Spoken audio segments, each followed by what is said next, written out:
I was the bottom of my class at the police academy, but on my first day on the job, I made a repeat offender break down in tears with just my fists, confessing his entire decade-long criminal history. Everyone thought I was just a reckless rookie, but what they didn't know was that my fists had a unique ability. I could make every criminal tell me the truth. When I brought him into the police station, everyone was shocked by my methods, but they had no idea. My abilities went far beyond this. My name is Fong Ning, a newly recruited probationary police officer. Today was my first day reporting to the Urxiankyo police station in Spring City. However, on the number 8 bus heading there, I hadn't even had time to get used to my new identity when a piercing scream snapped me back to reality. A girl was crying and shouting that her phone was missing. I scanned my surroundings, and my eyes locked onto a thin man wearing a baseball cap, who was sneaking toward the car door. As an undercover detective with over a decade of experience, I could tell at a glance that he was up to no good. Without a moment's hesitation, I yanked off my headphones and shouted, "Driver, don't open the doors at the station. There's a thief on the bus." As soon as I finished speaking, the man in the baseball cap shot me a chilling glare. I smirked disdainfully and met his gaze, but the baseball cap man flinched, hastily pulling his brim lower.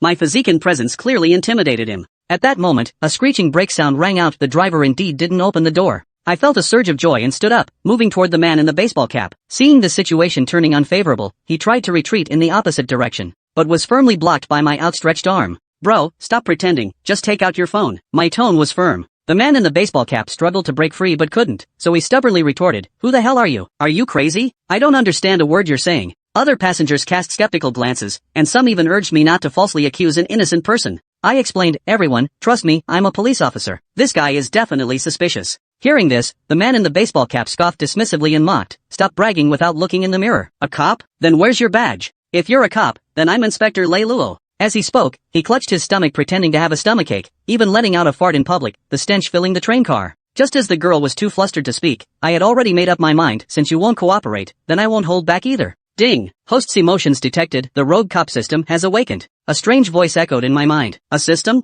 I froze for a moment before the system notified me that I had received the newbie starter pack Truth Fist, an ability that imbues my fists with truth-telling properties. A playful smile curled at the corner of my lips as I glanced at the man in the baseball cap. Just then, the car door slowly opened. The man, overjoyed, leaped out, only to have my hand shoot out from inside the car and seize him by the neck. Like carrying a chick, he hauled him back into the carriage. "Murder! Murder!" The man in the baseball cap collapsed to the ground, shouting in terror, but immediately fell silent because he himself was the thief. Wouldn't calling the police be like walking right into a trap? I quickly stepped forward, grabbed his hands with one hand while pressing on his neck with the other, and within less than 3 seconds retrieved the phone from his inner pocket. The phone was handed to the girl, and she delightfully recognized the phone case. It was hand-knitted by her deceased mother. Watching her joy at recovering what was lost, a warm feeling surged in my heart. Isn't this the very reason I chose to become a police officer? Passengers began to accuse the man in the baseball cap. Seeing the situation, he decided to go all out, pulling out a blade and threatening everyone. "Let me down, or I can't guarantee what impulsive thing I might do." The crowd stepped back one after another, leaving only the man in the baseball cap and me in a standoff. I looked at him calmly, a playful smile curling at the corners of my mouth.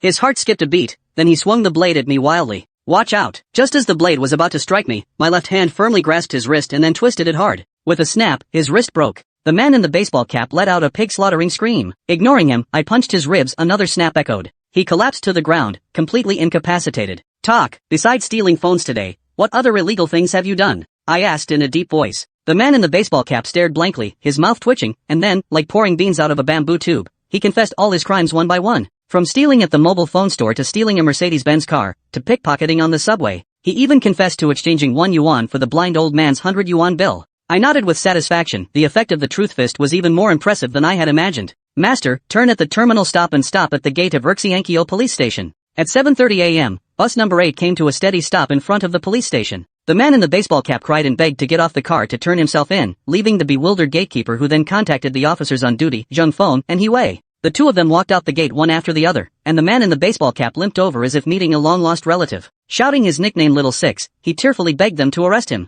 Zheng Feng and He Wei looked shocked. They knew this Xiao Luzi all too well, a notorious tough nut who was utterly unfazed by any pressure. Now he's actually turning himself involuntarily, and he's covered in wounds. I took out the notice and identified myself to them. They looked at the notice and then at me, their eyes filled with disbelief. Their favorability toward me skyrocketed, thinking that as the bottom-ranked student, I might not be so bad after all. "You're still too green. Stealing a phone will only get you locked up for a few days." They patted my shoulder and sighed softly. I smiled and gave Xiao Liuzi a pat on the back of his head, saying, "Go on, Xiao Liuzi." Xiao Liuzi stumbled and once again repeated all his crimes. When Zheng Feng and He Wei heard that he had stolen nearly 20 phones, along with gold bracelets and mutai liquor, totaling over 200,000 yuan in value, their expressions instantly turned grave. The two exchanged a glance, thinking the same thing simultaneously. This disciple, I must take him under my wing. I ignored the undercurrents between them because my system once again emitted a notification sound. Ding! Detected that the host has successfully captured a criminal. Reward justice points, 100. I silently thought about the lottery, and a red wheel immediately appeared before my eyes, spinning rapidly.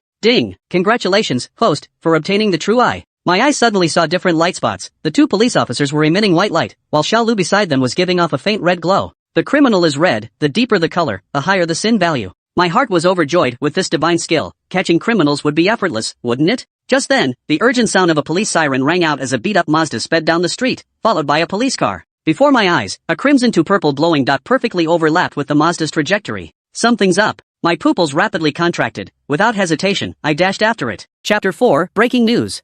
A vicious Class A fugitive. Urxiankyo Police Station. Upon entering the gate, Zhang Feng pointed to the three-story building ahead as his counterpart Ning introduced. This is the station's office building, 3 stories tall. The third floor houses the chief's office and conference room. The first floor houses the reception hall and interrogation rooms. We usually work on the second floor. Ha! Where's everyone? Zhang Feng glanced behind him and realized the area was completely empty. Fong Ning was nowhere to be seen. He seems to have gone after the sedan. He pointed in the direction Fong Ning had gone and clicked his tongue in surprise. In the blink of an eye, Fong Ning had sprinted over 10 meters away, now reduced to a tiny black speck. Good grief, he must be a former track athlete. Just then, the two noticed police cars tailing the sedan one after another.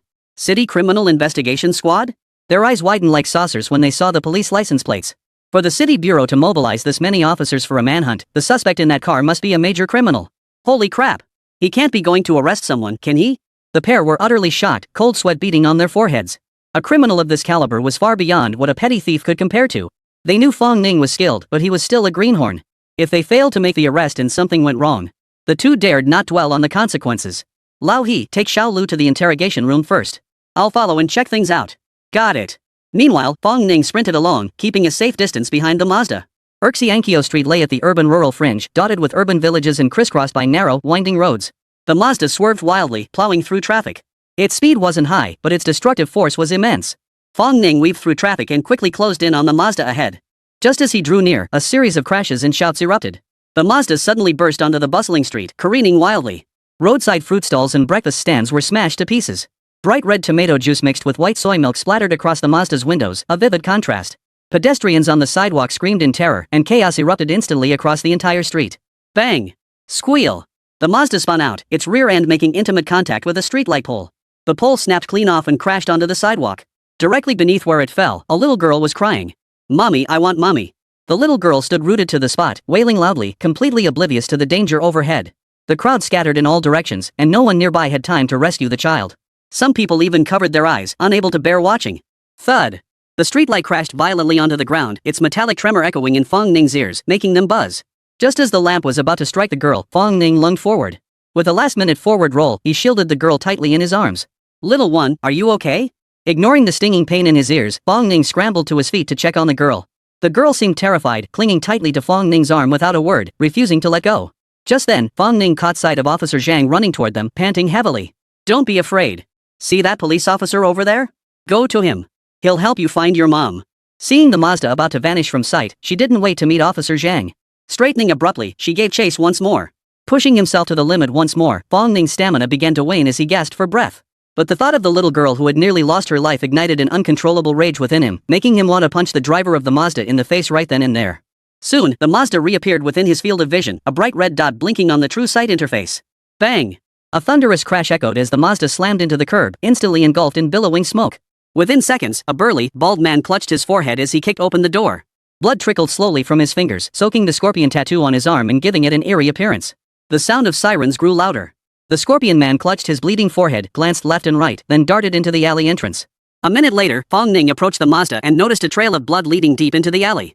The alley entrance was pitch black and devoid of light, like the maw of a man-eating beast. As the red dot on his true sight device faded into the distance, the police cars still hadn't arrived. Fong Ning knew that if he missed this chance, the suspect would surely vanish without a trace. Without hesitation, Fong Ning plunged into the alley. The entrance was extremely narrow. Looking up, he could only see a sliver of sky as thin as a finger, dimly lit. The ground was littered with dilapidated wooden crates and neglected furniture and appliances. The slightest pressure caused a sharp, unusually crisp cracking sound beneath his feet. Without long-term familiarity with this place, finding an exit would be impossible, let alone tracking down a person. Thankfully, he had the true eye. Spotting the red dot moving to the right, Fong Ning hurried after it. The further he went, the dimmer the light became. Fong Ning could only barely navigate the alleyways by relying on the eye of truth. On the other side, the Scorpion Man clutched the wound on his forehead and spat out a mouthful of saliva. Damn it, never thought the cops would be on my tail. What rotten luck. If I hadn't already scouted this area thoroughly, I'd have been screwed this time. Just then, Scorpion Man faintly heard rustling sounds not far behind him. His heart skipped a beat. Someone was chasing him. His expression darkened, but he didn't slow his pace. He snorted coldly and quickened his pace, heading toward an even darker alleyway. Before long, the Scorpion Man sensed something increasingly off. At first, it was just the occasional crackling sound, but now the crackling was getting closer and closer. Cold sweat poured down the Scorpion Man's back as a tingling sensation surged from his soles to his heart. How could he know my location? That's impossible. Take him out. His face twisted into a fierce expression as he pressed himself against the wall, half his face exposed. Clutching the wooden stick tightly, he cautiously peered toward the alley entrance behind him. Snap! Snap! The sound grew closer, and Scorpion Man couldn't help but swallow hard. The next second, a figure standing 6 feet tall burst around the corner, running at full speed. In the dim light, his face looked like it had been carved with a knife. Holy! Damn you, Turtle Hermit! The Scorpion Man spun and bolted, scared out of his wits. Seeing the man behind him gaining speed, he knew he was about to be caught. Panic seized the Scorpion Man. He scrambled up a pile of junk and vaulted over a courtyard wall. Outside the wall, several large characters were faintly visible. Urxiankyo First Experimental Kindergarten. Chapter 5, Uncle's helping the bad guys swat mosquitoes. Fong Ning, running at full speed, stumbled to a halt. His eyes darted to the wall, where several large characters were carved. Urxiankyo First Experimental Kindergarten. Oh no! Fong Ning's heart pounded like thunder, his breath quickening. Whether Scorpion Man intended it or not, fleeing into the kindergarten was bad news. What if the children were harmed? Cold sweat instantly broke out on Fong Ning's forehead, and he dared not imagine the consequences. At that moment, a piercing scream echoed from within the kindergarten. Fong Ning's heart pounded violently. Blood rushed to his head, and the ferocity in his eyes intensified. He crouched low, then sprang upward, hooking his hand over the wall.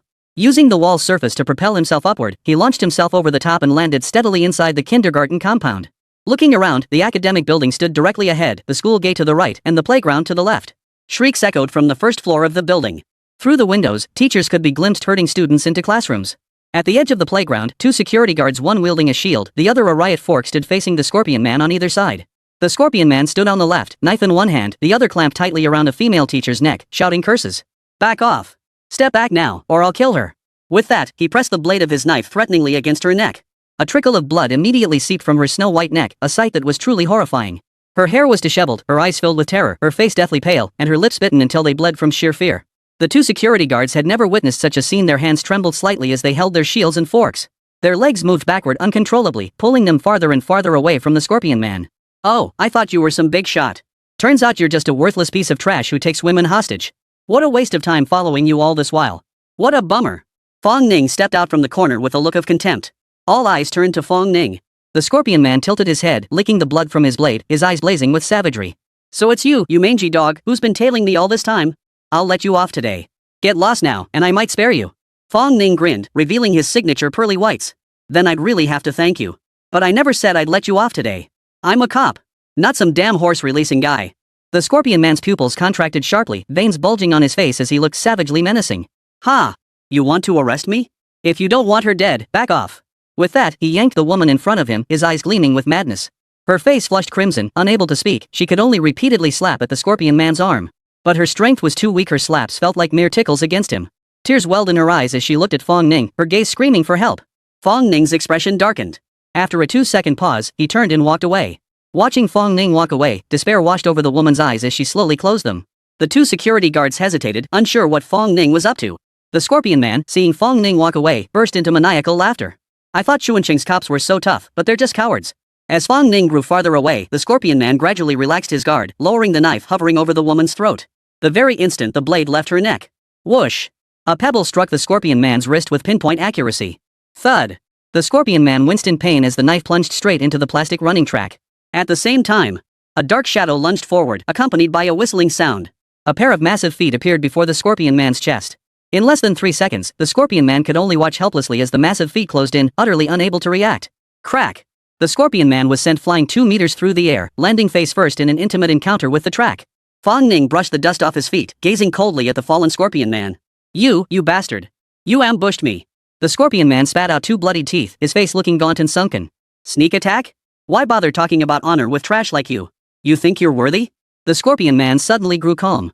He licked the blood from his lips, flashing a wicked grin, and then produced another dagger from his boot. Standing dagger in hand, silent, his eyes locked on Fong Ning like a beast on the verge of savagery. Fong Ning slapped his forehead. Right. He hurriedly pulled out the unused plastic bag from his pocket and skillfully cut an opening. Here, put the weapon inside. Save me the trouble of doing it myself. Be a good boy and listen. The security guard standing closest to them heard Fong Ning's bold statement and felt his calves grow even more weak. Damn, that's way too intense. The criminal's got a knife, and not only are you unarmed, you're actually telling him to hand over his weapon? That's like telling a prostitute to go straight. Holy crap. Sure enough, the Scorpion Man's newly regained composure was instantly shattered to pieces. This is outright humiliation. You. The Scorpion Man let out a roar, lunging forward in a single stride. His right hand wielded a knife, slashing viciously toward Fong Ning's throat. His opening move was a killing blow proof of his savagery. Veins bulged on his forehead as he thrust with all his might. The blade's tip plunged downward with lightning speed. Suddenly, a searing pain shot through the Scorpion Man's wrist, nearly causing him to lose his grip on the blade. He was utterly ruthless and extremely dangerous. Looks like I'll have to break your limbs. Fong Ning's tone was calm, as if stating a simple fact. His right hand seized the Scorpion Man's wrist, while his left fist slammed down with brutal force. Snap! The Scorpion Man's right arm snapped clean off. Simultaneously, his right foot delivered a vicious kick to the Scorpion Man's knee. Another sharp crack echoed as the knee shattered. The Scorpion Man lost his balance entirely and crashed headfirst to the ground. But it wasn't over yet. Snap! Snap! Two more bone-shattering snaps echoed as the Scorpion Man's limbs were completely crippled, leaving him sprawled on the ground like a pile of sludge. Ah! The piercing scream sent shivers down one's spine. Fong Ning sat astride the Scorpion Man's chest. He swung his palm, delivering blows left and right. You thought you could just drive recklessly. I'll make you drive through dark alleys. I'll make you take hostages. You called me a coward. I don't care anymore, I just want to whip your ass. Inside the classroom, the children cheered as they watched the villain get subdued. Uncle is so cool. Is he a cop? I've decided when I grow up, I want to be a cop too. But what's that uncle doing, waving his arms like that? The teacher's face froze. Uncle is helping the bad guy swat mosquitoes. The Scorpion Man's screams grew from loud to low, then finally fell completely silent. Only then did Fong Ning rise, still unsatisfied, clapped his hands, and wrapped the two pieces of evidence in a plastic bag. Inside the police car speeding at 100 km/h, Criminal Investigation Team Captain Josun's face was dark and grim, as cold as ice. Moments earlier, he'd received word that a suspect had allegedly broken into a kindergarten, with hostages taken on site. The situation was critical. What infuriated him even more was the report that someone claiming to be a police officer had strut right in. Likely local law enforcement. Nonsense. The Urxiankyo police station was utterly ridiculous. This is a Class A fugitive. What good is a beat cop? Squealing brakes echoed as the patrol car came to a smooth halt before the school gate. Jo-sun dashed inside in a single bound. Chapter 6, Holy crap! Are this year's rookies this strong? After exiting the vehicle, Jo-sun drew his modified Type 92 pistol from his waist, cocked the hammer, and crept toward the kindergarten, hugging the wall. Wang Bashan, nicknamed Scorpion, an A-level fugitive. The Scorpion had committed over a dozen murders and crimes across multiple provinces, employing extremely brutal methods. He was cautious and highly skilled at evading detection. The warrant had been out for over 6 years, yet police had never found a single lead. Half a year ago, the Municipal Bureau received intelligence indicating Scorpion had slipped into Spring City to hide. The city's criminal investigation team worked day and night, exhausting every avenue to locate his hideout. But just as the arrest operation was about to begin, Scorpion somehow sensed the danger ahead of time and forcibly seized a vehicle to break through the encirclement. Scorpion knew the area like the back of his hand, and the entire squad chased him for hours without catching him. Jo-sun was already seething with frustration, and the sudden appearance of a beat cop at the scene only added to his irritation. All units, Scorpion is extremely dangerous. Use lethal force if absolutely necessary. Without further delay, officers paired up and surrounded the kindergarten from all sides. Jo-sun slowly approached the kindergarten's main gate. Inside, everything was eerily quiet. A faint alarm stirred within him, a shadow of foreboding settling over his thoughts. Snap! A series of sharp, rhythmic sounds echoed from within the kindergarten. Like firecrackers going off in the middle of nowhere, abrupt and loud. After a few more minutes, the sounds gradually ceased. Jo-sun could no longer hold back. His eyes narrowed slightly as he took a deep breath, raised his gun, and charged toward the campus. In the distance, he spotted a bald man lying motionless on the ground. His arms and legs were contorted into unnatural positions, not a muscle stirring. Not far away, a tall man was bent over, fiddling with something on the ground. Freeze! Jo-sun aimed his gun at the man.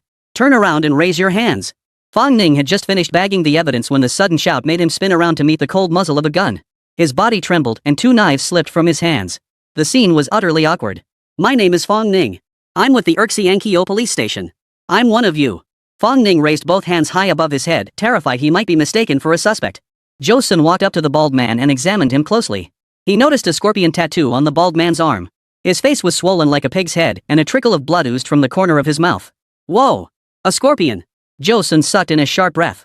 A scorpion tattoo meant he was a martial artist, and with a desperado buff, ordinary officers stood no chance against him. And now he'd been disarmed and beaten to a pulp by a B-cop, his face a bloody mess, and Joe hadn't even recognized him. Joseon's face burned with embarrassment. The entire criminal investigation team had mobilized only to let Scorpion escape, only for him to be captured alive by a lowly beat cop. It was truly awkward. Such a formidable fighter working as a beat cop? What a waste of talent. If only they could recruit him. Joseon's eyes lit up as he patted Fong Ning's shoulder warmly. Not bad. You've got potential. What's your position at Urxiankyo police station? If he wasn't mistaken, he was at least a captain. Glancing again at the Scorpion's pitiful state, Joseon was convinced Fong Ning was at least squad leader level. Fong Ning smacked his lips, feeling a bit embarrassed. Seeing the two staring at him, he muttered softly. I'm an intern at Urxiankyo police station. Today's my first day reporting for duty. Joseon froze in place, his face alternating between red and white, his expression a roller coaster. An intern on his very first day apprehends a Class A fugitive? Where was he supposed to put his old face now? After a moment's pause, Joseon forced himself to compose. You must have been top of the entrance exams, right? He even nodded to himself silently. It had to be true, only the top scorer could possess such skill and courage. Fong Ning's face twisted awkwardly as he mumbled softly, I was first, but last. Joseon staggered back 2 steps, his mouth hanging open wide, unable to form words. Could this new batch of freshmen be this strong? Just then, Zhang Feng arrived panting from outside the school gates. Seeing Fong Ning unharmed, his face lit up with relief. Seeing officers from Urxiankyo police station arrive, Joseon remained silent. To interrogate Scorpion as quickly as possible, Joseon made a last-minute decision to conduct the questioning on the spot, choosing the Urxiankyo police station as the location. So the group carried the Class A fugitive, speeding toward the Urxiankyo police station. 2nd Immortal Bridge Police Station, 3rd floor, Chief's office. Chief Lin Dashin hung up the phone, his face flushed and neck bulging as he huffed and puffed. This is outrageous. Why must we get the worst one? Out of 12 divisions and 168 police stations, why single us out? Just because we ranked last in the evaluation? Instructor Kong Dong remained calm, adjusting his glasses as he quietly advised. Calm down. I checked the records, Fong Ning only ranked last in theory. His physical fitness test scores are actually top tier. Lin Dashin's expression softened slightly, though he still seethed with indignation. What good is physical fitness if you can't catch thieves? The arrest competition is about to start. A big, dumb oaf is useless. Urxiankyo lies at the urban-rural fringe, dotted with numerous urban villages where the population is dense and diverse. Criminals were numerous and cunning, and the station was already severely understaffed. Adding a useless oaf to the mix would only slow us down. That's why Lin Dashin was so furious. Glancing at the time, it was already 9:30, yet the new recruit was nowhere to be seen. Lin Dashin's face darkened visibly. Oomph. Each generation is worse than the last. Utterly undisciplined and disorganized. What time is this? Knowing Lin Dashin's temperament, Kong Dongsheng realized he was genuinely furious and quickly tried to placate him. Calm down. It's only their first day reporting. Maybe they're out catching thieves? Lin Dashin rolled his eyes. If he really catches a thief on his first day, I'll treat the entire station to dinner. Just then, the two spotted He Wei escorting little Lu upstairs for interrogation. Nice work, old He. Catching thieves on night duty? You've got skills. Kong Dongsheng deliberately asked loudly, diverting Lin Dashin's attention. Sure enough, Lin Dashin's expression softened considerably as he nodded to old He. That's the kind of cop we need here. He Wei looked awkward and fidgeted, replying, I didn't catch him. It was the new recruit, Fong Ning.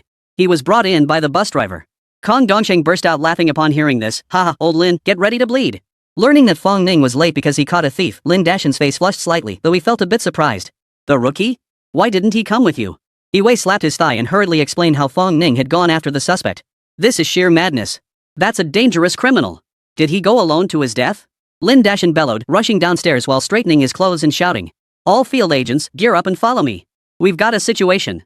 As soon as Lin Dashin reached the bottom, He Wei appeared, phone in hand, gasping for breath. Chief, old Zhang says the Class A fugitive is already in custody with the criminal investigation team. He's on his way here for interrogation. Lin Dashin's vision went black. He gritted his teeth. Could you just say everything at once? Chapter 7, Catching an A-list fugitive on your first day? 10 a.m. Inside Urxiankyo police station. Chief Lin Dashin and instructor Kong Dongsheng stood at the front of the crowd, with all station officers lined up neatly behind them. Lin Dashin kept glancing toward the entrance, his expression stern. Urxiankyo police station was neither large nor small, with a total staff of just under 50. Everyone had been urgently assembled, none knowing what had happened. They whispered among themselves below. What's the big deal today? Why the sudden assembly? No clue. The chief just mentioned a mission, then abruptly cancelled it, and now we're all here on short notice. Oh, right, aren't the new recruits reporting today? Could this be some kind of welcome ceremony? Forget it, I heard our new recruit ranks dead last in the station and he's late too. The chief's gonna give him hell. It's no wonder everyone thought that. Lin Dashin was a classic old school cop who took discipline extremely seriously. If anyone in the station was late even by a single minute, it meant starting with 100 push-ups, let alone an hour late. And the latecomer was a rookie, the one ranked dead last in evaluations. The clock struck 10:30. Lin Dashan could barely stand still, pacing back and forth restlessly among the crowd. Kong Dongxing couldn't stand Lin Dashan's constant pacing in front of him any longer. Covering his forehead, he snapped. Hey, old Lin, could you stop pacing? It's giving me a headache. Zhang Feng already said the suspect is under control by the criminal police and on his way here. Fong Ning is safe. Lin Dashan didn't stop pacing. Hearing Kong Dongxing's words, he raised his eyebrows. I couldn't care less about some rookie's safety. I'm worried about the fugitive. Kong Dongxing smiled without responding. Lin Dashan was the classic type, sharp-tongued but soft-hearted. He was clearly worried sick inside, but he'd never admit it. Just as the two bantered, a deafening roar echoed from the alley entrance. Lin Dashan's eyes lit up. Within seconds, police cars with flashing red and blue lights streamed in one after another. A full 8 brand new police cars, plus one black riot control vehicle. The officers all turned their heads, their eyes fixated on the new police vehicles, especially the black armored riot control vehicle, which had everyone drooling. Criminal Investigation Division vehicles. Why would the CID come to our station? Could it be to assist with a major case? The timing was sudden, and Lin Dashan hadn't had time to explain. The others still didn't know about the Class A fugitive, leaving them all baffled. Soon, 3 officers stepped out of the front row of patrol cars, Fong Ning, Zhou Sun, and Zhang Feng. Lin Dashan plastered on a smile and hurried to greet them, hailing them from a distance. Captain Zhou, it's been a while. Thanks for personally handling this case, much appreciated. Zhou Sun's expression was slightly peculiar. He gave Lin Dashan a stiff handshake and blurted out an inexplicable remark. Chief Lin, congratulations. You've got yourself a promising recruit. Lin Dashan froze slightly, assuming Zhou was referring to Fong Ning catching a clumsy thief on his first day. Just as he was about to respond modestly, Zhang Feng pulled Fong Ning forward and introduced him to the chief. Chief, this is our new recruit, Fong Ning. Fong Ning stood at attention, his posture straight and dignified, saluting with a military salute. Probationary Officer Fong Ning reporting for duty, Chief. Lin Dashan studied him for a moment, his expression unreadable, then gave a slight nod. Though you were late on your first day, you did manage to apprehend a low-level criminal. Not bad. He then gestured toward the officers behind him. These are your seniors' exemplary figures for you to learn from. Fall in. Yes, sir. Zhou Sun stood frozen in place, his mind reeling. What was going on? Could it be that not only this year's recruits are strong, but every police station is this formidable? A Class A fugitive is considered a low-level criminal? Then what qualifies as a high-level criminal? Terrorists? Wait a minute. During the year-end meeting, wasn't Urxiankyo police station ranked dead last in performance evaluations? Had the world turned upside down? Seeing Zhou Sun's dazed expression, Lin Dashan chuckled. Captain Zhou, the interrogation room is all set up, but there's just one small issue. Could you share how you apprehended that Class A fugitive? Let us officers learn something new. He rubbed his hands together, his eyes gleaming with anticipation. Zhou Sun's teeth clenched so hard they ground together, a wave of fury surging through him. Only then did he realize Lin Dashan thought he was the one who caught the Class A fugitive. This is ridiculous. Details of the arrest? The details are that I chased the guy for half a day and lost him. Then I chased him for another half day, only to find the suspect had already been apprehended. A lecture? What for? This is nothing but pure humiliation. Zhou Sun turned his head to glare at Zhang Feng. Zhang Feng felt a chill down his spine, realizing his wording was off. The fugitive wasn't caught by Zhou Sun, but by Fong Ning. He stammered nervously, Chief, please hear me out. Don't interrupt. Lin Dashan shot Zhang Feng a displeased look. Captain Zhou is sharing valuable experience. Save your comments for later. Zhou Sun's face darkened to the extreme. He snorted coldly. Don't ask me about arrest techniques, ask Fong Ning. With that, he swung his arm and strode toward the interrogation room. Kong Dongshang, sensing trouble, hurried after him. Fong Ning? What's going on? Lin Dashan was utterly baffled, his eyes filled with confusion. Zhang Feng inwardly groaned, realizing he'd made a huge blunder. He quickly interjected. Reporting to the chief, the Class A fugitive was apprehended by Fong Ning. He then recounted the entire incident in meticulous detail before everyone present. After listening, the room fell into silence, dead quiet. Several long minutes passed before someone gasped. Good heavens! Catching a thief on your first day is one thing, but an A-level fugitive? Wasn't he supposed to be at the bottom of the performance rankings? How did he get such incredible luck? Wait, I don't see any blood on him. Could it really be a lucky break? Just then, city police officers carried the still unconscious Scorpion past them. Everyone gasped in horror. The bald man was covered in blood, his eyes tightly shut, limbs limp and lifeless, looking utterly pitiful. This is the Class A fugitive? How could he be in such a state? He barely looks human anymore. Zhang Feng sensed their confusion and explained, he was already like this when I arrived. I heard Fong Ning took him down single-handedly. All eyes instantly turned to Fong Ning, filled with shock. He captured an A-level fugitive single-handedly, without a scratch on him. Most importantly, wasn't he ranked last in the assessment? How could he be this strong? Are all the new recruits this formidable? The group was utterly flustered, frozen in place. Fong Ning felt a bit embarrassed under their stares and scratched his head. I said Chuncheng cops were all wimps, and I just couldn't hold back, got a little rough. Whoa! The crowd sucked in a collective gasp, rolling their eyes in unison. A bit too hard? This was a full-on lethal strike, okay? Good. Lin Dashin repeated good 3 times in a row, his face flushed and the wrinkles at the corners of his eyes crinkling together. He hastily grasped Fong Ning's hand, his voice fervent. Urxiankyo needs police officers with your kind of guts. Welcome aboard. He then turned to the crowd behind him. Though Fong Ning is new, he's a role model for all of you. Learn from him. Everyone. Chapter 8, Tough Guy? Beat you until you talk. Inside the chief's office. Lin Dashin sat upright in his office chair, while Fong Ning leaned back casually across from him. Ever since learning Fong Ning had apprehended the Class A fugitive, Lin Dashin's smile had practically split his face. He insisted on pulling Fong Ning into his office for tea. Taking a sip of strong tea, Lin Dashin found himself growing more impressed with Fong Ning by the second. He was big and burly, fiercely righteous, and had serious muscle. As for his academic credentials? Screw that. A cop who catches criminals is a good cop. Fong Ning gulped down a large mouthful of tea, smacking his lips. The cup was too small for his thirst, and his eyes darted toward the teapot. Lin Dashin's mouth twitched. Every single person who'd ever come to the office for tea had been civilized, none had guzzled like this. After a moment's pause, he rose to refill Fong Ning's cup, his face brimming with questions. Ahem, Fong Ning, tell me about how you caught that thief. Lin Dashin was genuinely curious how Fong Ning had managed to apprehend a criminal, especially an A-level fugitive. In his 20-odd years on the job, he'd seen fewer than 5 Class A fugitives in total, let alone apprehended one. Seeing the gleam in the chief's eyes, Fong Ning didn't hesitate. He recounted the day's events to the chief in vivid detail. Lin Dashin listened with rapt attention, as if he were right there in the scene. When Xiaolu began confessing to the crime, a hint of confusion flickered across his brow. When he heard about Scorpion hiding at the alley entrance and breaking into the kindergarten to take the female teacher hostage, he clenched his fists tightly, his fingers trembling slightly with tension. Finally, when Xiaolu mentioned Scorpion insulting the Chuncheon police and how Fong Ning accidentally crippled him, Lin Dashin shot to his feet. Damn it, that bastard. Serves him right. Startled by the sudden outburst, Fong Ning swallowed the words on the tip of his tongue. Realizing his outburst, Lin Dashin felt embarrassed and gave an awkward chuckle. You handled this well, apprehending a Class A fugitive barehanded. I'll draft a commendation report for higher-ups immediately. With Captain Zhou's testimony from the Criminal Investigation Division, I think you're in line for a second-class merit award. As the words second-class merit left his lips, he felt a surge of excitement. As the saying goes, a first-class merit is earned by the family, while a second-class merit is earned by doing nothing. Earning a second-class merit on his very first day on the job? Not just in all of Spring City, but in the entire province of Yun there was no precedent. Fong Ning remained utterly expressionless at the mention of the second-class merit, as if the words held no power to stir his heart. In his previous life as an undercover agent for decades, third-class and second-class meritorious service medals were practically handed out to him by the dozen, only the first-class medal remained elusive. A bitter smile tugged at Fong Ning's lips. After his death, he'd probably receive that first-class merit. Seeing Fong Ning stare blankly, Lin Dashin thought he hadn't heard clearly and repeated. Second-class merit. Bonus, 20,000 yuan. The mention of a bonus made Fong Ning's eyes light up. 20,000 yuan.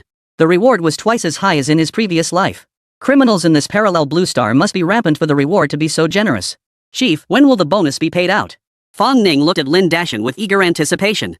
For a moment, Lin Dashin thought he was seeing things. Fong Ning's eyes were clearly glowing green. Years later, after retiring, Lin Dashin recalled that moment with certainty. Fong Ning's eyes had indeed glowed green. No wonder Fong Ning was so eager, he was simply too poor. Not only did he take the bus to work to save money, but he never even added an egg to his breakfast. Lin Dashin sat back in his chair and sipped his tea again. Don't worry. I'll write the report today. 3 days at the earliest. A week at the latest. Fong Ning nodded slightly at the chief's words, and the two left the office. Just as Lin Dashin was about to show Fong Ning around, they reached the second floor and saw Zhou Sun and Kong Dongsheng emerge from the interrogation room, both looking troubled. Zhou Sun lit a cigarette and leaned against the wall, smoking it absent-mindedly. With each drag, the ash piled up long and curved like a crescent moon. Lin Dashin frowned, walked over, and exchanged questioning glances with Kong Dongsheng. Kong Dongsheng sighed helplessly. Scorpion woke up. After regaining consciousness, he hasn't uttered a single word. He just stares blankly at the ceiling, being extremely uncooperative. Zhou Sun took another deep drag, flicked the cigarette butt onto the ground, and crushed it underfoot. Damn it, I swear he's doing this on purpose. Fong Ning heard that Scorpion refused to cooperate, and his mind flashed back to the little girl and kindergarten teacher who had nearly lost their lives. An inexplicable rage surged within him. He volunteered to the chief, "Chief, let me try." You? Lin Dashin's eyebrows twitched twice, hesitation visible. Catching an A-level fugitive is impressive, but interrogation and arrest are two different things. A fugitive like this knows he'll die if caught and won't cooperate at all. Even the city's interrogation experts would likely need days to break them. Let alone someone like Fong Ning, who's not exactly a scholar. Lin Dashin was about to refuse. Zhou Sun, standing nearby, spoke up with a grim expression, "I approve. We've got no leads anyway, might as well let him try. After all, he's the one who apprehended him, maybe he'll have some unexpected insight." Kong Dongsheng nodded in agreement, signaling they could give it a shot. Seeing both men agree, Lin Dashin couldn't say anything more. "Alright then, we'll go in with you." Inside the interrogation room. 2 compartments were separated by a partition, left and right. The left side was the interrogation room, the right the monitoring room. Through the transparent glass, two officers could be seen relentlessly questioning Scorpion. But Scorpion seemed deaf, staring fixedly at the ceiling without moving. Jo-sun spoke into the intercom, "You two can come out now." After exiting, the two officers looked dejected and shook their heads at Jo-sun, indicating no progress. "I'll give it a try." Fong Ning rose and opened the interrogation room door. The next second, Fong Ning suddenly turned back. "What should I ask?" Jo-sun froze at the question, suddenly remembering Fong Ning was still an intern. Today was her first day on the job. His mouth twitched twice before he sighed helplessly. "Ask about the murder weapon and the burial site." His expression grew weary as he spoke, regretting letting Fong Ning try. He didn't even know what to ask. Going in would be pointless. "Got it." Fong Ning turned and pushed open the door to enter the interrogation room. Seeing Scorpion staring blankly at the ceiling, Fong Ning tentatively called out twice. "Scorpion, look at me. Who do you think I am? If you know what's good for you, tell me the murder weapon and where you buried the body. Or you'll regret it." Scorpion remained unresponsive, not even flinching. Not a single reaction. Outside the window, several people overheard Fong Ning's interrogation and felt a wave of dizziness wash over them. Lin Dashan and Kong Dongsheng exchanged glances, both sharing a helpless smile. Fong Ning was clearly a complete amateur. Who would answer such direct questions right off the bat? Only a fool would. Jo-sun sighed inwardly, already planning to hand the interrogation over to the experts back at the municipal bureau. Inside the interrogation room, seeing Scorpion remain silent, Fong Ning's lips curled into a cold smile. "Keep pretending. Keep pretending. Let's see how long you can keep it up." Without further ado, he strode slowly toward the Scorpion man, clenching his fists. Instantly, he felt that familiar, inexplicable aura emanating from his knuckles. Truth fist buff. Host's fists now possess truth-inducing properties. Criminal has a 10% chance to speak truthfully. He raised his fist, gathering power, and struck the Scorpion's right ribs with force. Crack! The sound of shattered ribs echoed. Veins bulged on the Scorpion's forehead as he stared at Fong Ning in terror, utterly stunned that Fong Ning would strike here. "Talk!" Fong Ning demanded calmly. The Scorpion's face contorted in agony, yet he uttered not a sound, his gaze fixed intently on Fong Ning. Fong Ning inwardly marveled. Truly a man who kills without blinking. What remarkable endurance. Then came 3 more punches. All landed squarely on his midsection. "Ah! God damn it!" Scorpion's eyes blazed crimson as his body curled into a ball, arching like a shrimp, convulsing violently. "Speak! The murder weapon. The burial site." This time, the once stubborn Scorpion seemed like a different person. Head bowed, he croaked from his throat. "The murder weapon is at the burial site. The address is..." Chapter 9, Super Reward. Physical Enhancement. Divine Hand? Inside the interrogation room, Scorpion recounted the specific details and burial sites of over 10 murders. He talked for over half an hour. Monitor room. Lin Dashan, Jo-sun, and Kong Dongsheng stared at each other wide-eyed, frozen in place. Was this considered a successful interrogation? Lin Dashan's lips trembled slightly, feeling utterly shaken. He had agreed to let Fong Ning conduct the interrogation precisely to let him hit a wall and toughen up. Who knew Fong Ning would defy all expectations and just go in for the kill? That was way too violent. Lin Dashan glanced at the instructor beside him, only to find Kong Dongsheng also gaping in shock, tongue-tied. Their eyes met, and Kong Dongsheng shook his head, signaling he had no idea how to handle this. Both swallowed hard and turned their gaze toward Jo-sun. After hearing Scorpion's testimony, Jo-sun felt a tidal wave of shock surge through his mind. Unlike Lin Dashan and Kong Dongsheng, he was intimately familiar with Scorpion's file. The details in Scorpion's testimony matched the case files perfectly. The timing, locations, logic, and methods all aligned. What stunned him even more was that several other unsolved murders were also Scorpion's doing. Because they were crimes of passion, the homicide squad had never linked these cases to Scorpion. This meant that this interrogation not only completed the closed evidence chain for Scorpion, but also solved several unsolved cases in the city. An unexpected windfall. Jo-sun's eyes lit up. Suddenly slapping his forehead, he asked the technician. "Did you record everything the Scorpion said earlier?" "Yes, every word." "Where did you start recording?" "Scorpion, you know who I am. You'll regret this." From the moment Scorpion started talking, Jo-sun's vision went black for a second. He quickly turned to Lin Dashan with a forced smile. "Director Lin, we need to get those surveillance cameras fixed ASAP." After saying this, he gave Lin Dashan a knowing look. Having navigated the chief's circle for so many years, Lin Dashan, who consistently ranked dead last yet never got replaced, possessed a sharp mind. He understood instantly. He turned and silently deleted the surveillance footage before sighing. "Captain Joe was right. We can't have broken surveillance. I'll report it immediately." With that, both men shared a knowing chuckle, a sense of camaraderie between kindred spirits. The interrogation concluded, and Jo-sun wasted no time preparing to escort Scorpion back to the municipal bureau immediately, to avoid any complications. Tomorrow they'd arrange the crime scene identification, then prosecution, sentencing, and a peanut as a reward. After arranging for Fong Ning to rest, the station chief escorted Jo-sun and his team to the main gate.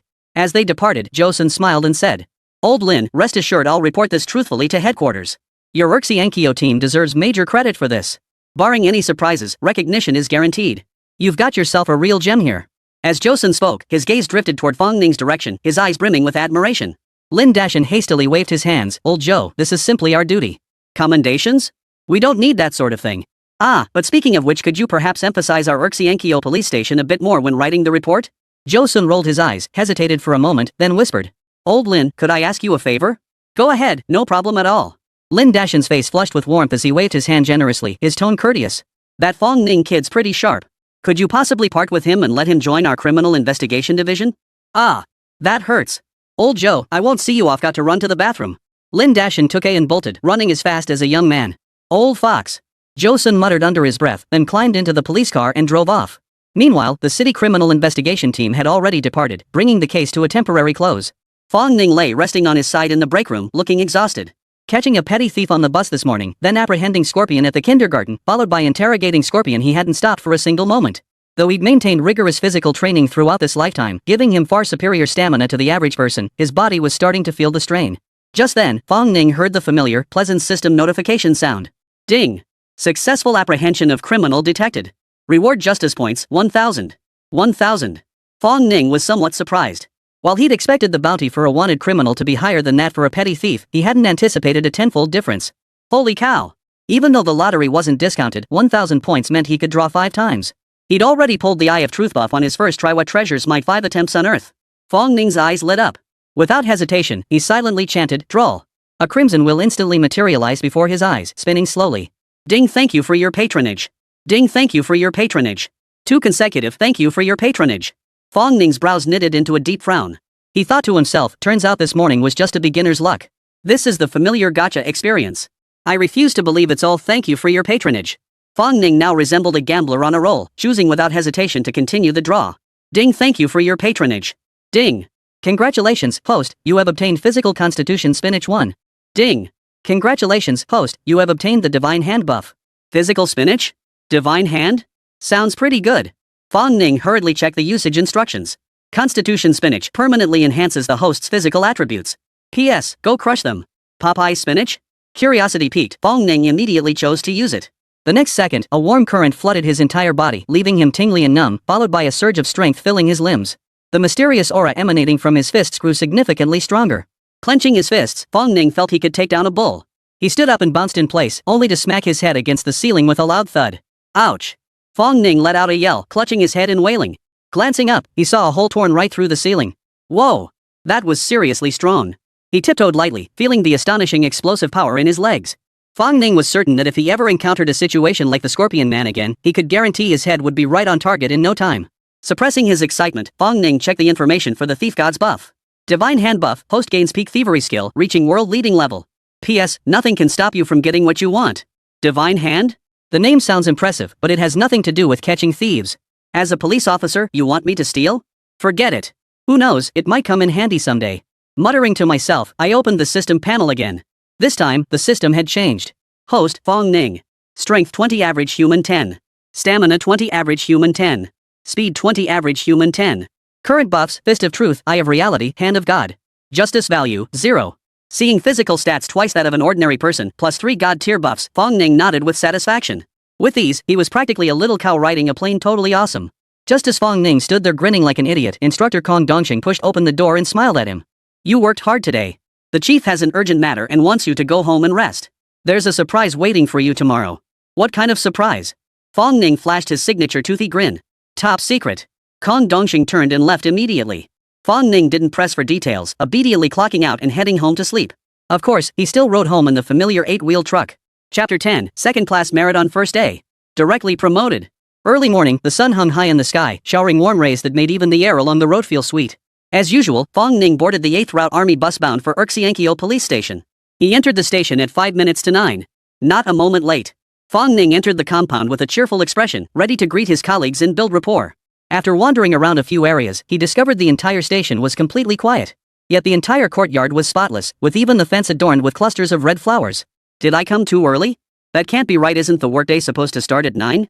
After staring for a while longer and still seeing no one, Fong Ning couldn't help but feel puzzled. Just then, a loud bang echoed as ceremonial cannon blast rang out beside him. Bang! Bang! Boom! The salutes rang out one after another, colorful streamers bursting overhead in a dazzling display. Immediately after, Station Chief Lin Dashin and Political Instructor Kong Dongxiang led the station's officers in a flurry of applause to welcome him. Zhang Feng and He Wei went all out, unfurling a banner behind them emblazoned with bright yellow characters. A warm welcome to Comrade Fong Ning at Urxiankyo Police Station. Fong Ning froze for a moment, then a faint smile touched his lips as a wave of emotion washed over him. In his previous life, he had always fought alone in the darkness, never daring to trust anyone around him. Little did he expect that in this new life, he would find long-lost warmth right here at the police station where he had just started work. Seeing Fong Ning's dazed expression, Lin Dashan grinned and said, "Surprised? This is a blessing from all your colleagues at Urxiankyo." Fong Ning felt a bit embarrassed with so many people gathered before him. "Chief, this is far too grand. I'm terribly sorry to trouble everyone like this." Lin Dashan raised his hand to silence Fong Ning, declaring proudly, "Not at all. This is how we welcome newcomers at Urxiankyo Police Station." He then turned to the crowd behind him. "Right, everyone? Right. The chief is always right." The group rolled their eyes inwardly. It was true that Urxiankyo had a welcome ceremony, but it consisted of only 3 sentences. "Oh, a new recruit has arrived. Not bad, work hard. You'll be assigned to follow someone. Dismissed."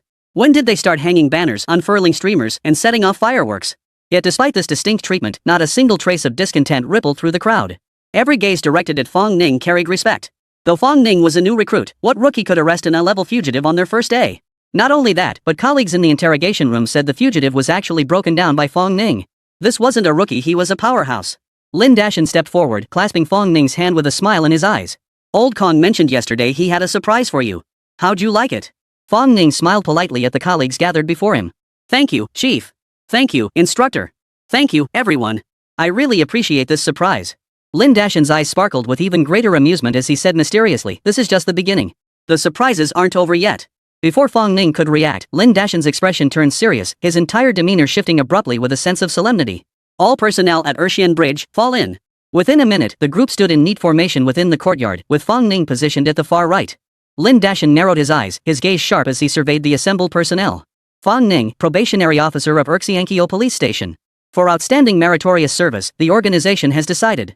He is hereby promoted to full officer status and awarded his rank effective immediately. The moment the words left his mouth, the crowd erupted in an uproar. "What? Did I hear that right? Promoted? Promoted on his second day on the job? Goodness gracious, it took me a grueling year to get promoted, and this guy gets it in just 2 days? This is outrageous. Not just our bureau, probably the first in all of Chun City, even the entire Yun province." Eyes widened in disbelief, and a wave of envy washed over Fong Ning. Fong Ning himself was startled. He hadn't expected to be promoted so soon. He thought he'd have to grind it out for another year or so. But this was fine with enforcement authority, he could crack down on criminals more effectively. More importantly, apprehending criminals wasn't just his duty, the justice points earned from arrests could be used for lottery draws. Fist of truth, eye of truth, hand of God. Each one was a god-tier buff. With these, he would surely be able to combat criminals more effectively. This lifetime, he would eradicate every criminal in the Dragon Nation. Trainee Officer Fong Ning, step forward. Lin Dashan's authoritative voice snapped Fong Ning out of his thoughts. Straightening his posture, Fong Ning marched forward in step. Instructor Kong Dongxing personally held a box containing a police cap and insignia. Fong Ning stood tall with his head held high. Despite having lived over 50 years across 2 lifetimes, he felt a surge of nervousness in this moment. Lin Dashan took the cap and slowly placed it on Fong Ning's head with meticulous care. After securing the cap, Lin Dashan replaced Fong Ning's 2-bar insignia with the new rank, his movements utterly solemn. First class. 3rd grade police superintendent. Fong Ning's face flushed slightly. Only now had he truly become a police officer. Snap. Eager applause erupted from the audience as the police force gained another like-minded colleague. With the promotion complete, Lin Dashan's expression relaxed, returning to his usual cheerful self. He looked at the crowd and smiled. "Ahem, I have another piece of good news to share." Ears perked up instantly, eager to hear what the good news might be. After all, Urxiankyo Police Station consistently ranked last. Truly joyous occasions were few and far between. Lin Dashan cleared his throat and addressed the group. Urxiankyo Police Station, for its meritorious capture of an A-level fugitive, has received high commendation from the District Bureau. The banner of honor is right here. He pulled a roll of red cloth from his sleeve and unfurled it with a flourish, revealing it clearly to all. Recognition. Real recognition. Urxiankyo finally has an honor. It wasn't easy, all thanks to Fong Ning. That's right. If it weren't for Comrade Fong Ning, our station probably wouldn't have even gotten this commendation. Everyone gazed at Fong Ning with eyes brimming with gratitude and fervor.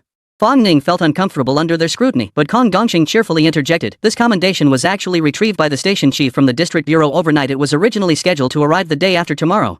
Fong Ning suddenly understood. No wonder the director was absent yesterday, he'd been out claiming credit. What an interesting old man, Fong Ning thought to himself. Suddenly, Lin Dashan called out, "Fong Ning." "Ha?" Startled by the abrupt call, Fong Ning looked up in surprise. Lin Dashan grabbed Fong Ning by the arm and pointed at him, announcing to the crowd. "Our station's Fong Ning has demonstrated exceptional merit. The organization has decided to award Fong Ning a second-class merit award. A bonus of 20,000 yuan. The crowd below the stage couldn't stop gaping. Hearing this news, their jaws dropped so wide they went numb. A second-class merit. This is a second-class merit. You see, in all the years of Urxiankyo police station's existence, not a single third-class merit had ever been awarded. Fong Ning, a newly hired intern, had earned a second-class merit in just 2 days. No, make that 1 day. On his very first day reporting for duty, he earned a second-class merit. Truly, comparison is the thief of joy. Fong Ning wasn't overly moved by the second-class merit, since the station chief had hinted yesterday that it was a sure thing. What he cared about more was when the bonus would be paid out. So, under the hopeful gazes of everyone present, Fong Ning bit his lip and asked, about that, when will the bonus be paid out? Chapter 11, Chief, I'll be Fong Ning's mentor. Inside Urxiankyo police station. The moment Fong Ning finished speaking, everyone's vision went black. What was going on? Shouldn't he be giving an acceptance speech right now? Then express gratitude? And recount how he earned that second-class merit? Why bring up the bonus? Compared to the second-class merit award, the bonus is practically nothing. Director Lin Dashan's mouth twitched twice in quick succession. Damn it, he'd intended to use Fong Ning to boost everyone's morale. Who'd have thought he'd throw a curveball and ask when the bonus would be paid out? This kid so fixated on the bonus? Could something be wrong at home? He'd have to ask him about it later. Taking a deep breath, Lin Dashan feared Fong Ning might say something else shocking and quickly pulled Ning over to explain. We're recognizing your achievements early. The bonus will be issued alongside your second-class merit certificate, which is currently under review. Oh, well then. Fong Ning hummed in disappointment and fell silent. Lin Dashan, not daring to let Fong Ning ramble on, steered the conversation with a smile. Fong Ning, why don't you share the full story of how you apprehended that Class F fugitive with everyone? Let everyone learn from your experience. Seeing the curious expressions on his colleagues' faces, Fong Ning held nothing back, recounting the entire process in detail. Another wave of gasps rippled through the group. What? That dark alleyway is Backstreet Alley, right? Only people who grew up there know their way around that place. How did you know where the fugitive was? Exactly. I know Backstreet Alley, it's pitch black inside, filthy and chaotic. 9 out of 10 people who go in can't find their way out. How did you manage it? Fong Ning was suddenly at a loss for words. How could he explain this? He couldn't exactly say he had the true sight buff, could he? If he said that, he'd probably be labeled a lunatic. Just intuition, I guess. My intuition is usually spot on. Fong Ning could only make up a flimsy excuse. Intuition? That intuition is a bit too strong, it could practically function as a GPS. The others weren't satisfied with this answer. Seeing Fong Ning fall silent after speaking, they didn't press further and instead shifted to another question. What about the specifics of the arrest? I've seen Scorpion's file. He trained at a martial arts school when he was younger and is quite skilled. How did you manage to completely subdue him? Nothing special. Just got a little rough. Fong Ning scratched his head. Whoa. A bit rough? The group rolled their eyes again, recalling Scorpion's gruesome state from yesterday. When Scorpion was brought in, there wasn't a single spot on him that wasn't covered in blood. How is that a bit rough? It was clearly beating him to death. Seeing the conversation taking a turn for the worse, Lin Dashan finally couldn't hold back and waved his hands urgently. Alright. That's enough experience sharing for now. Save the rest of your questions for another time. He could tell now Fong Ning was a real tiger. If they kept talking, who knew what else he might say? No more letting this kid speak. Lin Dashan muttered to himself. Just then, a man and a woman entered the room. Neither wore police uniforms, and they looked thoroughly exhausted. Lin Dashan's eyes lit up as he called out to them, Ichan, Daching. Mission complete? Come over here quickly. The woman was in her early 20s, wearing a lace short-sleeve top and a form-fitting long skirt that showcased her stunning figure. Beneath her shoulder-length hair sat a delicate, oval face, and beneath long lashes lay a pair of bright, piercing eyes. In an instant, a phrase flashed through Fong Ning's mind, both regal and fierce. Having spent years as an undercover agent in his previous life, he'd seen all kinds of beauties. But this woman before him? Without exaggeration, she could easily rank in his top 3. If he had to rate her, she'd be at least an 8. And that was without makeup properly dressed, she could easily hit a 9. As for the male companion, Fong Ning hadn't studied him closely, only noting that his face was quite pale. The two approached and fell into line before them. Seeing the large gathering, they couldn't help but look around curiously, wondering what was happening. Lin Dashan grinned as he introduced them to Fong Ning. These two are elite officers from our station. This is Shuri-chan. Though she's only been on the job for 2 years, she's already a star officer at our station. Before you arrived, she held the record for the fastest arrest of a thief in our station's history. This is Zhao Daching, a seasoned frontline officer with extensive experience. He's our station's star pickpocket catcher. This is Fong Ning, a new recruit who just joined yesterday. Today is his welcome ceremony. Fong Ning smiled and nodded to both of them. Shuri-chan returned the nod, her gaze lingering on Fong Ning with a hint of surprise and curiosity. She caught a major thief on her 3rd day. Could he have surpassed her record? Had he snagged a thief on his very first day? Zhao Daching lifted his chin in a perfunctory nod, a flicker of disdain crossing his eyes. Just a rookie, lucky enough to snag a thief. Was all this fanfare really necessary? It was as if he'd been awarded a second-class merit. After the introductions, Lin Dashan paused, his tone turning serious. Although our station just received an award, that doesn't mean we can relax. The annual arrest competition has begun and our past performance has been far from ideal. In fact, we've consistently ranked near the bottom. Effective immediately, all leave is cancelled. Focus entirely on completing arrest quotas. Yes, sir. The officers responded in unison, their eyes blazing with determination. Shuri-chan and Zhao Daqing, however, were taken aback. When did the station receive this commendation? Lin Dashan surveyed the group with satisfaction, his gaze settling on Fong Ning. An idea immediately formed in his mind. He must use this manhunt competition as an opportunity to properly cultivate Fong Ning. With that thought, Lin Dashan spoke slowly. Ahem. As per tradition, new recruit Fong Ning will be assigned a mentor here at the station. Director, since I've interacted with Fong Ning more frequently, I'll serve as his mentor. Zhang Feng burst through the crowd, urgently calling out to Lin Dashan. He'd witnessed Fong Ning's capabilities firsthand. This mentorship role was his for the taking. With Fong Ning's talent, promotions and raises were a sure thing. Being his mentor would surely bring him prestige later on, right? Before Zhang Feng could finish speaking, another burly figure pushed through the crowd. Chief, don't listen to his nonsense. By rotation, it's clearly my turn. I'll be Fong Ning's mentor. He Wei's voice was firm and decisive. He flashed a smile at Fong Ning first, then turned his gaze toward Zhang Feng, refusing to be outdone. You're shameless. You're the shameless one. Shuri-chan was taken aback. Mentoring newcomers was exhausting. Didn't everyone usually avoid it? They'd normally pass the responsibility back and forth. Why were they suddenly fighting over it today? Could it be because of Fong Ning? Her gaze toward him grew increasingly curious. Zhao Daqing snorted coldly, his eyes brimming with disdain. So what if he caught a thief? Is it really worth fighting over like this? As Zhang Feng and Wei's argument escalated, the station chief shouted to stop him. Stop. Enough bickering. This is chaotic and undisciplined. What kind of example are you setting? Does it really matter who gets to mentor Fong Ning? Aren't we all just contributing to the station? Do you two have any sense of collective honor? Zhang Feng and Wei instantly fell silent, lowering their heads in shame. The director truly showed his stature. His perspective was elevated. His grasp of the bigger picture was beyond ordinary people. The audience below nodded in agreement, deeply resonating with the director's words. Just then, the director spoke softly. All right, I'll take Fong Ning under my wing. I'll be his mentor. Chapter 12, Poor Zhao Daqing. Zhang Feng? He Wei? Shuri-chan? Zhao Daqing? Everyone seemed to have misheard, their eyes wide as they froze in place. Lin Dashan, unflappable and unruffled, repeated himself. I said I'd be Fong Ning's master. Any objections? No problem. Zhang Feng and Wei spoke in unison. Are you kidding? Of course there's no problem. With the chief personally taking on the role of mentor, who would dare object? But the fact that the director himself would personally mentor Fong Ning caught them off guard. They shot Lin Dashan a slightly resentful look. The crowd below was also stunned. While they knew the chief would choose someone highly skilled to mentor Fong Ning, but they hadn't expected the chief to take on the role himself. This carried entirely different weight. It signaled Fong Ning was likely the future successor. The gaze they cast upon Fong Ning instantly grew more intense. Shuri-chan's breathing quickened. She hadn't expected the chief to personally take on an apprentice. She knew the chief had been exceptionally capable in his youth, but an injury had kept him stuck in his current role. Even if Fong Ning caught a thief on his very first day, the chief probably wouldn't have considered taking him on as an apprentice. And earlier, the chief mentioned the station receiving an award. Could that be connected to Fong Ning? Just as Shuri-chan was about to ask, Zhao Daqing suddenly spoke up. Chief, you don't need to personally mentor a new recruit. I can handle it. Zhao Daqing forced a smile at Fong Ning, though inwardly he held a terrible impression of him. Back at the office, everyone used to revolve around him. How could one business trip change everything so drastically? Although the director hadn't formally taken him as an apprentice, his abilities and experience spoke for themselves. He'd always assumed he was the next in line to take over. But who could have predicted Fong Ning would suddenly appear? Not only did he receive such a grand welcome, but the director personally took him as a disciple. What gives? Is he some kind of connected insider?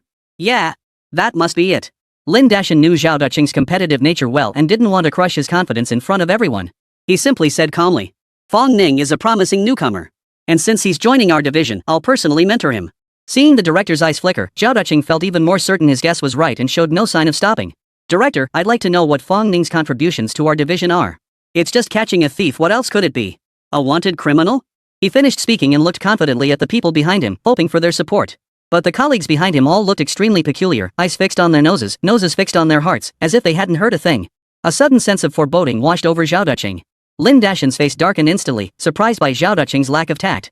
At that moment, Zhang Feng beside him couldn't hold back any longer. He addressed Zhao Daqing, enunciating each word clearly. Fong Ning caught a thief on her very first day. The thief confessed to theft totaling over 200,000 yuan. A mere bumbling thief. Even if the amount exceeded 200,000 yuan, it's hardly noteworthy. Zhao Daqing's expression remained unchanged, his chest still puffed out proudly. The thieves he'd caught had stolen nearly 2 million yuan in total. What was a measly 200,000 yuan? Zhang Feng snorted coldly and stepped forward. Not only that, but Fong Ning also assisted the city's criminal police in apprehending a Class A fugitive. What? That's impossible. Zhao Duqing staggered, nearly falling. This was a Class A fugitive. There aren't many Class A fugitives on the run online to begin with, and every single one is a vicious criminal. Not only did Fong Ning encounter one, but he assisted the police in capturing him. How could he be so incredibly lucky? No wonder the welcome ceremony was so grand, and the chief even wanted to take him as an apprentice. Cold sweat beaded on Zhao Duqing's forehead. But with things having come to this, he couldn't afford to lose face. Gritting his teeth, he whispered, "I merely assisted the criminal investigation team. I didn't capture him myself. It's nothing to boast about." Zhang Feng's anger turned to laughter. He'd seen stubborn before, but never this stubborn. Then his eyebrows shot up. "I forgot to mention earlier, Fong Ning single-handedly apprehended an A-level fugitive and assisted the criminal investigation team in completing the interrogation." Captured single-handedly. Assisted in interrogation. The keywords exploded like thunderclaps in his ears. Zhao Duqing felt as if struck by lightning, a chill surging from the soles of his feet straight up to his heart. How could this be possible? Zhao Duqing felt his entire worldview crumble. A newly hired intern had captured an A-level fugitive single-handedly. Here he was questioning the situation. What a complete embarrassment. Unable to meet anyone's gaze, Zhao Duqing turned away with a grim expression, saying nothing. Without so much as a farewell, he hurried toward the door. He had to get out of this place. He simply couldn't bear to stay any longer. Seeing Zhao Duqing about to leave, Zhang Feng decided to go all out with his remarks, delivering another series of heavy blows. Oh, and Fong Ning was awarded a second-class merit. Zhao Duqing's footsteps faltered slightly, but he didn't turn back. And by the way, Fong Ning isn't an intern anymore. He was made permanent in just 2 days. Zhao Duqing staggered, grabbing the courtyard gate for support. Only after several long seconds did he shakily make his way out the door. Oh, and because of Fong Ning, our office received commendation from the district bureau. Outside the gate, Zhao Duqing froze completely. He stood there for a full minute before suddenly bolting away. Only one thought occupied Zhao Duqing's mind now: get the hell out of this place. Seeing this scene, the people in the courtyard actually felt a pang of sympathy for Zhao Duqing. Why couldn't you just listen quietly? You had to ask. Now look at you, can't take it anymore. Shi Yi-chan beside him couldn't stop gaping. Only now did she understand what the chief meant by potential. This wasn't just potential, this was pure genius. On his very first day on the job, he captured an A-level fugitive alive, successfully interrogated him, earned a second-class merit award, and got his permanent position. Compared to him, she felt like the real rookie. Just then, Lin Dashan's phone rang. He answered it, frowning the whole time. A few minutes later, he hung up and said sternly, "The precinct is calling a meeting for all district station chiefs. Word is the higher-ups are very dissatisfied with the crime reporting rate in the old city district. The bureau is taking this burglar catching competition very seriously. The results may be factored into everyone's year-end evaluations. Our station faces immense pressure. I expect everyone to be on high alert and take this competition seriously. All teams depart immediately. If a team fails to catch 3 thieves in a day, don't bother coming back." Everyone's eyes widened in alarm, realizing this campaign was unlike any before. With grim expressions, they began packing their gear to depart. After delivering his speech, Lin Dashan frowned as he looked at Fong Ning. He had to attend a meeting at the bureau and wouldn't have time. With Zhao Duqing, the expert thief catcher, unavailable, who could he find to train him? Suddenly, his gaze fell on Shi Yi-chan nearby, and his eyes lit up. "Yi-chan, your assignment just ended. You don't need to rush to catch thieves. Give Fong Ning a proper training session on how to do it." "Got it." Yi-chan glanced at Fong Ning before nodding in agreement. Lin Dashan nodded in satisfaction, then looked at Fong Ning with lingering concern. "Fong Ning, you just apprehended a wanted criminal. Going after petty thieves now, won't that feel like a step down?" "That's just how things are at the police station. Reporting to the chief, I guarantee mission completion." Lin Dashan turned in surprise to see Fong Ning's eyes gleaming with excitement, showing no trace of disappointment. His expression suggested he wasn't off to catch a thief, but to pick up money. Chapter 13, No random arrests, he's the thief. After giving his orders, the chief turned and got into his car to head to the district bureau for a meeting. Fong Ning stood there grinning like an idiot. To him, catching thieves really was no different from picking up money. These thieves were nothing but pure, shining justice points. For others, catching thieves was difficult, but for him, with the true eye, it couldn't be simpler. With the eye of truth activated, how could he possibly fail to catch a thief? The only concerns were whether there were enough handcuffs, and whether the detention cells were large enough. Seeing Fong Ning still grinning like an idiot, Shi Yi-chan furrowed her delicate brows slightly, thinking to herself, typical newbie getting this excited about catching thieves. But catching thieves wasn't that easy. The crooks in the old district were as cunning as monkeys. A 2-person squad catching 2 thieves in a day was already a decent haul. Never mind. I'll give him a heads up later so he won't be too disappointed when reality hits. "Hello, I'm Shi Yi-chan, pleased to meet you." A voice as sweet as a nightingale's song reached his ears. Fong Ning finally snapped out of his daze, his expression shifting as he forced a smile. "Hello, I'm Fong Ning. Nice to meet you. Sis-chan, let's go catch some thieves. I'll wait for you at the door." With that, he dashed toward the door. Shi Yi-chan stood frozen in place, a flicker of confusion crossing her eyes. What was that about? That was supposed to be a handshake, and he pulled his hand away faster than she could. And what's more, shouldn't she have started by complimenting herself first? After all, she's a police officer.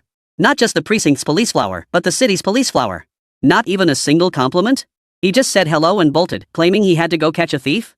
Catch your ass. Oomph. Such a straight guy. Thief-catching maniac. Shuri-chan gritted her teeth, gave a soft huff, and quickened her pace to follow. The Urxiankyo area wasn't huge, but it wasn't small either. Fong Ning and Shi-chan walked all the way to the old town. It wasn't that they didn't drive, it was simply that the Urxiankyo police station was too poor. They only had 3 cars and 5 motorcycles in total. 1 sedan for the station chief, 1 spare, and another that wouldn't start. As for the motorcycles, everyone preferred walking over riding them. They stalled 3 times per kilometer and weren't even worth pushing. The two walked for most of the day. Shuri-chan, having walked for a year or two, was long accustomed to it. By the time they reached the old town, he was only slightly flushed. Just as he turned to reassure Fong Ning that this was normal and he'd get used to it eventually. But then came a thud. Shuri-chan collided headfirst into Fong Ning's chest. Her vision darkened and she nearly collapsed. Fong Ning caught Shuri-chan by the waist, his wide eyes filled with confusion. Sister-chan, why did you suddenly turn around? Seeing Fong Ning completely unfazed, his face unflushed and breathing steady, Shi-chan swallowed the words on her lips. Only then did she realize she was being held in his arms. A wave of embarrassment and anger washed over her. Nothing. Let go of me. Splat. Fong Ning let go, and Shi-chan immediately landed on her, but with a thud. You. Why did you let go? Shuri-chan clutched her bottom, her clear eyes glaring angrily at Fong Ning. Fong Ning felt a bit embarrassed under her glare and stammered, but Sister-chan, you told me to let go. Shuri-chan's teeth were chattering. She glared at Fong Ning for a long moment before finally spitting out. You're such a straight guy. Fong Ning felt awkward upon hearing this. Though he'd seen his share of women in his past life, he'd never been in a relationship and knew nothing about romance. It wasn't that women hadn't pursued him, he simply dared not commit. He didn't know when his time would come, and he couldn't bring himself to drag someone else down with him. Shuri-chan stomped ahead in a huff, her steps growing faster and faster. Fong Ning followed easily behind. Soon, their pace quickened until they found themselves at the jewelry market. Seeing the large characters for jewelry market, Shuri-chan halted abruptly, a frown creasing her lips. How did we end up here? The plan was to familiarize Fong Ning with catching thieves today. He intended to go somewhere like a bus station, where the thieves were mostly amateurs and easier to apprehend. But the thieves in the jewelry market were all professionals. Though numerous, they were the elite of the criminal world, making them extremely difficult to catch. That's why, even though she knew this place was rife with thieves, nearby police stations rarely bothered coming here. At the end of the day, it just wasn't worth the effort. Oh well. Since we're here, I'll start with some theory first. Catching thieves can wait until tomorrow. With a plan in mind, Shuri-chan pointed at the jewelry market and began. This is the largest jewelry trading market in the old city district. It has numerous stalls, heavy foot traffic, and no surveillance cameras. Today I'll show you around and explain key considerations for catching thieves. Pay close attention. Fong Ning? Where is he? Shuri-chan turned around only to find Fong Ning gone. She froze in shock. Scanning the area, she finally spotted Fong Ning darting into the jewelry market so fast it looked like he was going to snatch money. Oomph, such a straight guy, a thief-catching maniac. Stomping her foot in frustration, Shuri-chan had no choice but to follow. The moment Fong Ning stepped into the jewelry market, dozens of red dots flashed before his eyes. Some were as red as Xiaolu, while others were even deeper. So many thieves. Fong Ning's mouth stretched wide, nearly reaching his ears. This was pure, living justice points. Stepping deeper into the market, a cacophony of noise washed over him like a tidal wave. The clamor of vendors hawking their wares, the shouts of buyers haggling over prices, all rising and falling in a relentless chorus. Jade sellers, jewelers, jadeite vendors, everything imaginable. Row upon row of stalls stretched on, disappearing into the distance. Narrow walkways separated each row of stalls, barely wide enough for 2 or 3 adults to pass side by side. The passageway was bustling with people, shoulder to shoulder, creating a lively atmosphere. Fong Ning took a deep breath, intending to start scanning his surroundings from his own position. Opening his true eyes again, he immediately spotted a red light point very close to him right beside him. The red dot kept moving, slowly drawing nearer to him. It was getting closer to me. Fong Ning's heart skipped a beat. Suppressing his inner turmoil, he turned his head casually to glance to the side. A man in a suit wearing sunglasses appeared before him. The man wore a crisp suit, carried a briefcase, and sported polished leather boots. His slicked back hair gleamed. He looked every bit the part of a boss coming to place an order. No one would ever suspect he was a thief. But by the looks of it, he was targeting her? Fong Ning's mind raced. He chose to stay put, waiting for the fish to take the bait. The man in the suit moved in a serpentine pattern, slowly and unobtrusively edging closer to Fong Ning. His eyes darted around beneath the sunglasses, clearly targeting Fong Ning. Fong Ning waited for a while, noticing the man only getting closer to observe, showing no intention of making a move. Damn it, these thieves are too cunning. I shouldn't have waited, I should have just grabbed the bastard. Just as Fong Ning cursed under his breath and prepared to strike, the man in the suit suddenly couldn't hold back. He charged forward, colliding with Fong Ning. Damn it! Don't you have eyes? The man seized the moment of impact to snatch something, then cursed loudly. The guilty party accuses first. Fong Ning said nothing, flashing his signature smile as he stared straight at the man. The man's hair stood on end instantly. His entire back felt like it was being pricked by needles, and a wave of dread washed over him. I've been waiting for you. Fong Ning spoke with a smile, but to the man in the suit, it felt utterly terrifying. The man turned to flee, but it was too late. Fong Ning grabbed the man's right arm, flicked it upward, and a sharp cracking sound echoed as the arm dislocated. Ah!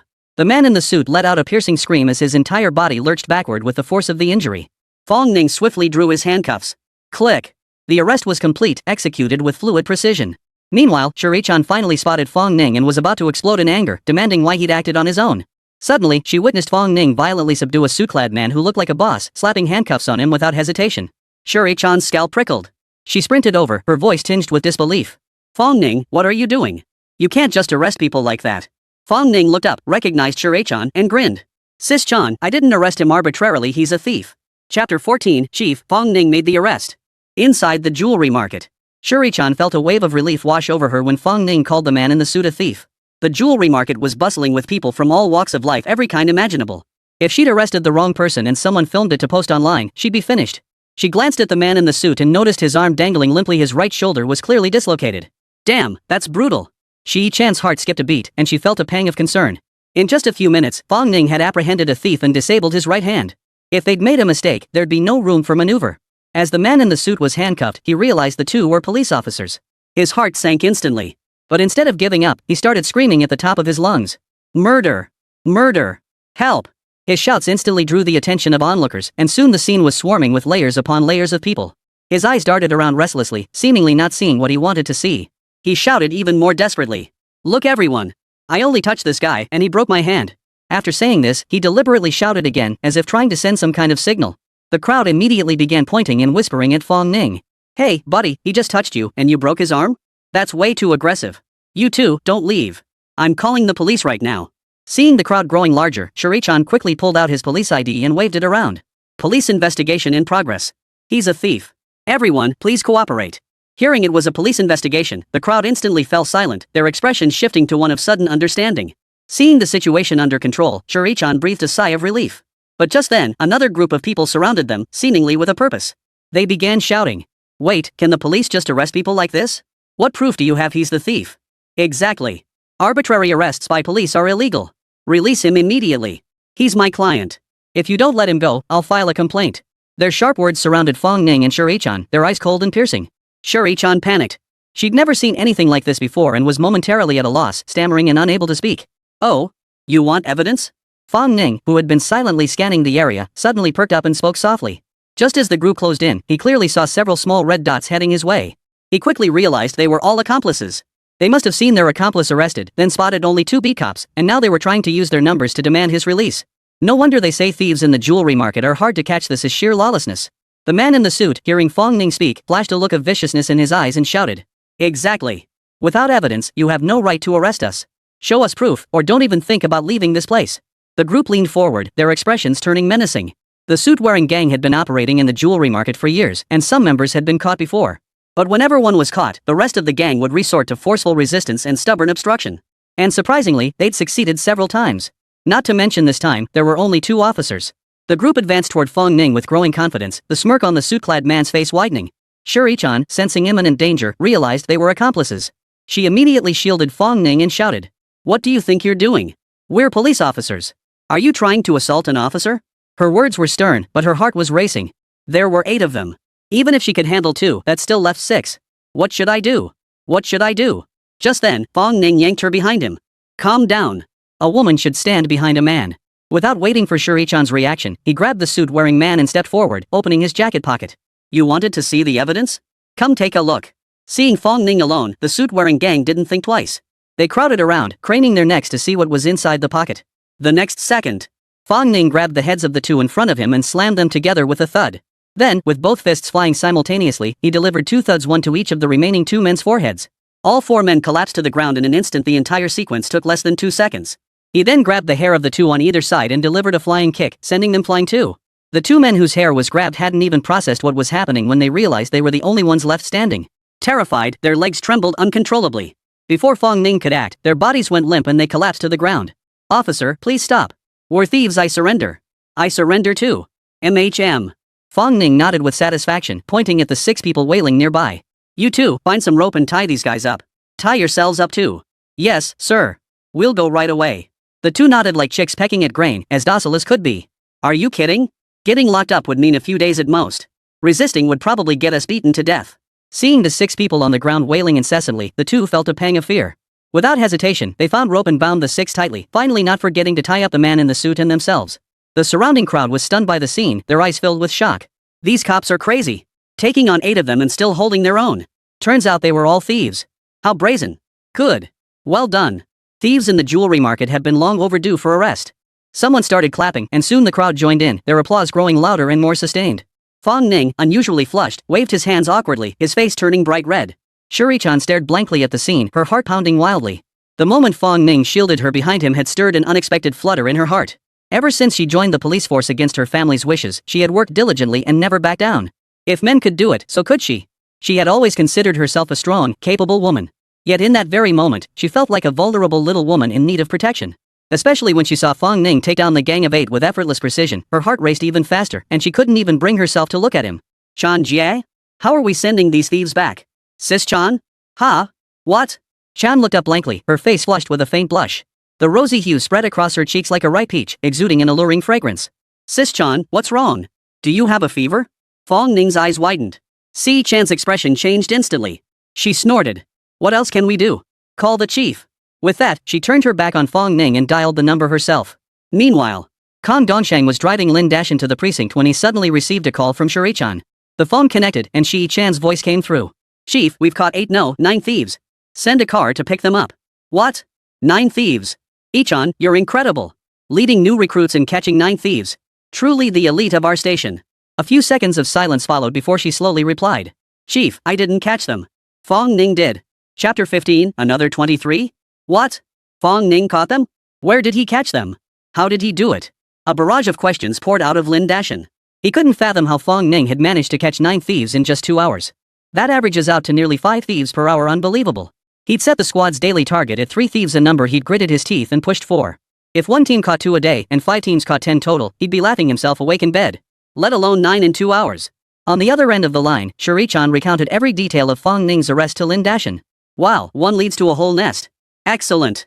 Only after hearing the full story did Lin Dashin grasp the situation. It was 1 arrest leading to 8 more. Still, Lin Dashin couldn't help but marvel.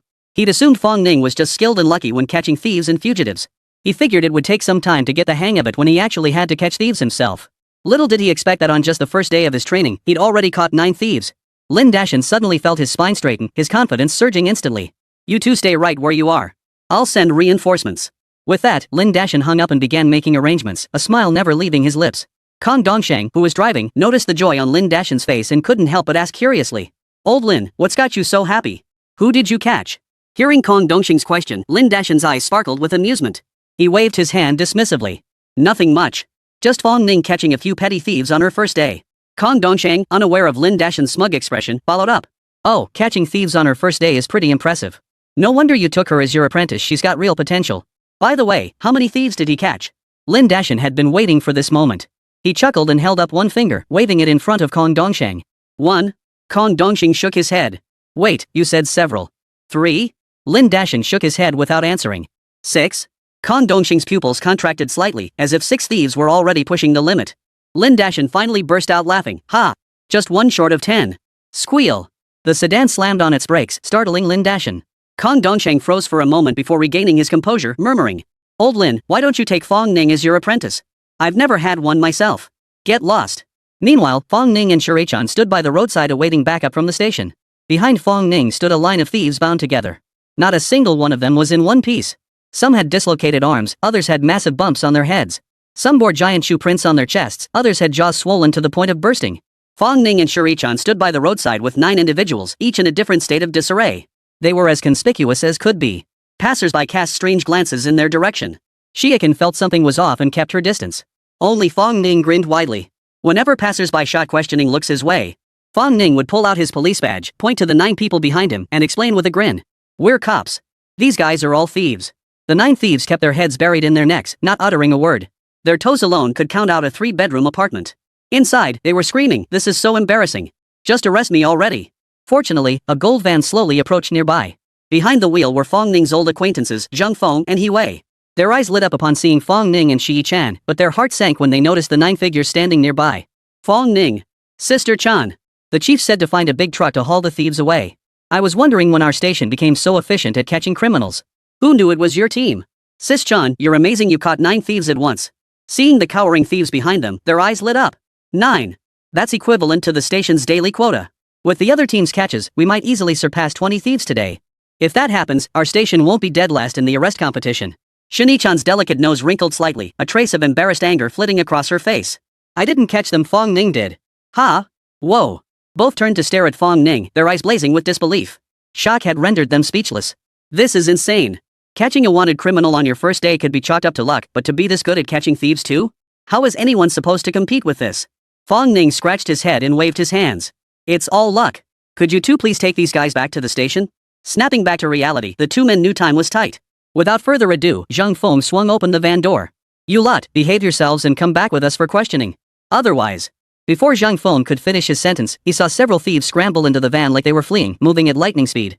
Their hands were strung together in a row with rope, looking just like a string of candied hawthorn berries. This. And Wei suddenly felt his brain couldn't keep up. Handcuffs aren't in style anymore? Rope is the new trend? And what was with those thieves?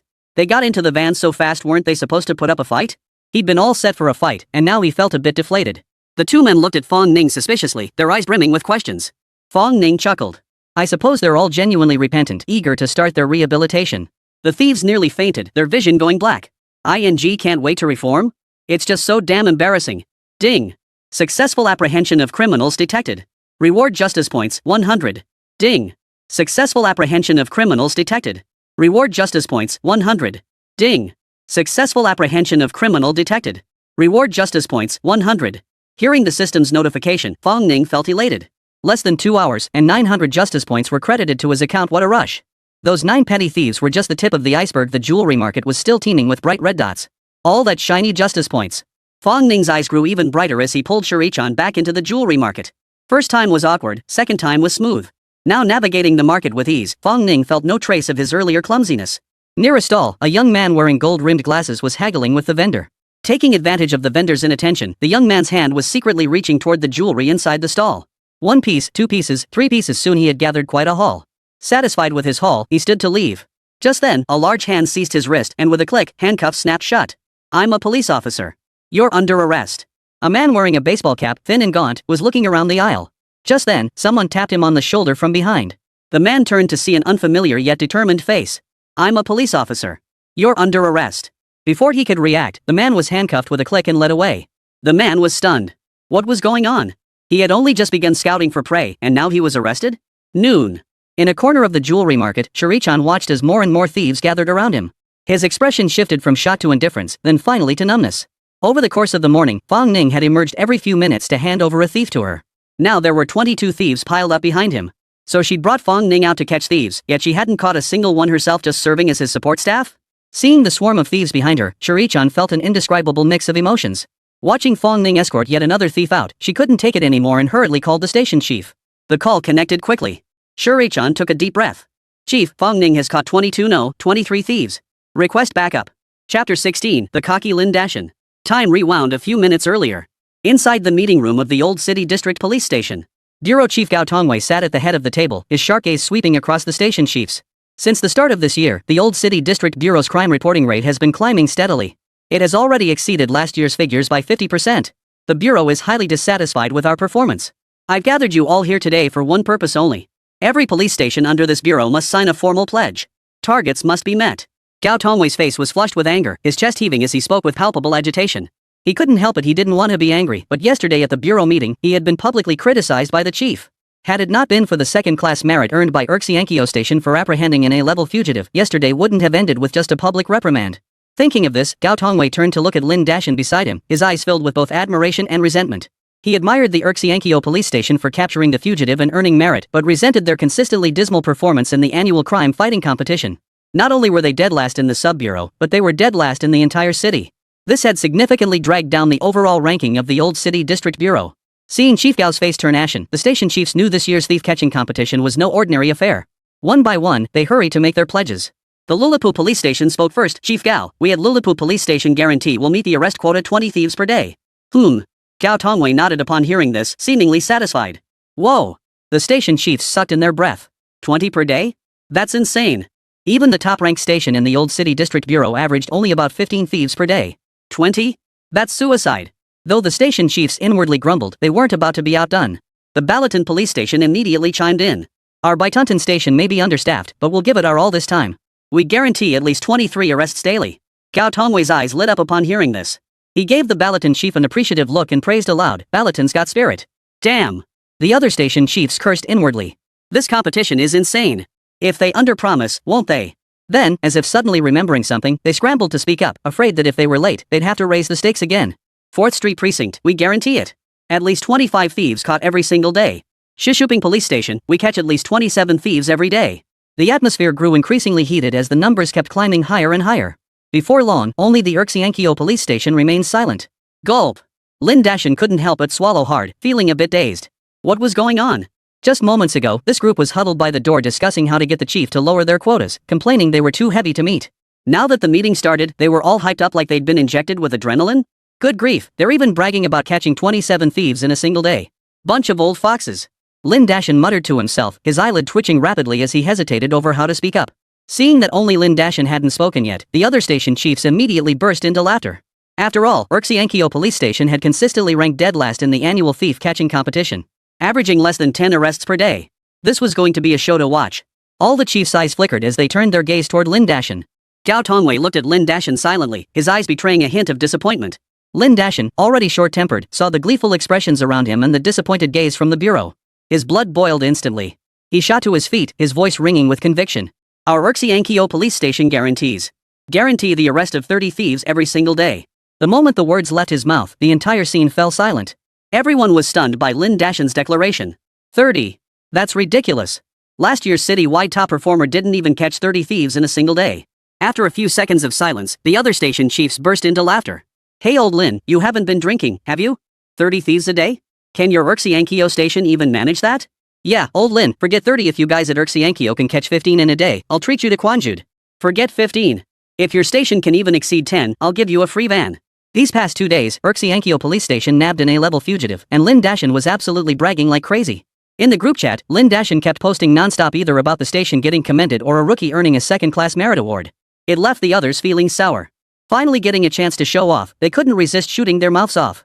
Lin Dashin's face darkened at the remark, but he forced himself to say, why not? Our station has already caught 9 thieves. Old Lin, 30 thieves a day means 15 in half a day. You're still 6 short. The other station chiefs chimed in immediately. Gao Tongwei frowned, his gaze turning slightly displeased toward Lin Dashin. Dashin, this isn't child's play. We must base our targets on the station's actual capabilities. I'll ask again, what is your station's target? Lin Dashin lowered his head, his face twisted into a bitter expression. After wrestling with it for ages, he finally accepted reality and was about to speak. Beep. But just then, the phone rang abruptly.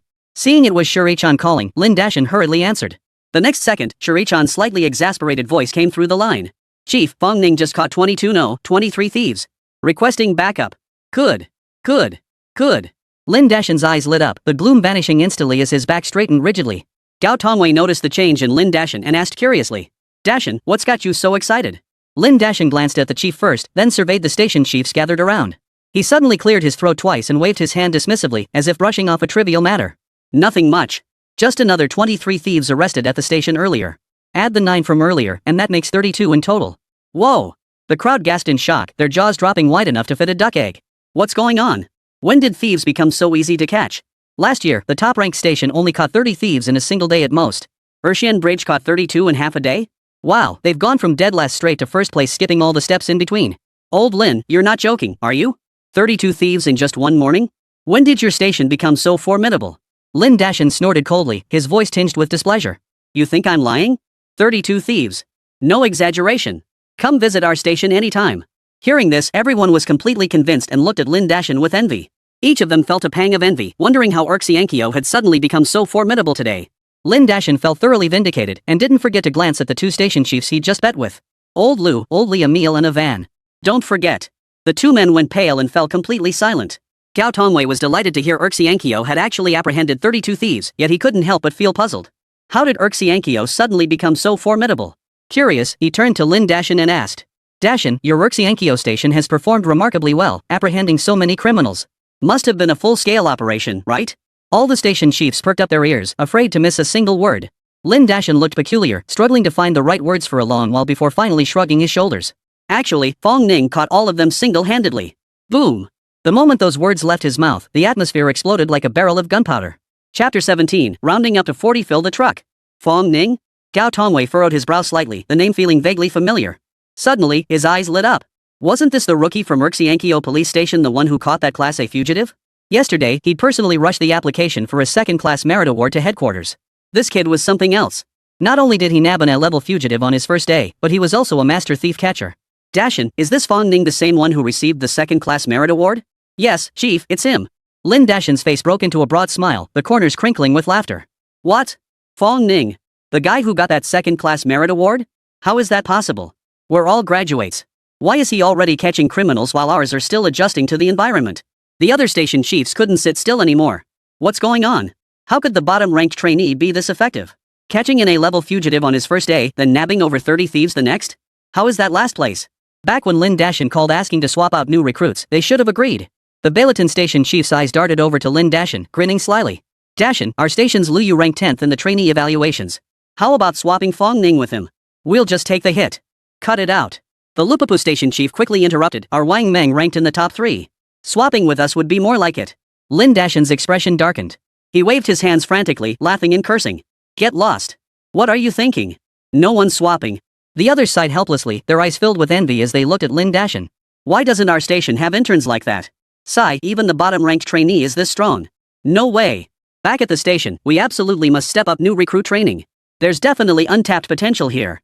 The team leaders grew increasingly convinced this approach was viable, already scheming in their minds how to unlock the newcomer's potential. What Fong Ning didn't know was that his 2 astonishing moves had caused his fellow interns to suffer greatly. Meanwhile, the clock ticked toward noon. Fong Ning and Shuri-chan stood on an empty lot outside the jewelry market, their eyes fixed on the distant bus slowly approaching. No choice with over 30 thieves behind us, we couldn't possibly fit them all without a bus. The petty thieves lined up behind us, each with their own peculiar posture. But they all shared one thing in common, they were all crouched on the ground, not daring to speak out of turn. Seeing this scene, Shuri-chan couldn't help but chuckle. These petty thieves were used to acting cocky. After getting caught, they wailed and screamed as if they were the wronged ones. At first, she'd almost believed their pleas. But Fong Ning simply walked up, pulled out the stolen goods, and treated them as if they had no secrets from him. Faced with irrefutable proof, the thieves finally fell silent. For those who still dared to protest despite the evidence, it was even simpler. Fong Ning didn't bother with niceties, he just walked right up and slapped them hard across the face twice, demanding to know if they were convinced. Well, at least no one was arguing now. Shuri-chan caught sight of several thieves whose faces were now swollen like pig heads and nearly burst out laughing. Squeak! The bus came to a slow stop. Fong Ning, Chanjia, this. You guys are way over the top. You must be here to stock up. Goodness, there must be over 30 thieves here. Zheng Feng leapt off the bus, his eyes widening in shock. When the station chief texted him to find a bus to support Fong Ning, he'd wondered if it was overkill. But now it seemed the bus wouldn't even hold everyone, some would have to stand. Fong Ning glanced up at the bus and nodded with satisfaction. This bus is great. How many people can it hold? Zhang Feng paused, then blurted out. Only 24 seats, but it can safely carry 40. Why? 40 people. Fong Ning pondered for a moment, glancing at the bus then at the 20-odd thieves behind him. His eyebrows arched. A bus isn't complete unless it's full. You two wait here. I'll be right back. Without waiting for Zheng Feng or Shuri-chan to react, he plunged back into the jewelry market. The two stood frozen in place, watching Fong Ning's receding back as they murmured in unison. He's got some nerve. Another 10 minutes passed before Fong Ning emerged, leading a group of grimy, disheveled thieves. He muttered under his breath as he walked. 9 plus 31 equals 40, perfect for one truckload. The two were utterly speechless. Catching thieves is one thing, but you're controlling the numbers here? And you only caught 9 to control the total to 40? You're the one who's law-abiding. Wait. Shuri-chan snapped out of it, her expression darkening as her delicate brows shot up. Fong Ning, did you count me in? What? Fong Ning froze, then sucked in a sharp breath, his neck stiffening. Sis-chan, I forgot. Fong Ning. Outside Urxiankyo police station, anti-pickpocketing squads from various districts were returning for lunch. Whenever they bumped into each other, they'd exchange updates. How's it going? How many thieves did you catch? Reactions varied. Some teams had already met their 3 arrest quota, while others hadn't made a single catch all morning. Old Wang, how's your team doing this morning? Any luck? The officer called Old Wang's side at the question. Don't even ask. We got completely wiped out this morning. If we don't make any arrests this afternoon, we'll be humiliated. If we don't meet our quota, our year-end evaluations are in trouble. Sigh, if only we could team up with Daching's squad. If we were paired with Daching's team, forget about 3 arrests a day with some effort, we could even nab 10 thieves in a single day. The man patted Old Wang on the shoulder. Don't even think about it. I heard Daching's already gearing up to catch thieves on his own, trying to prove his worth to the chief. The two chatted idly, clearly holding Zhao Duqing in high regard. Zhao Duqing had been on the job for years, earning outstanding officer every single year. He'd even developed his own set of tricks for catching thieves. His personal best was 12 thieves in a single day. Of course, that was from raiding a criminal hideout. But no one at Urxiankyo police station had broken that record in years, showing just how tough catching thieves really was. Squeak! A bus pulled up slowly at the station entrance, drawing the attention of everyone in the courtyard. Zhang Feng got off, exchanged greetings with the old man, and drove the bus into the courtyard. Zhang Feng? What are you doing driving a bus? Is there an urgent mission? Watching Zhang Feng drive in a bus, everyone couldn't help but feel puzzled. Zhang Feng chuckled without answering, then slammed open the door. The cargo inside is all precious goods you'll see for yourselves. Curiosity piqued, the crowd swarmed aboard to investigate. Holy crap! What is this? These are all thieves? The crowd stood frozen in shock, staring dumbstruck at the motionless figures inside the cabin. The bus was packed to the brim, bodies crammed together with no room to even stand. Goodness, how many thieves is that? Did you catch them all? Zhang Feng chuckled and waved his hands dismissively. I couldn't possibly have that kind of skill. Guess who caught them all? I know. It must be Zhao Duqing. He said he'd go all out catching thieves today. Old Wan declared with certainty from the crowd. Zhang Feng shook his head mysteriously. Only when everyone in the courtyard turned to look at him did he whisper softly. These thieves were all caught by Fong Ning. Chapter 18, Catching Thieves Requires Talent. The entire courtyard froze in place, their faces etched with utter disbelief. Fong Ning? Isn't he the chief's new apprentice, the one who just got a second-class merit award? But he's a rookie, right? How could he be so skilled at catching thieves? Zhang Feng, are you saying Fong Ning caught all these thieves on the bus by himself? Someone in the crowd found it too unbelievable, their tone dripping with skepticism. Zhang Feng saw the doubt in everyone's eyes and pointed at the bus. To be precise, all 40 thieves on the bus were apprehended by Fong Ning alone. The crowd gasped in astonishment. 40? What? 40? Did I hear that wrong? 40? Not 10? Zhang Feng didn't respond. As soon as the door opened, he began ordering the thieves off the vehicle. We're here. Get off the bus. Line up and behave yourselves. Passengers slowly began disembarking from the bus. 1, 2, 3, exactly 40, not one more or less. Each thief had their hands bound, tethered together in a line by a single rope, a truly spectacular sight. This time, everyone got a clear look. They stood rooted to the spot, not moving an inch. 40 thieves. How had Fong Ning managed this? Remember, the chief had set a quota of 3 per day for each squad. You nabbed 40 in just one morning? How are the others supposed to compete? Was Fong Ning really a rookie? Why did everyone feel like they were the newbies compared to him? Zhang Feng saw the awkward expressions on everyone's faces and felt a surge of delight. Already overwhelmed by this?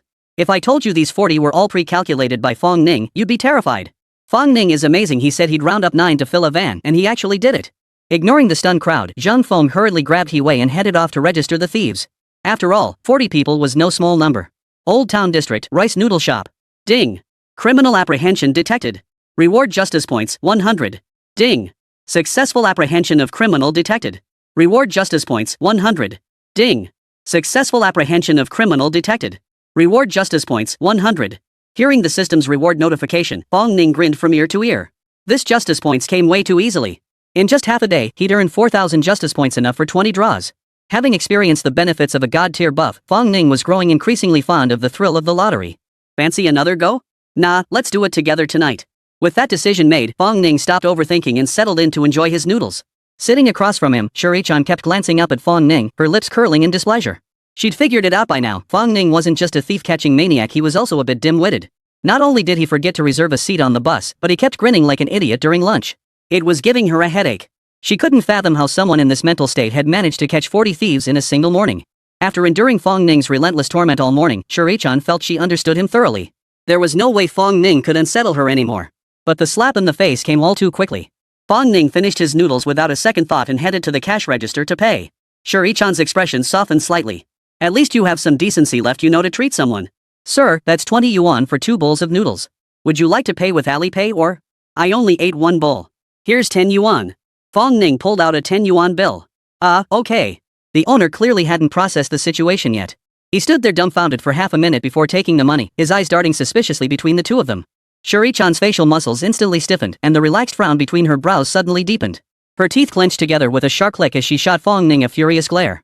Seeing Fong Ning show no intention of turning back, she rolled her eyes in frustration. She angrily pulled out her phone to pay, then strode briskly out of the rice noodle shop. Watching Shuri-chan's hasty departure, Fong Ning, clueless about what had happened, hurried to catch up. Not long after setting off, they unexpectedly encountered an acquaintance, Zhao Duqing. Zhao Duqing immediately spotted Shuri-chan, his face lighting up with joy. But when he suddenly noticed Fong Ning trailing behind her, his expression darkened instantly. He had long admired Shuri-chan. Not only was she outstanding at her job, but she was also the police beauty everyone admired. As the station's star officer and a renowned crime-solving celebrity, he believed he alone was worthy of Shuri-chan. Yet Shuri-chan had always kept her distance from him, neither warmly friendly nor coldly distant, maintaining only a normal colleague relationship. But just now, he'd actually seen Shuri-chan pouting in silent anger, with that kid Fong Ning trailing behind her. His blood boiled instantly. Kid, catching that fugitive was just luck. When it comes to catching criminals, you've got a long way to go. Zhao Dacheng walked up to them, narrowing his eyes. Deliberately ignoring Fong Ning, he addressed Shuri-chan. Little Chan, why aren't you resting after the mission? Shuri-chan's brows knitted tightly, her expression clearly displeased. Brother Zhao, I've told you many times, just call me Ichan. Zhao Dacheng's expression stiffened momentarily before quickly relaxing. My bad. I forgot for a second. Ha! By the way, what are you doing here? On another mission? Shuri-chan pointed at Fong Ning. The chief asked me to bring him along to get familiar with catching thieves, but... Ichan trailed off, unsure how to describe it. Fong Ning had caught 40 thieves in just one morning. What familiarization did he need? But Zhao Dacheng thought Fong Ning lacked aptitude. Ichan hesitated to speak up, so she couldn't help but feel delighted inside. She put on a teaching expression. Fong Ning, right? Catching thieves takes talent. Some people just aren't cut out for it from the start. No matter how hard they try later, they'll never be great at it. But no worries, you've met me. Today, I'll show you how it's done. Fong Ning was momentarily speechless. Zhao Dacheng, he remembered him. The one who wanted to be his master this morning. But having lived over 40 years across 2 lifetimes, Fong Ning couldn't care less about petty squabbles and wanted no trouble. His sole focus now was catching thieves. Thanks, Brother Zhao, but I'll pass. I can handle this myself. Fong Ning's tone was calm. He truly could handle it. The 40 thieves he'd caught that morning were already in the police station. Zhao Dacheng's expression darkened instantly, his voice turning stern. Don't think catching an A-level fugitive makes you special. That was just luck. Catching thieves isn't about luck, it takes talent. Let me tell you, I've already caught 5 thieves this morning. Fong Ning's expression froze. 5 thieves? That's what you call talent? Shuri-chan also wore a peculiar expression, about to speak up when Zhao Dacheng cut him off. Ungrateful bastard. Tonight I'll show you what a pickpocket-busting legend looks like. With a cold snort, he turned and strode away with flair. Shuri-chan watched Zhao Dacheng's hasty departure, her lips twitching. The words she'd intended to speak ultimately remained unspoken. Suddenly, a thought surfaced in her mind. Looks like someone's going to have another sleepless night tonight. Chapter 19, Simple, just catch all the thieves. After Zhao Dacheng left, Fong Ning seemed completely unfazed.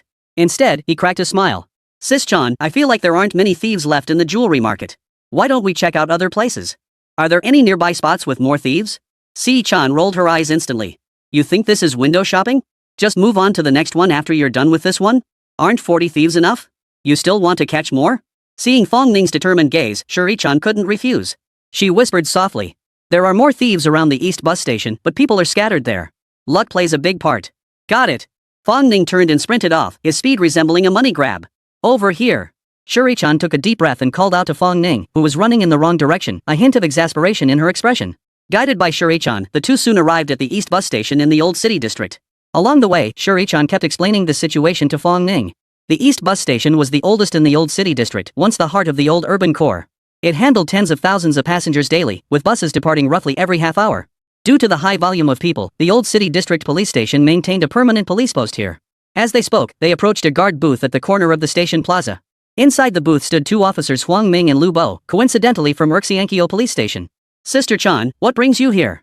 Tall and lanky, Huang Ming spotted Shuri-chan immediately and greeted her with a smile. Yeah, Sister Chan, aren't you going back to rest? Lu Bo, who was a bit short and stocky, asked cheerfully with a twinkle in his eye. Can't sit still. The chief asked me to bring Fong Ning along for some experience. Once bitten, twice shy. Shi-chan dared not mention bringing Fong Ning along to learn how to catch thieves again. Who was the apprentice and who was the master? That was debatable. He feared others couldn't handle it, but more than that, he feared he himself couldn't handle it. Huang Ming's interest was instantly piqued, his eyes fixed intently on Fong Ning. Lu Bo's narrowed eyes widened in surprise. You're that Fong Ning who nabbed an A-level fugitive on your very first day on the job. The two hadn't returned to the station in days because they were on duty at the bus terminal.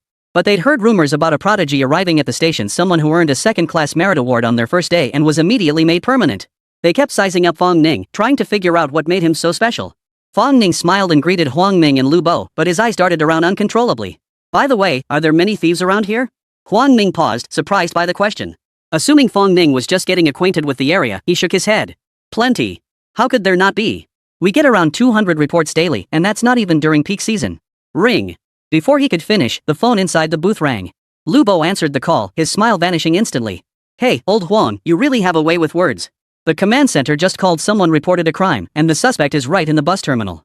Huang Ming gave a wry smile, gathered his gear, and prepared to rush over. Before leaving, he glanced at Fong Ning. Want to come along and take a look? Fong Ning couldn't have asked for more and readily agreed. The group of four headed toward the waiting area. Within minutes, they reached the waiting hall. The waiting hall was spacious with high ceilings, its lower level densely packed with several rows of seats, at least several hundred. Yet even this wasn't enough for all the passengers waiting. Many sat on the floor, luggage in tow. The sounds of people listening to music, cracking sunflower seeds, and children crying rose and fell in waves, making the entire hall feel chaotic. The moment they entered the waiting room, Fong Ning activated his true sight. Immediately, a dense cluster of tiny red dots appeared around him, at least several dozen. He'd come to the right place. There were far too many. Surveying the sea of red dots within his true sight, Fong Ning's mouth twisted into a wide grin. Just then, a voice tinged with tears reached him. Officer, the 60,000 yuan I worked so hard to earn is gone. You have to help me, or I won't go on living. The sobbing old man slumped to the ground, tears streaming down his weathered face. At his feet lay two burlap urea bags. Below the bags, knife marks were clearly visible. Another knife. Fong Ning had his suspicions confirmed. The old man's money had been stolen by a thief who slashed the bags with a knife. Lu Bo helped the old man up and hurriedly reassured him. Don't worry, old man. Do you remember when the money went missing? Did you see anyone suspicious pass by? The old man grabbed Lu Bo's hand, his eyes filled with anxiety. 10 minutes. I was still paying for something just 10 minutes ago. Huang Ming listened to the old man's words, his expression turning thoughtful. After a moment's pause, he analyzed. With so many people here, checking each one is unrealistic. Let's review the surveillance footage first. Shuri-chan and Lu Bo had no better options at the moment, so they nodded in agreement. Fong Ning remained silent, his gaze fixed on the departure schedule in the waiting hall. In less than half an hour, all the buses would depart. By then, the thief would be long gone. It would be too late. What to do? Fong Ning's mind raced. That's it. Fong Ning slapped his forehead in realization. There's no time. I've already spotted several thieves. Why not catch them all before the buses depart? Huang Ming and Lu Bo froze in place, nearly cursing out loud. Arrest every thief in the waiting room? Are you kidding? There are at least 800 people in this waiting room. Finding people is hard enough, let alone finding thieves? Newbies really are newbies. They think catching thieves is that easy? The two exchanged a glance, then turned their eyes to Shuri-chan. The implication was clear. You're the most experienced here. We'll follow your lead. Shuri-chan clenched her teeth, took a deep breath, and said, follow his lead. Recalling Fong Ning's performance, she had an instinctive feeling trusting him was definitely the right call. Unbeknownst to them, their dynamic had subtly shifted to place Fong Ning at the center. All right. Seeing Shuri-chan's agreement, Huang Ming and the others nodded, saying no more. Fong Ning swiftly activated True Sight, issuing a series of commands. Southwest corner of the car, young man wearing a fisherman's hat, take control of him first. The woman crouched near the ticket machine on the east side. The couple in matching outfits, sixth seat in the second row south. While issuing commands, Fong Ning blocked the exit of the waiting hall, ensuring all thieves had nowhere to escape. Upon receiving the orders, the three moved swiftly. At first, Huang Ming and Lu Bo showed some resistance. A woman and a couple? They didn't look like thieves at all. But seeing Shuri-chan show no hesitation as she handcuffed the third person, they steeled themselves and apprehended them all. Only after searching them did they discover the woman and the thieves were indeed thieves. Their bags were filled with stolen phones and cash. Now Huang Ming and Lu Bo were completely convinced. Whoever Fong Ning said to arrest, they arrested. The more they arrested, the smoother it got and the more excited they became. This mindless thrill of catching thieves felt absolutely fantastic. After half an hour of their combined efforts, every thief in the lobby had been apprehended. Seeing the dense crowd of thieves, Shuri-chan felt overwhelmed. How could Fong Ning always manage to round up such a huge group wherever he went? Taking a deep breath, she felt too embarrassed to call the station chief this time, so she dialed Zhang Feng directly. Inside the Urxiankyo police station, Zhang Feng and He Wei were drenched in sweat, busily registering 40 thieves. Suddenly, Shi Yi-chan's call came through, and Zhang Feng immediately had a bad feeling. Sure enough, the clear, pleasant voice on the other end said, Zhang, is the bus still available? Could you make another trip? Chapter 20, this is just my hobby. Zhang Feng nearly dropped his phone in shock. What? Sister Chan, there's more? Zhang Feng glanced back at the seemingly endless line, his face crumpling into a frown. How long has it even been? We haven't finished registering the 40 thieves yet, and now another busload? Shin Yi-chan cleared her throat awkwardly. Not many this time, just over 30. Zhang Feng's mouth twitched. Not many? Just over 30? Why does this feel like a subtle boast? Got it, I'll head over now. Still the jewelry market? No, we're at the East bus station. Got it, I'm on my way. Zhang Feng slammed down the phone and dashed toward the door, leaving He Wei, who was in the middle of registering, looking completely bewildered. Wait, there are so many thieves around. How long are you going to be gone? Zhang Feng had already dashed to the door, leaving only a light-hearted remark. No rush. I'll go get another busload. East bus station waiting hall. Huang Ming and Lu Bo stood in place, gasping for breath. Partly from the exhaustion of catching thieves, partly from sheer excitement. What a thrill! Seeing the dense crowd of thieves before them, a deep sense of pride welled up inside both men. Facing the stares from surrounding passengers, they stood tall. As if to declare to everyone, these thieves? We caught them. Passengers in the waiting hall, witnessing the scene, kept pointing and whispering among themselves. Who are these people? Why are they all tied up together? Didn't you see the police? They must be thieves, no question about it. There must be over 30 of them. How could thieves be this stupid? Hearing the murmurs of the crowd, the captured thieves hung their heads in shame. How humiliating. What a disgrace. If the anti-pickpocketing squad had acted together, getting caught might have been understandable. But there were only 4 cops in total, plus a commander who didn't even lift a finger. Where could he even go to complain about this? What was even more terrifying was that every pickpocket out on the job today had been caught, not a single one got away. Even the big shot who came to the bus station to train apprentices got busted. He's wailing and lamenting how unfair life is to thieves. Thank you so much. Thank you for helping me recover my retirement savings, otherwise I wouldn't have been able to go on living. The old man, seeing the group had caught a bunch of thieves, assumed his money had been found and kept bowing his hands in gratitude. Fong Ning steadied the old man and shook his head. Old man, you can thank us later. Your money hasn't been found yet. After speaking, Fong Ning narrowed his eyes, his entire demeanor shifting abruptly. He addressed the group of thieves before him in a cool tone. Who took my 60 grand? Hand it over now, and I'll consider leniency. If you don't hand it over and I catch you, I guarantee you'll regret it. These thieves had the audacity to steal from an elderly man. Fong Ning could barely contain his rage, and the natural authority of a leader surfaced uncontrollably. The sudden intensity startled not only the thieves but also Shuri-chan. In that moment, she suddenly felt Fong Ning wasn't a cop, he was more like a gang boss. Among the thieves, a man wearing a fisherman's hat kept his head down, blending into the crowd.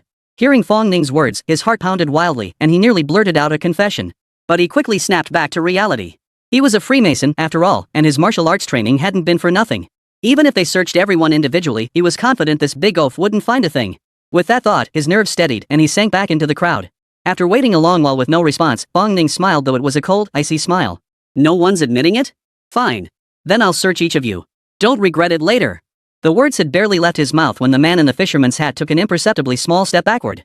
The movement was so subtle it would have gone unnoticed without deliberate observation. It's you! Fong Ning's gaze locked onto the fisherman's hat man instantly. Searching everyone wasn't really Fong Ning's style, he was just testing the waters. He hadn't expected the foolish thief to lose his nerve so quickly. With a cold snort, Fong Ning slowly advanced toward the man in the fisherman's hat. Seeing Fong Ning approach, the man in the fisherman's hat realized his movements might have aroused suspicion.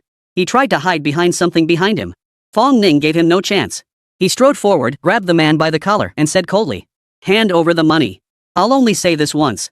The baseball cap man, realizing he'd been caught, showed no panic. He merely sneered. "I didn't steal it. Search me if you don't believe me."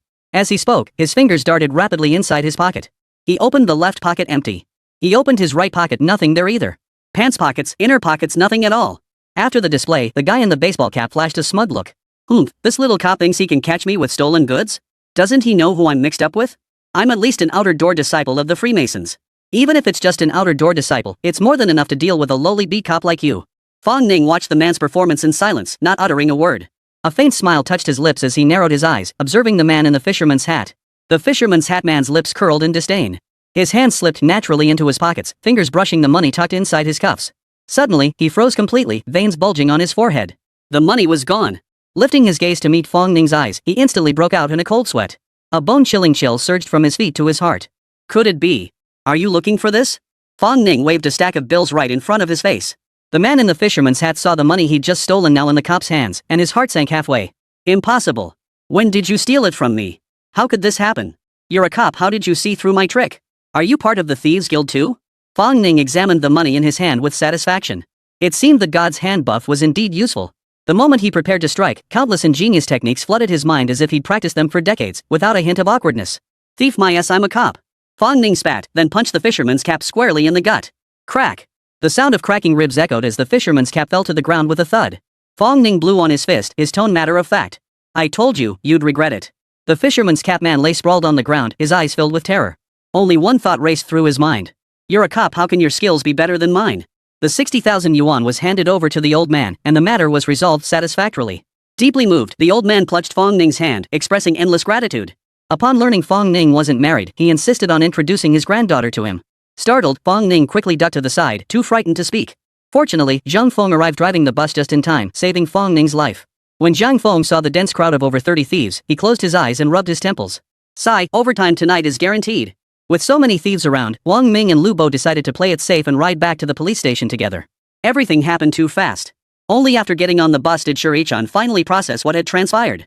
Wait, Fong Ning, how did you get the money from the thieves just now? Why were your moves even sharper than the thieves? Wang Ming and Lu Bo also turned to look at him curiously. Fong Ning felt a bit awkward. After opening his mouth several times, he finally blurted out. Well, it's just a hobby of mine. Chapter 21, Talent? What is talent? Inside the pedestrian street. Zhao Daqing was in a particularly good mood right now. Just moments ago, he'd caught another thief. Counting the 5 he'd caught that morning, that made 11 thieves in total. But Zhao Daqing didn't stop. His eyes scanned the surroundings with sharp vigilance. It was still early today, he was certain to break his own record. Zhao Daqing was brimming with determination. He would show Fong Ning that catching thieves wasn't about luck, it was about talent. Suddenly, he spotted several young men lurking suspiciously at the entrance of the alley ahead. Their eyes darted around restlessly, as if plotting something. Suspicious behavior meant trouble was brewing.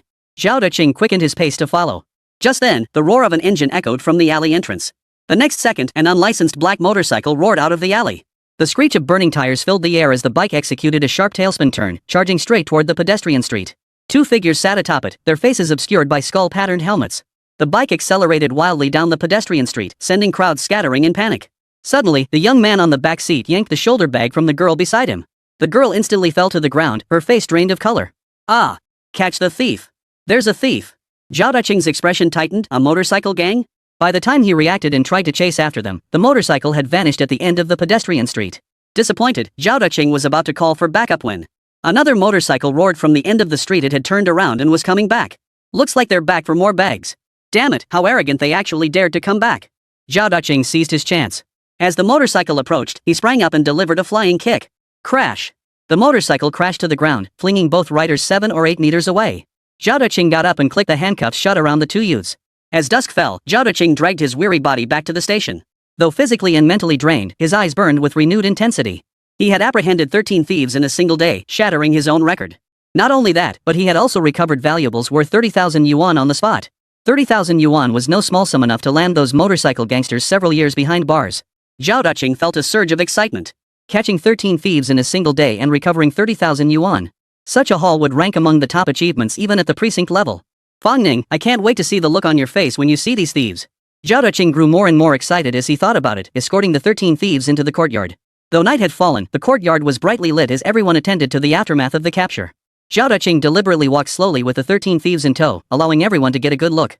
Yet after walking for a long while, he noticed not a single flicker of emotion on anyone's face. They hadn't even given them a proper glance. Could it be that they saw too many people behind me and didn't recognize them as thieves? Yes, that must be it. Zhao Daqing cleared his throat twice and addressed the crowd. Still on duty? You guys really work hard. Man, today was exhausting. Busy all day and only caught 13 thieves. After speaking, he tilted his head back at a 45-degree angle to gaze skyward, his expression radiating invincible mastery. The others in the courtyard glanced up briefly before lowering their heads again, responding with, "Yes, thank you for your hard work." Hard work. After exchanging polite formalities, no one spoke further, as if they'd exhausted their supply of expressions. Zhao Daqing raised an eyebrow. What's going on? Their tone was way too flat. 13 thieves, for crying out loud. And this is their reaction? After muttering a few complaints under his breath, Zhao Daqing headed to the detention room to register them. As soon as he stepped into the detention hall corridor, Zhao Daqing spotted 3 people sweating profusely, looking visibly anxious. Approaching closer, he recognized them as Fong Ning, Shirachan, and Zhang Feng. Zhao Daqing's eyes lit up. Perfect. Everyone's here. Now I'll show you what real talent looks like. With a stride that showed no mercy, he walked calmly up to Zhang Feng. Register 13 thieves for me. He shot Fong Ning a defiant glance.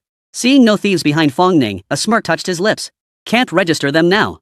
The holding cells are full. Zhang Feng sighed and reminded Zhao Daqing. What? Are you kidding me? Zhao Daqing grew visibly annoyed. How could the detention cells possibly be full? They're huge. You're not refusing to register them just because I caught so many thieves, are you? Zhang Feng's expression darkened instantly, his temper flaring. A mere 13 thieves? Not even enough to fill a tooth gap. I said the detention cell is full, and it is. A mere 13? You think thieves are that easy to catch? Zhao Daqing remained unruffled, a hint of smugness flickering in his eyes. These 13 thieves have broken the station's record. He couldn't resist glancing at Fong Ning. Take note, catching thieves requires talent. Fong Ning's expression was peculiar. Seeing Zhao Daqing's face glowing with excitement, he hesitated to reveal the truth. Shirichan wanted to warn him, but the words stuck in her throat. Zhang Feng, an impatient sort, saw Zhao Daqing's boastful demeanor and instantly lost his temper. He swiftly rotated the computer 180 degrees. Watch this is what talent looks like. Zhao Daqing remained unconcerned. He didn't believe anyone in the lab could surpass his record. Not even Shi Chan. He casually glanced at the screen. The moment he made out the numbers on the screen, Zhao Daqing's face drained of color. After staring for a full 3 minutes, he mechanically pulled back, muttering to himself. Impossible. Impossible. How could Fong Ning have caught 78 thieves in a single day? When I saw you at noon, there wasn't a single thief around you. Before the two could respond, Zhang Feng spoke again. By then, Fong Ning had already caught and returned 40 thieves. In the afternoon, he caught another 38. Oh, and he helped this old man recover 60,000 yuan. With each sentence Zhang Feng uttered, Zhao Duqing's face grew paler. By now, he was completely drained of color. No wonder the colleagues in the courtyard showed no reaction to the 13 thieves. 78 thieves in a single day, plus recovering 60,000 yuan. Compared to Fong Ning, his 13 thieves weren't even worth mentioning. And here he was bragging about it in the courtyard. What a social death. Right now, Zhao Duqing wanted nothing more than to find a hole to crawl into and vanish from this world. After a long while, Zhao Duqing finally calmed down a bit. His lips trembling, he looked at Fong Ning and asked the question burning in his mind. How the hell did you do that? Fong Ning hadn't expected Zhao Duqing to ask that. After a moment's pause, his upper lip brushed his lower lip. I suppose it's just talent. Thud. Zhao Duqing collapsed straight onto the floor. Chapter 22, Running Out of Detention Cells? Zhao Duqing had run off again. He'd bolted from the Urxiankyo police station. This was the second time today. Now, his eyes were vacant as he stood on the street, utterly lost. His lips moved slightly, and faint murmurs could be heard. How could this happen? I was Urxiankyo's star pickpocket catcher. I clearly had talent. What kind of monster is Fong Ning? Zhao Duqing's resolve crumbled as he realized he and Fong Ning belonged to entirely different worlds. He caught over 70 thieves on his first day back at work. What is talent? This is talent. The thought of how he'd once arrogantly told Fong Ning to learn pickpocket catching from him made his face burn. Forget him, not even the city's top pickpocket busters would dare claim they could mentor Fong Ning. Zhao Duqing trudged along, sighing heavily, until he slowly vanished into the night. Outside Urxiankyo police station, a police car rolled slowly into the courtyard. Inside sat Lin Dashan and Kong Dongsheng. The meeting had only concluded at dusk, and the two had just rushed back from the district bureau. Lin Dashan clutched his waist, grimacing as he got out of the car, yet his eyes shone with unusual brilliance. Today's bureau meeting had given Lin Dashan a tremendous sense of vindication. Chief, Instructor, you're finally back. Why didn't you answer your phones? Zhang Feng, who was swamped with work, spotted them immediately and rushed over, speaking urgently. Phone? My phone didn't even ring. Lin Dashan pulled out his phone and realized it had automatically shut down from a dead battery. No wonder he hadn't received any calls. Kong Dongsheng pulled out his phone too, shaking his head in equal frustration. It was dead and powered off as well. Our phones died. Was it urgent? Seeing Zhang Feng drenched in sweat, Lin Dashan furrowed his brow, fearing something was wrong. Zhang Feng took a deep breath, his tone rising. Chief, our holding cells are full. There are still plenty of thieves handcuffed in the hallway right now. Lin Dashan lurched sideways, nearly straining his back, his voice dripping with skepticism. Our station's holding cells aren't plentiful, but holding 40 or 50 thieves shouldn't be a problem. Lin Dashan frowned deeply. Suddenly, his expression shifted. Could it be that Fong Ning arrested more than 30 thieves? The thought startled Lin Dashan. Catching over 30 thieves in a single day was already pushing the limits. Could Fong Ning still have more? That can't be possible. But recalling Fong Ning's track record since joining the force, Lin Dashan couldn't be entirely sure. Kong Dongsheng remained silent, his brow equally furrowed. He, too, believed Fong Ning couldn't possibly have caught any more. Catching thieves wasn't like harvesting leeks one crop after another. Zhang Feng's face was full of emotion as he nodded emphatically. Yes, Fong Ning went to the East bus station again this afternoon and brought back 38 thieves. He also recovered 60,000 yuan in cash on the spot. The air suddenly grew still, broken only by the hurried breathing of a few people.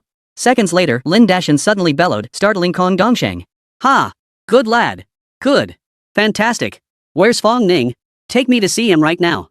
Lin Dashan burst into laughter, his face suddenly free of all weariness.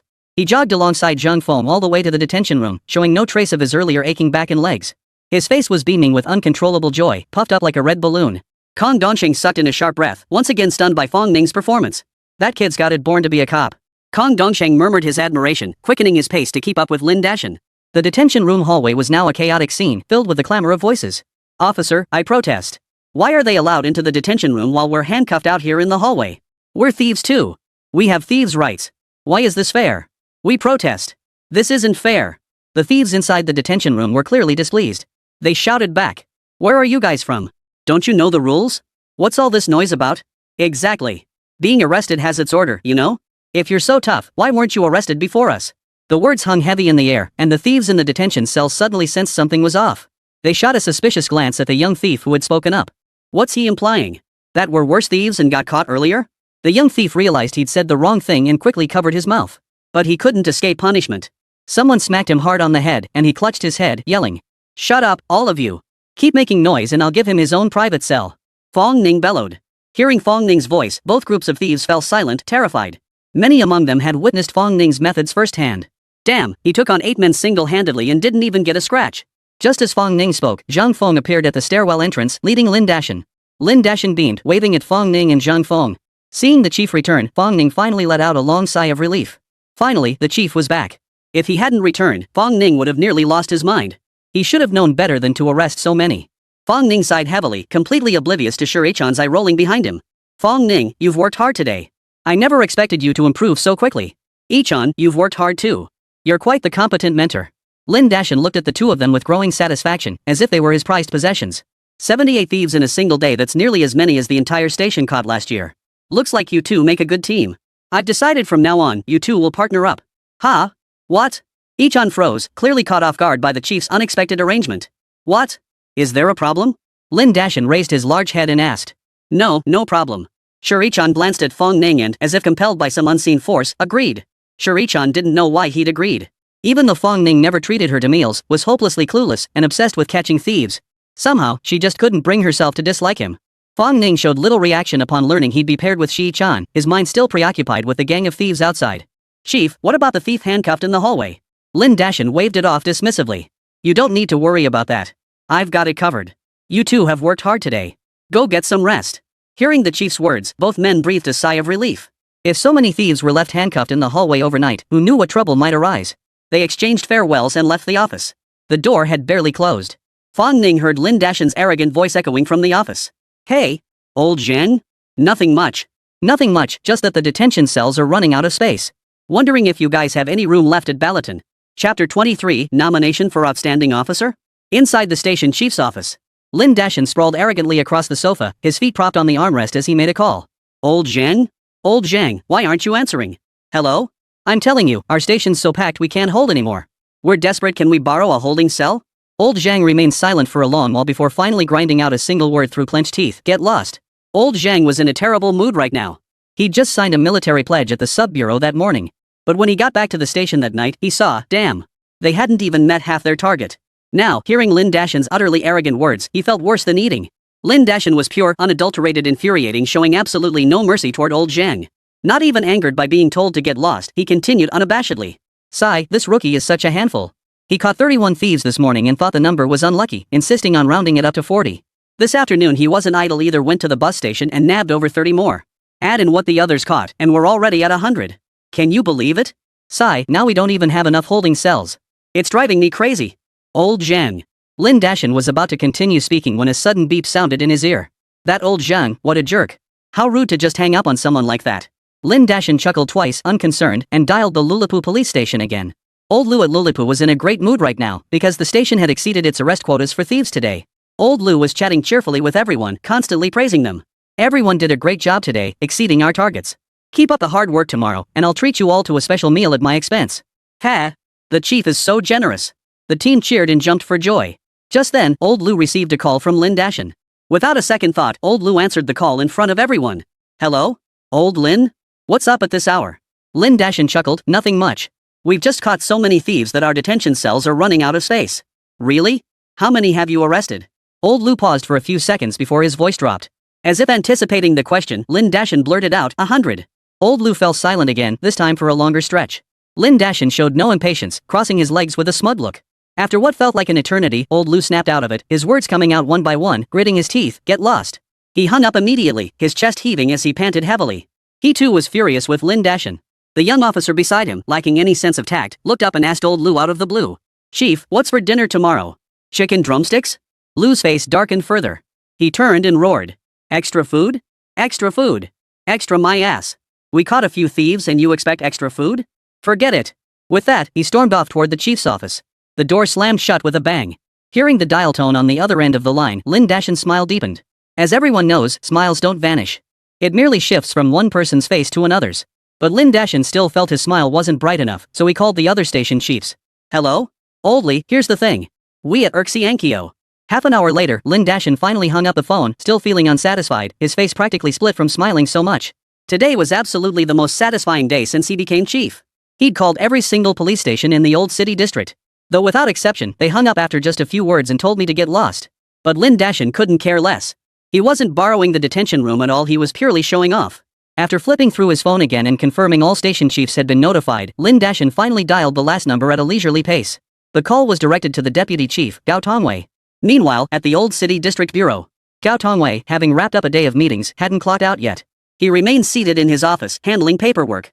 Weariness etched his brow, and only after several gulps of strong tea did he feel slightly more alert. There was no way around it. The pressure from higher-ups was immense, and he hadn't slept well for several nights. Suddenly, the phone by his desk rang. It was Lin Dashan calling. Gao Tongwei looked puzzled. Hadn't the meeting just ended? Why was he calling now?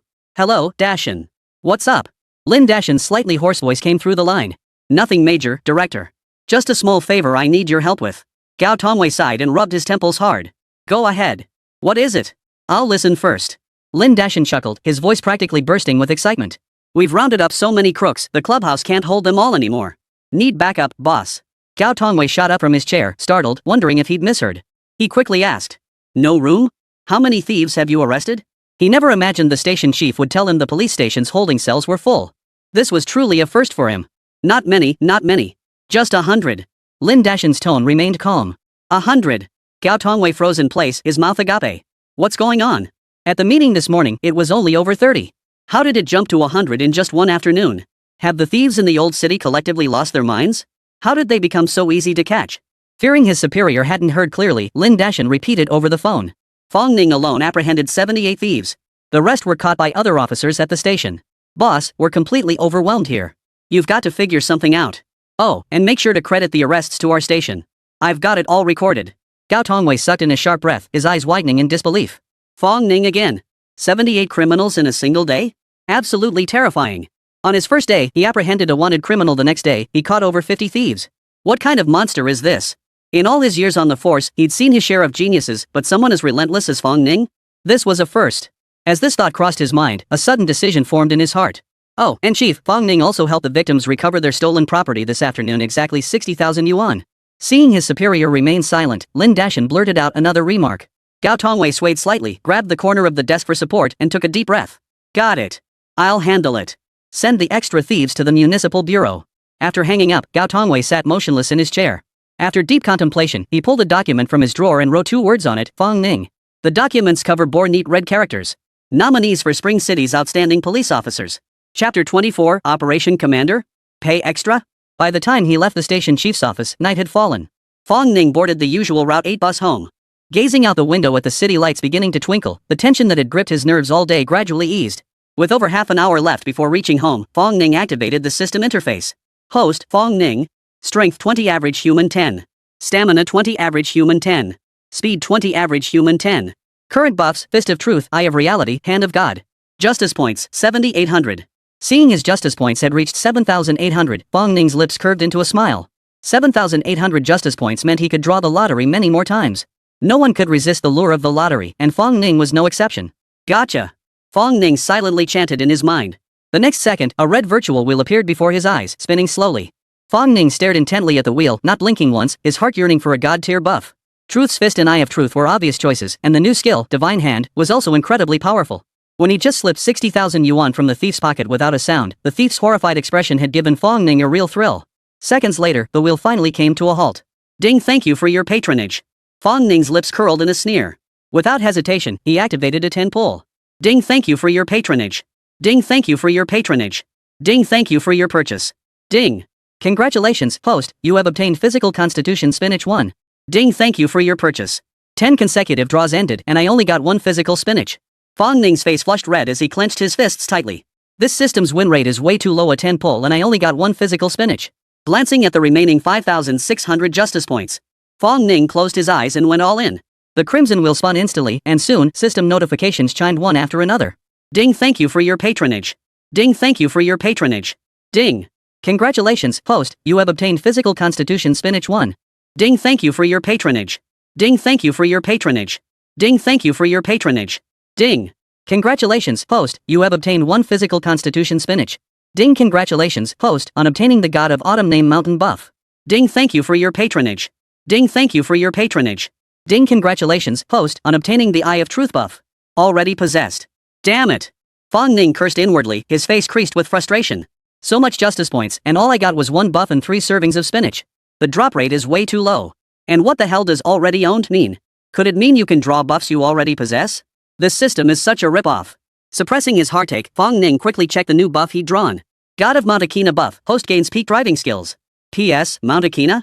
Isn't that the beginner map? God of Mount Akina? This is gonna make me punch Fujiwara Takumi and kick Takahashi Ryosuke. Haha. System generated, truly top-notch.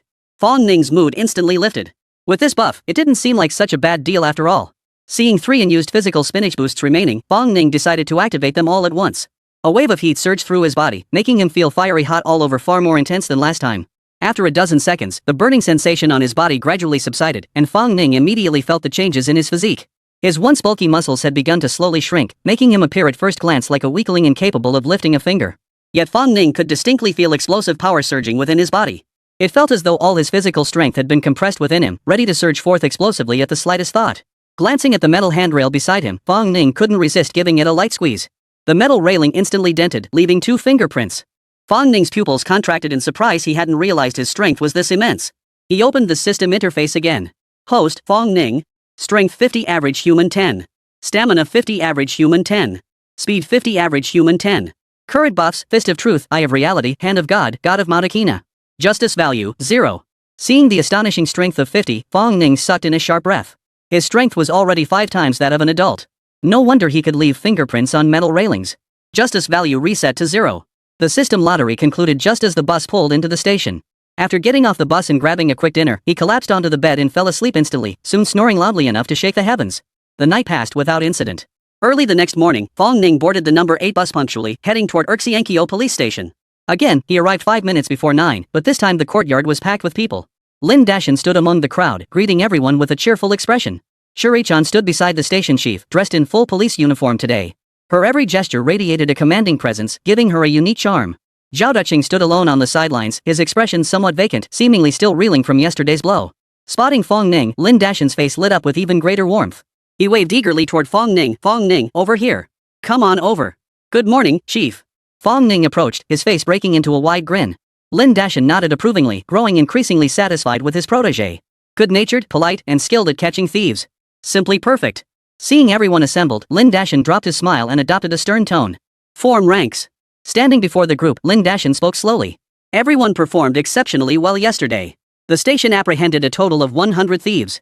That breaks the city record. This achievement wouldn't have been possible without one person's dedication, Fong Ning. Lin Dashin pointed his right hand toward Fong Ning. Fong Ning apprehended 78 thieves yesterday and recovered 60,000 yuan in cash on the spot. He is our station's hero.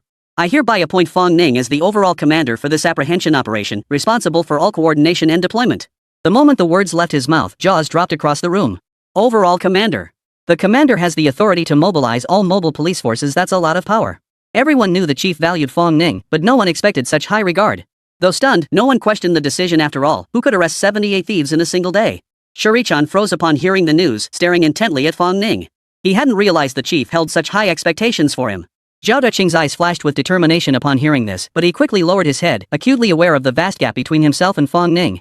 Fong Ning, however, was utterly bewildered. What was going on? How had he become the commander-in-chief without even being notified? Lin Dashin, seeing Fong Ning's dazed expression, mistook it for being moved. He patted Fong Ning's shoulder gently. Fong Ning, do a good job. Don't let my trust in you down. With things having progressed this far, refusing now would be awkward. Gritting his teeth, Fong Ning replied.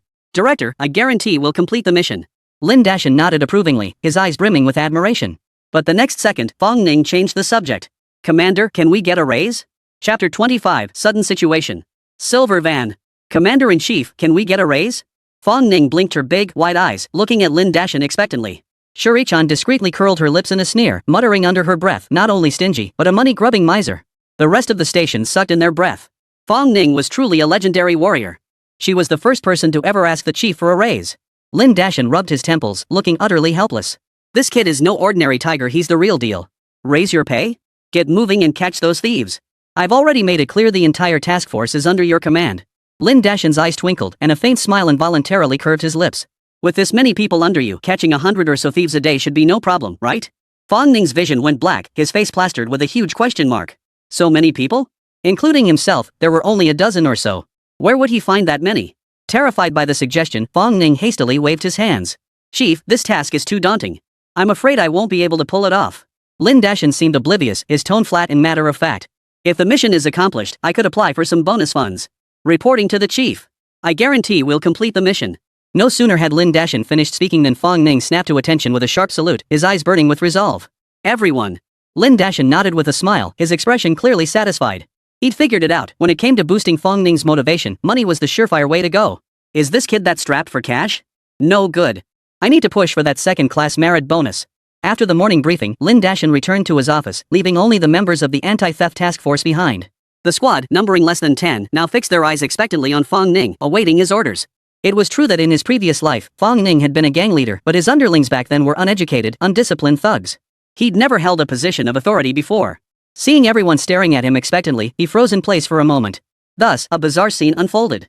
A dozen people stood frozen in the courtyard, staring at each other in utter silence, the scene unbearably awkward. Shuri-chan was the first to crack. Rolling her eyes at Fong Ning, she snapped. Hey, Commander Fong, say something. We can't just stand here forever. Fong Ning snapped back to reality with an awkward smile. After a moment's thought, he finally spoke. I'm still inexperienced, so I'll lead Sister Chan and Zhang Feng on random patrols for now. Da Qing has the most experience, so he'll serve as deputy leader and lead the others on patrol. If any emergencies arise, contact us immediately. No sooner had the words left his mouth than Zhao Daqing, lurking in the corner, abruptly looked up, his eyes brimming with disbelief. He never imagined Fong Ning would appoint him as deputy captain, overwhelmed by both surprise and embarrassment. Despite his repeated hostility toward Fong Ning, not only did Fong hold no grudge, but he had even appointed him as deputy leader. Thinking this, Zhao Daqing looked at Fong Ning with deep admiration, his voice trembling with emotion. Roger that. Mission accomplished. Fong Ning nodded with satisfaction. His success in catching thieves relied entirely on the true eye. In terms of experience, Zhao Daqing far surpassed him. Having him lead the team while he took it easy, how much more comfortable could it get? Assignments complete, everyone set off toward their respective target areas. Outside the jewelry trading market, Fong Ning, accompanied by Shuri-chan and Zhang Feng, pulled the bus up outside the main gate. The bus was Lin Dashan's handiwork. He'd shamelessly begged the district chief for it, claiming there were too many thieves to transport. Fong Ning activated his true sight, spotting a dense cluster of red dots swarming toward the jewelry market. His face lit up. Sister Chan, Brother Fong, once we're inside the market, follow my orders and start rounding up suspects. Alright. Neither objected. They'd both witnessed Fong Ning's prowess in catching thieves and now trusted him unconditionally. Entering the jewelry market, Fong Ning positioned himself at the very center, while Shuri-chan and Zhang Feng spread out along the outer perimeter. Sister Chan, the woman in the red dress at your 3 o'clock position, subdue her. Brother Fong, turn around, there's a middle-aged man in his 40s behind you. He's the thief. Fong Ning directed the arrests through his earpiece while staying busy himself. Whenever a red dot approached, he'd rush over and handcuff them. The team worked with remarkable efficiency, apprehending nearly 30 thieves in no time. But the good times didn't last. An hour later, the pace of catching thieves visibly slowed. It wasn't that they were catching them slower, there simply weren't any more thieves left in the jewelry market. Thieves aren't stupid.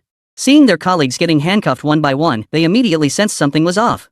Combined with yesterday's rumors of mass arrests at the jewelry market, they instantly realized the police had stepped up their game. One by one, they simply fled the jewelry market to seek their fortune elsewhere. On Fong Ning's end, after carefully confirming there were no red dots within the true eye's range, he shook his head, sighed, and spoke into his earpiece. Everyone, come back. The thieves in the jewelry market have all been caught. Zhang Feng, who had been enjoying the arrests, felt a pang of disappointment upon hearing the market was empty of thieves. Seeing Fong Ning catch so many thieves yesterday had already made him itch to get his hands dirty. Little did he know he'd be assigned to catch thieves today, and it felt amazing. No need to think, Fong Ning pointed, and he grabbed. Every target was a sure hit. Only when Fong Ning declared the market clear did he finally calm down, though a sense of unreality lingered. He never imagined the jewelry market would ever be free of thieves, truly a sight to behold. Shuri-chan, however, felt nothing. She was numb. The sheer number of thieves had lost all meaning to her. Ever since witnessing Fong Tian catch 78 thieves in a single day, today's haul barely registered. After herding the thieves onto the bus, the group counted them exactly 30, not one more or less. The precinct bus had been modified, with 2 rows of steel pipes added along both sides of the seats to secure handcuffs. The criminals' faces were ashen, etched with regret. Yesterday they'd heard rumors about a tough guy hitting the jewelry market, taking down over 40 of their own in one fell swoop. Yet they stubbornly refused to believe it, dismissing it as mere bragging. They couldn't believe Chunchung had cops that badass taking down 40 in one go? Like Black Cat Police Chief was still around? Yet reality proved brutally harsh. Not only had the police arrived, but they were exceptionally formidable. Fong DUI, where do we go next? Zhang Feng sat in the driver's seat, his eyes gleaming. Even his address had changed, now calling him squad leader. Fong Ning pondered for a few seconds, then shook his head. It's still early. Let's take this batch back to the station first. Got it. Zhang Feng acknowledged the order and started the bus, heading back toward Erxian Bridge. The old city streets were narrow, and the bus crawled along at less than 60 kilometers per hour. Squeal. The bus came to a gradual stop, waiting for the green light. Fong Ning leaned back in his seat, eyes closed, pondering where to catch the thief next. Suddenly, he spotted a silver van parked in the right lane. From the bus's elevated vantage point, Fong Ning immediately noticed the driver's tense expression, his eyes darting repeatedly to the rearview mirror. He activated true sight and nearly jumped out of his seat. The 2 red dots on the right were intensely bright. almost as intense as the scorpions. Judging by the position, they belonged to the people in the van. Just then, the light turned green. The van floored it and sped off, leaving behind a cloud of exhaust. Fong Ning sprang to his feet. Chase that silver van. Something's wrong. Chapter 26, Confirming Identity. Extremely dangerous suspect. Both men froze at Fong Ning's words. Zhang Feng tilted his head, hesitating to speak. Fong, this is a bus. The two in the van are likely fugitives. Fong Ning's expression turned stern as he barked at Zhang Feng. Don't worry about that. Chase them. Seeing Fong Ning's stern expression, Zhang Feng's face suddenly changed. He still remembered Fong Ning's astonishing performance apprehending an A-level fugitive on his first day on the job. He didn't doubt a word Fong Ning said now. Everything happened too fast. The green light had only been on for 3 seconds. Zhang Feng hesitated no longer, slamming his foot down hard on the accelerator. The bus roared to life, its speed noticeably increasing. Up ahead. Catch up. Fong Ning spotted the van ahead, not far off, moving at a leisurely pace. Got it. Zhang Feng's expression turned serious as he downshifted and gave the accelerator another kick. The bus hesitated briefly before picking up speed again. After overtaking several other vehicles, the group finally caught sight of the minivan again. But just as they could make out the minivan's license plate, the vehicle ahead suddenly sped up as if it had spotted something. Damn it, we've probably been spotted. Keep chasing. Damn it. Watching the red dot gradually fade into the distance, Fong Ning's expression darkened. Sure, Yichan and Zhang Feng also looked uneasy. The people in that van were definitely up to no good. Why else would they panic upon seeing the bus? Why the sudden rush? The van kept accelerating, pulling further and further away from the bus. Zhang Feng's brow furrowed tightly, his palms sweating profusely as he stared intently at the van ahead. The bus was now hitting 80 km/h. Driving at 80 km/h on these streets in the old city was already extremely fast. Fortunately, they were now in a green wave section with no red lights. Otherwise, the bus would have been left behind by the van in no time. Damn it, there must be something wrong with them who drives this fast unless they're suicidal. As the minivan grew farther and farther away, Zhang Feng cursed under his breath. Just then, the group's radios simultaneously received a message. Attention all units, attention all units. Urgent notice. Urgent notice. All personnel on duty, closely monitor a silver minivan with license plate ending in 828. Repeat. Silver van with license plate ending in 828. Suspected dangerous criminal inside. Report immediately upon encounter. The radio crackled with several messages in quick succession, all pointing to one vehicle. The minivan with license plate ending in 828. Shurichan's expression changed abruptly, his eyes widening in disbelief. A van? Could it be the white van they're chasing? It's highly likely that silver van up ahead close in on it. Just get the license plate number. Shurichan's tone was firm as he instantly grasped the gravity of the situation. Zhang Feng shuddered at the thought of potential threats inside the van ahead. His face flushed visibly and his foot pressed harder on the accelerator. The engine roared continuously as the bus surged forward several meters. The bus accelerated rapidly, quickly reaching 90 miles per hour. The distance to the van closed rapidly. At 90 km/h, weaving through city streets, the gangsters in the rear were suffering.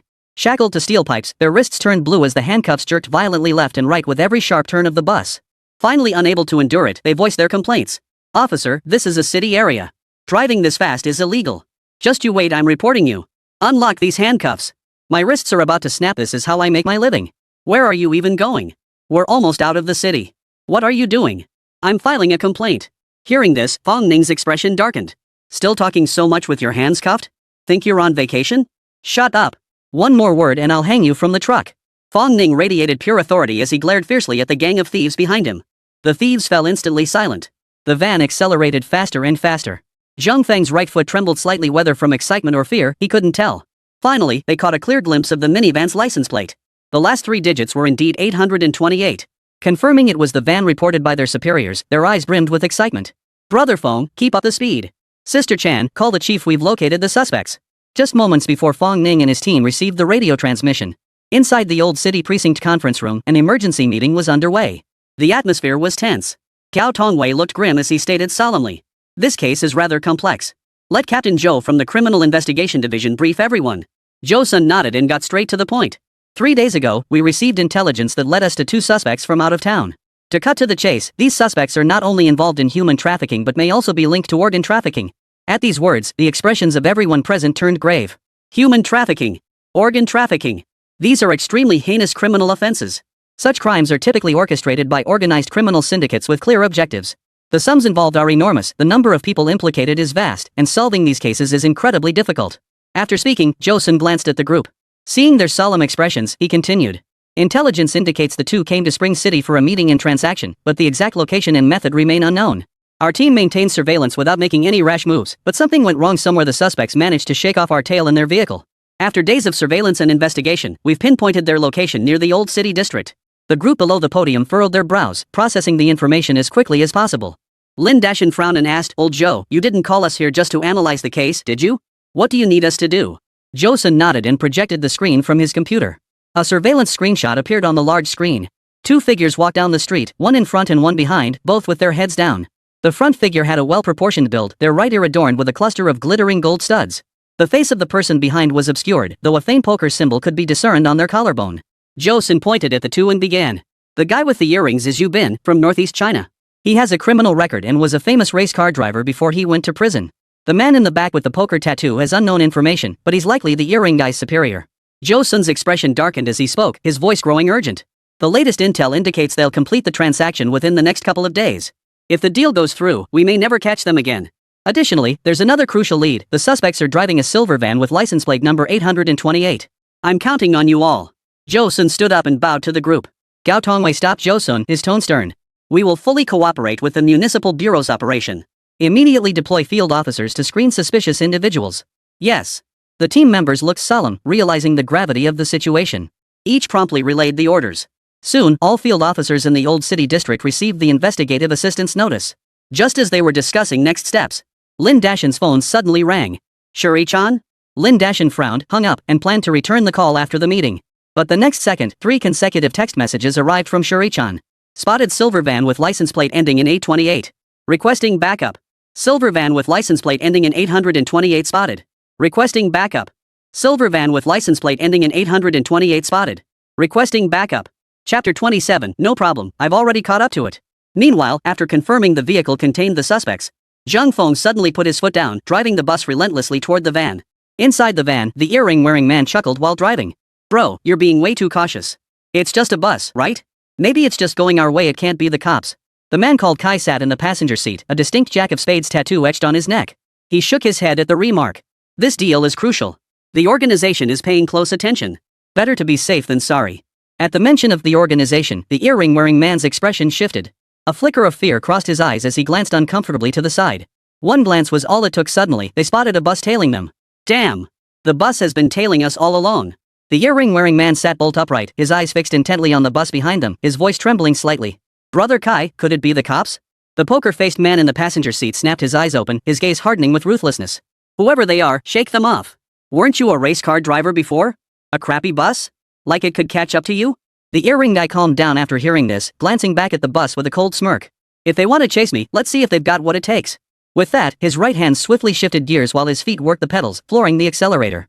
The van spewed billowing black smoke and shot forward with a whoosh. Its speed skyrocketed, hitting 100 km/h in an instant. Watching the bus slowly fade behind him, the studded ear man's lips curled in disdain. If you want to catch me, practice for another 10 years. Inside the bus, Bong Ning's heart skipped a beat as he watched the van accelerate relentlessly. "He's trying to shake us off.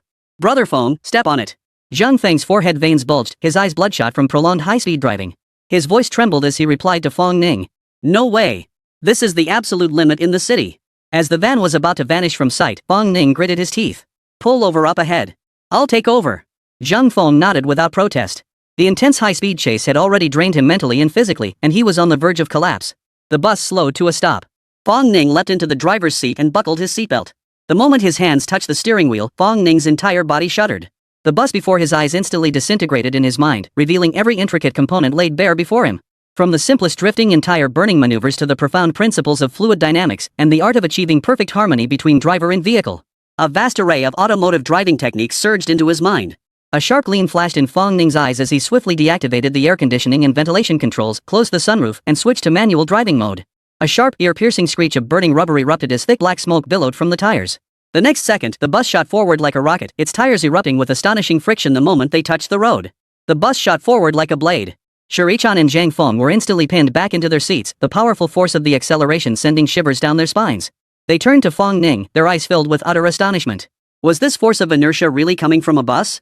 The bandits in the rear weren't so fortunate. One by one, they were instantly crushed together by inertia, their cries of pain filling the air. "What the hell are you doing? Ouch. That hurts like hell. Is this how you drive? Slow down, man. This is a bus, not a race car." The thieves were nearly in tears. Getting caught was bad enough, but now they had to race the cops? Who could they complain to about this injustice? After taking the wheel, Fong Ning steadily increased the bus's speed, quickly reaching 100 km/h. But even then, he didn't slow down. The speed kept climbing steadily. The scenery outside the window flew by rapidly, one car after another left far behind. A few minutes later, the silver van reappeared in his line of sight. Just then, Lin Dashin's call came through. Shuri-chan quickly answered and put it on speaker. Lin Dashin's anxious voice came through. Hello? Ichan, confirm it's the van with the 828 license plate? Where are you? Shuri-chan glanced at the road sign, quickly pinpointed their location, and hurriedly replied. Confirmed. It's the silver van with the 828 license plate. We're on the east extension of Hepping Road, tailing the van right now. The van spotted us. It's moving fast, we almost lost it. Request backup. There was a 2-second silence on the other end before a hoarse male voice answered Jo Sun's voice. Hold your position. I've notified all major intersections to set up roadblocks. Our units are already en route. As if suddenly remembering something, Jo Sun added. One of the suspects is a former race car driver. Pursue them aggressively while prioritizing your safety. If possible, hold out for 10 minutes. Our team will be there in 10 minutes. With the phone on speaker, Fong Ning recognized Jo Sun's voice and nodded. Got it. I've got him in my sights. Jo Sun froze on the other end, startled by the familiar tone. He quickly asked. Who's driving? You've got the van in your sights? What's your current speed? Shuri-chan glanced at the speedometer and saw it had already shot up to 110 km/h. Her heart skipped a beat. Fong Ning's driving. We're already at 110 and still accelerating. Jo Sun froze at the name. Fong Ning? He remembered him well. It was Fong Ning who had caught Scorpion. Who knew he wasn't just skilled at catching criminals but also had such impressive driving skills? Such talent wasted as a beat cop. After this operation, I'm definitely coming over. Gao Tongwei's head snapped up at the mention of Fong Ning's name, his eyes filled with utter disbelief. He never imagined this case would be connected to Fong Ning again. Nominating Fong Ning for the Outstanding Officer Award was definitely the right call. This guy never fails to surprise. But just then, Lin Dashin suddenly roared. Wait, what kind of vehicle is Fong Ning driving? Driving that beat-up city bureau bus to the 110 station? He must be out of his mind. Hearing that Fong Ning had actually driven the municipal bureau's bus through the city to the 110 station left Lin Dashin completely shaken. That bus was one he'd personally requested from Chief Gao. He knew its condition all too well. It might be okay for hauling criminals, but for speeding? Suddenly, Lin Dashin's face paled, his voice trembling. Ichan, is there a criminal on board? Hearing the station chief's roar, Shuri-chan finally felt a wave of dread wash over her. Now, hearing the chief's question and glancing at the dense crowd of thieves in the back, her eye twitched. Yeah, we've got 30 thieves on board. Hearing this, everyone in the conference room gasped in shock. Hauling 30 thieves around while driving in 110 in the city? That's insane. Gao Tongwei could no longer sit still. He knew that bus all too well. The bus had been in service for years and was nearly scrapped. Thinking the branch wouldn't need it, they gave it to Lin Dashin. If Fong Ning were to get into an accident driving it, it would be a huge loss for the precinct. With that thought, Gao Tongwei snatched the phone. Fong Ning. Know your limits, don't act impulsively. Fong Ning flashed his signature white teeth and replied softly. No problem, I've already caught up to it. Chapter 28, Who says a bus can't drift? Meanwhile, the earring-wearing man in the van executed a series of fluid maneuvers, quickly outpacing the bus. After confirming several times that the bus hadn't followed, the pierced guy puckered his lips, blew on his hair, and gave a devilish grin. What a bore. I haven't even pushed myself yet, and they're already done for. So, Kai, how's my driving? Pretty impressive, huh? The poker-faced man glanced at the rearview mirror again. After confirming the bus was completely out of sight, his expression eased slightly, though he remained vigilant, his tone stern. Something feels off. My gut's in knots. This doesn't sit right with me. The guy with the earring, however, didn't seem to care at all. He dismissed it with a sneer. That beat up us? If it could catch up to me, I'd turn myself in. No sooner had the words left his mouth than a roar of engines echoed, followed by a thunderous crash. The van was slammed forward several meters. The earring guy slammed into the steering wheel from the force of the impact, blood gushing instantly. The poker-faced guy wasn't faring much better either. The violent impact hurled him forward, the seatbelt digging into his chest so tightly he could barely breathe. Damn it! Who the hell is that? Can't they drive properly? The earring guy touched his bleeding forehead. Seeing his hand covered in blood, he instantly flew into a rage, whirling around to yell angrily at the rear. But when he turned around, his face froze in utter disbelief, as if he'd seen a ghost. The vehicle that had hit him was none other than the very bus he had been cursing. The poker guy fell silent, his face darkening to the point it seemed like water could drip from it as he stared at the bus behind him. He knew he was being targeted. There was only one way out, shake off the bus. Turning to the blood-soaked earring man, the poker-faced man's rage boiled over. He slapped him hard across the face.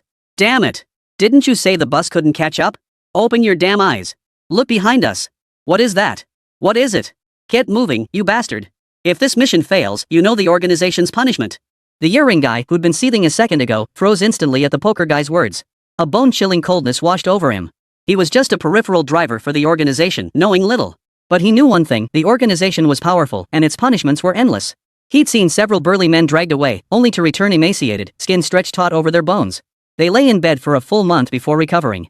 The studded earring man shuddered, unable to bear thinking about it further. His gaze shifted to the bus behind them, his eyes flashing with madness. Come on then, let's see if you're afraid of death. Inside the bus. Ah. Stop. We're going to crash. Crash. Accompanied by Shi-chan's shrieks, the bus and minivan slammed into each other violently. Shi-chan's phone was instantly flung away by the force of the impact, its screen going black.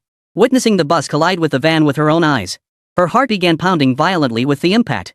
In a 110 km/h urban zone, Fong Ning actually drove the bus into the van. Her face drained of color and a faint regret washed over her for letting Fong Ning drive. The orders were to follow the suspects, not run them over. Zhang Feng beside her wasn't feeling much better either. Already exhausted, he gripped the handrails with such force his knuckles turned white. His throat was parched as he stammered out. Fong Ning, be careful.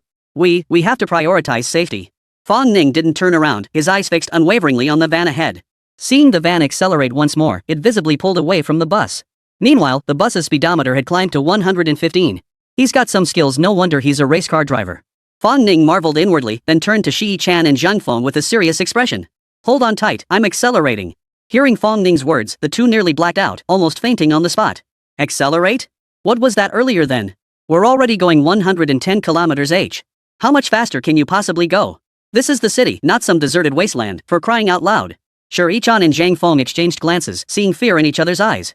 They were about to speak up to stop him. The next instant, an unimaginable force slammed them back into their seats.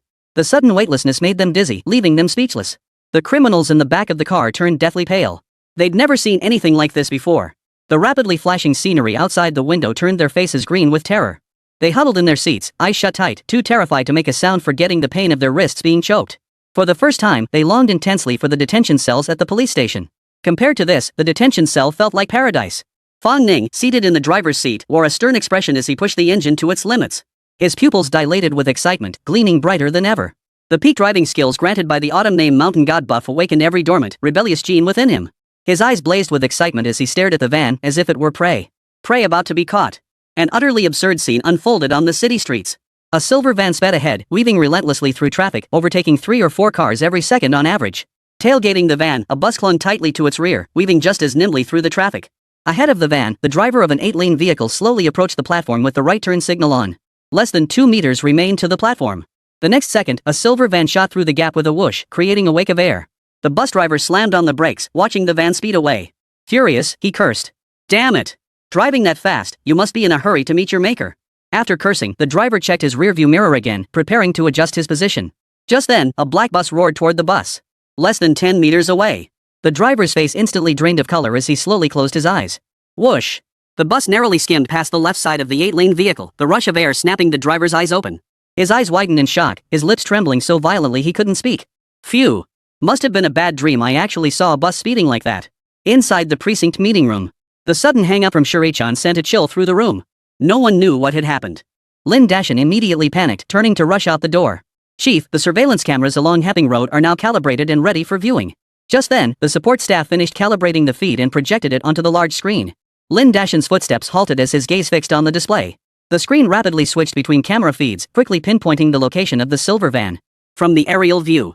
On Hepping Road at that moment, a silver van with white spots darted and weaved, fleeing upward. Beneath the white dot, a blinding black line pursued relentlessly. The black line pursued the white dot relentlessly, like a cat chasing a mouse. The bulky bus not only failed to lose the minivan but kept pace with it. Spectators even experienced the illusion that the black bus was more agile than the van. Witnessing this scene, everyone sucked in their breath. After all, the other driver was a retired professional racer behind the wheel of a nimble van. Fong Ning was driving a bus, yet not only had he not been left behind, but the two were neck and neck. What was going on? Jo Sun's eyes burned with intensity. Seeing the bus tailing the van, he suddenly laughed aloud. Way to go! Our people will be here soon. They won't get away. Hearing Jo Sun's words, everyone felt a slight sense of relief. But just then, the silver van suddenly executed a sharp tailspin and U-turn, plunging straight onto the service road. Judging by its direction, it was heading straight for Jiuding Mountain. The group's expressions turned grim. Jiuding Mountain was an isolated peak within Chongqing's urban area. Years ago, an out-of-town developer had planned to develop the mountaintop, paving the mountain roads only for the project to fizzle out. Ever since, it had become a gathering spot for street racers. The van's sudden turn toward Jiuding Mountain caught everyone completely off guard. Checkpoints were all set up at major intersections. No one had anticipated the suspects heading for Jiuding Mountain. It would take another half-hour for reinforcements to reach Jiuding Mountain. In half an hour, the suspect would be long gone. Damn it! Joseon's face darkened as he picked up his phone to redeploy police forces. Meanwhile, Zhang Feng watched the van swerve and turn onto the service road. Zhang Feng's expression abruptly changed, his voice trembling as he exclaimed. Damn it! The suspect's heading for Jiuding Mountain to shake us off. The bus can barely make it up there. Even if we somehow get up, we won't catch them. One of the suspects is a race car driver. The kind who can drift. Shuri-chan's expression also darkened instantly, her spirits plummeting. Fong Ning, however, remained unflappable. He slammed on the brakes, spun the vehicle around, and flashed his signature white teeth. Who says a bus can't drift? Chapter 29, buses have plenty of tires, making drift steady. Inside the silver van, the earring-wearing man executed a sharp drift and spin, speeding toward Jiuding Mountain. Jiuding Mountain wasn't far from Hepping Road. Within minutes, the van was climbing the winding mountain road toward the summit. Seeing the bus vanish from view behind them, the pierced guy breathed a sigh of relief and flattered the card-playing guy. Brother Kai, you really think big picture. Getting up here on the mountain roads totally threw the bus for a loop, huh? The tension vanished from the card-playing man's face as he nodded in agreement. I picked this spot on purpose when we left, to avoid police tracking. We'll head up the mountain this way. There's a mountain park on the other side if things get too dicey, we can always escape through there. Click. Lighting a post-action cigarette, the earring guy looked unconcerned as he glanced at Poker Guy and chuckled. My mistake earlier. I didn't expect the bus driver to be so reckless. But now we're on the mountain, stepping on the gas won't do them any good. Too bad their bus can't make it up here, otherwise I'd show them what drifting really looks like. Before he could finish, a car horn blared abruptly from behind. The earring guy jumped in surprise. The cigarette trembled from his hand and fell to the ground, his eyes wide with disbelief. The incessant honking behind us came from that very black bus. Damn it, you got a mouth like a sewer. Can't you just shut up? The poker-faced guy couldn't hold back any longer and landed 2 solid punches. Still not satisfied, he grabbed the lucky cat figurine from the dashboard and swung it at him. Unluckily, it landed right on the earring guy's head wound. The pierced guy grunted in pain as blood gushed from the wound. Blood trickled down his cheek to his neck, making him look terrifyingly grotesque. Yet even then, the earring guy didn't utter a sound, though his composure was crumbling. What the hell? Did he forget to check the almanac before leaving today? Why does everything he says come true? Could things get any more absurd? The poker guy saw the earring guy still standing there dumbfounded and bellowed in frustration. Drive already. Didn't you want to show off your drifting skills? Speed up. Speed up. If the car behind catches up, you're the first one I'll take out. The earring guy jolted awake, snapping into action. With muscle memory precision, he downshifted and revved the engine, pushing the speedometer to the red line. Calm down, Kai. It's just a bus. Plus, this is a mountain road, there's no way they can catch me. The pierced guy was no slouch, a retired race car driver with nerves of steel. After recovering from the shock, his gaze instantly turned calm, and his entire being snapped into combat mode. As they approached the first bend on the winding mountain road, the studded ear guy floored the accelerator without braking. The car accelerated relentlessly, braking was now impossible. The next second, the earring guy yanked the handbrake with his right hand while violently jerking the steering wheel left and right. Squeal! A shrill screech filled the air as the van executed a flawless drift. The front end rotated a full 180 degrees, perfectly entering the curve. The vehicle came to a halt. The earring-wearing man glanced back at the black bus, licked the blood from the corner of his mouth, and flashed a middle finger. His head covered in blood and his sinister gaze gave off a chilling vibe. Inside the bus, Fong Ning clearly saw the van drift into the corner and the earring-wearing man, blood streaming down his face, flip him off. Excellent. I can't wait to see you beg for mercy. Fong Ning licked his lips in return, his eyes blazing with an unusual intensity. Half his gaze was pure excitement, the other half brimming with eagerness. Everyone hold on tight, I'm about to get serious. At Fong Ning's words, Shuri-chan and Zhang Feng both froze in shock. Their eyes widened like copper bells, their mouths gaping wide enough to swallow an egg. What? You're getting serious? So the city police have been holding back all this time? Fong Ning, this is a mountain road. Should we retreat first? Zhang Feng, standing near the window, glanced outside and instantly pulled his gaze away. The winding mountain road was narrow, the outer tire of the bus was less than 30 centimeters from the shoulder. Fong Ning shrugged it off, replying, "What's there to fear? Buses have plenty of tires, drifting is stable." Shuri-chan's legs started shaking uncontrollably at Fong Ning's bold remark. What the hell do you mean, lots of wheels? At her core, she was still a woman. Facing this scene, she was lucky she hadn't fainted. Shuri-chan decided to stop looking out the window, closing her eyes and gripping the guardrail tightly. By now, the distance between the bus and the van spanned an entire curve. As the van approached the second curve, the bus rounded the first bend. The bus was now less than 200 meters from the curve. Leading by a curve, the earring-wearing driver glanced down with a crooked eye, a wicked smile curling his lips. I refuse to believe you won't slow down for the curve. If you do, you'll never catch up to me again. The bus still didn't slow down, now less than 100 meters from the curve. 90, 80, 70, 60, 50. The bus was getting closer and closer to the curve, still not slowing down. 40, 30, 20. The bus charged straight ahead as if it hadn't seen the curve at all. A cliff lay ahead, with no guardrail, plunging over the edge would surely mean certain death. Ha! So that's what you call a master driver, just some hothead who only knows how to floor the gas pedal.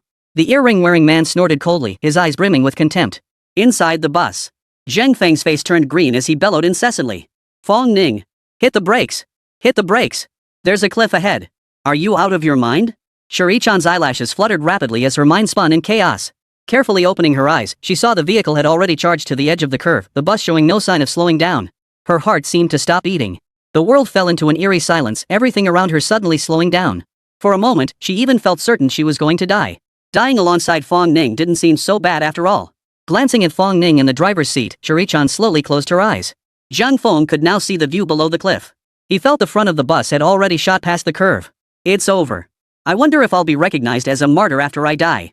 Zhang Feng also slowly closed his eyes. Just as everyone was certain the bus would plunge off the cliff. Just as the bus's tire tracks reached the very edge of the curve. Fong Ning's body tensed, his eyes sharpening with clarity. One hand gripped the steering wheel as he worked with both hands and feet. He rhythmically slammed the handbrake. Released it. Slammed it again. Released it again. Under immense inertia, the bus executed an impossibly tight turn. All tires erupted with a piercing screech. Thick smoke billowed instantly. The metal body creaked and groaned as rocks scraped against it, producing a piercing metallic screech.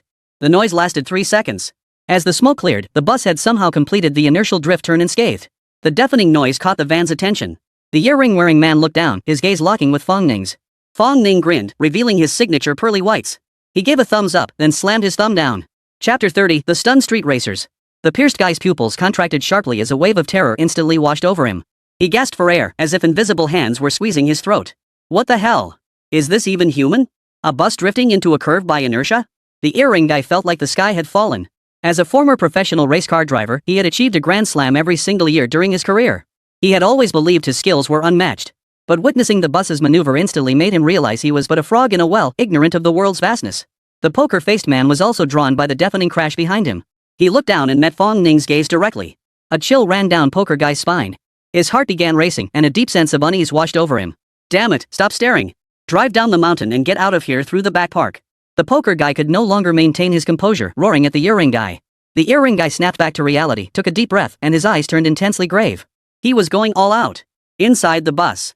After responding to the earring guy's provocation, Fong Ning steered the bus relentlessly toward the second curve. His hands trembled slightly clearly, beneath his calm exterior, his mind was anything but still. The maneuver had seemed simple, but a single mistake would have plunged everyone aboard into an inescapable abyss. Fortunately, the divine buff of Mount Autumn name granted him surgical precision in his maneuvers. This allowed him to execute a flawless inertial turn. After waiting several seconds, the expected crash sound failed to materialize. Shuri-chan opened his eyes to find the bus hadn't crashed down the mountainside. She was alive. Fong Ning was alive. Zhang Feng was alive. The bandits in the back were alive. A massive weight lifted from her chest, and she felt a sudden sense of having survived a catastrophe. As he gazed once more at Fong Ning's retreating figure, his eyes seemed to sink into her, unable to pull away. Zhang Feng exhaled a long breath as well, feeling as though he'd been reborn. Now, gazing at the narrow winding mountain road, he no longer felt his heart pounding in terror. We were wrong. We'll confess everything, please let us go. Officer, please spare us. I'll confess everything. Why, I won't file a complaint. I truly regret it. Stop, officer. It's just an interrogation. Do you really need to use such brutal methods? The thieves in the back of the car were now sobbing uncontrollably, their eyes filled with terror, all traces of their former arrogance gone. Several puddles of liquid were visible on the floor, whether from fear or other reasons, emitting a faint, pungent odor. Zhang Feng had no time to deal with these thieves. Suddenly, he remembered the call with the station chief had been cut off. He quickly pulled out his own phone and dialed Lin Dashin. In the district bureau's conference room, smoke now filled the air. Joseon smoked incessantly, chain smoking one cigarette after another. Soon, the small ashtray was already overflowing with cigarette butts. Gao Tongwei frowned slightly but said nothing. He knew Joseon was in a terrible mood. They were on the verge of successfully intercepting the suspect. Everything had been going smoothly. Who would have thought the suspect would suddenly break into Jioding Mountain? The situation took a drastic turn for the worse, and they completely lost track of the suspect. Even the fastest team would take half an hour to reach Jioding Mountain. By then, the suspect could have made 8 round trips. Moreover, the suspect had been alerted and would now be extra cautious. Finding the suspect now is like searching for a needle in a haystack. The rest of the team looked grim. The suspect vanished within the old city district of failure that reflected poorly on them. Heavy thoughts weighed on everyone, and the entire conference room fell silent. Just then, Lin Dashin's phone rang abruptly in the room. All eyes instantly focused on the sound. Lin Dashin glanced at the caller ID, Zhang Feng. Without hesitation, Lin Dashin quickly answered the call and activated speakerphone. Hello? How are the three of you? Are you injured? The suspect fled to Jioding Mountain. It was an accident. Don't blame yourselves. Hearing Lin Dashin's concerned voice, Fong Ning felt a warm glow in her heart. This little old man, though a bit scatterbrained, was actually quite endearing. Zhang Feng took a deep breath after hearing Lin Dashan's words and got straight to the point. Reporting to the chief, we're all safe. The suspect's vehicle is less than 200 meters ahead of us. Fong Ning is currently pursuing it. The distance is closing. Zhang Feng's resolute voice cut through the quiet room. Hearing this, everyone sucked in their breath, their eyes filled with disbelief. What's going on? Aren't they driving a bus? Could a bus even make it up the mountain? Even if it could, isn't the other driver a professional racer? Why weren't they being left behind? Instead, they were getting closer and closer. Everyone immediately turned to look at Zhou Sun, their eyes filled with doubt. The implication was clear, the suspect's driving skills weren't up to par either. Zhou Sun's expression shifted rapidly. Without explanation, his voice rose sharply. This is Zhou Sun. Tell Fong Ning to prioritize safety. I hereby grant Captain Fong Ning full authority. In case of emergency, act on your own judgment. The statement sent shockwaves through the crowd. Who was Zhou Sun? The criminal investigation team captain of the municipal bureau. A genius officer. A rising star. Known for his strictness and serious demeanor. Even a genius like him had to start from the bottom when joining the criminal investigation division.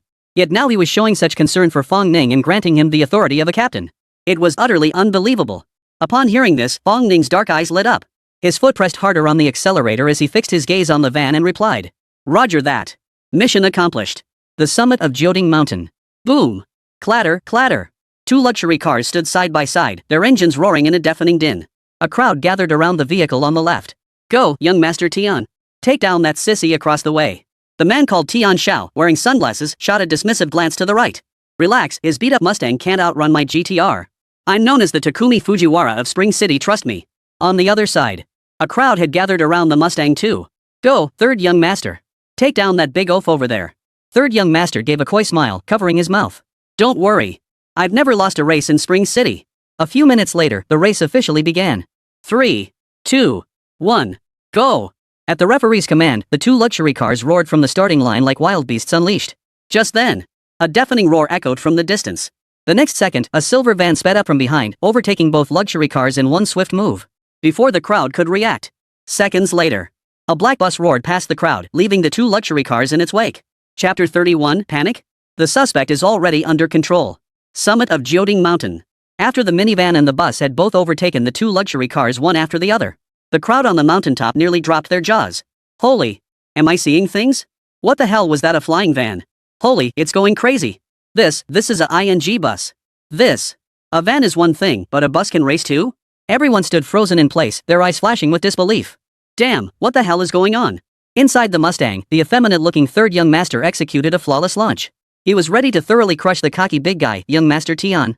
Before the car had even traveled 20 meters, a strange roaring sound echoed through the air. Next, a white object streaked past like lightning. It looked like a minivan. Third young master's eyes widened. He glanced at the speedometer, 100 kilometers h. Nothing wrong with that. How could a van possibly overtake me? Had some sports car brand released a van model? No way, I'm going after it. The third young master dug in his heels, and the Mustang roared to life at 100 miles per hour. The car instantly accelerated and closed the gap. Meanwhile, Tian Xiao's face was a study in shifting expressions, his emotions running high. He saw it clearly, it was a van. An ordinary van. A stock van with no modified exhaust. Damn it, some beat-up van dares to cut me off? This is embarrassing. Tian Xiao's eyes flashed as he slammed his foot down on the accelerator. The tachometer needle shot up visibly as the GTR gained another notch of speed. Tian Xiao and San Xiao raced neck and neck, neither yielding an inch, tearing down the mountain road at breakneck speed. Just as both men, each with their own expression, strained every muscle to catch up to the van ahead. A distinct engine roar cut through the air. Before either could react, a massive black shadow appeared behind them. They distinctly felt the light dim, and then a massive black bus appeared in their rearview mirrors. The bus matched their speed effortlessly, even closing the gap rapidly. Perhaps finding the two cars too slow, the bus even activated its hazard lights and honked its horn. Seeing the bus's aggressive stance, Tian Xiao and his companion were instantly boiling with rage. To them, the bus was clearly provoking them. Fine, the van tried to pass, but you, a bus, think you can overtake us too? Beep. The bus grew impatient, continuously flashing its hazard lights and honking. Tian Xiao and his companion, their faces darkening, kept accelerating, yet the bus remained right on their tail. Seconds later, after honking to no avail, the bus behind them suddenly accelerated and charged forward. The bus grew closer and closer, showing no sign of slowing down. Tian Xiao and his companion were terrified, their hearts pounding wildly. They quickly pulled over to the side of the road. The moment they moved aside, the bus roared past. Damn, maniac. What kind of person is this? He doesn't care about his life. Cold sweat beaded on Tian Xiao and his companions' foreheads as their gaze toward the black bus grew increasingly grave. This driver is a pro. After overtaking the two vehicles, the bus vanished without a trace within seconds. Tian Xiao stared at the GTR cruising at 110 km/h, feeling something he'd never felt before. Could this car be fake? Inside the van, the guy with the earring had transformed completely. His expression was intense, his gaze unwavering. It was as if he'd returned to the racetrack of his youth, his pupils gleaming with excitement. The van was now pushing its top speed. The sustained high-speed driving had pushed the van well beyond its limits. At this rate, the engine would blow in under 20 minutes. But Earring didn't care at all. All he craved was the ultimate speed. Damn it, faster. Faster. Faster. The bus was catching up again. Seeing the bus clinging to his rear like a stubborn leech, Poker Man's fear intensified. Shut the up. Keep quiet if you don't want to die. The earring guy seemed like a different person, snapping back with a torrent of curses at the poker guy's words. Hearing the earring guy curse at him, Poker Guy's face flashed a look of utter disbelief. But seeing the pierced guy's current state, the card-playing guy swallowed hard and forced himself to keep quiet. The earring guy had completely lost himself, his bulging eyes terrifying to behold. His expression teetered on the brink of madness. The poker guy was too scared to utter a sound. Inside the bus. After overtaking two speeding motorcyclists, the bus accelerated once more. A pungent, acrid smell filled the cabin, the burning scent of scorched rubber. Watching the van frantically fleeing ahead, Fong Ning licked his lips, his eyes brimming with excitement. They'd underestimated him. His driving skills were likely top tier even among racers. Too bad you ran into me. As the long, sweeping curve at the end of the road came into view, Fong Ning's gaze sharpened. This high-speed chase would end right here. The minivan, billowing thick smoke, accelerated downhill. The van's speed had already hit the red line. The speedometer needle was maxed out at 120 km/h, making the exact speed impossible to read. The poker-faced man dared not look out the window, gripping the armrest tightly. But the handrail offered no comfort. He swallowed hard, his unease deepening. Seconds later, an extremely dangerous curve appeared at the end of the road. The earring-wearing man stiffened upon seeing it, his eyes heavy with gravity. Descending was different from ascending. This bend was extremely narrow, with no guardrails on either side. With his skills, navigating it normally wouldn't be a problem. Keeping the speed below 120 would let him navigate it perfectly. But not now. The bus behind him was relentlessly pursuing, showing no sign of slowing down. He knew that the moment he slowed down, he'd lose. Brother Kai, life and death are predestined. Wealth and honor are in the heavens. Let's go all out. The man with the earring bellowed, his hands trembling uncharacteristically. His eyes blazed with madness as he charged into the curve without slowing down. Damn it, I don't want to die. Slow down. Slow down. The poker-faced man completely broke down, his voice now laced with tears. Clatter, clatter. A few drops of liquid fell from beneath the poker-faced man's seat. The poker guy had pissed himself. At that moment, the van was less than 50 meters from the curve. The earring guy roared, veins bulging on his forehead as he slammed the handbrake to the floor. The immense inertia sent the van careening out of control. It flipped 360 degrees in the air, spinning 2.5 times. It slammed back onto the ground with a thud, billowing thick smoke as both men instantly lost consciousness. The next second, a deafening screech of brakes pierced the sky, thick smoke billowing around the bus. Fong Ning's eyes grew intensely grave, his body trembling slightly with excitement. The vehicle was slowing down, yet its speed remained high. Not a trace of panic flashed in Fong Ning's eyes as the cliff's edge came into view. Fong Ning slammed the emergency brake, simultaneously manipulating the steering wheel, brakes, and accelerator with exaggerated force.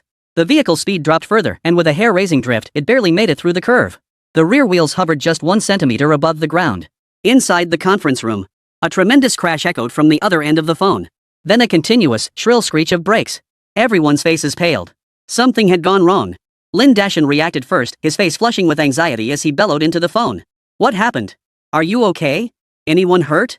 There was no response on the other end. A chill ran through the group, a sense of dread settling in their hearts. Lin Dashan's face flushed crimson, his voice cracking with emotion. Speak up. What happened? Seconds later, a resolute voice came through. What's the panic? The suspect is under control. Chapter 32, I'm a cop, more precisely, a beating officer. Inside the Old City District Police Station conference room. What's the panic? The suspect is already under control. Fong Ning's resolute voice came through the phone.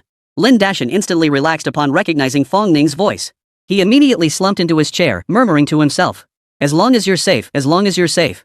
Hearing Fong Ning's words, everyone in the conference room sprang to their feet. Joseon snatched the phone, his voice tinged with urgency. Fong Ning, are you saying the suspects have been apprehended? Yes, there were 2 suspects. They couldn't have escaped anyway. Fong Ning's voice was filled with confidence. Joseon furrowed his brow, puzzled by the reasoning. He asked doubtfully. What do you mean they can't escape? Well, it's just... Fong Ning scratched his head, pondering for a moment before speaking softly. The suspects weren't skilled drivers. They didn't slow down going downhill and crashed into something. They're still unconscious. I gotta go. Got something to do. With that, Fong Ning abruptly hung up. Fong Ning's words left not only Joseon but everyone in the room except for Lin Dashan stunned. Poor driving skills? Crashed into something? How absurd does that sound? Was the suspect really a retired race car driver? How could he be so incompetent? Not slowing down on the descent was bad enough, but to actually crash? Everyone turned to look at Joseon once more, their eyes brimming with questions. This time, the meaning was equally clear. Hey, buddy, did your homicide squad get some fake intel? Joseon's expression stiffened. He knew they'd misunderstood, but before he could explain. Captain, we retrieved footage from the surveillance cameras near Joding Mountain. It captured the entire incident. Play it now. Joseon's face lit up at the news, then he added quickly. Project it onto the big screen. Start from the beginning. The progress bar on the screen slowly advanced, catching the moment the van drifted around the mountain bend. The van maintained its speed, executing a flawless drift into the curve. Then it sped off. Everyone was stunned. Such a smooth drift, it had to be a professional driver. But if the skills are that good, why did it crash? The van driver must be a retired racer. The drift was incredible. The bus would never catch up. Someone in the conference room analyzed. Yes, the suspect crashing must have had other reasons. Another voice immediately chimed in. But the next second, the black bus behind didn't slow down at all, it actually accelerated toward the curve. The scene instantly stunned everyone. What is Fong Ning doing? Why isn't he slowing down? Even though they knew the story's ending, witnessing this scene still made everyone's hearts leap to their throats. Just as the bus seemed poised to plunge off the cliff, it slammed on the brakes. Thick smoke billowed up. The bus executed an extreme drift turn. Rough. Damn. Even the cultured professionals in the conference room let loose with rare expletives. A bus can drift? Are you kidding me? That's insane. The audience fell silent, only the sound of swallowing could be heard. Joseon watched until his mouth went dry. He'd suspected Fong Ning was a skilled driver, but never imagined he was this good. A bus drifting? It was like a little cow flying a plane, utterly mind-blowing. Lin Dashin stared blankly at the big screen, his heart sinking back into his chest after racing up his throat. Was that really Fong Ning driving? He found himself doubting it now. Could anyone really pull off this kind of skill?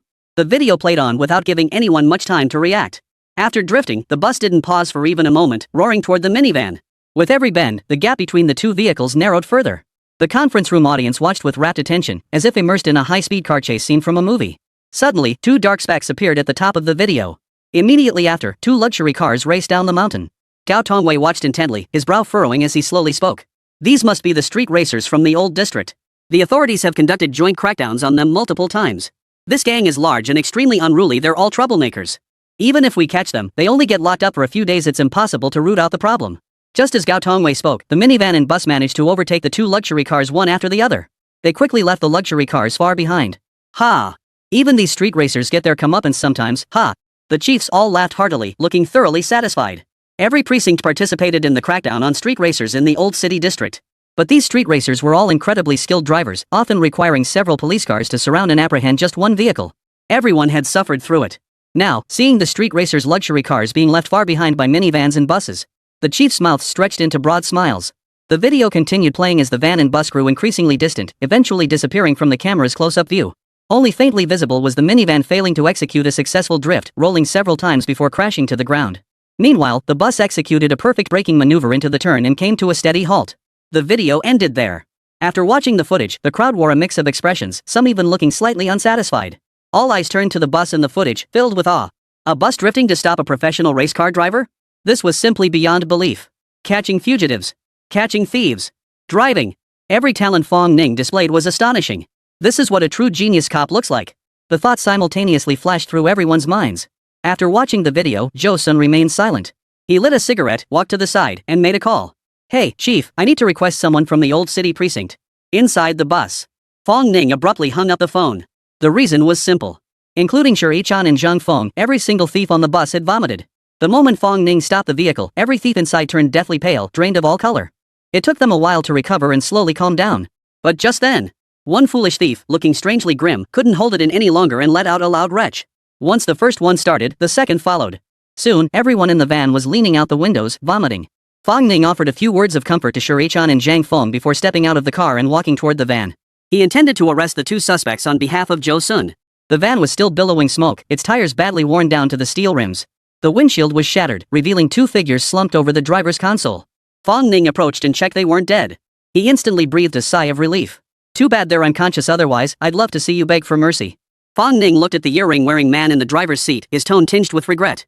Perhaps sensing Fong Ning's presence, the man with the earring stirred twice before turning his head with great effort.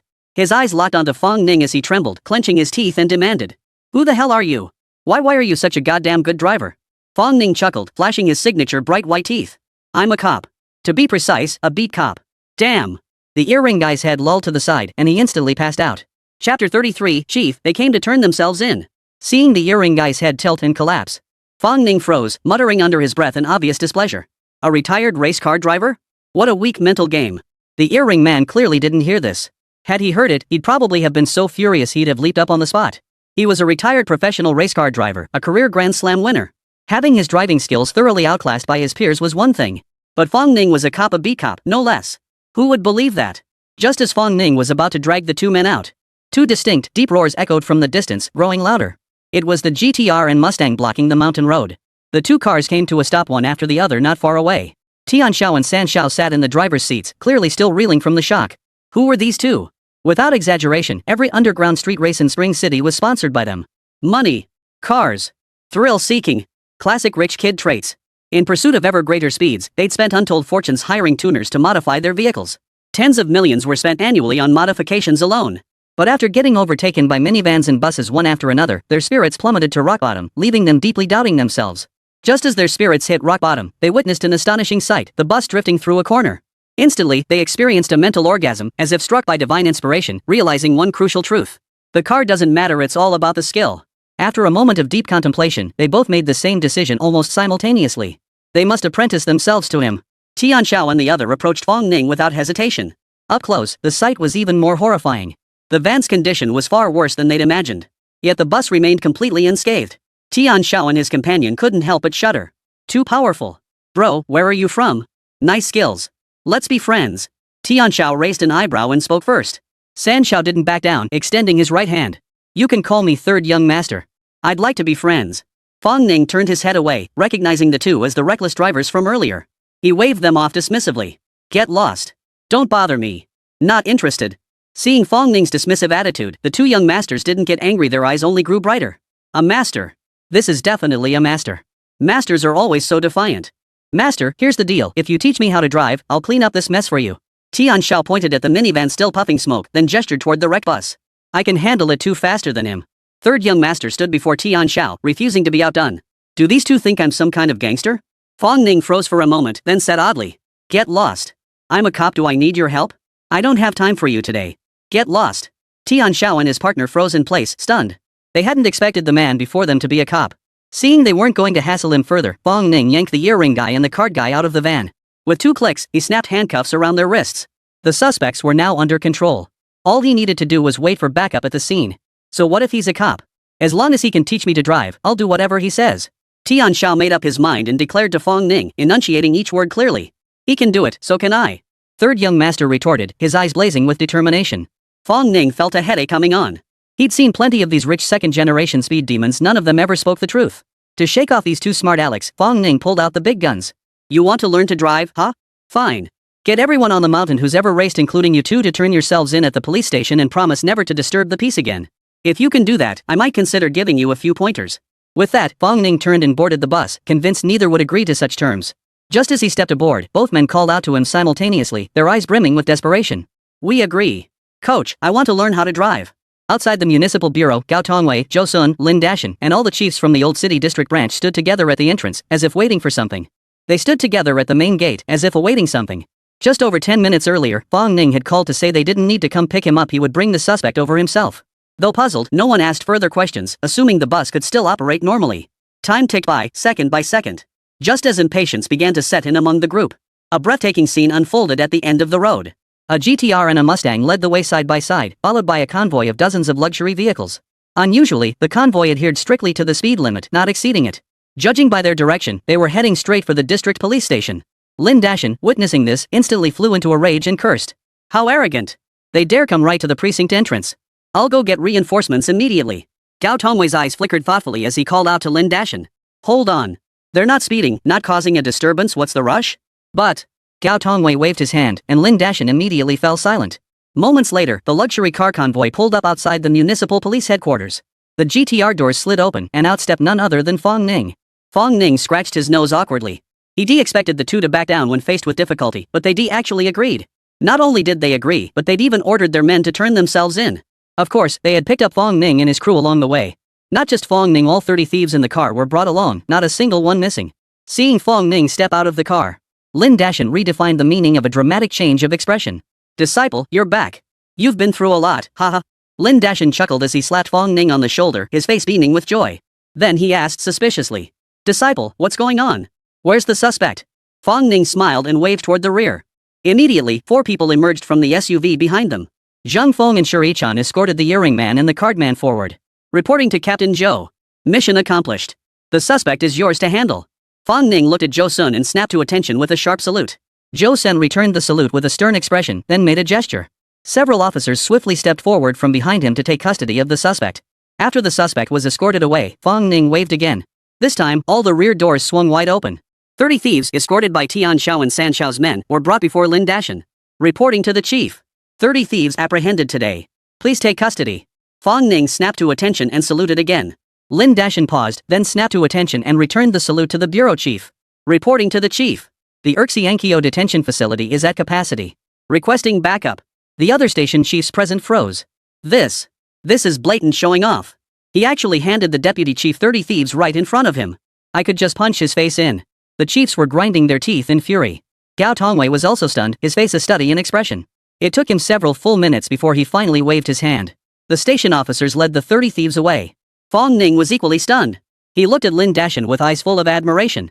The master truly lived up to his name. High. So high. At least 2 stories tall. Lin Dashan gave Fong Ning a subtle nod, his heart bursting with joy. This show of bravado was absolutely perfect. Fong Ning, what's the deal with these people? Gao Tongwei cleared his throat and asked. Only then did Fong Ning snap back to reality, waving his hand again. This time, young Master Tian and young Master San stood at the entrance of the police station with dozens of people. Reporting to the chief, they've come to turn themselves in. Chapter 34, the criminal police captain steals the case right before their eyes? Outside the old city district police station. Reporting to the chief, they've come to turn themselves in. Fong Ning finished speaking and snapped to attention with a sharp salute. Before Fong Ning could finish speaking, dozens of people led by Tian Xiao and San Xiao spoke in unison. Reporting to the commander, we've come to turn ourselves in. Their voices boomed, deafening and heartfelt. Gao Tongwei was stunned. Lin Dashan was stunned. Zhou Sun was stunned. The rest of the division chiefs were stunned. What the hell? Aren't these guys the street racers from the old district? Aren't they the spoiled rich kids who never learn? Aren't they the incorrigible troublemakers who keep getting caught? Weren't they notoriously hard to catch and a major headache? So why are they suddenly turning themselves in as a group? Everyone was utterly baffled. We're here to turn ourselves in, they declared. We've deeply realized the error of our ways in street racing. Tian Xiao stepped forward and declared loudly. All the street racers who've disturbed the peace in the old city district are here. We request to undergo rehabilitation. Third young master stepped forward 2 paces, refusing to be outdone. Arrest me first. I want to be reformed first. Tian Xiao glared at San Xiao, his eyes blazing. No, arrest me first, I was faster than him when we were racing. Third young master snorted coldly, striking at the heart of the matter. Bull. I'm clearly faster than you. Young Master Tian's eyes blazed with fury, his chest heaving. Everyone was dumbfounded again. What's going on? Now they're arguing about who gets booked first? Shut up, all of you. This is the police station, behave yourselves. Fong Ning bellowed, his displeasure evident. Most of the time, these two had decent tempers and none of the spoiled rich kid vices. But whenever they were together, they were bound to argue. Hearing Fong Ning's reprimand, they immediately lowered their heads, retreating to the side with the demeanor of well-behaved students. Gao Tongwei's eyelid twitched violently, his inner turmoil palpable. While others might not know their identities, he certainly did. Both their fathers were major taxpayers in Spring City. Their conglomerates spanned every industry in the city. It was no exaggeration to say their family conglomerates accounted for half of Spring City's GDP. As the famed 2 young masters of Spring City, they had no vices beyond a passion for street racing. Yet they were fiercely rebellious at heart, rarely deigning to acknowledge ordinary folk. And now they're being lectured like elementary school kids. Now that the old city street racing problem had been successfully resolved, the precinct was bound to receive commendations. At this thought, Gao Tongwei suppressed his inner excitement and waved his hand. Immediately, several officers emerged from behind and escorted the group Tian Xiao, San Xiao, and the others inside. Before leaving, young Master Tian called out. Master, wait for me to come find you when I get out. Master, count me in. I'll find you first. Damn it. I'll find you first. Get lost. I'll find you first. Everyone exchanged puzzled glances, their eyes turning to Fong Ning. Fong Ning scratched his head awkwardly and mumbled. They want me to teach them how to drive. Don't worry, I haven't agreed yet. Gao Tongwei nodded without comment. As long as no major mistakes were made, he couldn't care less. Seeing the matter resolved smoothly, everyone returned to the conference room. As soon as they entered, Zhou Sun looked at Fong Ning and spoke first. Fong Ning, I've already spoken with the chief. If you agree, you'll start at the Municipal Bureau's criminal investigation team immediately. I guarantee you'll be promoted to deputy team leader within 2 years. The words sent shockwaves through the room once more. Deputy captain of the Municipal Bureau's criminal investigation team with deputy section level benefits. Promotion to deputy section level within 2 years.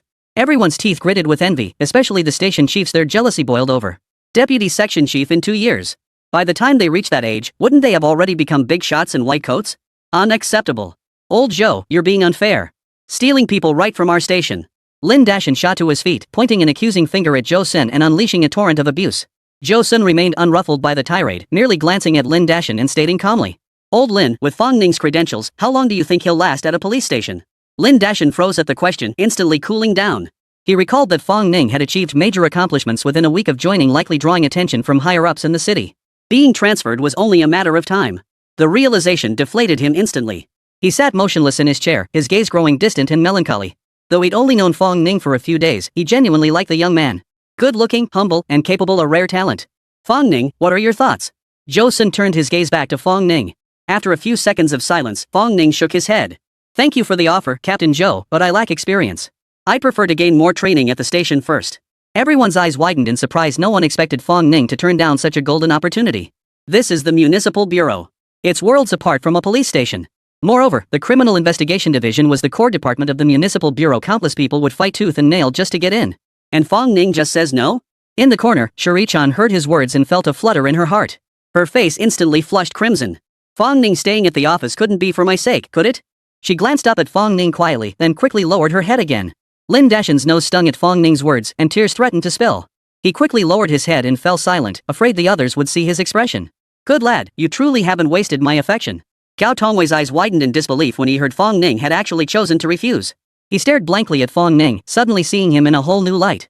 Joe Sun remained silent. After a few minutes of stunned silence, he looked at Fong Ning with a complex expression. All right. You're even more exceptional than I imagined. Since you've made your decision, I won't force it. I'll head back now. I'll fill out the arrest report truthfully. A third-class merit award should be no problem. I'll notify you once I have updates. Joe Sun gave Fong Ning one last lingering look before turning and leaving the conference room. Just as he reached the doorway, Joe Sun suddenly turned back as if remembering something, his gaze filled with confusion as he looked at Fong Ning. Why are you such a great driver? Everyone immediately perked up their ears. Fong Ning gave an awkward chuckle, took a deep breath, and bit his lip. It's just a hobby of mine. After Joe Sun left, Chief Gao adjourned the meeting and everyone dispersed. Fong Ning's team of 3 followed Lin Dashin's car back to the Urxiankyo police station. Seeing Shuri-chan and Zhang Feng looking rather grim, the station chief decided to give them the day off, sending them home to rest. Fong Ning insisted on chasing the thief, but Lin Dashin kicked him out of the station. You go home and rest too. With no other choice, Fong Ning headed home to rest, naturally boarding the familiar number 8 bus. It wasn't rush hour, so the bus wasn't crowded. No sooner had he found a seat than he overheard the driver chatting with an elderly gentleman in the front row. You won't believe this, but do you know what I saw this morning? The driver wore a look of mystery, his voice brimming with wonder. What did you see? Tell me. The elderly gentleman, ever curious, pressed him almost immediately. The driver took a deep breath, his eyes gleaming with astonishment. This morning when I was driving down Peace Avenue, I actually saw a black bus. At this point, the driver paused, his voice trembling slightly. I saw a black bus speeding like crazy. Chapter 35, Justice Points Bonanza. Medals and rewards arrived. Inside the 8th route vehicle. Fong Ning heard the driver actually say a bus was speeding. He couldn't help but burst out laughing. The driver shot him a displeased glance. Young man, you don't believe me? Think I'm just bragging? Fong Ning quickly waved his hands, his smile fading. Bro, what are you talking about? How could I not believe you?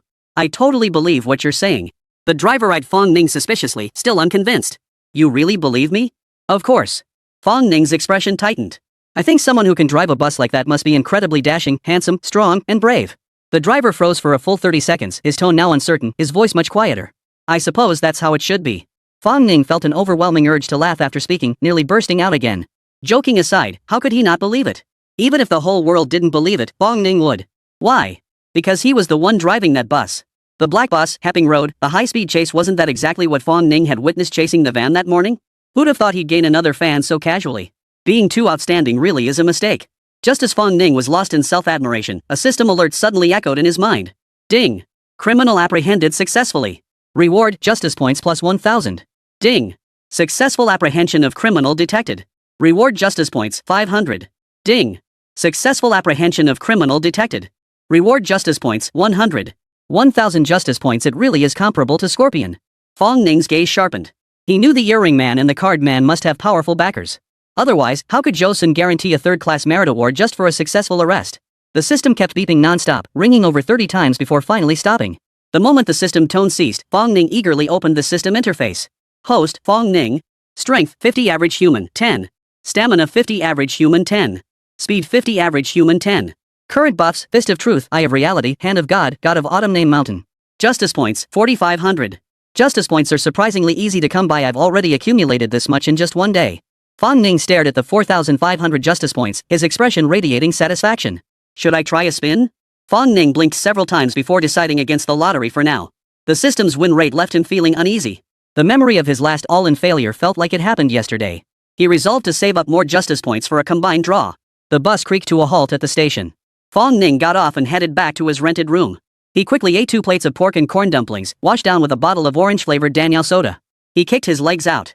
He fell asleep. The night passed without incident. Early the next morning, Fong Ning boarded the usual bus to the police station for work. Coincidentally, the driver turned out to be the same man from the previous afternoon. When the driver saw Fong Ning get on, he probably recognized him as the young man who had ridden the bus the day before. He gave Fong Ning a very friendly smile. As the bus approached Hepping Avenue, the driver's expression turned slightly peculiar. His lips twitched for a moment, but he couldn't hold back. You probably won't believe me, but do you know what I saw yesterday? Right here yesterday, I saw a black bus speeding like crazy. The driver must be an incredibly dashing, handsome, capable, talented, strong, and brave individual. Fong Ning instantly flushed crimson, burying her head in her neck like an ostrich. It was 5 minutes to 9 again when Fong Ning walked through the police station gates on time. Fong team, you're here. The chief said to send you straight to his office.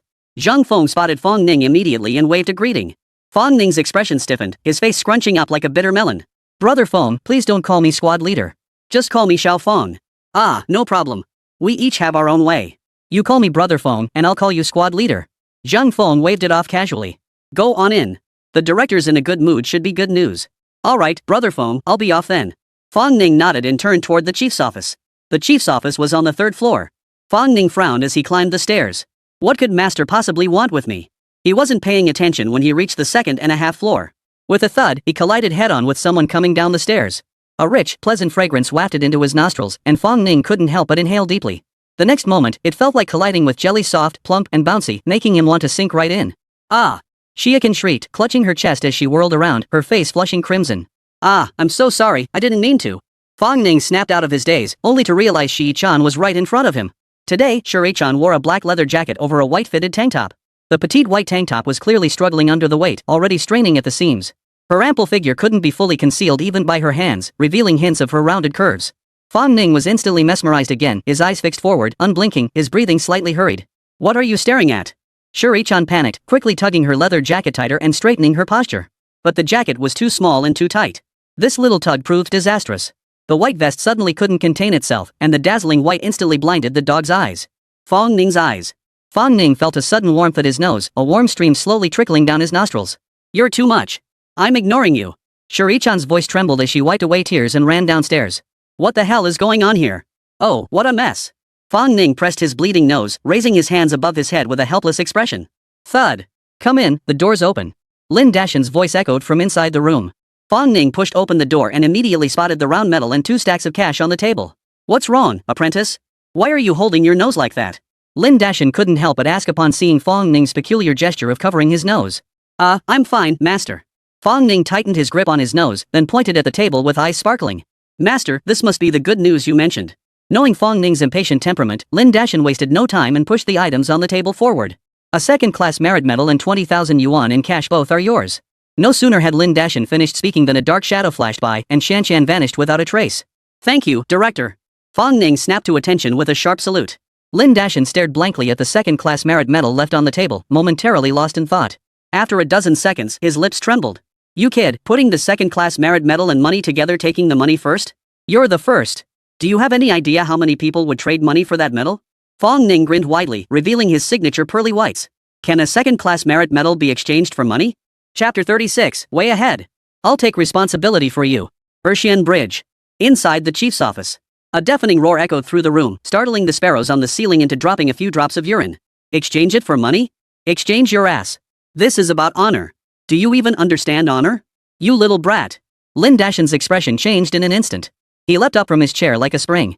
His face flushed crimson, his finger trembling with rage as he pointed at Fong Ning's nose. Master, I was just joking around. Look at you. Fong Ning's heart skipped a beat. He hadn't expected his master to react so strongly. While he loved money, he knew full well. Some things money could buy, others it couldn't. And honor was priceless. Is that so? Lin Dashan fumed, his beard bristling and eyes bulging. Fong Ning spoke while gently removing Lin Dashan's hand from where it was pointing at his nose, offering a sheepish smile. Of course. Without your dedicated guidance, master, how could I have earned that second-class merit medal? Please sit down, old man, and have some tea. Flattery will get you everywhere. Hearing this, Lin Dashan's expression softened considerably. Taking a large sip of strong tea, he spoke earnestly. Fong Ning, tell me honestly, are you short on cash because something's come up? As your master, you must tell me if anything is truly troubling you. Though your master's wife keeps a tight rein, your master has managed to save quite a nest egg over the years. Deeply moved, Fong Ning responded with rare sincerity. Master, I'm fine. Don't worry. But his serious expression lasted less than 2 seconds before he slipped back into his usual playful demeanor, raising an eyebrow. But speaking of which, master, you promised me the reward for catching the thief every last cent. I haven't forgotten a single cent. Get lost. Bang. The office door slammed shut. Fong Ning stared at the heavy wooden door before him, a sly gleam flashing in his eyes. The thief-catching competition wasn't over yet. The anti-theft squad still had to patrol the streets every day. Despite Shuri-chan pouting and refusing to look at Fong Ning's 3-person squad still set out on time. The municipal bureau's black van had been scrapped and was no longer roadworthy. Fortunately, the station chief lent them an old Passat from the station's fleet.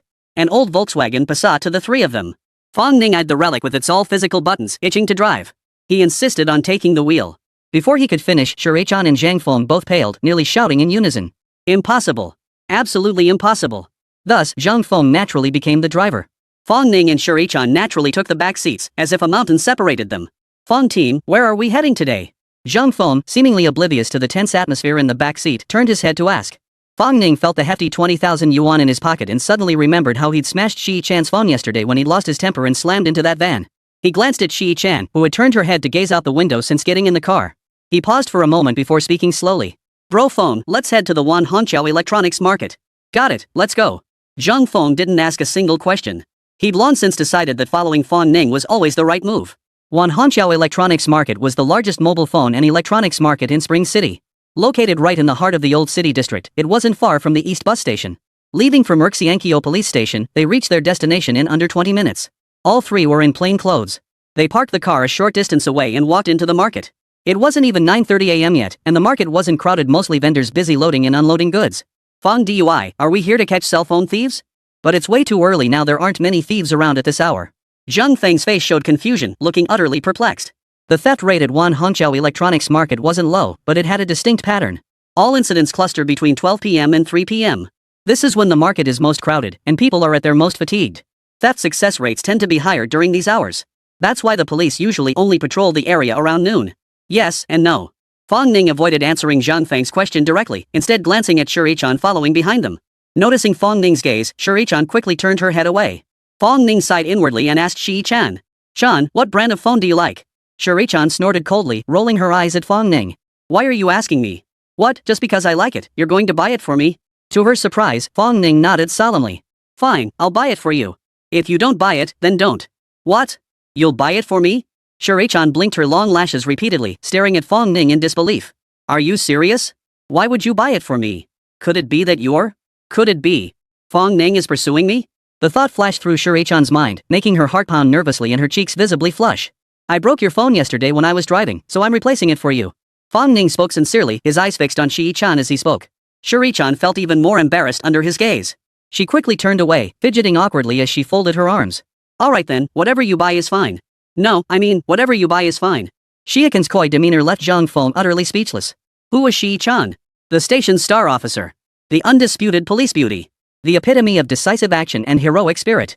When did she become so coy? Seeing her like this, anyone unaware might think spring had arrived. Alright, let's just take a look around for now. Fong Ning's a blockhead when it comes to catching thieves, but a complete klutz in matters of the heart. Seeing Shi-chan's flushed cheeks, he mistakenly thought it was the heat and turned to enter the market. Zhang Feng looked puzzled and hurried after her, with Shuri-chan bringing up the rear. The electronics market was like a giant dormitory, row after row of shops stretching endlessly. Fong Ning wandered aimlessly past the counters, stopping at one to point at a phone and ask Shuri-chan if she liked it. Shuri-chan didn't seem to look at it, but no matter how Fong Ning asked, her response remained the same, whatever you buy is fine. They circled the entire market like this. By the time they made their second round, every vendor's eyes were filled with impatience. Seeing this, Fong Ning stopped picking and directly pulled out the latest Huawei 5G phone, asking the vendor, how much is this phone? The vendor, thinking Fong Ning was just casually inquiring about the price, didn't even look up from scrolling through short videos. His eyes drooping, he replied, you mean this one? It's the latest 5G phone, way ahead of the competition. 7,888 yuan, no haggling. Alright, I'll take it. Wrap it up for me. Fong Ning didn't even blink, then added. Oh, and swap it for a pink one. Right away, sir. Just a moment, I'll find it for you. The shop owner's eyes lit up, a smile instantly spreading across his face as he hurriedly bent down to search through the phones. Upon hearing Fong Ning had bought such an expensive phone, Shuri-chan panicked, abandoning all reserve. She grabbed Fong Ning's hand urgently and pleaded. Fong Ning, this phone is too expensive. I can't accept it. Just get something functional. It's fine. Fong Ning flashed his signature white teeth, his expression earnest. I'll take responsibility for you. Chapter 37, Are you guys talking about me? After blurting out that line, Fong Ning suddenly realized it could be misinterpreted. So he clarified. I mean, I broke your phone, and I'll take full responsibility for it. Shuri-chan murmured an "oh" and lowered her head, silent. At that moment, Shuri-chan's heart raced like a frightened deer, pounding wildly. One phrase kept echoing in her mind. I'll take full responsibility for you. As for what Fong Ning said afterward, she didn't catch a single word. Fong Ning is usually so stingy, yet he was willing to buy me such an expensive phone. Shuri-chan stole a glance at Fong Ning. In that moment, she suddenly felt Fong Ning's silhouette was so towering, so broad. It made one feel a sense of security without even trying. Fong, where did you get all this money? Is your internship pay that high? Zhang Feng was so stunned he couldn't speak when he saw Fong Ning by the phone without batting an eye. Hee, got my bonus. Fong Ning pulled out 2 stacks of cash, waved them at Zhang Feng, then tossed 1 stack onto the counter. The boss gave change. Remember to get a receipt for the phone. Oh, and when you buy a phone here, don't you get a free screen protector or phone case? The owner smiled from ear to ear as he printed the receipt, then waved his hand at Fong Ning's request. No worries, bro. I'll throw in the latest premium tempered glass screen protector for free, plus an original phone case. Fong Ning nodded, then pulled out his phone. The case was the cheapest silicone one, oxidized and yellowed from age. The screen protector was shattered beyond repair, a veritable Syrian war damaged edition phone. Boss, I mean, could you replace my phone too? The shop owner stared at the phone, gasping in shock. He examined it from all angles, his lips twitching. Alright, buddy. I'll fix it up nice for you. Zhang Feng watched from behind, utterly dumbfounded. A phrase suddenly popped into his head. Save when you should, splurge when you must ride your bike to the bar. At that very moment, none of the three noticed that as Fong Ning pulled out 2 stacks of cash. 2 shadowy figures nearby were fixated on Fong Ning's pants pocket, their eyes gleaming. After paying and retrieving their phones, the trio left the electronics market. Shuri-chan clutched her phone tightly, saying nothing, as if holding some precious treasure. Fong, where should we go next? Zhang Feng asked the moment they stepped outside the market. Fong Ning didn't respond immediately. Instead, he opened True Sight to scan the area. How peculiar, not a single red dot. After scanning for a while, Fong Ning found the True Sight's range completely bare, nothing at all. Could it be that thieves at Wan Hongqiao Electronics Market clock in and out like regular employees? Fong Ning muttered a couple of sarcastic remarks under his breath, shook his head, and prepared to leave. Just then, 2 red dots appeared on the True Sight. The dots weren't very bright, but judging by their direction, they were coming straight from inside the electronics market toward Fong Ning. Interesting. Could they have spotted my money? After a moment's thought, Fong Ning realized he must have flashed his cash while paying, drawing the thief's attention. Perfect timing. Thinking this, Fong Ning turned to Shuri-chan and Zhang Feng and said, Since we're already here, let's take a look around. If there really are no thieves, we'll go elsewhere. No problem. All right. The 3 of them wandered aimlessly down the market street. Fong Ning deliberately slowed his pace, catching a glimpse out of the corner of his eye of 2 figures lurking suspiciously behind him. One was as thin as a bamboo pole, with a face stretched into an elongated shape. The other was short and stout, his belly jiggling with each step. Fong Ning couldn't help but chuckle. Could it be Fat Monk and Skinny Monk? Instead of enjoying the good life at the Dragon Cult, they'd switched to pickpocketing? The pair continued their furtive tailing until Fong Ning and his companions were nearly out of the market area before they made their move. Fong Ning noticed the pair had spread out. The Fat Monk sprinted ahead, then bent low as he approached. The Skinny Monk deliberately slowed his pace, trailing behind Fong Ning and his companions. Oh? The 2 venerable masters coordinating their moves? Interesting. A faint smile touched Fong Ning's lips as he deliberately feigned ignorance. He strode down the street with an air of arrogance, looking every bit the nouveau riche. Following behind him, Shuri-chan and Zhang Feng resembled the boss's woman and the boss's underling. Up ahead, the Fat Monk's eyes lit up as if he'd spotted a fat lamb. He licked his lips excitedly and exchanged a knowing glance with the Skinny Monk behind him. The Skinny Monk nodded in response. The Fat Monk's eyes flashed as he lowered his head and began walking toward Fong Ning, his pace quickening. The Skinny Monk behind him also quickened his pace, staying close behind Fong Ning. Ouch. Sorry. I didn't mean to. The Fat Monk bellowed as he collided head-on with Fong Ning, tumbling to the ground with an ouch. Did I dirty you? Let me wipe you off. I'm so sorry. The Fat Monk scrambled to his feet, frantically patting Fong Ning's clothes with a look of deep remorse. In that moment, Fong Ning distinctly felt the money in his pocket being stolen by the Fat Monk. It's okay, I'm sure you didn't mean to. Fong Ning grinned, revealing his signature white teeth, choosing not to call him out on the spot. The Fat Monk froze, stunned by Fong Ning's unexpected leniency. But he quickly recovered, his face filled with apology. Sorry, big brother, I didn't mean to. Just then, the Skinny Monk brushed past the Fat Monk from behind. In the instant they touched, Fong Ning clearly saw their hands flash by in a rapid exchange. Though the motion was swift, under the blessing of the divine hand, their techniques played out before Fong Ning like slow-motion footage. Fong Ning watched in awe, momentarily abandoning his plan to catch them red-handed. Their thieving technique was the most sophisticated Fong Ning had witnessed in all his days of catching thieves. Most people would never even realize they'd been robbed if confronted with such coordinated thievery. This aroused immense curiosity in Fong Ning.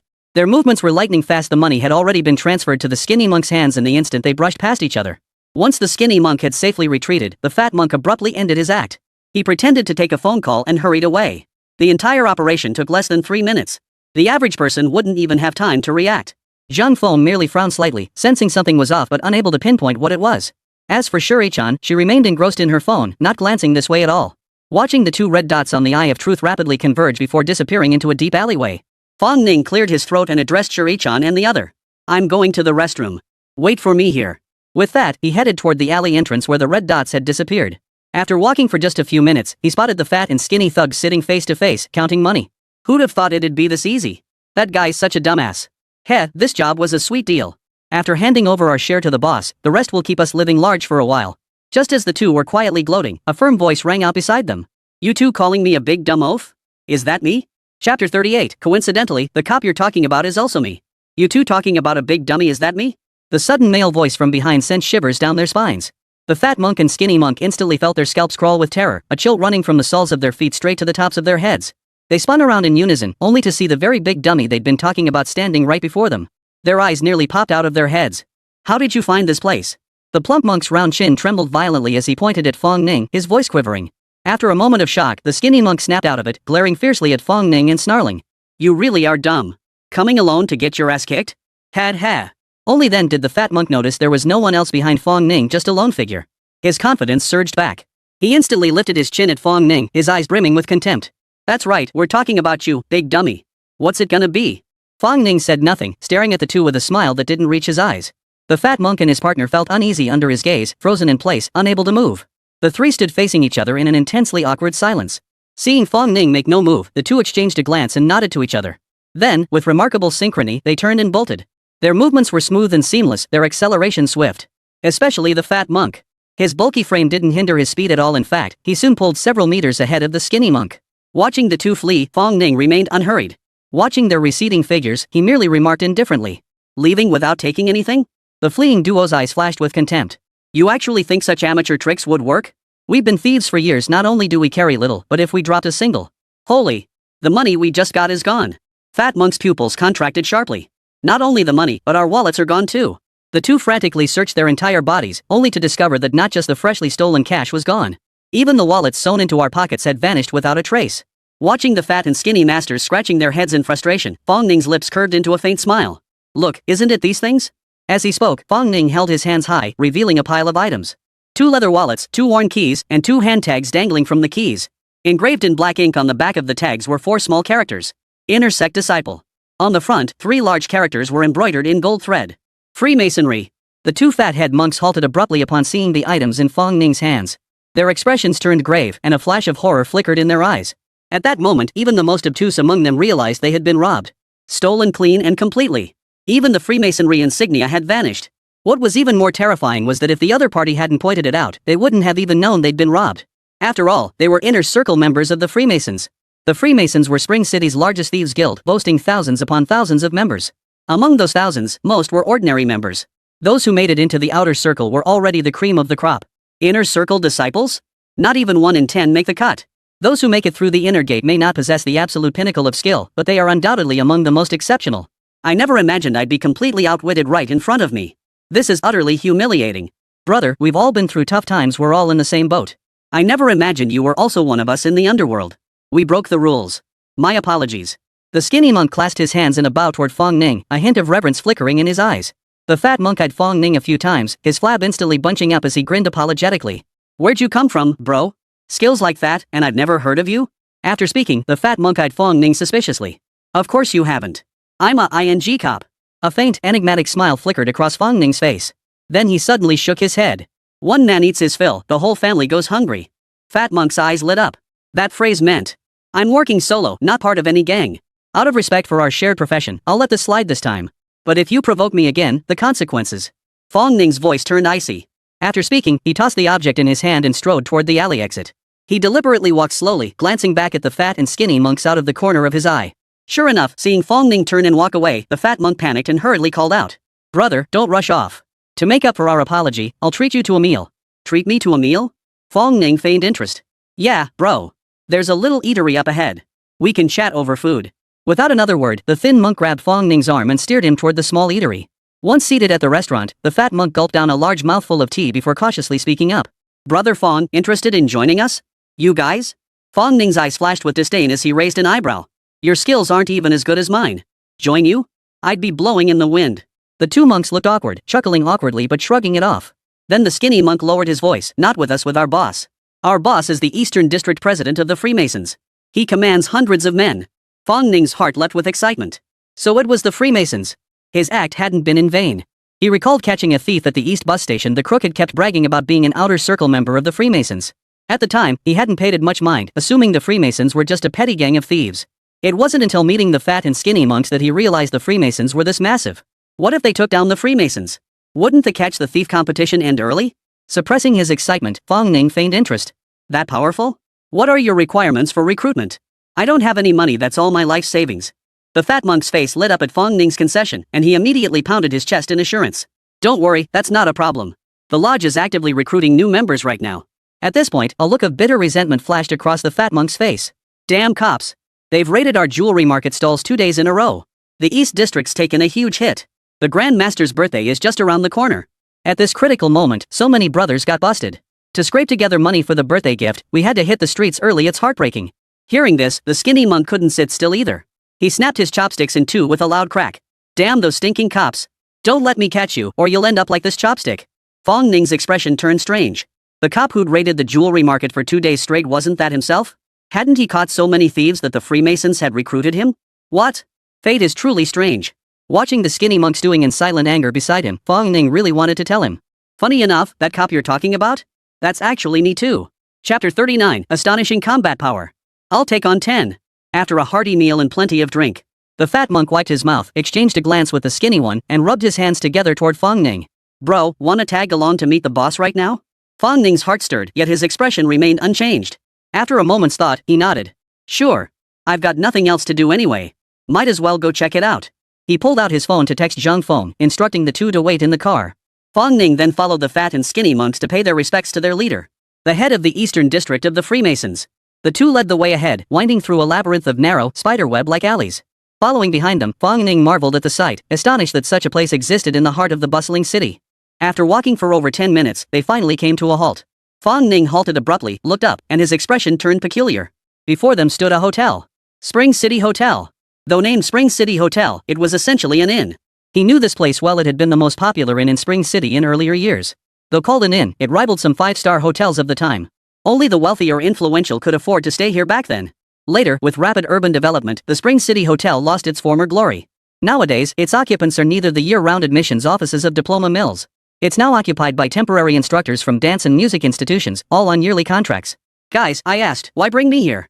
Isn't this the busiest spot? Fat Monk chuckled mysteriously, leaning close to Fong Ning's ear. Haven't you heard the saying? The most dangerous place is the safest place. That's what our boss says. So does your boss live here normally? Fong Ning suddenly asked out of the blue. The boss doesn't live here. He has his own place. The skinny monk, his face stretched into a long expression, replied earnestly to Fong Ning. Fong Ning looked oddly at him, paused for a few seconds, then gave him a thumbs up. Wow, what a great boss. The three entered the lobby, exchanged polite greetings with the front desk attendant. They led Fong Ning toward the staircase. The hallway was pitch black, barely illuminated by emergency lights. After walking for a few minutes, a patch of light appeared before them. The basement level is our base. This is where we usually operate. Fat Monk clearly regarded Fong Ning as an industry expert, showing no hesitation whatsoever. It wasn't surprising, really. With Fong Ning's skills, he could easily make 8,000, if not 10,000, in a single day out on the streets. He'd never dreamt Fong Ning was actually a cop. The place was quite spacious. It could probably hold several hundred people. Fong Ning nodded while scanning the surroundings, then asked, how many exits are there around here? The skinny monk didn't hesitate before answering. 2. The other one's by the parking lot. Not many now. Our branch has lost quite a few brothers recently. We're down to about 300 members now. His expression darkened as he added bitterly. It's all that damn cop's fault. He's been targeting our East District. Oomph. He'd never dream our base was here. Let him try coming here to catch us. Fong Ning gave the skinny monk a deep look, his expression complex. Skinny monk, I'm getting more and more eager to see the look on your face when they finally catch you. Fong Ning silently grumbled to himself before following the two men into the basement. Fatso, who's this guy? After taking a few steps, a yellow-haired youth with a cigarette hanging from his mouth eyed Fong Ning suspiciously and asked. Fat monk forced a smile and explained apologetically. Brother Ma, this is a master I met while doing my thing. I wanted to introduce him to the boss. What do you think? What ing expert? The blonde guy spat out his cigarette butt and pointed at Fong Ning's nose. Master thief? Show me what you've got. If I'm satisfied, I'll let you pass. If I'm not satisfied, I'll make sure you're carried out horizontally. As the blonde spoke, a circle of men swiftly closed in behind him, each eye fixed on Fong Ning with savage intent. It seemed as though, at the slightest command from the blonde, they would pounce and tear Fong Ning to shreds. Fat monk was drenched in sweat, his face twisted into a bitter grimace as he cautiously tugged at the blonde punk's sleeve, pleading. Little horse.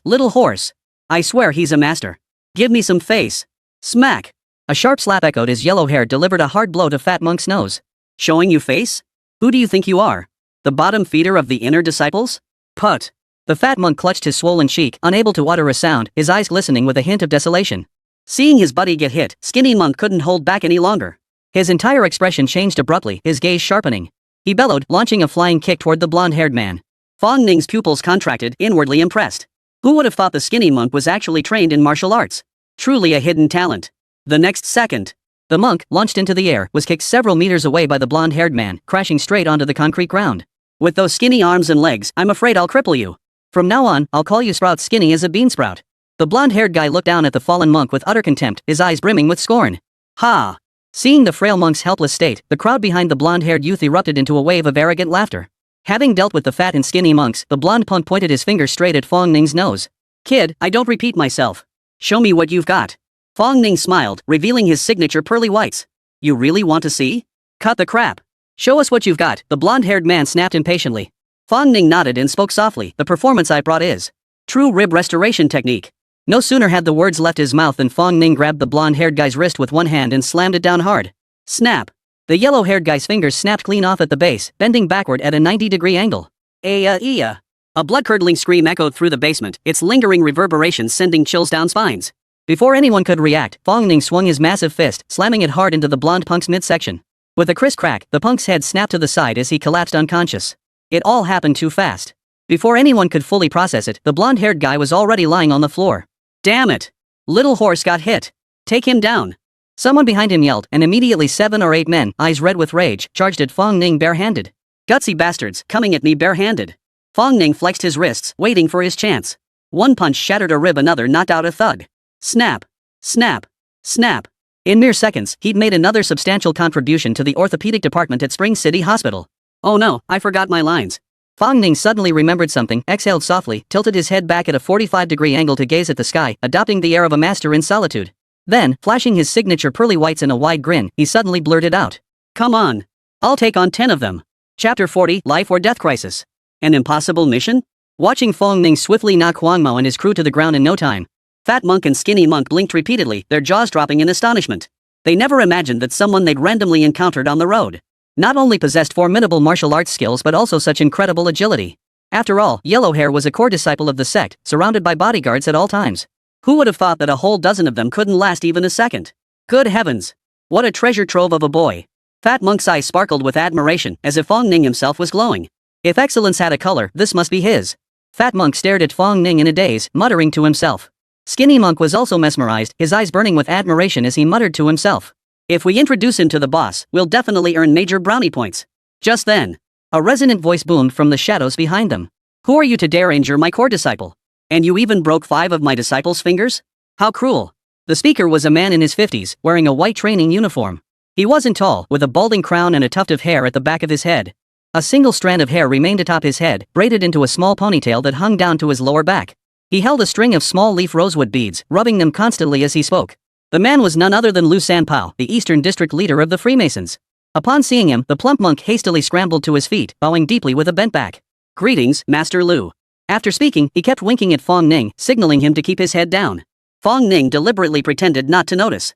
His eyes remained fixed on Lu Sanpao, showing no intention of bowing. Seeing Fong Ning remain silent, Fat Monk hurriedly leaned close to whisper in Lu Sanpao's ear, speaking for a full several minutes. Listening to the Fat Monk's words, Lu Sanpao's sullen expression remained unchanged. Only after the fat monk finished and stepped aside did Lu Sanpao turn his cold gaze toward Fong Ning. Fong Ning, is it? I hear you want to join our Freemasons? Fong Ning's expression remained unchanged as he nodded. Yes. That goes without saying. Not only do I want to join the Freemasons, but I'm also waiting to arrest you. Lu Sanpao let out 2 long, booming laughs before speaking. The Freemasons aren't some club open to just any Tom, Dick, or Harry. And you crippled my man, you'll pay for that. At this point, Lu Sanpao's expression shifted. He leaned closer to Fong Ning, his tone turning menacing. But I can give you a chance. You're skilled with your hands, aren't you? He then gestured toward the group of men behind him. Behind me stand my brothers in the lodge. You have 3 minutes no matter what method you use. If you can get a Freemasonry token from any one of them, I'll let you join. Steal an outer door card and you become an outer door disciple. Steal an inner door card and you become an inner door disciple. Steal the core token and you become a core disciple. Fail and you die. Hearing this, both the fat and thin monks were stunned. Steal cards? With Fong Ning's abilities, stealing an inner door disciple's hand cards outside wouldn't be difficult. He might even manage to snatch a core disciple's hand card. But the problem now was that Fong Ning intended to steal the hand cards right in front of them. Moreover, everyone present was a Freemason thieves by nature. Knowing Fong Ning intended to steal from them, only a fool would let themselves be robbed. Most crucially, he was limited to just 3 minutes. Even a god couldn't pull it off in that time. The 2 men looked at Fong Ning anxiously, their eyes betraying a hint of guilt.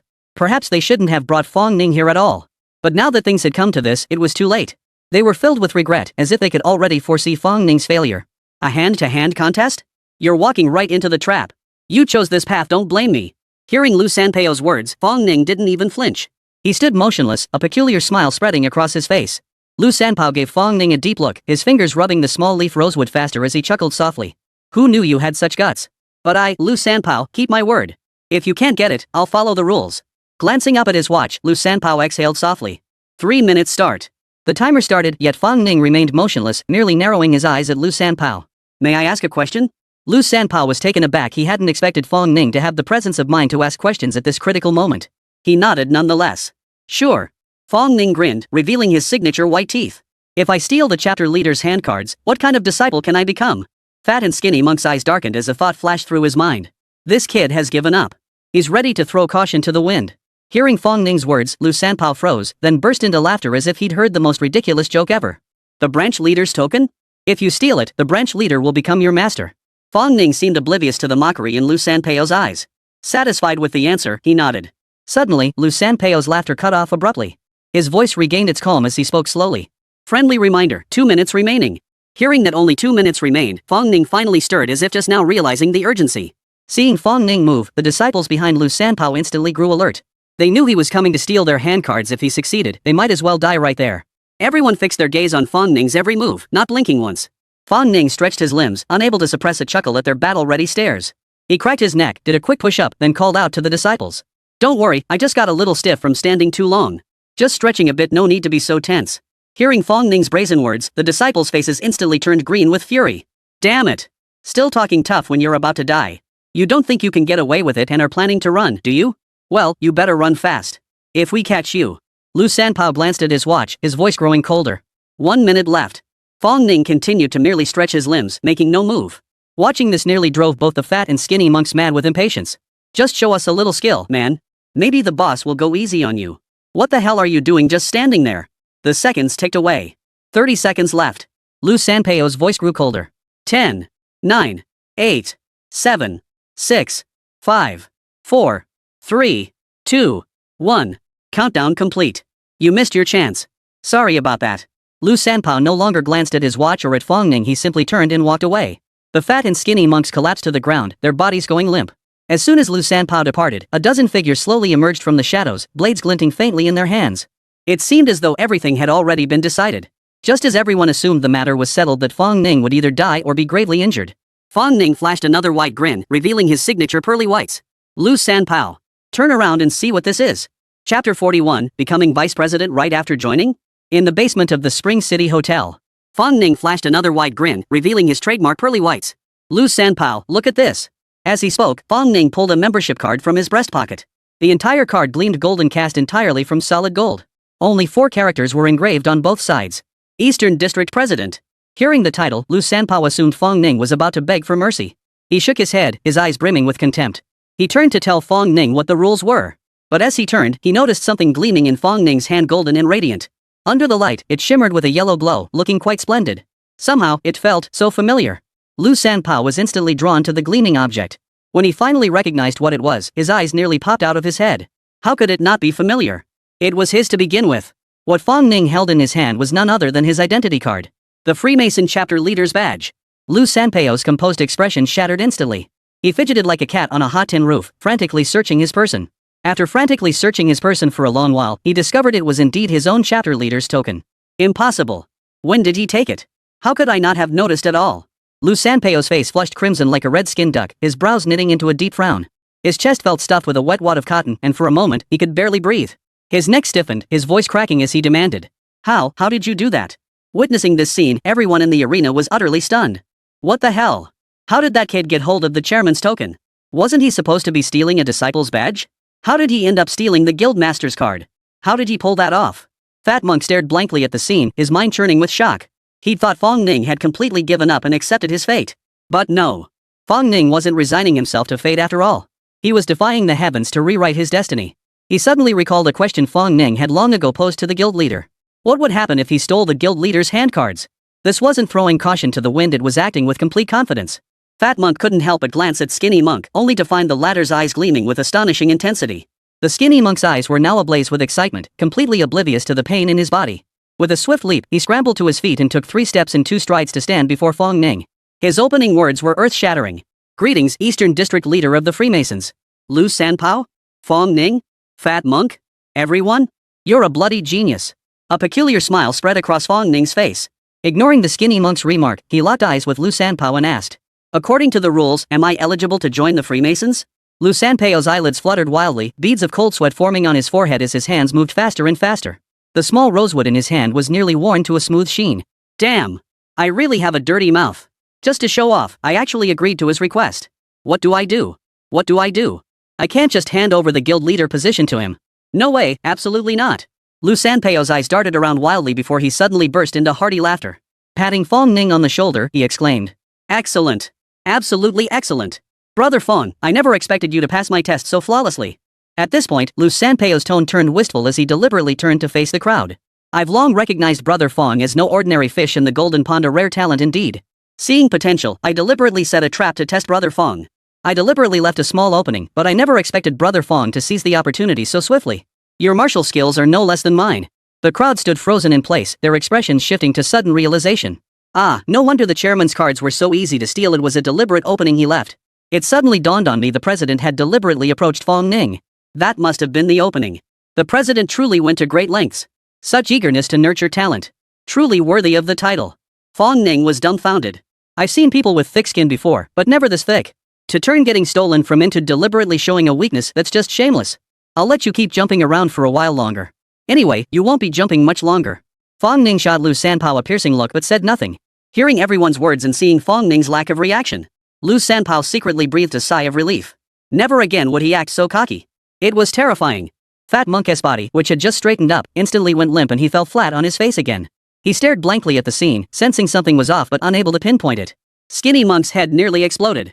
His face flushed from pale to crimson in rapid succession, his expression wildly animated, his body trembling slightly. Suddenly, the Skinny Monk lunged forward and knelt before Lu Sanpao, his voice fervent. The guild leader is truly wise and courageous, unmatched under heaven. Truly a model for us all. This subordinate bows in reverence. Thud. Before anyone could react, the Skinny Monk had already slammed his forehead to the ground 3 times. Lu Sanpao? Fong Ning? Fat Monk? All disciples? Fong Ning's mouth twitched as he scrutinized the prostrate monk once more, his expression growing increasingly grave. This isn't just a talent, it's a genius. Lu Sanpao snorted coldly, ignoring the Skinny Monk. He stepped forward and wrapped his arm around Fong Ning, his face breaking into a broad smile. I hereby declare that Brother Fong Ning, effective immediately, is the vice president of our Eastern District branch. Call him Brother Fong. Greetings, Master Fong. The crowd roared in unison, their voices booming through the entire basement. Fong Ning stared at Lu Sanpao with a half smile, saying nothing. The atmosphere instantly turned awkward. Vice president? If you knew your vice president was a cop, wouldn't you be furious enough to drop dead? Lu Sanpao's expression remained unchanged, but inside he was secretly freaking out. I've even made him vice president, surely he must be satisfied? If he's not, well, don't blame me for being ruthless. Fortunately, a few seconds later, Fong Ning finally burst out laughing. Great. Thanks for the honor, Brother Lu. Hearing Fong Ning's acceptance, Lu Sanpao exhaled a long breath of relief, his smile growing genuinely warmer. Fong Ning cleared his throat and declared loudly. I swear, I will ensure everyone has enough to eat and wear, fear no storms, and have a warm home. The crowd below the stage was deeply moved by Fong Ning's words. Thank you, Master Fong. Thank you, Master Fong. Thank you, Master Fong. Hearing the crowd's gratitude, Fong Ning remained completely unfazed. In prison, you'll be fed and clothed, sheltered from wind and rain. I'm not lying to you. Fat Monk stood trembling with his flabby flesh among the crowd, a flicker of excitement in his eyes. The man he'd randomly picked up off the street had actually become the vice president. It felt like a dream. Recalling his friendship with Fong Ning, his eyes grew even brighter.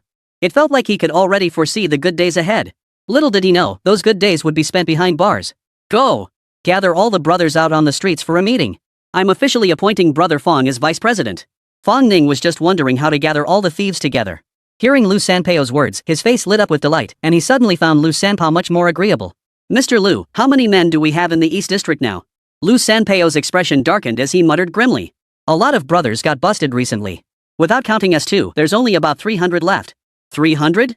That'll take a lot of trucks. Brother Fong? What did you just say? Nothing. I just meant there are quite a few people. Fong Ning waved his hands hurriedly.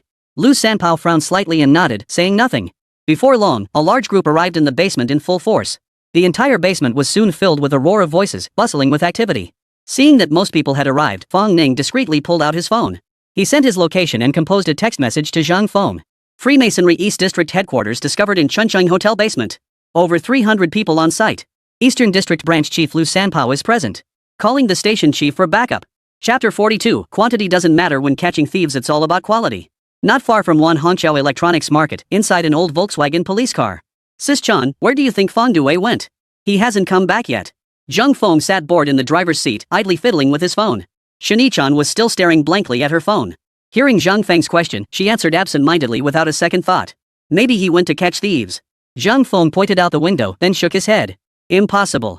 No one knows this area better than me. I've been patrolling these streets for a full year. Thieves don't even venture out at this hour, let alone catch them. At that moment, recalling Fong Ning's terrifying intuition, Zhang Feng paused before adding. Even if he could catch thieves, he certainly wouldn't catch as many as at the jewelry market or the East Bus Station. Ding dong. Just then, his phone buzzed with a text notification. Zhang Feng picked up his phone. It was a message from Fong Ning.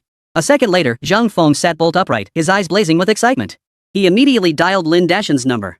Meanwhile, just minutes before Zhang Feng received the text. Inside the conference room at Erxiankyo Police Station.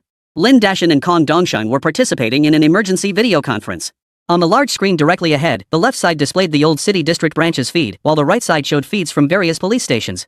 In the Old City District Bureau feed, Gao Tongwei lowered his microphone and said solemnly, "Cut the crap. I'll get straight to the point. 2 hours ago, Bailikio Police Station dismantled a criminal hideout. These criminals are no ordinary bunch. The ringleader was actually a core disciple of the Freemasons." At this revelation, all station chiefs immediately turned their attention to the Bailikio feed. Serious expressions spread across every face. The Freemasons, a notorious criminal syndicate active throughout Spring City. Rumor has it the group originated as a minor faction of the Rome sect, one of the 8 outer sects. Over time, it had grown into the largest thieving syndicate in Spring City. It's no exaggeration to say that 9 out of 10 thieves in Spring City have ties to the Freemasons. Thieves apprehended in the Old Quarter, aside from a few transient pickpockets. The vast majority are registered disciples of the Freemasons, including many outer door disciples. But inner door disciples? Hardly any have ever been caught, let alone core disciples. When word spread that the Bailikio police station had actually apprehended a core disciple, they were instantly filled with envy. This was truly a face-saving achievement. Seeing the solemn expressions on everyone's faces, Gao Tongwei continued. Balichao police station's surprise interrogation finally yielded some leads. Now, let old Zhang explain the details. The image of Bailey River police station at the top of the screen enlarged. Though old Zhang appeared stern on screen, the corners of his mouth never quite dropped. Ahem. Clearing his throat twice, old Zhang picked up the microphone, his tone tinged with pride. Through intensive interrogation, a core member of the Freemasons revealed crucial information. Everyone immediately perked up, afraid to miss a single detail. According to the core disciple's confession, Silver Fox, the leader of the Freemasons, was planning to hold a grand birthday celebration soon. Old Zhang's voice wasn't loud, but to the crowd, it sounded like thunder. The attendees erupted in chaos. What? Silver Fox, the legendary leader of the Freemasons. We've been investigating for years, only ever hearing this name, never confirming the man's existence. Calm down. If the core disciple is telling the truth, it means Silver Fox must be real. Old Zhang nodded in agreement on the video feed. We agree. The information is highly credible. The reason thieves have been so rampant lately is because all the major districts are pooling resources to send the guild leader a longevity gift. Another bombshell dropped, and everyone suddenly understood. No wonder the thieves have been running wild lately. They're practically robbing people in broad daylight. So that's why. The Lulapu station chief immediately cursed. The explanation made perfect sense. Recently, far more thieves had been apprehended than before. The 4th Street station chief agreed wholeheartedly. Lin Dashin frowned deeply after hearing this and asked the crucial question. Any other details? Like the time and location of the birthday banquet? The other station chiefs nodded in unison upon hearing this. Right, old Zhang, is there any other information? Just knowing there's a birthday banquet won't help us make an arrest. Old Zhang sighed softly, a flicker of disappointment in his eyes. The Freemasons have a strict hierarchy. Core disciples only know about the banquet. As for the time and location, that's beyond his level to know. Unless we can capture someone at the chapter leader level. At this, everyone rolled their eyes. Capture a chapter leader? As if it were that simple. If it were that easy, they would have done it long ago.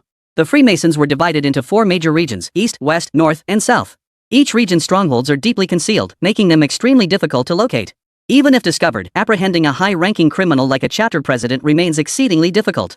To operate under the police's noses for so many years without getting caught, they must have some backup plans. Old Zhang seemed oblivious to the expressions on everyone's faces. A faint smile played on his lips as he looked around and spoke slowly. Actually, I've prepared a plan, but it requires everyone's cooperation. What kind of plan? Tell us about it. Lin Dashin raised an eyebrow, sensing something was amiss. Old Zhang's smile deepened as he raised his eyebrows. Simple. I plan to turn this core member. Get him to find out the exact time and location of the birthday banquet. Once we confirm the time and location, we'll deploy our forces and take them all down in one fell swoop.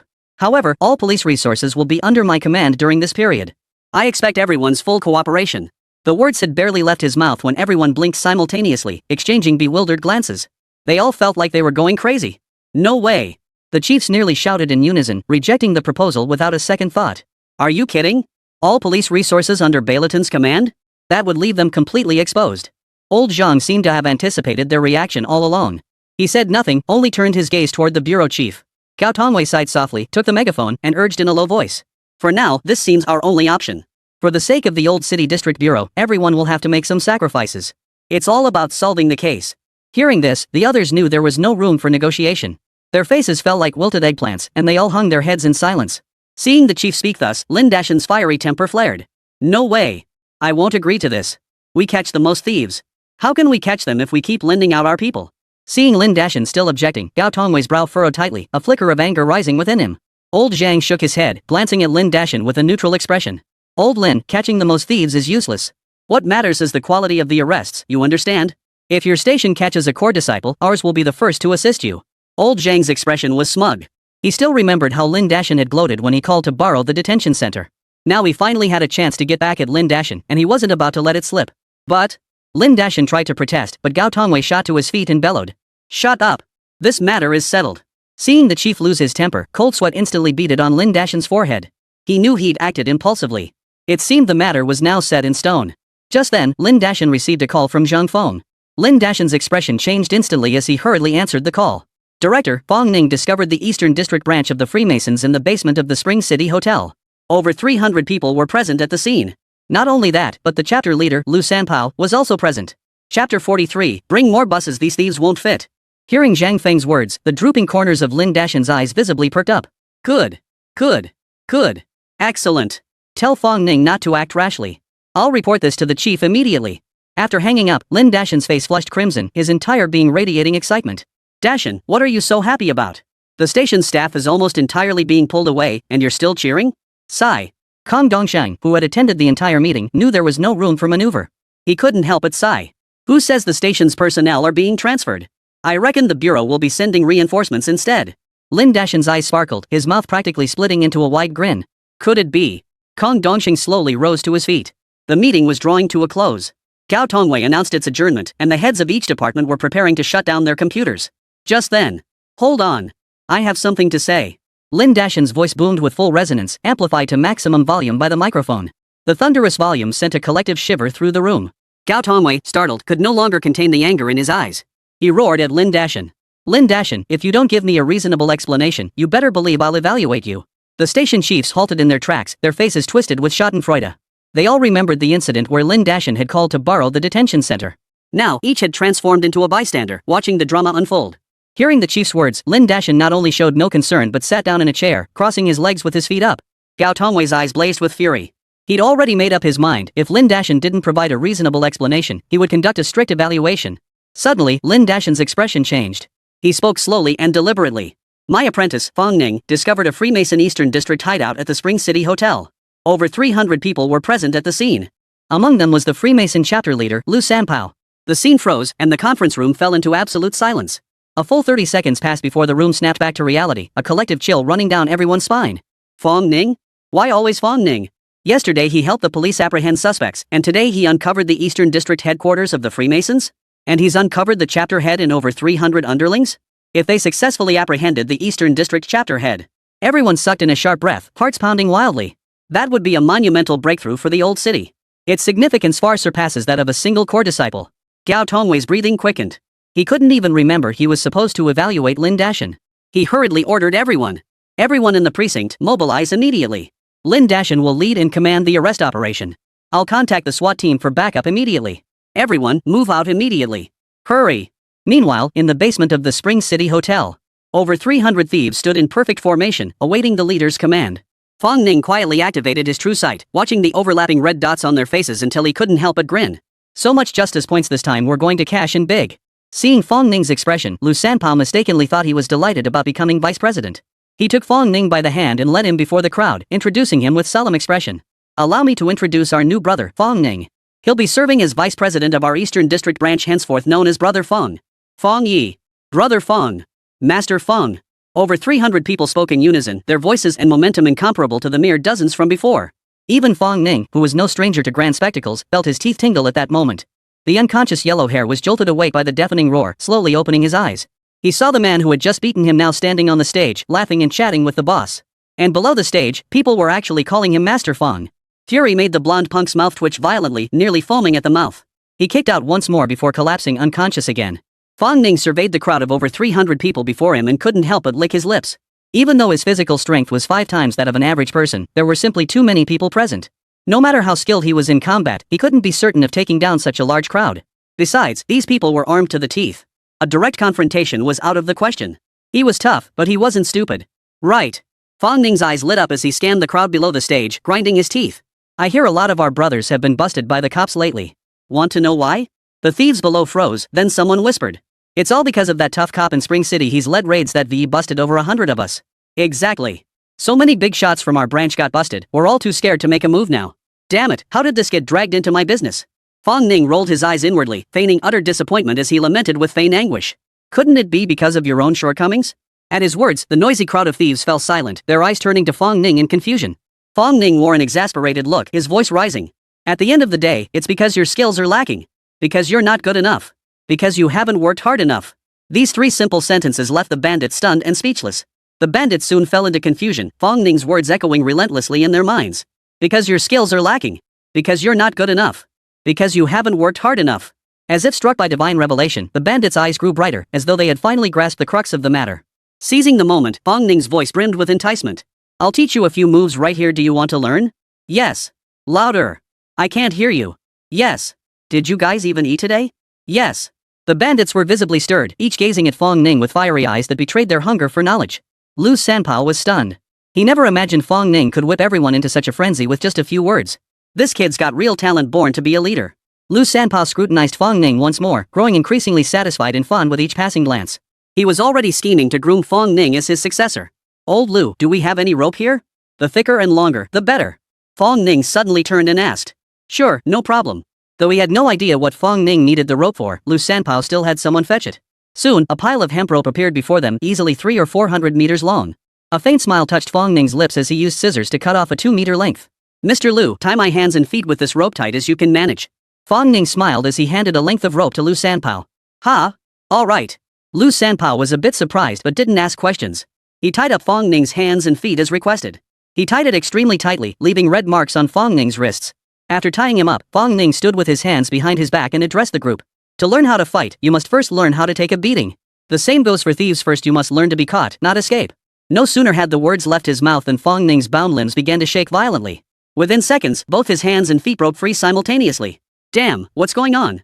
Holy. That's incredible. Everyone watched in stunned silence, their eyes nearly popping out of their sockets as they couldn't help but gasp in awe. This is insane. To escape with limbs bound like that? That's god-tier skill. Lu Sanpao watched with burning eyes. He'd personally tied Fong Ning up just moments ago, and he hadn't gone easy on him at all. He swallowed hard, his voice tinged with urgency. Brother Fong, please teach us. Fong Ning smiled and nodded, his voice steady as he spoke. Everyone cut your own ropes, then tie each other up. Eyes lit up as everyone rushed forward to grab ropes, each afraid they'd be left empty-handed if they hesitated. Chaos erupted instantly. Fong Ning glanced around, noticing no one was looking his way.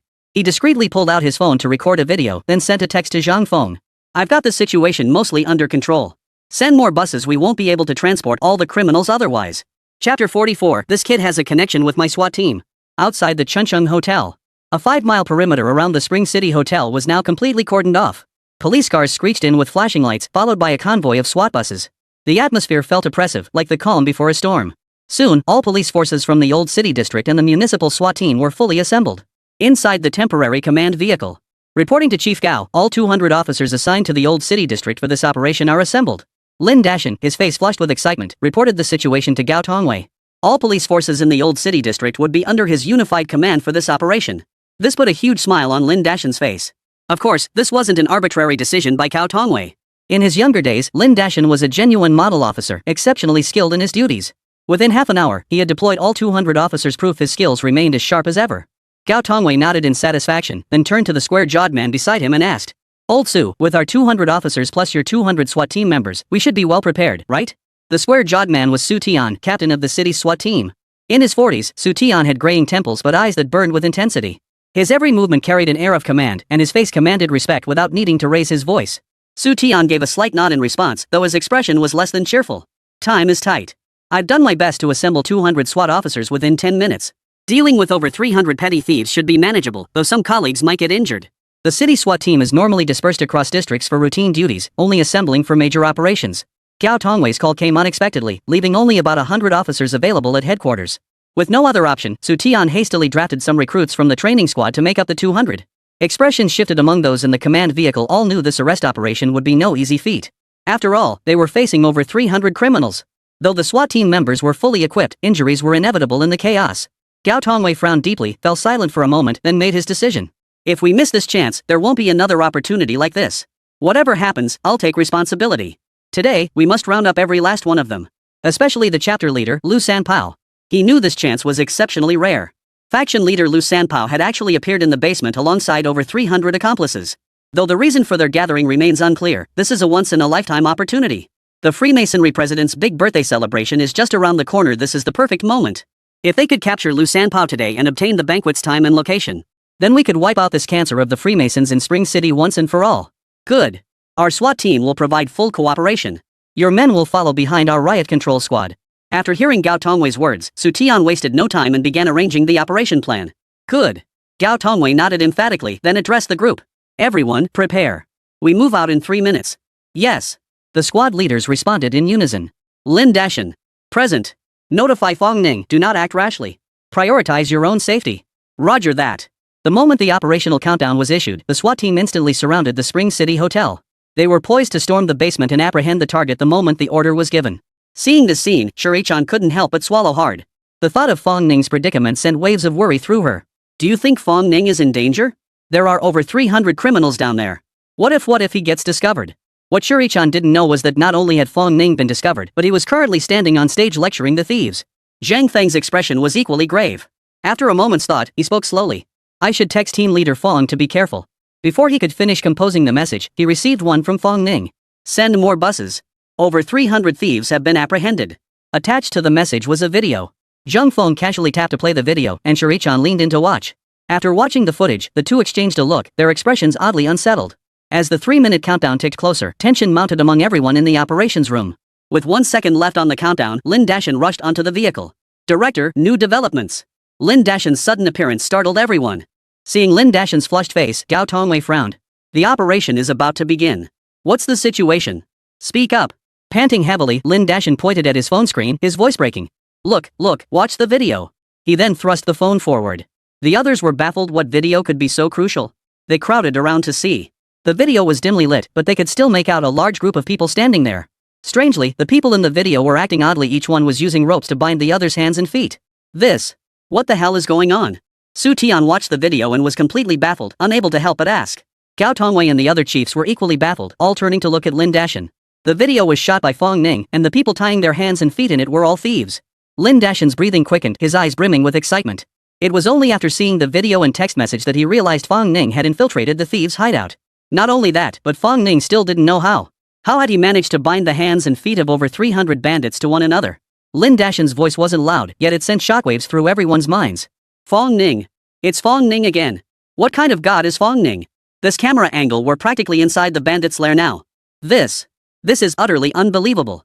Gao Tongwei's eyelids twitched violently. He immediately stood up, his face clouded with concern.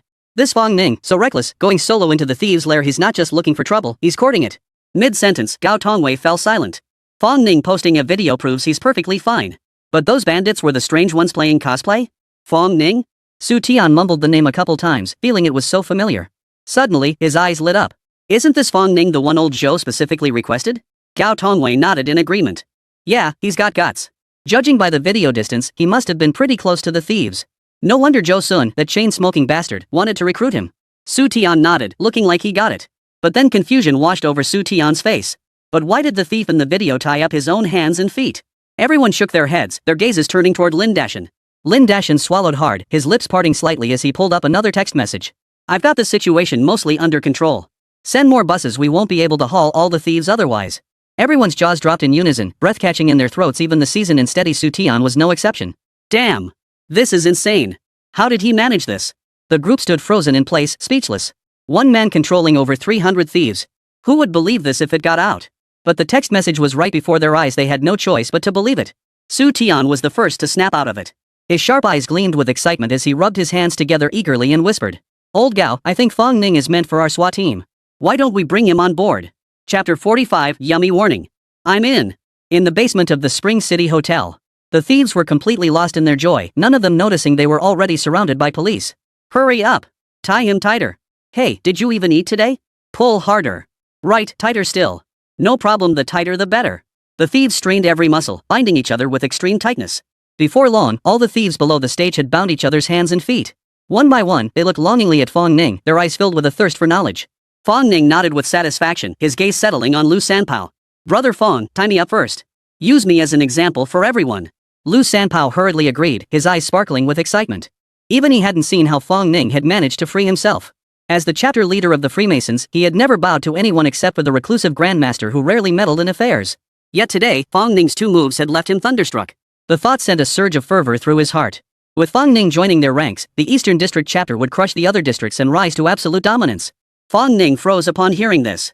Just when I was figuring out how to bind you, you practically walked right into my trap? This is entirely your own choice, don't blame me later. Suppressing the laughter bubbling up inside, Fong Ning gave a slight nod with a smile. He promptly bound Lu Sanpao's hands and feet with rope. To be extra cautious, he tied them extremely tightly, using every dead knot he'd learned since childhood. Even after finishing, he wasn't satisfied and deliberately tightened the ropes further. Fong Ning's physical prowess, 3 times that of an average person, was no joke. Before he even exerted any force, cold sweat instantly beaded on Lu Sanpao's forehead. Brother Fong, it hurts. Is it really necessary to tie me this tight? Fong Ning's expression hardened as he replied sternly, tightening it ensures everyone learns properly. Tightening it is to stop you from escaping. You're a big fish. Fong Ning silently rolled his eyes. Oh, I see. I get it now. A look of sudden understanding spread across Lu Sanpao's face. Seconds later, Fong Ning finally stood up from the ground, clapped his hands, and let out a sigh of relief. Phew, finally done. Seeing the stage prepared, the bandits below watched intently, their eyes glued to the scene, afraid to miss a single moment. Lu Sanpao deliberately turned his back to the crowd, ensuring everyone could see clearly. Ahem. Fong Ning cleared his throat softly twice, and the room instantly fell silent. Everyone, check if your restraints are secure. If they're not tight, the learning effect will be greatly diminished, you know. A flurry of movement rippled through the crowd. After a few more minutes, a response echoed from below. Fong Yi, we're all tied up tight, can't move an inch. Master Fong, start already. We can't wait any longer. Yeah, Master Fong. With these ropes we tied, even the cops would take forever to untie us. Fong Ning scanned the room, satisfied that every criminal was securely bound. A wide grin spread across his face, revealing a row of pearly whites. Lu Sanpao saw Fong Ning's expression and felt a chill run down his spine, his heart pounding in terror. Brother Fong, get started already. As he spoke, Lu Sanpao tried to loosen the ropes with his hands. But his hands and feet were bound so tightly, not even a sliver of space remained. There was no way to untie them. A sudden sense of foreboding washed over him, a chill running from the soles of his feet straight to the top of his head. Master Fong, why haven't you started yet? The brothers are getting impatient.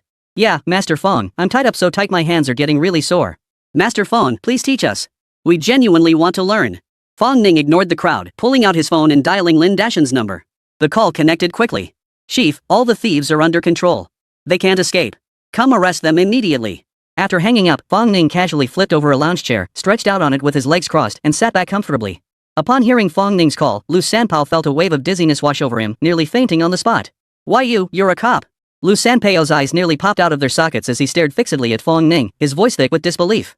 Even he, as dim-witted as he was, finally grasped the truth. Fong Ning wasn't one of their kind at all, he was a cop.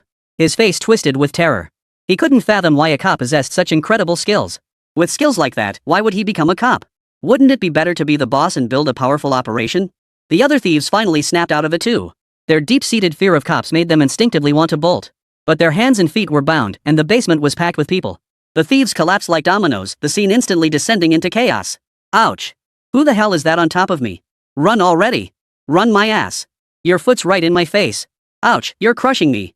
Quick! All the thieves lay sprawled haphazardly on the floor, wailing in agony.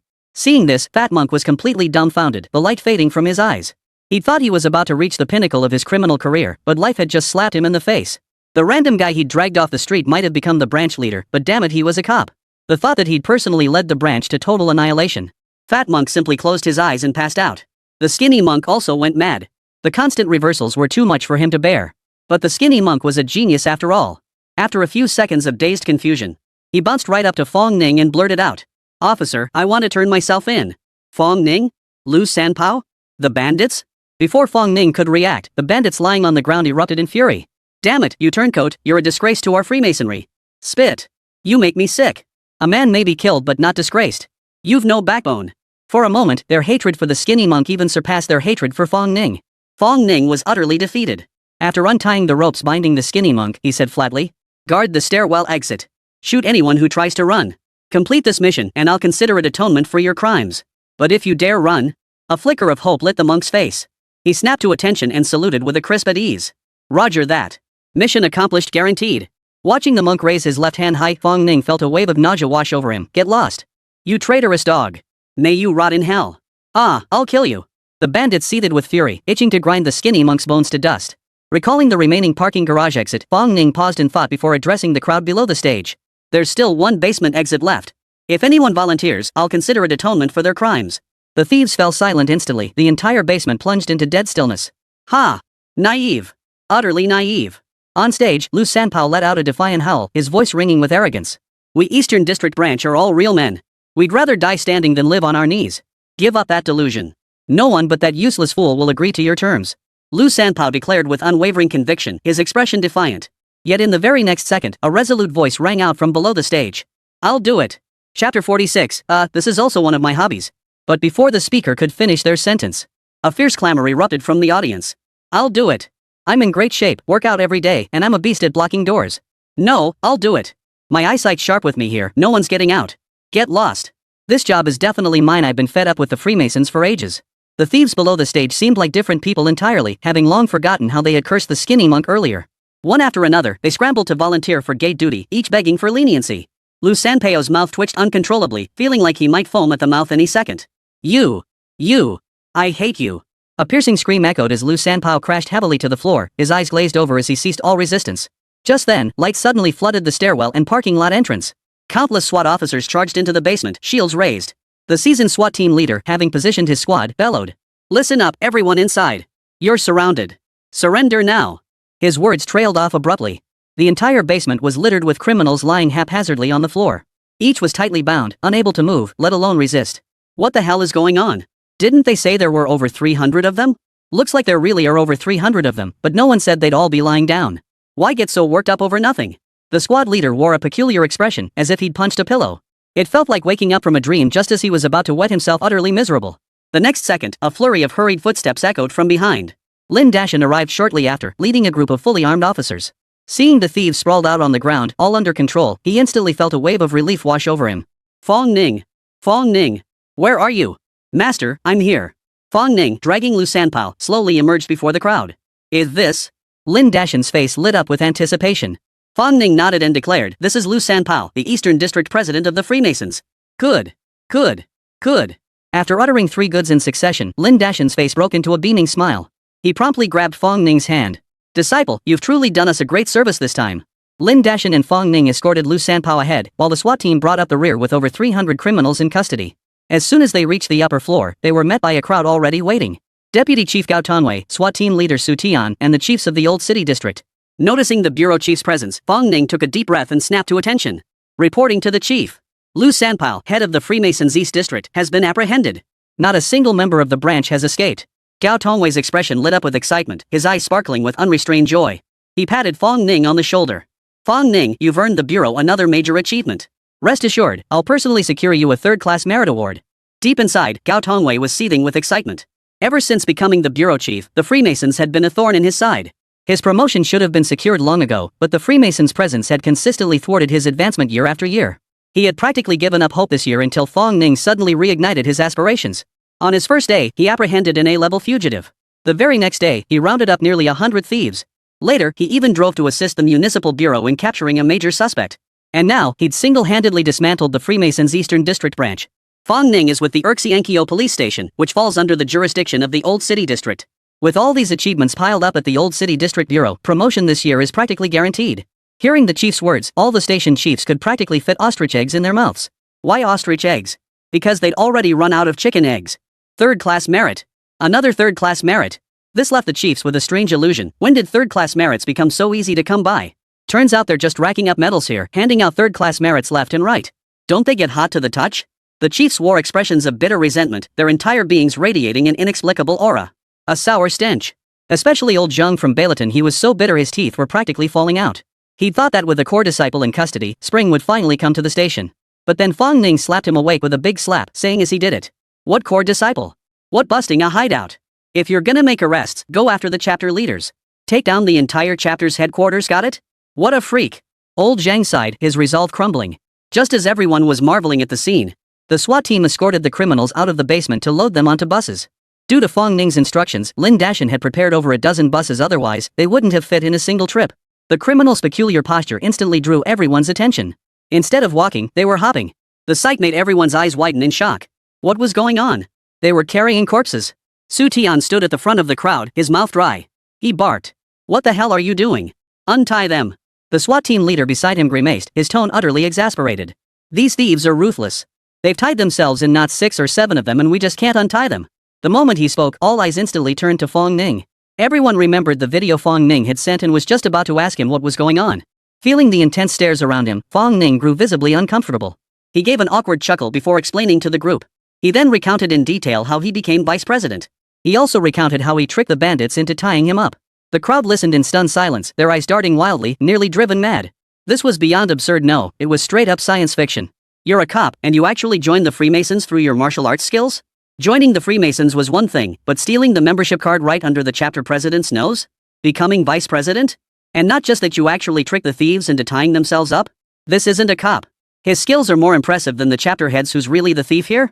The crowd's gaze toward Fong Ning grew increasingly strange, the atmosphere sinking into silence. After a long pause, Su Tian finally couldn't hold back.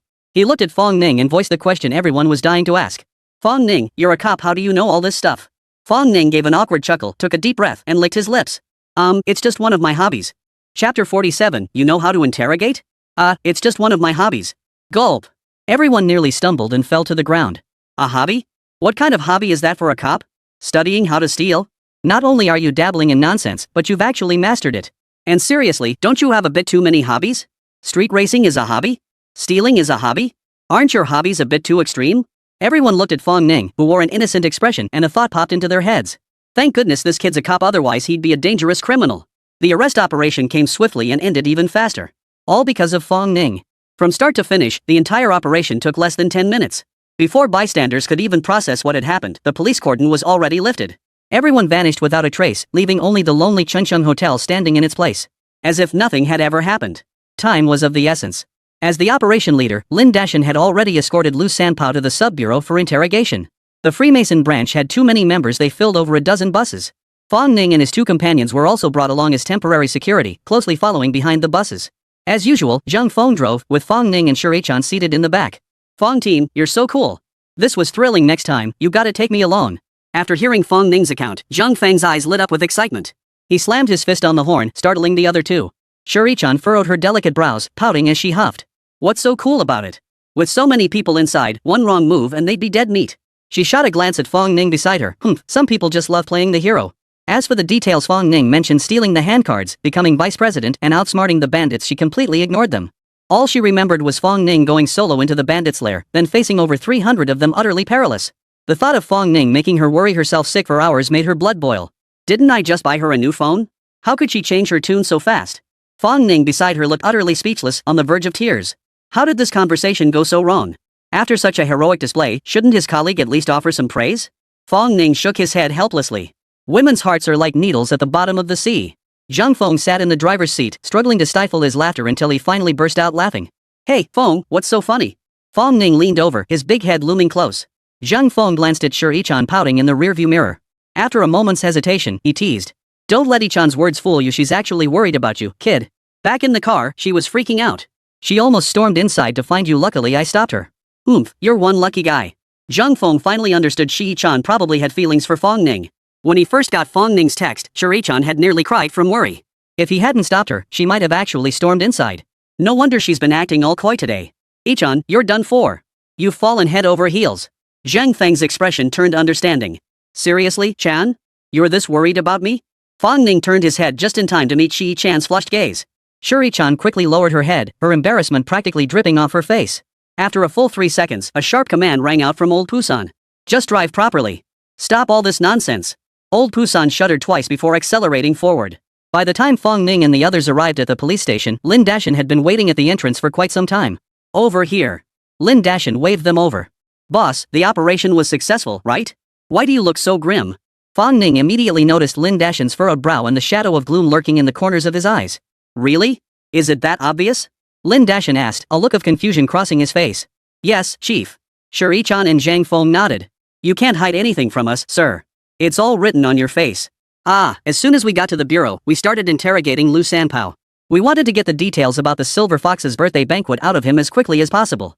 But Lu Sanpao's mouth is as hard as a rock, nothing but nonsense, not a single truthful word. Lin Dashan couldn't keep things bottled up inside, he spilled everything to the others. Silver Fox? Birthday banquet? Fong Ning frowned as he listened, asking. I heard from Lu Sanpao's men that their chief always holds birthday banquets, but who is Silver Fox? The chief? He recalled the fat and skinny reverends mentioning this once at the restaurant. They said they were out hustling jobs this early specifically to gather gifts for the chairman's birthday. Lin Dashan nodded, then added. Silver Fox is just a nickname. As for the person behind it, we have no information, not even whether they're male or female, fat or thin. At this point, Lin Dashan sighed and continued. We finally have a lead on Silver Fox. If we can get Lu Sanpao to spill the beans, we can root out this Freemasonry cancer once and for all. But alas. Lin Dashan massaged his temples, his expression filled with frustration. Shi Yichan and the others fell silent. They knew Lu Sanpao was the crucial link. Only by getting Lu Sanpao to talk could this lead be pursued further. If Lu Sanpao refused to cooperate, this lead would be dead. Lu Sanpao was uncooperative. Fong Ning's eyes flashed and he looked at Lin Dashan with excitement. Master, I can try. You? Lin Dashan paused, slightly taken aback. Have you forgotten? Wasn't it me who interrogated Scorpion? Fong Ning reminded him. Right. Lin Dashan slapped his forehead, his eyes lighting up. He'd almost forgotten that the class of fugitive Scorpion had also refused to talk back then. In the end, Fong Ning just went in and interrogated him by the book, one step at a time, and Scorpion cracked. How could he have forgotten that part? Quick! Quick! Come with me. Lin Dashan grabbed Fong Ning's hand and started running toward the police station building. Shi Yichan and Zhang Feng exchanged a helpless glance before following suit, a thought bubbling up in their minds. How could Fong Ning, a rookie, know everything? Inside the precinct interrogation room. Commissioner Gao, how's it going? Noticing Gao Tongwei's sullen expression nearby, Lin Dashan, completely oblivious, leaned in and asked. No progress. Can't you see? As expected, Gao Tongwei gave Lin Dashan a cold shoulder. Lin Dashan chuckled without anger, then pulled Fong Ning over. Commissioner Gao, perhaps we could have Fong Ning give it a try. Fong Ning? Gao Tongwei watched Fong Ning force a faint smile, then asked suspiciously. This is an interrogation, not catching thieves. Is he up to it? He held Fong Ning in high regard and trusted his prowess as a thief catcher. But this was an interrogation, a job that required mental agility. He couldn't picture Fong Ning facing a criminal in an interrogation room. Yeah, old Lin, even old Jean from our precinct couldn't get anything out of them. How could Fong Ning manage? If it weren't for health issues, old Jean would already be an interrogation expert at headquarters. He wasn't confident. How could Fong Ning be? The other division chiefs shook their heads in disbelief, unconvinced that Fong Ning could handle interrogation. Interrogation is a technical skill that requires years of experience and specialized techniques. How could a rookie who'd been on the job less than a week possibly interrogate anyone? Even if he could, he'd never get a criminal to talk. Besides, Lu Sanpao was arrested by Fong Ning himself. Lu Sanpao would devour him alive if he could. Why would he tell Fong Ning the truth? Lin Dashan listened to the other's remarks without protest, replying with a smile. The A-level fugitive scorpion was interrogated by Fong Ning. Chapter 48. Thank you all, my emotions are more stable now. What? That happened too? Gao Tongwei's face flashed with shock. He'd only heard that Fong Ning had captured the class of fugitive single-handedly. As for the subsequent interrogation, he naturally assumed the municipal bureau had taken over. That was a Class A fugitive. Who could have imagined a rookie beat cop could interrogate him out? The other station chiefs present instantly felt as if they'd been slapped across the face. Their faces burned with embarrassment, wishing they could find a crack in the ground to crawl into. A cop who can both catch criminals and interrogate them? Fine. You're so high and mighty. You're so great. Fine, we'll shut up. Since Fong Ning has experience, let him give it a shot. Gao Tongwei peered through the glass at the interrogation room. Seeing Lu Sanpao still acting like a seasoned veteran, he gritted his teeth and made the call. Got it. Lin Dashan turned to Fong Ning, apprentice, make a good impression. Don't embarrass me. Fong Ning nodded at the words, then began cracking his knuckles. The loud popping sounds left everyone baffled. Aren't you going to interrogate him? What's with the stretching? Lin Dashan seemed to remember something and rubbed his hands together toward Gao Tongwei. Chief, Fong Ning's interrogation is a bit unique. What do you think? As long as we get the information, any method is acceptable. Before Lin Dashan could finish, Gao Tongwei cut him off, his voice tinged with irritation. Lin Dashan, why are you dithering like a woman? They'd already captured the suspect just one more push away from a confession, yet the interrogation hit a snag. Gao Tongwei felt worse than eating. He'd already decided that if things truly stalled, he'd call in interrogation experts from the city or even the province. If it came to that, not only would Old City District's credit be severely diminished, it was highly likely that by then, the Freemason Silver Fox's 80th birthday celebration would have already concluded. Right now, only one thought occupied his mind: break Lu Sanpao's resistance. By any means necessary. Old Jean, come out first. I need to talk to you. Gao Tongwei spoke into the intercom. Seconds later, the inner interrogation room door swung open. A middle-aged man in his 40s with sunken eye sockets emerged.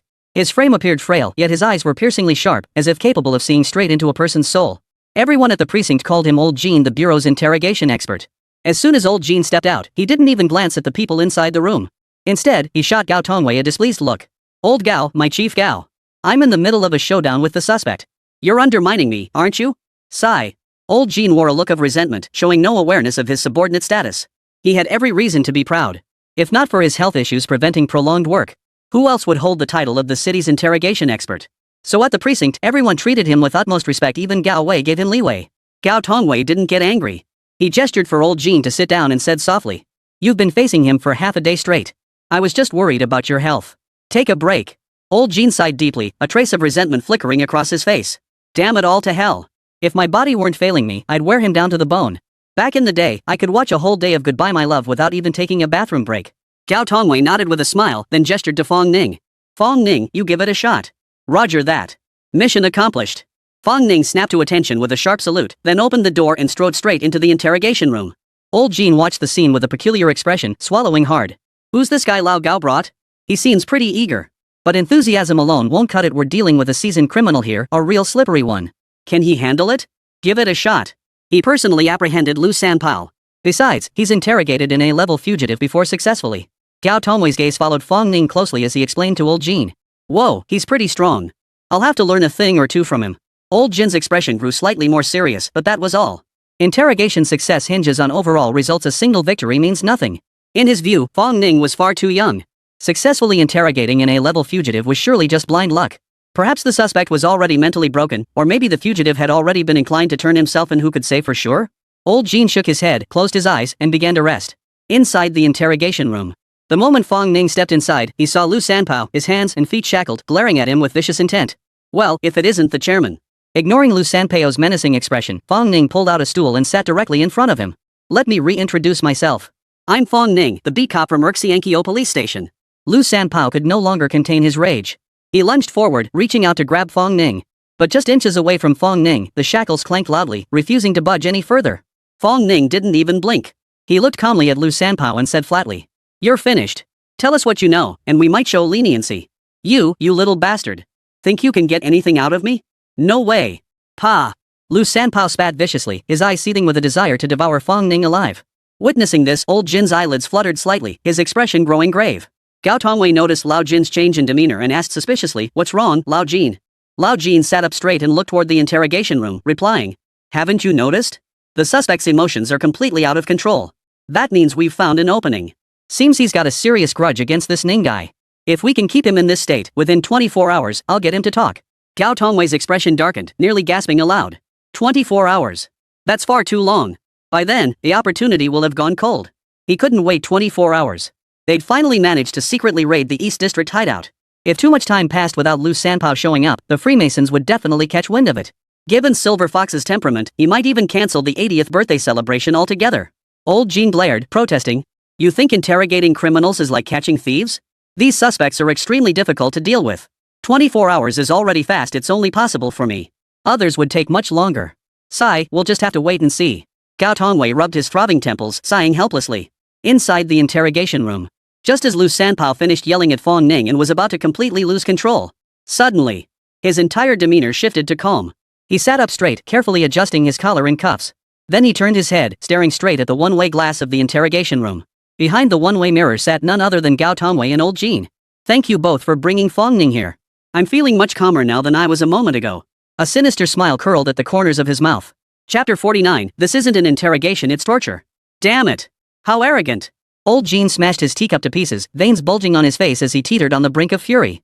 Gao Tongwei's face was equally frosty, his expression dark and terrifying. He'd thought the interrogation was finally yielding results, only to be outmaneuvered by the suspect. His hatred for Fong Ning was genuine, his rage was genuine. Only his loss of control was fake. He had put on a performance, and it had fooled everyone. The expressions of those present were equally grim. Who would have thought the suspect possessed such formidable mental fortitude, daring to openly defy the police? This was utterly lawless. Lin Dashan's expression also darkened. He hadn't expected Lu Sanpao to be even more troublesome than an A-level fugitive.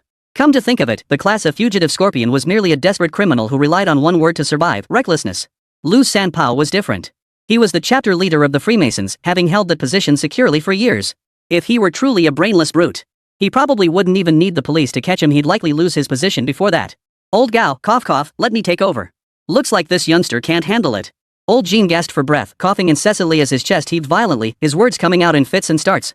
Gao Tongwei grabbed Old Jean firmly, his tone leaving no room for refusal. No way. Your asthma's already flaring up, you can't go back. I've made up my mind. I'm calling the municipal bureau right now to send over interrogation experts. If the city can't handle it, we'll get provincial support. One way or another, I'll get Lu Sanpao to talk. He's gotten way too cocky, completely lawless. Seeing how far things had escalated, Gao Tongwei hesitated no longer, grabbing his phone to dial the municipal bureau. Just then, a deafening boom erupted from the overhead loudspeaker, causing everyone to turn their heads. The scene flashes back a few minutes earlier. After hearing Lu Sanpao utter that line through the one-way glass, Fong Ning instinctively covered his face, his expression one of deep regret. Lu Sanpao's smile grew even broader, his eyes brimming with smug satisfaction. But the very next second, Fong Ning suddenly looked up, grinning widely to reveal his signature pearly whites. I'm such a fool, actually thinking I could reform you. Seeing Fong Ning's expression, Lu Sanpao's heart began to race uncontrollably. A wave of intense unease washed over him, evoking the same feeling he'd had in the basement. What are you going to do? There are cameras everywhere. Lu Sanpao tried desperately to stay calm, but cold sweat stubbornly beaded on his forehead. He could only gamble that Fong Ning wouldn't dare do anything to him. Unfortunately, he was wrong.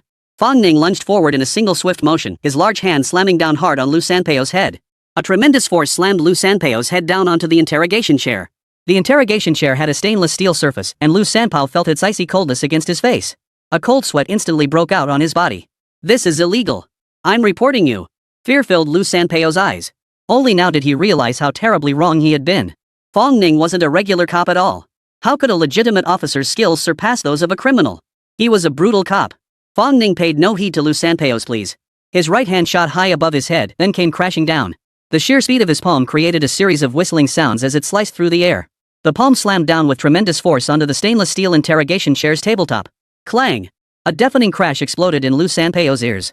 First, second. The sound exploded like a detonator right next to his ear. Lu Sanpao felt an excruciating pain pierce his eardrums. Second. A buzzing ringing filled his entire mind, leaving his brain a blank void. Third second. His eyes rolled back, his legs buckled, and he collapsed unconscious. Outside the interrogation room. Witnessing this scene, Gao Tongwei's hand holding the phone froze mid-motion. What kind of interrogation is this? The guy's been blasted unconscious. Only now did he recall Lin Dashan's words. Fong Ning's interrogation methods were somewhat unconventional. But he never imagined Fong Ning's interrogation would be this extraordinary. The suspect had been stunned unconscious within 2 minutes of entering. Seeing Lu Sanpao's eyes rolled back in his head, Gao Tongwei sucked in a sharp breath. This was just too brutal. The thunderous impact could be heard outside the interrogation room. No wonder he'd been knocked out cold. Though it felt satisfying, how could they interrogate a suspect who was unconscious? None of the others present, except for Lin Dashan, had ever witnessed Fong Ning's interrogation style. Witnessing Fong Ning's interrogation style now, their eyes nearly popped out of their sockets. Interrogation like this? That's just too brutal. Old Jean had just regained his composure, but this scene nearly scared him to death on the spot. Holy, is this how you interrogate someone? This isn't an interrogation, it's torture. Old Jean clutched his chest repeatedly, trying desperately to steady his nerves. Old Gao, you'd better call in reinforcements. Looks like we won't get anything out of him today. Old Jean shook his head, sighing deeply. Gao Tongwei nodded in deep agreement. Are you kidding me? The suspect's passed out, what's the point of interrogating him? Well, that's that. No need to rush anymore. Let's call for backup. Just as Gao Tongwei was dialing the number, Lin Dashan's voice suddenly cut in. Hold on. Gao Tongwei's hand paused mid-dial. He turned to look at him in confusion. Lin Dashan's eyelid twitched as he pointed toward the interrogation room. Fong Ning hadn't given up. Not given up? So what if he hasn't? The suspect's unconscious, we can't exactly slap him awake. Gao Tongwei glanced back at the interrogation room, his eyes instantly widening in shock. There stood Fong Ning, one hand steadying Lu Sanpeo's cheek, poised in position. His other hand was raised high. What is he doing? Gao Tongwei exclaimed in shock. The next second. Smack! 3 resounding slaps landed hard across Lu Sanpeo's face. Lu Sanpeo's cheeks visibly swelled, streaked with crimson finger marks. Strangely enough, Lu Sanpao, who had already passed out, began to flutter wildly under the treatment of Fong Ning's 3 resounding slaps. The next second, he was fully awake. Gulp! The sound of swallowing echoed through the crowd. A living Huatua? This scene utterly stunned everyone. They all frantically blinked their eyes, each feeling like they were about to lose their minds. He was unconscious, yet they managed to snap him back to life? What kind of torture is this? It's terrifying. Seeing Lu Sanpeo's utterly bewildered expression, the crowd felt a faint pang of sympathy. Tell me the time and location of the birthday banquet. Fong Ning's expression was icy as he stared into Lu Sanpeo's eyes. You! Lu Sanpao finally snapped, hatred nearly bursting from his eyes. Seeing Lu Sanpeo's stubborn resistance, Fong Ning wasted no words. He raised his fist and slammed it into Lu Sanpeo's midsection. Crack! The sound of cracking ribs echoed. Tell me the time and place of the birthday banquet. I'll tell you. Snap! Another crack of breaking ribs echoed. Tell me the time and place of the birthday banquet. I said. Damn, you're stubborn as hell. Fong Ning, enraged, landed another punch. Snap! This time, before Fong Ning could speak, Lu Sanpeo's eyes turned bloodshot as he mustered every ounce of strength to blurt out first. Stop hitting me. I said I'll talk. Why are you still hitting me? With that, Lu Sanpao collapsed onto the chair, sobbing pitifully. Tears and snot streamed down his face as his wails grew increasingly pitiful. Chapter 50, Ramp Up Justice Points. System Upgrade. 10 minutes later. Fong Ning emerged with a satisfied smile. The suspects were extremely cooperative and confessed everything. Huh? Why is everyone silent? The interrogation room was deathly quiet, you could hear a pin drop. Fong Ning glanced at the others suspiciously, only to find them staring intently at him. Their faces all bore expressions as if they'd seen a ghost, especially a comrade named Old Jean. His eyes were practically popping out of their sockets, and his jaw was practically hitting the floor. Holy! Is this even possible? Everyone felt like they were about to lose their minds any second. It's only been 10 minutes. Have you any idea what you've done? You've cracked Lu Sanpao open in just 10 minutes? Earlier, they'd assumed Fong Ning had lost control of his temper and lashed out. But now it's clear from the very start, Fong Ning never intended to conduct a normal interrogation. So this was the special method Lin Dashan mentioned. This isn't special, it's pure brutality. Everyone's teeth ached as if a door to the world had been opened. Old Jean felt his face burning with shame. It felt like someone had stomped his face into the ground. What interrogation expertise? What psychological analysis? None of that mattered. Effective methods are often so plain and simple. And practical. Just 10 minutes. And they'd violently pried open Lu Sanpeo's mouth. The thought of his own promise just 24 hours. Old Jean felt his cheeks sting with embarrassment. Unlike the others, Gao Tongwei's excitement completely overshadowed his shock. His entire body trembled with excitement, his eyes gleaming. Good. Good. Good. Very good indeed. Fong Ning, you've done the Bureau a huge favor again. At this point, Gao Tongwei couldn't wait to ask. Fong Ning, tell us when and where is the birthday banquet? Lu Sanpao had been beaten so badly that his voice came out in broken whispers, barely audible. Fong Ning had to lean in to hear, and the others missed the rest of the conversation. Fong Ning nodded and dropped the bombshell. Silver Fox's birthday banquet is set for noon tomorrow. Hearing this, the group's expressions changed drastically, and they couldn't help but exclaim. What? Tomorrow? How could it be so soon? It seems we have less than 24 hours. If we hadn't interrogated him earlier, wouldn't we have wasted our efforts for nothing? Gao Tongwei felt a wave of dread wash over him, his heartbeat quickening noticeably. Thank goodness we sent Fong Ning to try. If we'd called the Municipal Bureau for backup, by then, even if we'd cracked Lu Sanpeo's mouth, we wouldn't have made it in time for the birthday banquet. Where is it? Where is the location? Lin Dashan was nearly beside himself with urgency, pressing Fong Ning for an answer. Fong Ning's expression grew grave as he slowly uttered a few words. Haitian Holiday Hotel, Imperial Hall. Haitian Holiday? Lin Dashan's face twitched, his expression a veritable roller coaster. The Sea Sky Holiday was the city's first five-star hotel, boasting luxurious and grand decor. The wealthy favored it for weddings, birthdays, and banquets. But that wasn't the point. The key point is the location of the Haitian Holiday Hotel. The Haitian Holiday Hotel is actually right in the city center. Smash! Gao Tongwei couldn't contain his anger, snatching a nearby water glass and smashing it to pieces. Arrogant to the extreme. Absolutely arrogant to the extreme. Gao Tongwei was clearly seething with rage, his chest heaving like a raging lion. There's another important piece of news. Fong Ning's voice snapped everyone back to reality. Lu Sanpao mentioned that Silver Fox is extremely cautious. The birthday banquet is invitation only, no one can enter without an invitation. Only the heads of major branches have the authority to bring someone in, but only one person per branch. The moment Fong Ning finished speaking, murmurs filled the interrogation room. The banquet is tomorrow, where are we supposed to get an invitation now? Looks like we'll have to follow Lu Sanpao in. This is tricky. If Lu Sanpao doesn't attend, Silver Fox will definitely grow suspicious. But if he does attend, who will control him? The real question now is, who can attend without raising suspicion while also keeping Lu Sanpao in check? Everyone chimed in with their opinions, yet they couldn't agree on a candidate. Gao Tongwei looked troubled too. Time was too tight, recruiting someone from outside was clearly unrealistic. Now they could only select someone from the old district. But who? Director, I'll go. Just as the group remained deadlocked, Fong Ning stepped forward. No way. Lin Dashan blocked Fong Ning's path, his expression agitated. You can't go. It's far too dangerous. You've only been on the job for a few days, don't you value your life? Lin Dashan was genuinely panicked, he couldn't stand by and watch his protege take such a risk. Seeing Lin Dashan protect him, Fong Ning felt touched. He smiled at Lin Dashan and said, Master, do you think anyone else is better suited for this than me? Lin Dashan froze, then realized. His apprentice knew how to speed and steal, it seemed there really was no one more suitable than his own disciple. But just as Lin Dashan was about to say something, he met Fong Ning's resolute gaze. Sighing, he fell silent. Gao Tongwei's eyes lit up at Fong Ning's words. Right. How could he have forgotten about him? First, Fong Ning had been on the job less than a week and was still unfamiliar. Second, Fong Ning showed a strong knack for theft. Third, Fong Ning didn't look like a cop at all, he looked more like a hardened criminal. Time was tight, leaving no room for careful deliberation. Gao Tongwei made his decision almost instantly. Alright, Fong Ning, this is a tough job for you. Rest assured, if the operation succeeds, I'll personally recommend you for a second-class merit award. Inside the familiar 8-wheeled vehicle. Since the operation was set for early tomorrow morning, Fong Ning was sent home to rest again. This was only his fourth day on the job, yet Fong Ning had already been forced to take 2 days off, a first for Scorpion Head. Ding! Criminal apprehended successfully. Reward, justice points plus 1,000. Ding!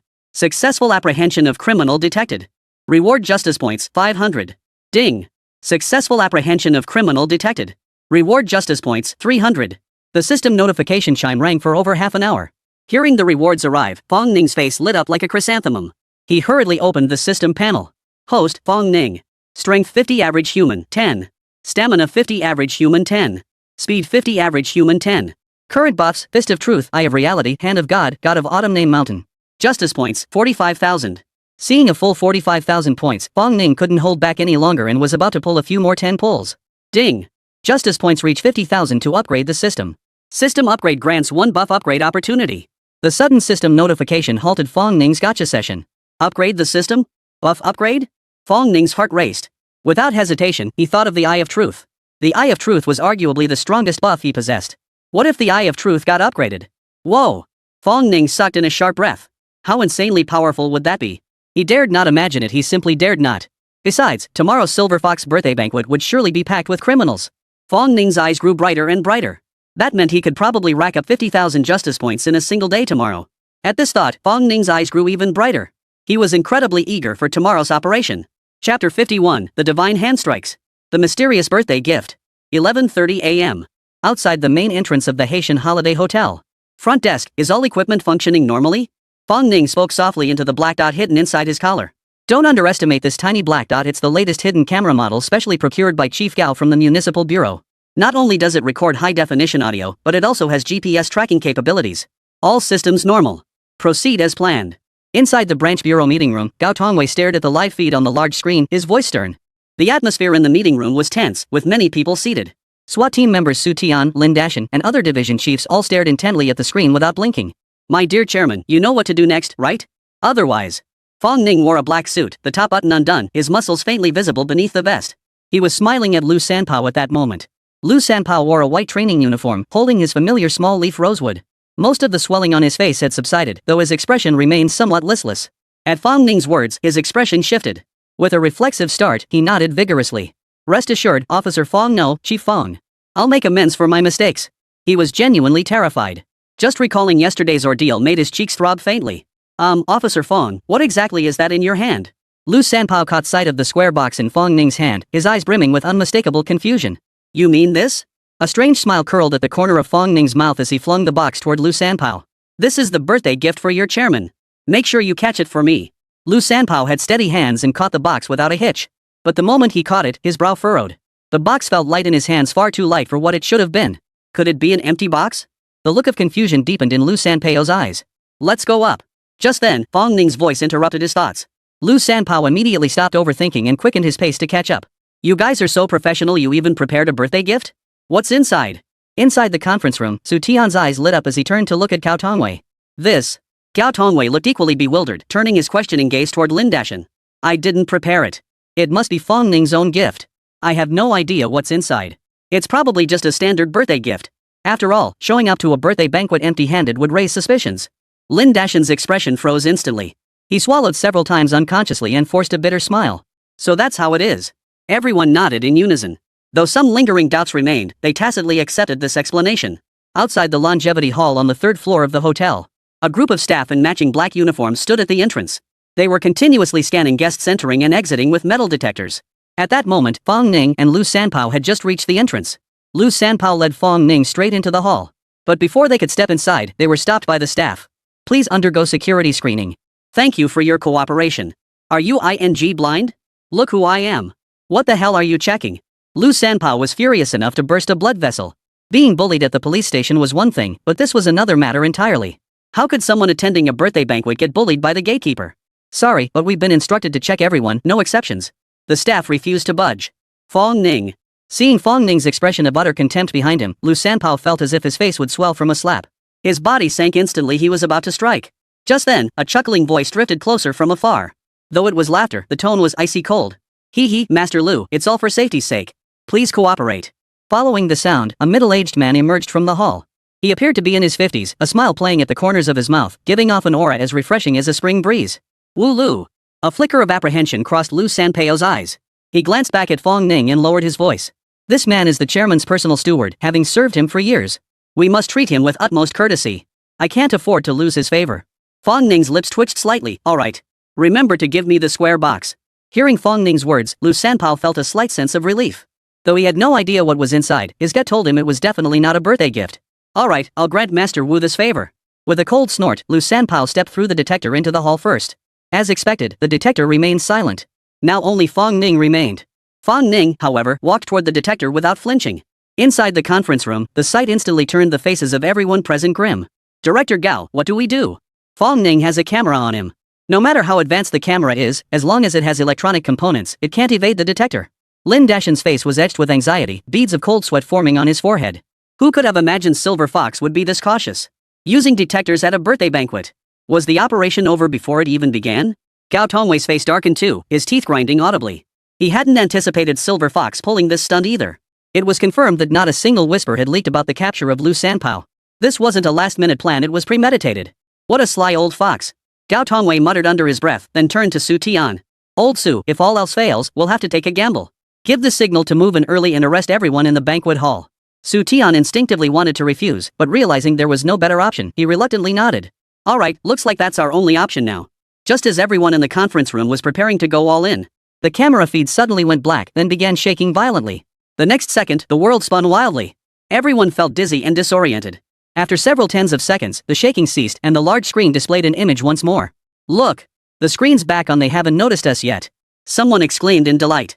Everyone looked over together, only to see that Fong Ning had successfully entered the hall. Immediately after, Fong Ning's muttered voice came through the feed. You think you can search me? You're not ready for that yet.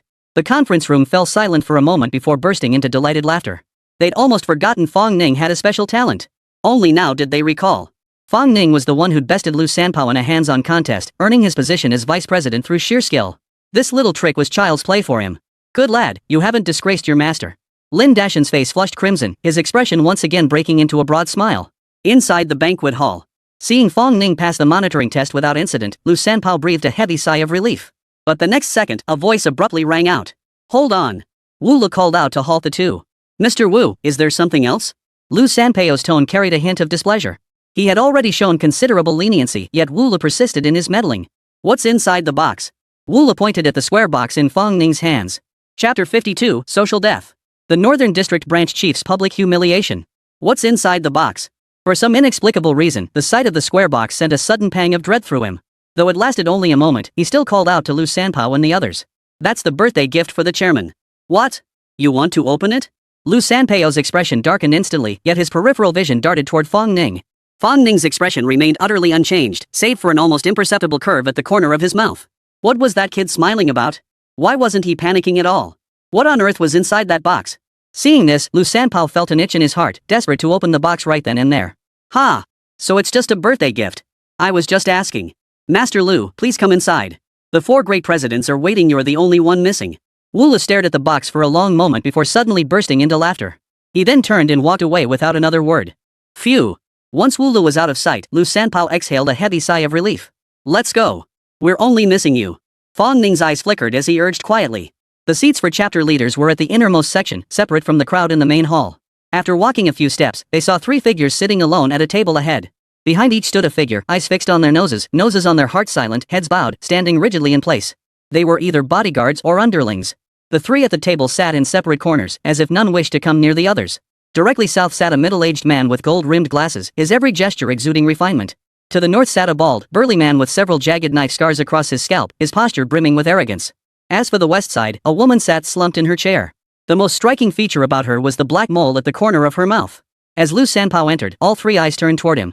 Lu Sanpao naturally took the seat to the east, looking at the 3 before him with a playful expression. Hey, big shots, what's this? Do you guys even eat according to your regional seats now? The trio were none other than the chapter leaders of the Freemasons Southwest, Northwest, and Northeast divisions. The bespectacled man smiled and nodded in greeting to Lu Sanpao. The woman with the black mole seemed oblivious to Lu Sanpao's remark, continuing to fiddle with her phone. The bald giant chuckled twice before his eyes flashed with contempt. Hey Sanpao, drop the sand, call yourself Mountain Cannon instead. Heard your area's been raided by the cops lately? If things get too tough, maybe we should just switch districts. Though the bald man was the Northern District branch leader, the northern part of Spring City lagged in development. The profits were nowhere near as lucrative as other areas. Yet the money handed up to the boss was the same, leaving the bald man feeling deeply resentful. Back when Lu Sanpao was at the height of his power, he dared not say anything. But now that he's heard Lu Sanpao's territory gets raided by cops daily, and his crew's been decimated after a bunch got busted, he wouldn't let this chance slip by, determined to seize control of the East District. Lu Sanpao looked up at the bald man, a cold sneer curling his lips. Just because old Ma's limping doesn't mean any old cat or dog can come along and take a bite. Watch your teeth. The moment those words left his mouth, the bald giant flew into a rage, leaping to his feet. Who the hell do you think you're calling a nobody? You think I won't cripple you right now? I'll be waiting. Lu Sanpao seemed confident the bald man wouldn't dare attack, and after speaking, he closed his eyes to rest. Fong Ning took 2 imperceptible steps back, ensuring the camera captured him clearly. Inside the precinct meeting room. Quick! Check these guys' identities immediately. Now! Gao Tongwei could barely contain his delight, such a significant breakthrough so early in the operation. The others also wore expressions of delight. Though the operation had encountered a minor hiccup, everything was proceeding smoothly. They'd already captured photos of other Freemason chapter presidents right at the start. Don't underestimate these photos. In this era of big data, having the photos meant they could be run through the surveillance system. This meant the individuals would be permanently blacklisted by law enforcement. No matter where they flee, as long as there are cameras, they won't escape. This alone makes the operation worthwhile. Inside the banquet hall, the bald man couldn't help but seethe upon seeing Lu Sanpao's calm and composed expression. Just as he was boiling over with frustration, he suddenly noticed Fong Ning standing behind Lu Sanpao. If I can't get to you, can't I at least get to your little sidekick? A flash of calculation crossed the bald man's eyes as he immediately pointed at Fong Ning and shouted. Sanpao. Who is he? He looks unfamiliar. Could he be a cop? The moment he spoke, the bespectacled man and the woman with the dark mole both turned their gaze toward Fong Ning. Fong Ning's heart skipped a beat, but outwardly, he showed no sign of unease. This bald bastard is a dog, isn't he? Why is he biting people randomly? The people watching the feed behind the camera also felt a chill run down their spines. Had he been exposed already? Impossible. If they were exposed, wouldn't they have run off already? Lu Sanpao's closed eyes fluttered twice before he forced himself to calm down and spoke in a flat tone. Bull. He's the branch chief of our eastern district. Branch leader? The 3 bald men scrutinized Fong Ning, their expressions filled with confusion. He's that young and already a branch leader? He looks perfectly ordinary. What's so special about him? Ha! Vice President? Sanpao, you must be out of your mind. Picking this greenhorn as vice president? The East District must be out of options. We're all family here. Let me check if he's a cop. The bald man waved his hand, and a dark figure immediately stepped out from behind him. The man was muscular, his tendons clearly defined. One glance told you he was trained. He gave Fong Ning a cold sneer, skipping any small talk as he strode straight toward him. He grabbed Fong Ning's shoulders, ready to throw him to the ground. But the scene he imagined didn't unfold. Fong Ning stood utterly still, rooted to the spot like a massive boulder. The man's expression shifted, his face flushing as he strained with all his might. Yet Fong Ning remained utterly immovable. The next second, Fong Ning's cold voice rang out. "Are you done? It's my turn now." The man's expression turned pale. And he instinctively tried to step back. But it was already too late. Fong Ning grabbed the man by the collar and yanked him violently toward her chest. Her hands locked tightly around his throat, lifting him off the ground before the stunned gazes of the crowd. Weighing over 200 pounds, the man now dangled like a baby, tossed about effortlessly by Fong Ning. "Let me go. Put me down." Terrified, the man struggled desperately with both hands, but it was all in vain. The next second, Fong Ning flung the man away. Snap. The man crashed into a nearby dining chair, snapping it in half before collapsing motionless on the floor. The bald man's pupils contracted sharply. He never imagined the Taekwondo black belt he'd paid a fortune to hire would be so easily defeated. "Now tell me, am I a cop?" Fong Ning's lips curled into a cold smile as he stepped closer, closing in on the bald man. The bald man forced himself to stay calm, his neck stiff. "What do you think you're doing? I'm the North District President, do you dare touch me?" The bald man now deeply regretted his mistake. Seeing Fong Ning as an unfamiliar face, he'd assumed he was an easy target. But he turned out to be a durian. Not only did he fail to crush it, but he'd pricked his own hand. "What the hell are you doing?" Just then, Wu Lu heard the commotion and rushed over from afar, shouting angrily. "This is the chairman's longevity banquet, don't cause trouble." Wu Li's face darkened, his voice clearly strained with suppressed anger. "Fong Ning, come back." Lu Sanpao called out softly to Fong Ning. He feared Fong Ning might tear the entire hall apart in a fit of rage. Once Fong Ning had left, the bald man suddenly felt confident again and sprang to his feet. "It was him. The one who attacked me." No sooner had the words left his mouth than he felt a sudden chill between his legs. He looked down to find his belt had vanished without a trace. His yellow SpongeBob SquarePants briefs were now completely exposed. Chapter 53, Silver Fox Emerges? Was Fong Ning's birthday gift just air? The bald man froze, momentarily stunned in place. The bespectacled man gaped, his mouth forming an O shape without a care for his image.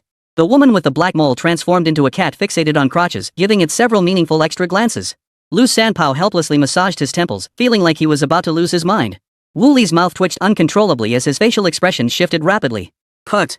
He finally couldn't hold it in and burst out laughing. But laughing only made matters worse. It instantly drew the attention of everyone else in the hall. And so, everyone in the hall saw SpongeBob, who had come out for some fresh air. The next second, the entire hall erupted in uproarious laughter, some people even laughing so hard they snorted.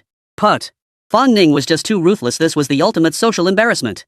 Who'd have thought the bald guy looked so intimidating yet had such a childlike innocence? Not only in the banquet hall, but even in the precinct meeting room, people couldn't hold back their laughter. The moment the bald man's pants fell down was captured crystal clear by the security camera.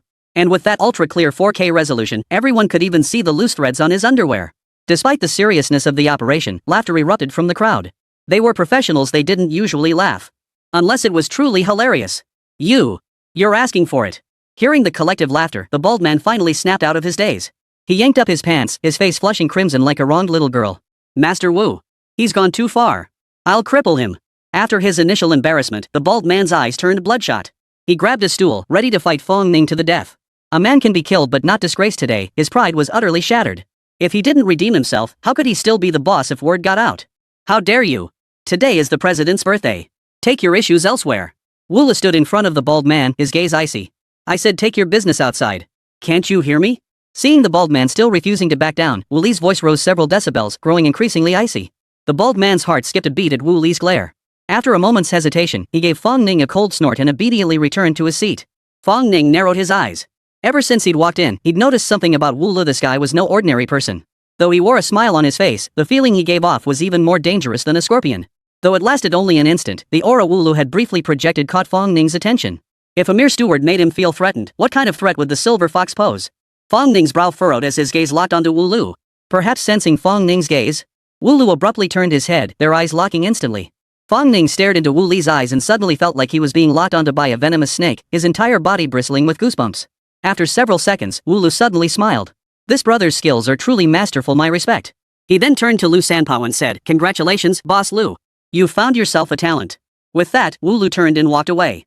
Once Wu Lu was gone, Fong Ning's sense of being watched vanished instantly, as if nothing had ever happened. After witnessing this scene, the bespectacled man developed a keen interest in Fong Ning, persistently striking up conversations with him. Even the cold-faced woman with the black mole kept glancing his way. Was it his eyes playing tricks on him, or what? Fong Ning actually caught the woman with the black mole batting her eyelashes at him. He was utterly speechless inside, so he simply looked away to avoid the sight. Time passed quickly and it was now 10 minutes before noon. Yet not a single voice stirred throughout the entire banquet hall. All eyes were fixed intently on the stage, awaiting the arrival of one person. The Grand Master of the Freemasons, the target of the police manhunt. Silver Fox. With 5 minutes remaining, music began to play as a figure slowly emerged from the rear. Fong Ning instinctively adjusted his collar to ensure the cameras captured him clearly. Everyone in the conference room sat up straight, eyes fixed unblinkingly on the large screen. The figure about to appear was Silver Fox, the elusive dragon hidden in darkness, seen only in glimpses. The next second, an elderly man dressed in a crimson ceremonial robe, his hair streaked with gray, appeared before the crowd. Though he appeared alert, his movements were clearly laborious.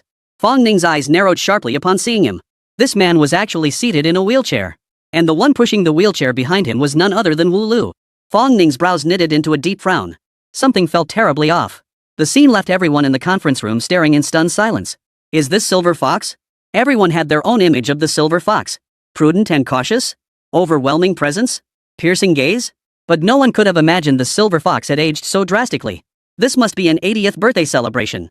The stark contrast was hard for everyone to accept at first. Bureau Chief Gao, is this the Silver Fox? He's so old now, should we still arrest him? Lin Dashan whispered. Arrest him. If he's committed a crime, age doesn't matter, he goes down. Gao Tongwei gritted his teeth in fury. Inside the banquet hall, Wu Lu bowed and held the microphone to Silver Fox's lips. Thank you all for attending this old man's 80th birthday celebration. Ahem, please eat well, drink well, and enjoy yourselves. After delivering the speech in one breath, Silver Fox was clearly struggling, gasping for air. Wu Lu quickly fed him several sips of water before turning to Lu Sanpao and the others. The chairman isn't feeling well, so we'll keep things simple. Let's get the banquet started. The bald man hesitated, then clenched his jaw. I prepared a thoughtful gift and wish to present it to the president in person to express my regards. The bespectacled man and the woman with the dark mole chimed in unison. We have as well. Wu Lu furrowed his brow, pondered for a moment, then nodded. All right, do it as soon as possible. The three beamed with delight and hurriedly nodded in agreement. The bald man waved his hand, and several workers brought over a large crate. The box stood over a meter tall and looked extremely heavy, the four burly men struggling to lift it. Thud. The box landed with a dull thud. Chairman, this is a Shoshan stone carving I personally selected. May your blessings be as vast as the eastern sea and your longevity as enduring as the southern mountains. The bald man's face lit up with delight as he bowed respectfully to the chairman. Wow, I never imagined there could be such a large Shoshan stone. This must be incredibly valuable. A ripple of astonished murmurs rippled through the crowd. Yet Silver Fox merely glanced up before lowering his head again, his face expressionless. The bald man froze in place, unsure how to react. The second presenter was the bespectacled man, who pulled a box from beneath the table. Inside was a Buddha statue carved from pure white marble, crystal clear and breathtakingly beautiful. Silver Fox glanced at it once more, still showing no emotion. The bespectacled man stood awkwardly in place, unsure of what to do. The third to present her gift was the woman with the black mole. She carried out a long, rectangular box.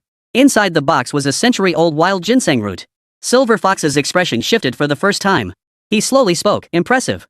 The woman with the black mole beamed with delight, stepping aside with a pleased expression. For a moment, only Lu Sanpao remained among the four leaders yet to present his gift. Fong Ning shot Lu Sanpao a look, and Lu Sanpao immediately spoke up. Brother Fong, you'll present my gift to the chairman. All right. Fong Ning walked forward with the small box in hand, looking perfectly at ease. Oomph. What kind of treasure could possibly fit in such a tiny box? You East District folks are so stingy. The bald man sneered at the palm-sized box in Fong Ning's hands. Yeah, that tiny box, even if it's full of gold, it can't be worth much. Exactly. Who knew the East District was so stingy? Whispers instantly filled the banquet hall. The bespectacled man and the woman with the dark mole watched the scene with keen interest. Lu Sanpao snorted coldly but said nothing. What could he do? He had no idea what was inside the box either. Rest assured, my treasure is worth 10 times more than yours. Fong Ning shot a dismissive glance at the bald man. Ignoring the bald man's frantic expression, Fong Ning slowly stepped forward. Under the curious and expectant gazes of the crowd, he slowly opened the box. Huh? The box is empty? A birthday gift that's just air? Chapter 54, The True Silver Fox Emerges. The birthday gift turns out to be handcuffs. Amidst the curious and expectant gazes of the crowd, Fong Ning slowly opened the box. Huh? Why is the box empty? Fong Ning was stunned himself. The bald man, the bespectacled man, and the woman with the mole all leaned in to look only to discover it was an empty box. Each of their expressions was incredibly vivid. Lu Sanpao's jaw dropped wide open when he saw the empty box. My god, Fong, what are you doing? Are you trying to kill me? He'd imagined countless possibilities, but never that the box would be empty. Wu Li's face turned pale, a shadow of malice flickering in his eyes. Sorry, I had the box upside down. Fong Ning gave an awkward chuckle, replaced the lid, and flipped the box over. Wu Li's expression immediately softened, the shadow in his eyes fading. Lu Sanpao took a deep breath, his mouth twitching uncontrollably. The bald man wore a look of disappointment, while the bespectacled man and the woman with the dark mole showed no discernible emotion. After Fong Ning's little maneuver, the tension in the room gradually eased. Just then, Fong Ning reopened the box. Under the spotlight, a silvery glow shimmered within. What kind of treasure is this? Everyone was astonished and crowded around to get a closer look. The next second, Fong Ning lifted the object high from the box. Handcuffs. Shiny silver handcuffs. Seeing Fong Ning holding the handcuffs, Silver Fox's expression remained utterly unruffled. Wu Li's face suddenly paled, his expression betraying panic for the first time. Lu Sanpao saw the handcuffs in Fong Ning's hands. His face instantly turned green. Oh my ancestors, is this your birthday gift? Goodness gracious, the sky is about to fall. His eyes darted around as he schemed how to seize the chaos and redeem himself. The three bald men saw the handcuffs and each felt like they were about to lose their minds. Handcuffs at a birthday banquet? Is he a cop? They never imagined Fong Ning's precious gift would be handcuffs. Inside the meeting room, everyone watched in shock as Fong Ning pulled a pair of silver handcuffs from the box. Everyone's face was etched with shock. Holy! Fong Ning is seriously bold, gifting handcuffs to Silver Fox right in front of her. Good grief! Only he could pull something like this off. This is nothing short of a blatant provocation. Gao Tongwei, too stunned to react, hurriedly addressed Su Tian. Silver Fox confirmed. Notify all teams prepare to close the net. He knew the operation had begun the moment Fong Ning pulled out those handcuffs. All teams, take note, operation commencing. Not a single fly is to escape. Reactions varied among the crowd, yet only 3 seconds had passed. As Fong Ning drew his handcuffs, he lunged forward with sudden force. And his target?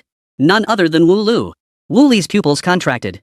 Without hesitation, he overturned Silver Fox's wheelchair and turned to flee. Fong Ning didn't even glance at Silver Fox in the wheelchair. He pursued Wu Lu relentlessly. The two vanished into the hall, one ahead, one behind. Just as panic began to spread among the crowd, a thunderous crash. The grand hall doors were violently breached as a large contingent of SWAT officers, fully armed, streamed in. Chaos erupted instantly in the banquet hall. Screams filled the air as the scene descended into utter pandemonium. True to their status as the president's men, the three bald men reacted instantly. Without hesitation, they took off running. Lu Sanpao's eyes darted around frantically. After a moment's hesitation, he followed the trio closely. Lu Sanpao. The people you brought are police. Do you even realize that? The bald man spotted Lu Sanpao following him and instantly flew into a rage, his eyes practically shooting fire. Of course I know. I was the one he arrested. Lu Sanpao silently cursed under his breath. But the words that came out of his mouth were different. How the hell should I know? His hands are better than mine. How could I tell he was a cop? The bespectacled man nodded in agreement, frowning as he said. Who'd expect a cop to be that skilled? I wouldn't have noticed either. It's not Sanpao's fault. The woman with the black mole snorted coldly. Enough with the useless talk. What do we do now? The place is swarming with cops. How are we supposed to get out of here? Lu Sanpao raised an eyebrow and spoke up immediately. I know a nearby escape route. It's deserted. I'll lead you there. The others nodded in agreement. They had no other choice. Lu Sanpao led them downstairs. Seeing the escape passage truly deserted, their faces lit up with relief. But just as they pushed open the door, several black muzzles pressed against their foreheads simultaneously. Freeze! We're the police. The three froze in terror, raising their hands high and daring not to move. Lu Sanpao chuckled twice, stepping out from beside them. With a sharp snap, he saluted the officers. Convict Lu Sanpao, requesting to earn my pardon through service. Meanwhile, Fong Ning clamped down on Wu Li's trail, relentlessly pursuing him. Wu Lu looked past his prime, yet possessed exceptional physical fitness and blinding speed, vanishing without a trace in an instant. A faint smile played on Fong Ning's lips as he watched the bright red dot on his true sight, closing in relentlessly. Fong Ning, what are you doing? Go catch Silver Fox. Seeing Fong Ning still chasing Wu Lu, Gao Tongwei instantly lost his composure. Why chase after a butler when you could capture the Freemason leader? That's like throwing away the watermelon to pick up sesame seeds. Lin Dashan was also frantically scratching his head and ears, shouting anxiously. Fong Ning, go catch Silver Fox.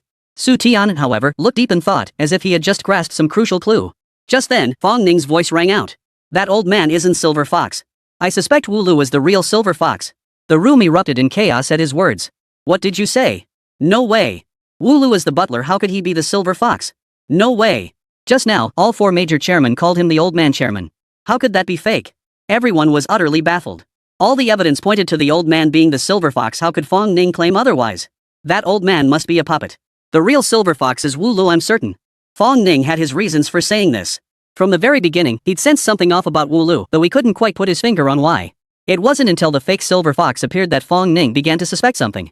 So when the three guild masters presented their birthday gifts, Fong Ning quietly activated his true sight. To his astonishment, the red dot on Wu Li's head was darker than anyone else's present. Not only that, but the fake Silver Fox in the wheelchair showed no red at all. As the head of the Freemasons, Silver Fox had committed countless evils. How could he possibly lack sin points? In summary, there was only one possibility. Wu Lu was the Silver Fox.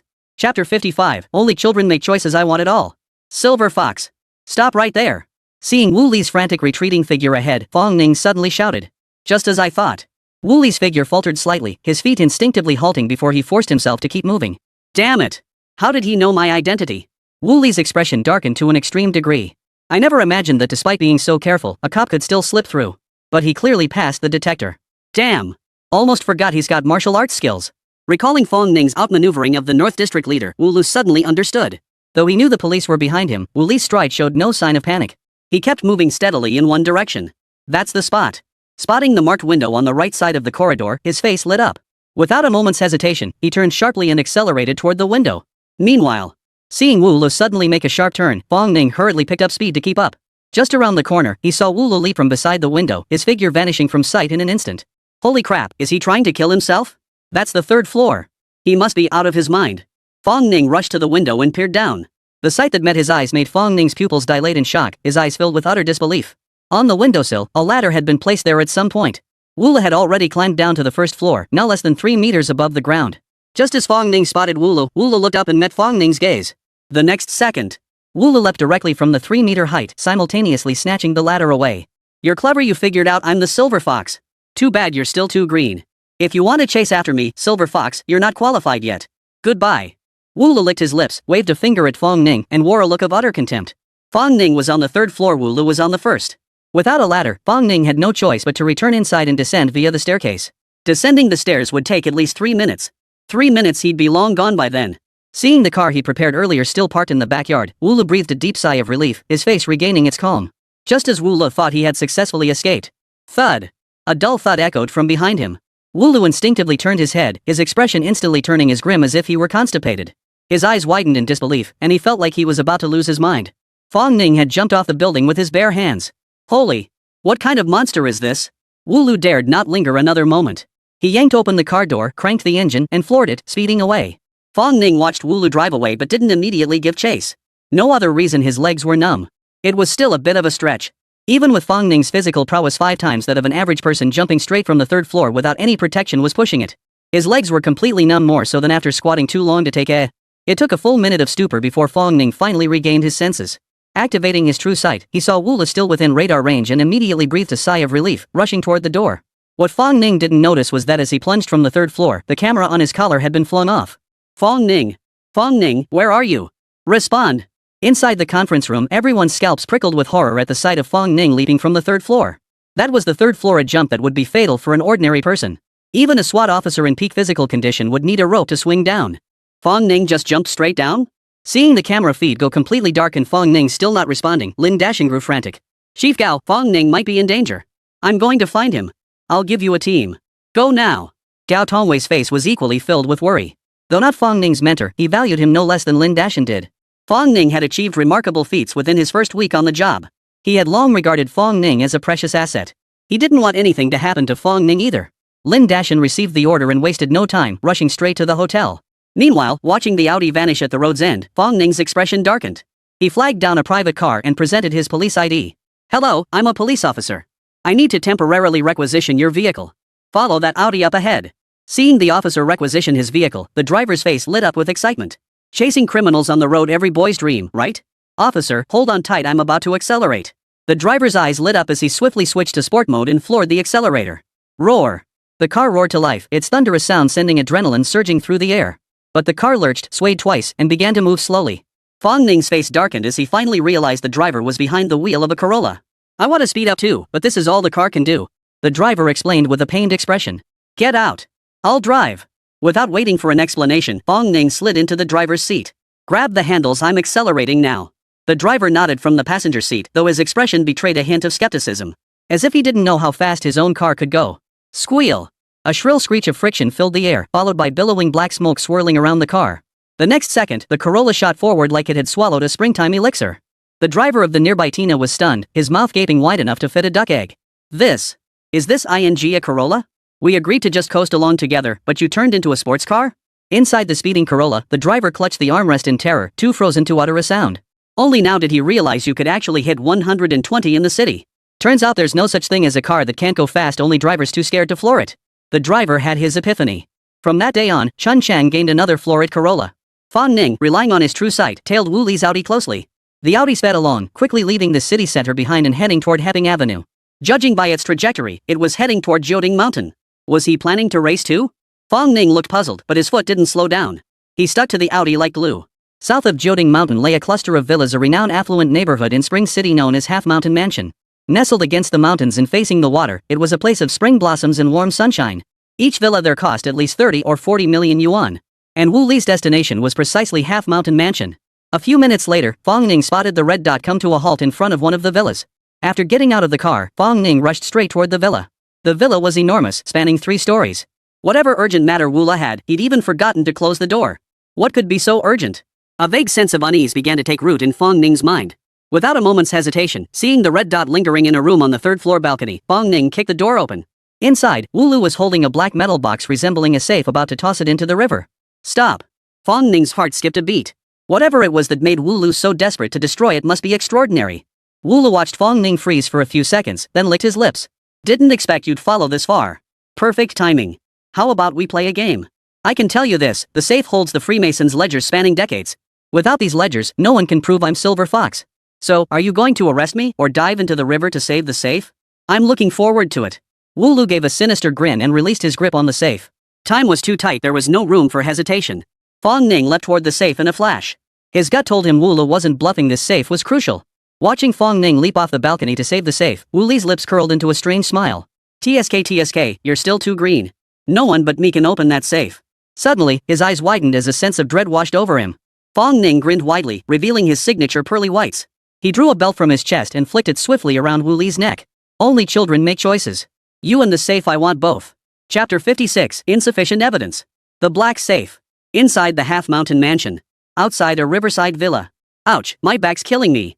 Fong Ning lay in the garden, clutching his waist in agony, gasping for breath with a face twisted in pain. He rose to inspect his condition, a wave of bitterness washing over him. Blood covered his entire body, a sight so gruesome it was hard to look at. His clothes were torn to shreds, even beggars looked more presentable than he did now. Phew. Thank goodness for the branches. Fong Ning exhaled a heavy breath, his face still bearing traces of lingering fear. In the heat of the moment, he lunged at the safe without a second thought. At the last possible moment, a flash of inspiration struck his mind. He suddenly remembered the bald man's belt he'd snatched. Without hesitation, he wrapped the belt tightly around Wu Li's neck. Fortunately, Wu Lu acted as a buffer, preventing him from falling into the river. Instead, he landed in the green belt. As for Silver Fox, he only remembered dragging her down with him. After that, everything went black. Wait, where was Silver Fox? Fong Ning snapped back to reality, struggling to his feet and scanning the area. Not far away, he spotted Silver Fox lying face down in the greenbelt, motionless. Blood covered his entire body. He looked even worse off than Fong Ning. Holy! He can't be dead, right? Fong Ning's heart sank. If Silver Fox was dead, wouldn't this whole trip have been for nothing? He scrambled over to check for a pulse and finally breathed a sigh of relief. It was still breathing, just temporarily unconscious. It should be fine. Suddenly, Fong Ning's phone in his pocket rang. It was Lin Dashan calling. The moment he answered, Lin Dashan's urgent voice came through. Fong Ning, where the hell have you been? I've called you 1,000,000 times and you never picked up. I've searched everywhere around the hotel and can't find you. And what's more, you actually jumped from the 3rd floor? Are you out of your mind? Just you wait. When I find you, I'll give you a piece of my mind. Lin Dashan was genuinely panicked, his words pouring out nonstop as he berated Fong Ning. Only then did Fong Ning notice the dense cluster of missed calls on his phone. His skin instantly prickled with dread. Realizing this situation would be hard to explain, he decided to play weak instead. Master, I caught the Silver Fox. And I found the safe containing the ledger. Fong Ning, what's wrong? Where are you? I'm coming right over. I'm at Half Mountain Mansion, by the river. Alright. I'll be right there. Hang in there. Lin Dashan's frantic shout came through the phone before he abruptly hung up. Only after hanging up did Fong Ning feel a wave of dizziness wash over him. The high-intensity chase and consecutive jumps from 3 stories had taken their toll. He was merely physically fit, not a superhero. Considering the police station was still a considerable distance away, he decided to lie back down. Within minutes, he had fallen asleep. When he opened his eyes again, Fong Ning found himself wrapped in bandages, lying in a hospital ward. How did I end up here? Fong Ning struggled to sit up. Ah, you're finally awake. Shuri-chan's delighted voice rang out. Fong Ning felt darkness wash over him as a dark figure lunged toward him. A familiar, richly fragrant scent invaded his nostrils. Next, his head felt as if it had been plunged into jelly, completely immobilized. Every breath carried the faint scent of milk tea, leaving Fong Ning momentarily at a loss. I was awake before, but now I can't breathe. His mouth and nose were smothered by soft flesh, his voice muffled. Only then did Shuri-chan react, hastily pulling away. Seeing the indentations of a human face pressed into her left and right heart chambers, her cheeks flushed crimson. An awkward silence fell over the hospital room. How did I end up here? I was chasing a thief, right? Fong Ning scratched his head, breaking the silence first. He feared that if this continued, he might end up digging his own toes into a 3-bedroom apartment. You don't know why you're here?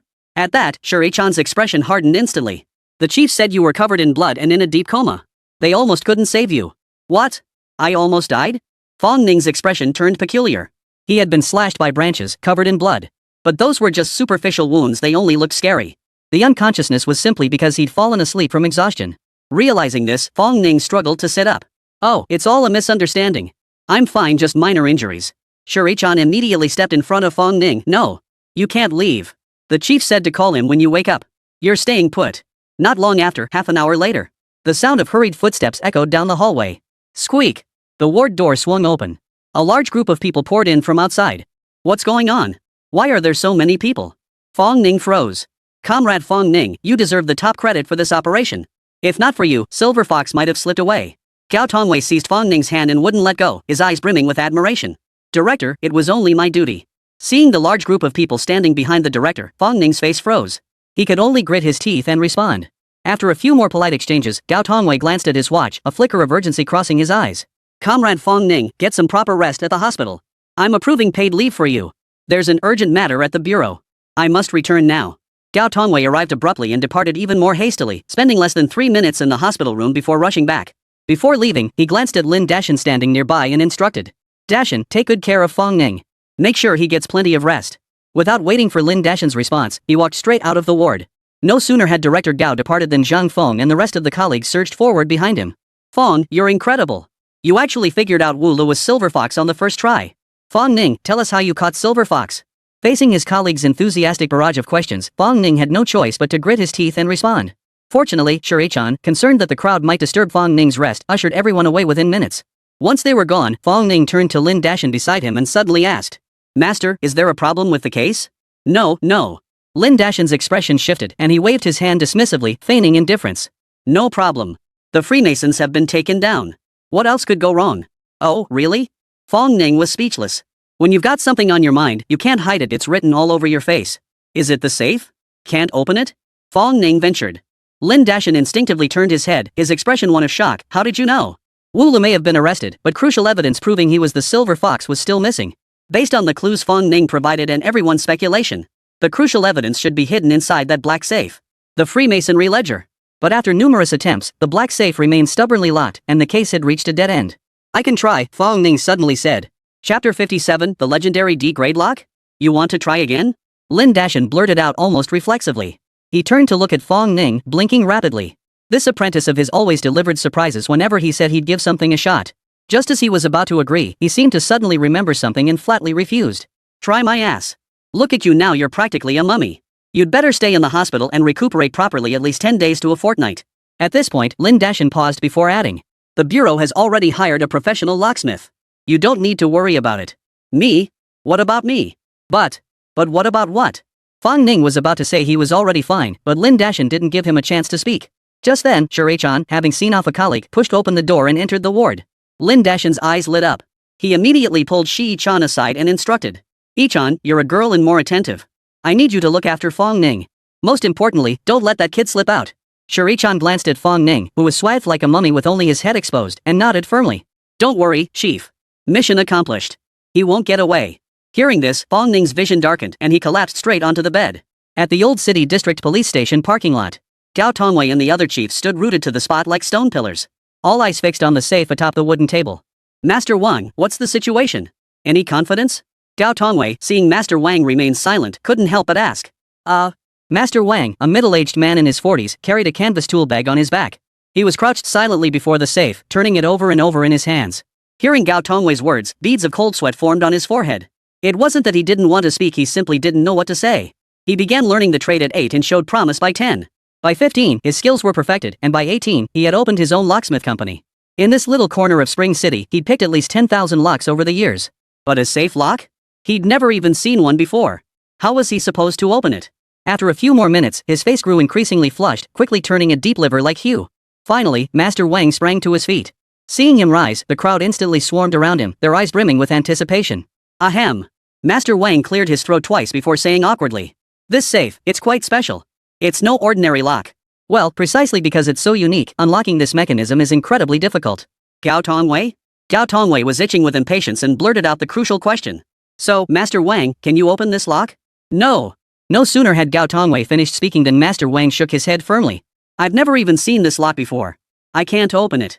Everyone? The crowd's mouths twitched, nearly foaming at the mouth, each casting resentful glances at Master Wang. If you can't open it, just say so. Why all the useless talk? Feeling the disdainful stares, Master Wang was overcome with shame. He quickly lowered his head, hastily gathered his tools, and fled the police station. He even wiped away tears as he walked. How humiliating. Wah! After Master Wang left, everyone's expressions darkened. Chief? Even Master Wang, the city's renowned locksmith, said he couldn't open it. What do we do now? The station chief of Beilaton wore a worried expression. Master Wang is the city's best locksmith. If even he couldn't manage it, the others truly had no idea what else to do. That's right, Chief. Not counting Master Wang today, 15 locksmiths have already come to take a look. The first 14 took one look and said it was impossible. We thought Master Wang might have a chance after all this time, but no luck. Lu Lipu, the station chief, frowned deeply, his face etched with anxiety. Gao Tongwei remained silent, his gaze fixed on the black safe before him as he fell deep in thought. The safe most likely contained the Freemasons' ledger. With those ledgers, they could prove Wu Lu was the Silver Fox. Ever since the branch bureau acquired the black safe, they'd enlisted countless people to try opening it. But even after scouring the entire old city for locksmiths, none could crack it. He had hoped the Lock King would deliver a surprise, but instead, he was dealt another crushing blow. Gao Tongwei felt utterly helpless at this moment. What should he do? Was he really going to have to cut it open by force? Staring at the pitch-black safe before him, Gao Tongwei was momentarily lost in thought. Just then, the station chief from Beilaton seemed to have a sudden thought and spoke up. Maybe we should find a more skilled locksmith to try. More skilled? The Lu Lipu station chief looked unconvinced. Master Wang is already the best locksmith in Spring City. Where would we find someone more skilled? The Beilaton station chief chuckled at this and murmured a name. Ghost Hand Lu. At the mention of this name, everyone's expression shifted slightly. Ghost Hand Lu was a criminal, currently serving time in prison. The reason he was considered a possibility for opening the safe was because he used to be the underground master locksmith of Spring City.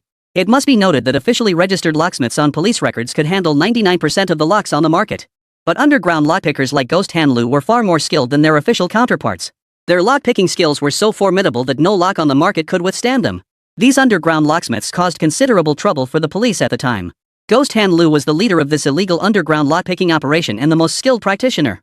He was later arrested and sentenced to life imprisonment, currently serving his sentence at Spring City's 4th prison. If anyone in Spring City could crack this safe, it would undoubtedly be him. Alright. I'll go find Ghost Hand Lu right now. Gao Tongwei's eyes lit up as he made the decision on the spot. Time moved to the afternoon. Due to the case's unique circumstances and the fact that Ghost Hand Lu wasn't a major criminal, the entire process went smoothly. Ghost Hand Lu arrived at the precinct around 3 p.m. At that moment, Lin Dashan had also rushed back from the hospital and happened to run into Gao Tongwei and his group in the parking lot. During the ride, the prison guard had explained the circumstances to Beggar Lu. After his handcuffs and leg irons were removed, he wasted no time and immediately began inspecting the safe. Lu Ghost Hand, in his 60s, wore prison garb and sported a crew cut, appearing unremarkable. But if one looked closely, they would notice that Ghost Hand Lu's hands were long and smooth, well-maintained, like a woman's hands. At first, Ghost Hand Lu's gaze carried a hint of indifference. This wasn't the first time the police had sought his help. No lock could withstand his touch for more than 3 minutes. But this time, Ghost Hand Lu's expression grew increasingly serious. Suddenly, he gasped aloud. A legendary D-grade lock. Chapter 58, One Last Chance. Data about to be destroyed? A D-grade lock? Hearing Ghost Hand Lu's words, the crowd stared at each other in disbelief, their eyes filled with confusion. They'd heard of a grade locks, B grade locks, C grade locks. But what on earth was a D-class lock? In all their years of investigation, they'd never once heard of a D-grade lock. After exclaiming in surprise, Ghost Hand Lu explained to the others. I'd only ever heard of this kind of lock before, never imagined I'd actually see one today. Ghost Hand Lu stared intently at the black safe, his tone grave.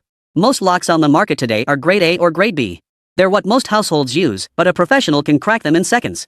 Households prioritizing security opt for grade C locks. These are highly complex. It takes a locksmith at least half an hour to crack one, and even I would need at least 10 minutes. The others nodded in agreement.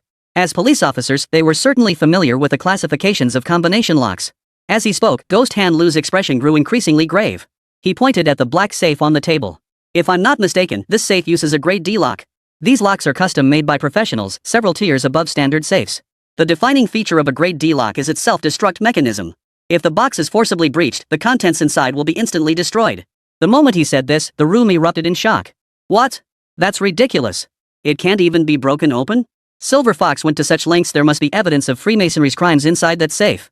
Gao Tongwei broke out in a cold sweat, his mouth twitching uncontrollably. Thank goodness he hadn't forced the safe open, otherwise, the evidence would likely have been destroyed. Then why not just open it? With your skills, a C grade lock should take 10 minutes, and a D grade lock an hour. Surely that's manageable? Lin Dashan looked puzzled and asked. If only it were that simple. Enter the wrong D grade lock code 3 times and the contents inside would self-destruct. Plus, this D grade lock is entirely mechanical and handmade, no chance of machine interference. Ghost Hand Lu sighed, his expression grim. That won't work either? The group's expressions darkened to the extreme. Forcing it open won't work, and repeatedly trying won't work either? This D grade lock is just too damn abnormal. Master Lu, how confident are you? Gao Tongwei stepped forward, narrowing his eyes slightly. Ghost Hand Lu stared at the safe, deep in thought for a moment before speaking slowly. With only 3 attempts allowed, the success rate is under 10%. Hearing that probability, everyone felt a chill run down their spines, their eyes nearly popping out of their sockets. 10%? That's way too low. That's practically a giveaway. Seeing the puzzled looks on everyone's faces, Ghost Hand Lu felt a bit embarrassed and snorted coldly. Don't look at me like that. This is only possible because it's me.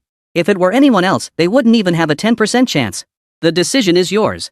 Open it or not, it's entirely up to you. At this point, a hint of pride flickered across Ghost Hand Lu's face. If even I can't crack this lock, no one in Spring City can. The crowd fell silent, heads bowed as their expressions shifted rapidly. They knew Ghost Hand Lu was right. If Ghost Hand Lu couldn't crack it, no one else in Spring City could either. But should they ask Ghost Hand Lu to open it or not? If all 3 attempts failed, the data would self-destruct. Amidst the silence, Gao Tongwei's teeth clenched so hard they ground together. He shouted. Open it. There's no time to wait. Alright, I'll need some tools and a quiet room. Ghost Hand Lu nodded, his eyes gleaming. For him, there were no other hobbies left in this life. The only thing that could pique his interest was lockpicking. Now, encountering the legendary D grade lock, he felt a surge of excitement. Before long, the tools and room Ghost Hand Lu required were ready. Inside the interrogation room, Ghost Hand Lu surveyed the pile of tools before him and nodded with satisfaction. He glanced around the surroundings, his expression turning slightly peculiar. The so-called quiet room was actually a police station interrogation room. Come to think of it, interrogation rooms were lined with soundproof panels as quiet as could be.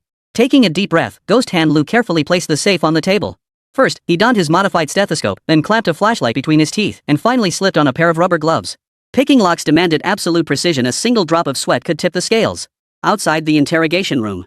Seeing Ghost Hand Lu's professional technique, the crowd felt slightly calmer. Chief, he seems quite skilled. Should he succeed? Lin Dashan's voice trembled slightly as he stared intently at the safe. Hard to say. Let's wait and see. Gao Tongwei's tone remained calm, showing no sign of nervousness. Seeing the chief so composed, everyone silently gave him a mental thumbs up. A director is a director, unflappable even if a mountain crumbled before him. Gao Tongwei's face was as steady as an old dog's, but inside, he was freaking out. His hands in his pockets trembled uncontrollably. With excitement. The Freemasons. Lu Sanpao. The 4 presidents. The birthday banquet. Silver Fox. Everything. Everyone's fate hinged entirely on the black briefcase before him. Gao Tongwei clenched his teeth, waiting for good news. Inside the interrogation room. Ghost Hand Lu took a deep breath, his right hand slowly turning the mechanical dial. Simultaneously, the stethoscope pressed tightly against the case, not missing a single sound. Tick, tick. Lu Ghost Hand's ears bounced up and down in rhythm with the mechanical dials ticking. Time ticked by, and before he knew it, over 10 minutes had passed. Ghost Hand Lu remained motionless, holding the entire position without breaking it. Just as everyone was growing impatient, Ghost Hand Lu finally made his move. His expression turned serious as he set down the stethoscope and began turning the mechanical dial in concentric circles. Beep, beep, beep. 3 piercing alarm tones echoed jarringly through the silent room. Suddenly, a dull thud echoed from within the safe. Ghost Hand Lu's expression changed instantly. His entire body stiffened, as if constipated. The first attempt had failed. Failed? Outside the interrogation room, everyone's eyelids twitched violently. They frantically grabbed at their hair, feeling like they were about to lose their minds any second. Only 3 chances in total, and the first one had already failed. Meaning the success rate had now dropped below 7%. Everyone's breathing grew ragged as their eyes fixed intently on the interrogation room. Ghost Hand Lu didn't lose heart. He closed his eyes and took a deep breath. The more critical the moment, the more crucial it was to stay calm. Panic meant certain defeat. 3 minutes later, Ghost Hand Lu slowly opened his eyes, his gaze radiating resolve. This time, he didn't use the stethoscope. Instead, he pressed his ear directly against the box to listen. This time, he spent even longer than before. After a long while, Ghost Hand Lu began slowly turning the mechanical combination dial. Click. Beep. Beep. As the alarm sounded, a muffled thud echoed from within the black safe. Second attempt, same failure. Lu Ghost Hand's face was etched with utter disbelief. He slumped back into his chair, murmuring softly. Impossible. Impossible. I clearly heard it. Seeing Ghost Hand Lu fail here, the crowd trembled, despair already setting in. With both chances squandered, the probability of success was now less than 3%. Just then, a familiar voice rang out. I'm not too late, am I? Chapter 59, the legendary D-class lock? Is that it? Am I late? Just as everyone was succumbing to despair, convinced the briefcase could never be opened, A breathless voice came from outside the door. Fong Ning pushed open the interrogation room door and everyone's eyes lit up. What are you all doing here? I've been looking everywhere for you. Comrade Fong? Fong Ning? Apprentice? Everyone blinked in unison, utterly surprised by Fong Ning's sudden appearance. They had just seen the mummified Fong Ning with the director. Aren't you in the hospital? How did you recover so quickly? What incredible stamina. Disciple, why are you here? Weren't you recuperating in the hospital? How did your body? Lin Dashan's eyes widened at the sight of Fong Ning. He rushed over immediately. He circled around Fong Ning, examining him from every angle, astonishment etched on his face. He had personally saved Fong Ning, and the image of him covered in blood was still vivid in his mind. How long had it been? How could he already be walking normally? Comrade Fong Ning, why are you here? You should be resting in the hospital. Gao Tongwei also looked over, concern evident in his eyes. Though taken aback by Fong Ning's sudden appearance, Gao Tongwei recognized him as a hero. Far from being angry, he was genuinely concerned about Fong Ning's health. Director, Master, I'm fine. Fong Ning patted his sturdy chest to assure them he was okay, then quickly changed the subject. Never mind that for now. Chief, Master, what about that black safe? Is it still locked? Hearing this, Lin Dashan's expression darkened. His eyes involuntarily darted toward the interrogation room as he replied with deep concern. Things are looking grim. We only have one chance left. Beside him, Gao Tongwei sighed, his voice tinged with despondency. We even brought in Ghost Han Lu, the legendary locksmith, to no avail. Both attempts failed. I'm afraid. In the conference room, everyone hung their heads dejectedly, as if they'd given up all hope of opening the safe. Sure enough. Fong Ning felt no surprise at all. No wonder Silver Fox had insisted at the Silver Fox Villa in Half Mountain Mansion that no one but himself could open the case. Seeing the gloomy mood, Fong Ning grinned widely, revealing his signature pearly whites. What's the rush? I want to try. What? You want to try again? Everyone in the room turned to look at him in unison, their eyes filled with disbelief. We know you're skilled with your hands. But this is lockpicking, a professional's job. Even the legendary underground lockmaster couldn't do it, how could you? Though skeptical, no one dared to speak up this time. A thought began to take root in their minds. Fong Ning said he'd give it a shot and there was a strong chance he could pull it off. This time, we can't just guess. Lin Dashan exclaimed as if struck by a sudden realization. What is it, Master? Fong Ning asked, puzzled. The black safe uses a D-grade custom lock. If the password is entered incorrectly more than 3 times or if the safe is forced open, the contents inside will be destroyed immediately. At that moment, the station chief from Beilatin chimed in with an explanation. Grade D lock? What's that? Fong Ning murmured under his breath. Thud. Everyone stumbled backward, nearly falling flat on the floor. We actually thought you might succeed. Turns out you don't even know what a D-grade lock is? What a waste of our emotions. Unnoticed by the shifting expressions around him, Fong Ning glanced at Lin Dashan and declared. Master, since we only have one chance left, why not let me try? His confidence stemmed from a certain assurance. The power of the divine hand buff extends beyond mere thievery. Lockpicking is also a type of technique. Ever since first encountering the black safe at Half Mountain Mansion, he'd had a feeling. He could open it. Ha! Hearing Fong Ning's words, Lin Dashan felt intensely conflicted, looking to Gao Tongwei for help. Well, let's have Fong Ning give it a shot. After all, he's the one who brought this safe back. What's the harm in trying? Seeing Lin Dashan's pitiful gaze, Gao Tongwei waved his hand decisively. In the past, he would never have agreed so readily. But after experiencing so many events, he had developed a certain feeling. When Fong Ning took action, there was nothing he couldn't accomplish. Having made up his mind, Gao Tongwei wasted no time and called Ghost Han Lu over. Fong Ning, you give it a shot. Gao Tongwei looked at Fong Ning encouragingly. Roger that. Mission accomplished. Hold on. Ghost Han Lu, who had just stepped out of the interrogation room, witnessed the scene and immediately blocked Fong Ning's path. His eyes darted up and down, a look of suspicion creeping across his face. You little brat, not even fully grown yet, and you want to go in and pick locks? That's just asking for trouble. After speaking, Ghost Han Lu shot an annoyed glance at the others. Fine, if you won't let me keep trying, but why send this kid? I can't do it, how could he possibly succeed?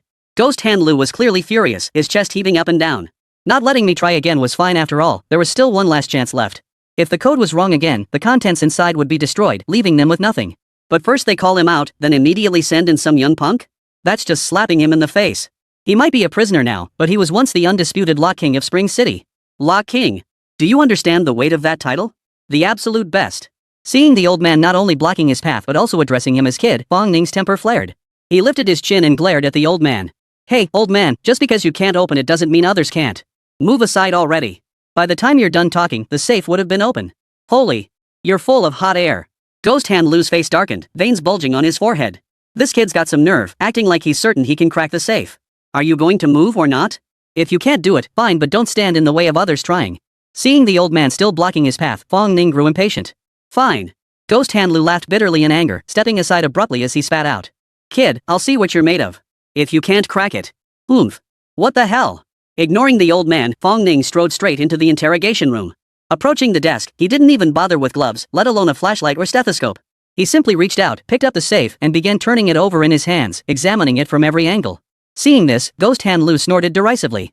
I thought he was some kind of expert, but turns out he's just a self-taught amateur. This. Everyone in the interrogation room froze in awkward silence, suddenly feeling even less confident in Fong Ning. Fong Ning held the safe for a few seconds before setting it back on the table. Simultaneously, he casually picked up a thin piece of wire from the tools on the desk. Heh, turns out he's not even a proper amateur, just grabbing wire like it's nothing. Think this is some ordinary lock you can pick open in a few tries? If he could open this safe with just a piece of wire, I'd never touch locks again. What do we do now? Hearing Ghost Hand Lu's words, everyone began to panic. Ghost Hand Lu had a point.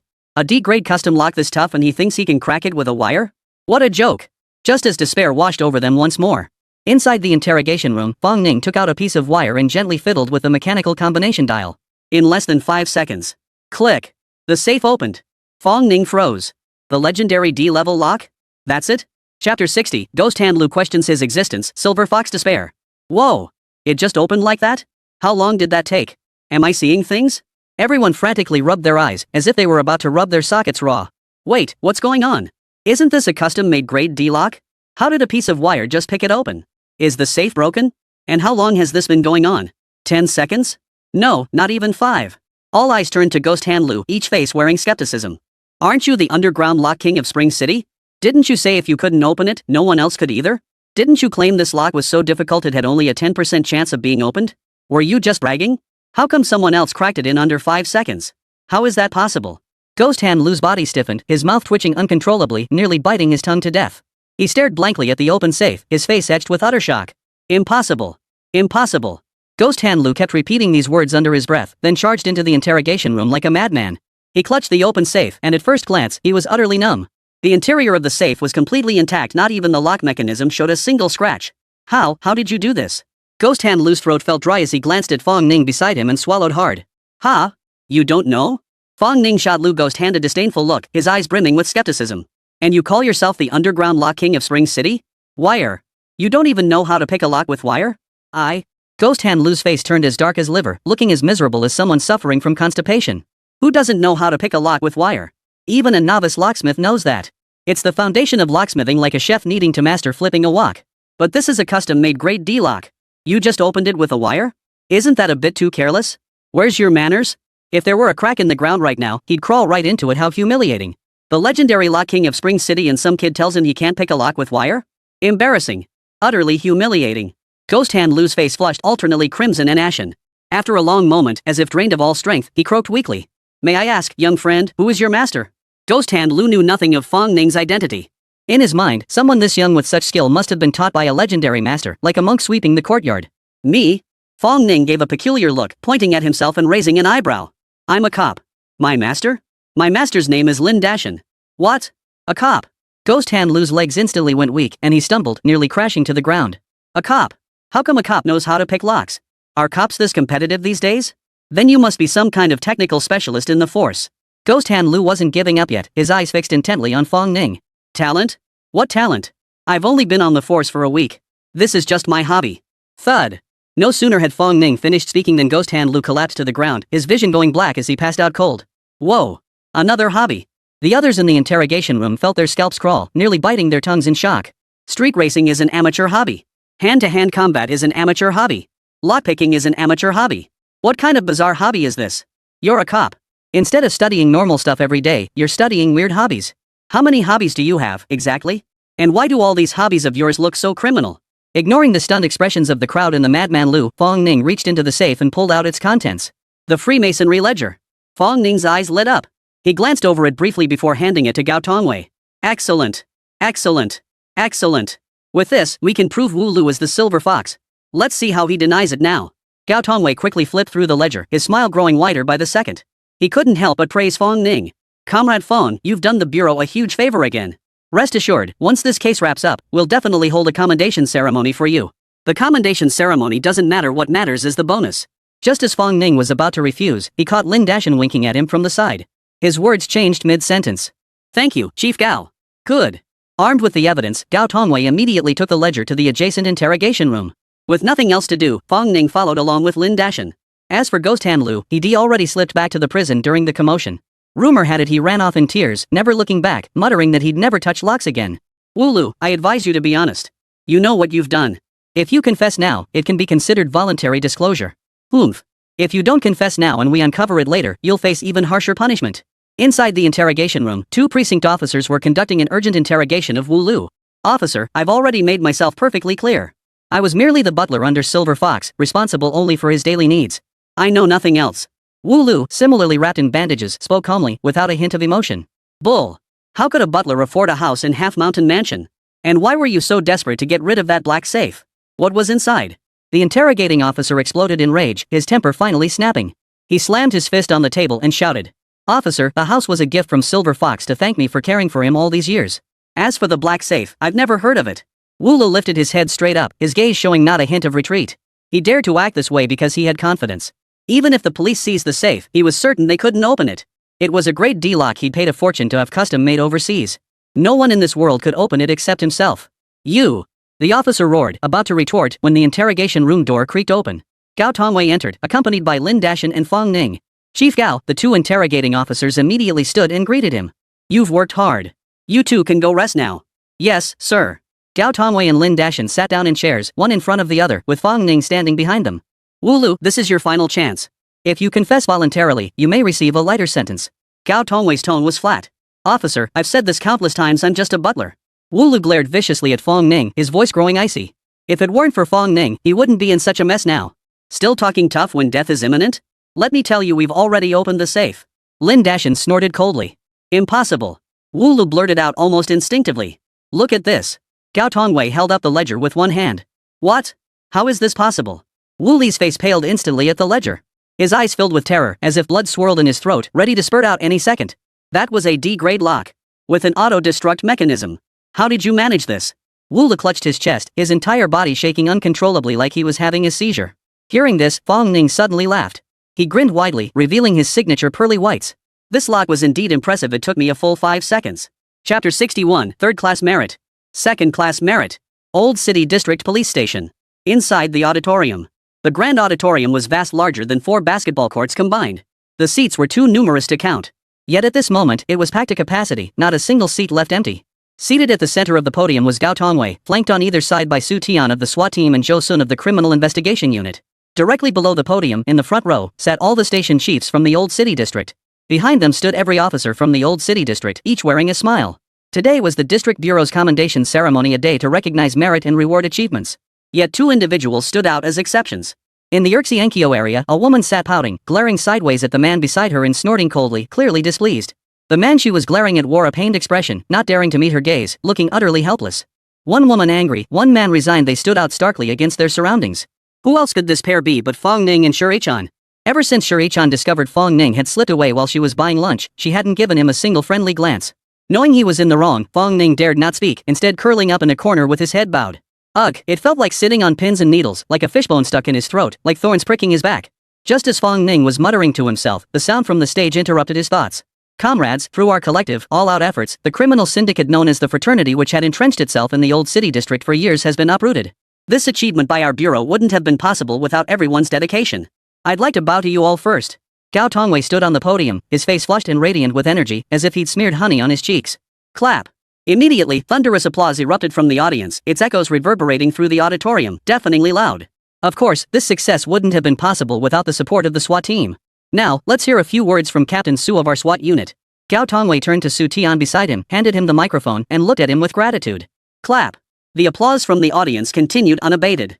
Su Tian quickly rose to take the microphone, his voice tinged with emotion. You're too kind, everyone. This is simply our duty as the SWAT team. We hope to join forces with you all again in the future to combat crime. How about it? Yes. Yes. Yes. The crowd below the stage was filled with enthusiasm, each face radiating determination. Gao Tongwei glanced at the crowd with satisfaction, his smile widening. Seizing the moment, he continued. Recognizing merit is a tradition of our Old City District Bureau. Now, I will announce several awards. The lively atmosphere instantly quieted as ears perked up and expectant gazes turned toward the stage.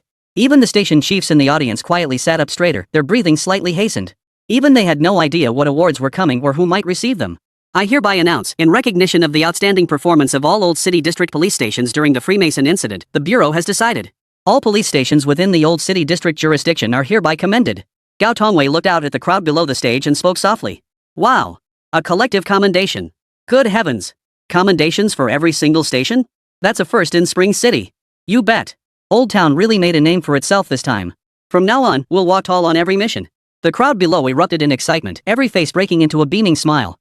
Don't underestimate this small commendation, it represents honor and recognition from the organization. Not only that, but such recognition plays a crucial role in year-end performance evaluations. You could say there's a world of difference between a police station that gets recognized and one that doesn't. Old Town District totally nailed it this time. It was as if every police station in the Old City District had instantly leveled up, elevating their status by a whole tier. Though the station chiefs may appear unmoved on the surface, their hearts are already bursting with joy. A commendation. How many years does a grassroots police station have to work for just one? Additionally, due to Yankio's outstanding performance in both the Catch the Thief campaign and the Freemason operation, I hereby announce, the Yankio police station is awarded a collective third-class merit. Gao Tongwei didn't give the crowd much time to digest this before dropping another bombshell. What? A collective third-class merit award. Fang Due, did you hear that? Third-class merit. A collective third-class merit. Holy cow. Whoa, a collective third-class merit. Yankio has truly risen. Every officer at Yankio station wore ecstatic expressions, their cheeks flushed with excitement. This is a collective third-class merit. It's not comparable to a collective commendation. This is real, tangible merit. It comes with a medal. Moreover, this is the very first collective third-class merit award in the history of the Yankio police station. How could anyone not be thrilled? A collective third-class merit. Lin Dashan murmured under his breath, his whole body trembling with excitement, his face flushed as if he'd eaten a ginseng fruit. This is a collective third-class merit. In peacetime, for a small police station to receive a collective third-class merit award was the absolute pinnacle. Lin Dashan's heart pounded wildly. The more he thought about it, the more excited he became, his hands trembling slightly. Pathetic. Getting this worked up over a mere collective third-class merit. The other station chiefs saw Lin Dashan's ridiculous state and all flashed a hint of disdain on their faces. But if you looked closely, you could see tears welling up in their eyes. It was the sting of envy. Oh my god. This is a collective third-class merit. Why wasn't it our station? I'm so jealous. The chief wailed and wept, his heart aching as if it were bleeding. Quiet. Gao Tongwei waved his hand to silence the crowd, then pushed the microphone toward Zhou Sun beside him. Now, Captain Zhou will announce something. All eyes in the room immediately turned to Zhou Sun. They were also curious why Captain Zhou Sun was attending the branch bureau's commendation ceremony. It wasn't surprising that the SWAT team had participated in the arrest operation, but this had nothing to do with the criminal investigation team. What was going on? True to his decisive nature, Zhou Sun wasted no words. Grabbing the microphone, he cut straight to the point. I know you're all wondering why I'm here. Actually, I'm here to present an award. Present an award? What kind of award? What's going on? The audience below the stage was completely baffled. None of them had a clue what was going on. Officer Fang Ning of Yankio Police Station, for assisting the Municipal Bureau in apprehending a major suspect. By decision of the Bureau, Comrade Fang Ning is hereby awarded a third-class merit. Zhou Sun wasted no time and announced the award directly. What? A personal third-class merit award? This is ridiculous. How can anyone compete with that? I recall he just received a second-class merit shortly after joining the force. That even led to his early promotion. How long has it been since then, and now he's getting a third-class merit? The crowd erupted in an unprecedented uproar. Is the gap between people really this wide? He's only been on the job a week and already earned one individual second-class merit. And now a third-class merit. What kind of godlike figure is this? Fang Due, get up. Still in a daze, Fang Ning heard Zhang Feng urging him from the side. Oh, right. Fang Ning mechanically stood up, his head still a bit foggy. Zhou Sun had mentioned applying for a third-class merit award for him, but he hadn't expected it to happen so soon and right here. Clap. Though everyone felt a pang of envy, it didn't dampen their enthusiastic applause. Everyone harbored deep admiration for the strong. Forcing a smile, Fang Ning waved to the crowd and prepared to sit back down. Suddenly, Gao Tongwei's voice rang out from the stage. Hold on, don't sit down yet. There's more to come. Chapter 62, First Grade Police Superintendent within a week of employment. Unprecedented. Ha? Fang Ning froze instantly, standing dumbstruck in place, unsure how to react. With so many eyes on him below the stage and lacking any social prowess, his toes were curling in anxiety. Fortunately, the esteemed director Gao didn't keep him waiting long. From the podium, Gao Tongwei cleared his throat and dropped another bombshell. Comrade Fang Ning not only excelled in the crime-fighting competition but also played a pivotal role in the Freemason case. Following approval from the District Bureau, the headquarters has decided to award Comrade Fang Ning a second-class merit. Ha? Eyes widened in disbelief. Heads scratched frantically, hair pulled out by the handfuls. Everyone felt like they were about to lose their minds. Is this never-ending? Just received a third-class merit? Now a second-class merit? Are you here to collect medals? Seriously, is the police station your family business? The chiefs couldn't believe their ears, their eyes bulging so wide they nearly popped out of their sockets. Others toil away their entire lives just to scrape by, and receiving a third-class merit would make them smile in their sleep. You're a rookie who's barely been on the job a week, and you've already racked up 2 second-class merits and 1 third-class merit? There's not a single case like this in all of Spring City. At this thought, all the chiefs turned their eyes toward Lin Dashin, grinding their back teeth in fury. How dare he? How dare Urxiankyo have such talent? I refuse to accept this. If the chief's heart had been bleeding moments ago, now it was gushing blood. What the hell is this? How are we supposed to compete? A deep sense of defeat welled up within the chiefs. They exchanged glances before all bowing their heads. We're no longer on the same level as Urxiankyo. We have nothing in common. Let's stick together from now on. Lin Dashin clearly hadn't noticed the sourpuss expressions on the faces of the chiefs beside him. His scalp tingled with excitement. He wanted to leap up and roar right then. Lin Dashin turned to Fong Ning in the back row, his eyes practically glowing. Even now, he felt a sense of unreality, as if everything were a dream. Ever since Fong Ning's arrival, the Urxiankyo police station had been on a roll. In just 1 week, they'd already received 2 commendations and a collective third-class merit award. It was like upgrading from a shotgun to a cannon, no comparison whatsoever. Meanwhile, Fong Ning stood on stage for a full 3 minutes under the intense gaze of the crowd below. All that remained was the rapid breathing of those around him, the air thick with a tangy tension. Fong Ning felt pins and needles all over his body. He flashed a smile at the crowd and prepared to sit down. If he didn't sit down soon, he felt like he might get constipated. Fong Ning, hold on, there's more. Ha! The moment Fong Ning's butt touched the chair, Gao Tongwei's voice, like a demon's, made him clench his buttocks and jump straight up. Comrade Fong Ning, age 24, 3rd grade police superintendent at Urxiankyo police station. On his first day on the job, he apprehended an A-level fugitive. On his second day, apprehended 78 thieves. On his third day, assisted the municipal bureau's criminal investigation team in apprehending a key suspect. At this point, Gao Tongwei paused, as if catching his breath. The audience blinked in unison, exchanging stunned glances. Their eyes were filled with utter astonishment. Many among them had only heard of Fong Ning and knew nothing of his specific achievements. Hearing these feats now, they were all speechless with astonishment. On his 4th day, he dismantled the Eastern District hideout of the Freemasons, arresting the Grand Master and 300 members. On his 5th day, he infiltrated the Freemason leader's birthday banquet and personally captured Silver Fox.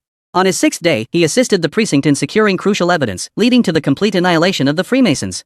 After catching his breath, Gao Tongwei delivered the entire account in one breath. Whoa! The entire group was stunned into silence, utterly dumbfounded. So you haven't had a single day off in your first week on the job? Is it always about catching wanted criminals or arresting the Freemasonry leader? Does he even bother with petty thieves? He only goes after targets worth 100? Hearing Fong Ning's astonishing record, everyone suddenly felt that 2 second-class meritorious service medals and 1 third-class one weren't so excessive after all. As their thoughts churned, Gao Tongwei's slightly excited voice rang out again. After deliberation, in recognition of Comrade Fong Ning's outstanding performance, it is hereby decided to promote Comrade Fong Ning to the rank of first-class police superintendent. The word struck like thunder in a pond, instantly leaving everyone in the hall utterly dumbfounded. Holy crap! No way! First-class police superintendent! He's only been here a week, right?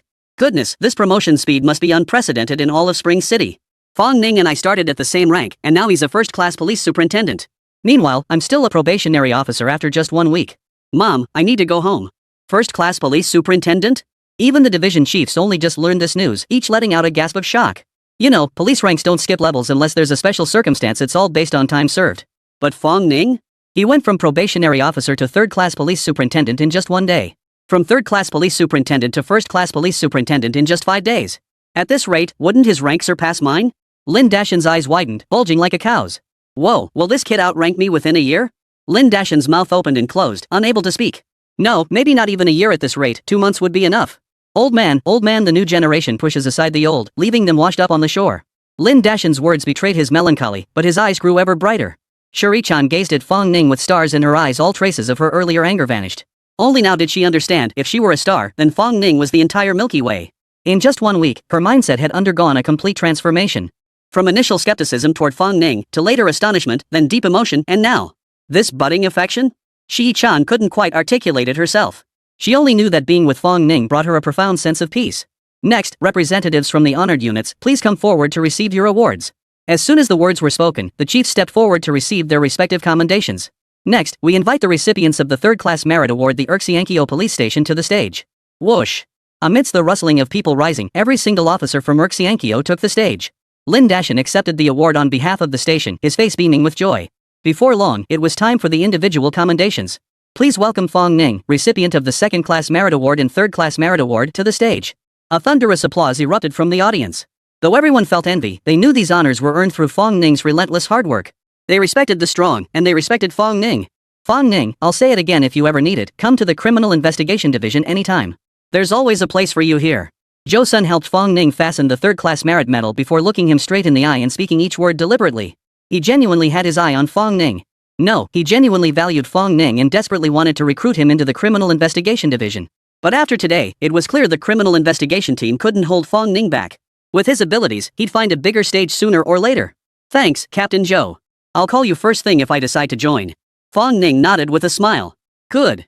With the third-class merit awards concluded, the second-class merit awards followed. Su Tian personally pinned the medal on Fong Ning, a faint smile playing on his lips. Hey, Fong, don't listen to old Zhou's nonsense. The SWAT team is where you truly belong. What do you say? Will you join? If you're in, I'll call the chief right now. Fong Ning swallowed hard and replied awkwardly, I'll think about it, Brother Su. Alright. I'll wait to hear from you. Su Tian didn't dwell on it, turning to leave. He could see it too. Fong Ning was destined for greater heights. Following the second-class merit award ceremony came the promotion ceremony. This time, Gao Tongwei personally conferred the rank. For the bureau chief to personally confer ranks on new recruits was unheard of throughout the entire bureau. Fong Ning, why don't you share your experience in apprehending criminals with everyone? After solemnly conferring the rank on Fong Ning, Gao Tongwei patted his shoulder and said. Everyone perked up their ears, eager to hear how Fong Ning had managed to catch so many criminals. What experience? Just activate true sight and brag about your catches. Fong Ning froze, momentarily speechless. Seeing the hopeful gazes from the crowd below the stage, Fong Ning gritted his teeth and flashed his signature bright white smile. Well, catching thieves? It's all about instinct. Chapter 63, System Upgrade. True Sight Upgrade. Fong Ning, you're something else. Lin Dashan glanced sideways at Fong Ning while driving, his face full of admiration. The chief had asked Fong Ning to share his experience catching thieves. Who would have thought? The kid actually declared in front of the entire precinct that catching thieves was all about gut feeling. Lin Dashan felt his vision go black and nearly passed out on the spot. Had he not swiftly snatched the microphone and blurted out some nonsense to cover it up? The glances from the audience could have killed Fong Ning. Ha. Fong Ning let out a couple of silly chuckles, his face breaking into a broad smile. All thanks to my master's excellent teaching. Great teachers produce great students. You little rascal. Lin Dashan shook his head outwardly, but inwardly he was thoroughly charmed. His stern expression quickly stretched into a grin that reached his ears. By the time they returned to Erxian Bridge, it was already noon. Everyone's been working hard lately, half a day off for everyone. The station had received a third-class merit award, and Lin Dashan was so chuffed his eyebrows practically touched the sky. He promptly announced the holiday. Yay! Long live the chief! The officers cheered and scattered in a flash. They'd been utterly exhausted lately, chasing criminals day and night until they'd forgotten what home looked like. With the mission finally accomplished, they scattered like wild dogs set free. Fong Ning had wanted to stay on duty, but Lin Dashan kicked him right out of the station. As usual, he boarded the 8th route bus home. Ah, what a relief! Seated in his spot, Fong Ning closed his eyes, his expression relaxed as he exhaled a long breath. Whenever he rode the 8th route army bus, he felt utterly at ease. Perhaps this was where dreams began. He opened the system panel. Fong Ning's eyes snapped open, bright as light bulbs. Host, Fong Ning. Strength 50 average human, 10. Stamina 50 average human, 10. Speed 50 average human, 10. Current buffs, Fist of Truth, Eye of Reality, Hand of God, God of Autumn, Name Mountain. Justice value, 52,000. Seeing the justice value had reached 52,000. For a split second, Fong Ning even felt his heart stop beating. Upgrade system. Fong Ning trembled inwardly as he voiced the command. Justice value has reached the threshold. Upgrading the system. System upgrade in progress, please wait. Ding. Rogue Cop has been upgraded. PS, automatically selects existing buffs for level 1 upgrades. That's it? After waiting for ages, Fong Ning was dumbfounded when the system remained silent. After spending 50,000 justice points, this is it? Just one extra upgrade opportunity? Sigh, why does this feel like such a ripoff? If I'd known, I would have gone for the lottery instead. Is this upgrade even useful? Fong Ning blinked frantically, a faint pang of regret stirring in his heart. Buff upgrade. Taking a shot in the dark, Fong Ning selected to upgrade the buff. Please select the buff you wish to upgrade. The moment the system prompt faded, 4 buff names appeared before him. Fist of Truth, Eye of Truth, Hand of God, God of Autumn, Name Mountain. Upgrade True Sight. After careful consideration, Fong Ning ultimately chose to upgrade True Sight. This was pure game-breaking power. Just stand there, and every criminal would have nowhere to hide. Ding. Eye of Truth buff upgrade successful. Please check your inventory. Upon hearing the success notification, Fong Ning eagerly clicked to view the details. True Sight buff enhanced. 1. Automatically marks criminals within a 200-meter radius of the host. 2. Displays criminal records for all offenders within range. P.S. Your Eye of Truth has donned glasses. It's now even more powerful. Fong Ning froze, his expression turning peculiar. Besides the increased range, it doesn't feel much stronger? Let's test it on someone. With a thought, he activated the enhanced True Eye. A faint red light point instantly appeared on the bus. It was barely visible without careful scrutiny. Fong Ning's gaze sharpened. Name, Zhang Mao. Gender, male. Age, 29. Evil value, 10. Criminal record, smuggled one mobile phone illegally through customs 1 month ago. Holy crap. Damn. Fong Ning's face flushed crimson with excitement, his mouth twitching uncontrollably. This is insane. They caught such a minor offense? This is like a little heifer pulling off an impossible feat. This is too good to be true, so perfect, so satisfying. Fong Ning's eyes sparkled, long since forgetting his earlier expression. After being excited for half a day, he finally calmed down and began to close his eyes and rest. Squeak. The 8th Route Army truck pulled up. Auntie, give me a bowl of grilled meat rice extra meat. Bro, give me a bowl of cold noodles with 2 extra eggs. Fong Ning had barely stepped off the bus before he started spending like crazy. No Choice just got 30 grand for a 2nd class and 3rd class merit award. Got money now. Money in your pocket means you're unstoppable. He carried his takeout back to his cramped rental room, scrolling through short videos with a silly grin as he ate. Lunch was quickly finished. Lying on his 1.8-meter bed, Fong Ning's mind raced with thoughts. He thought this life would be fine just being a steady cop.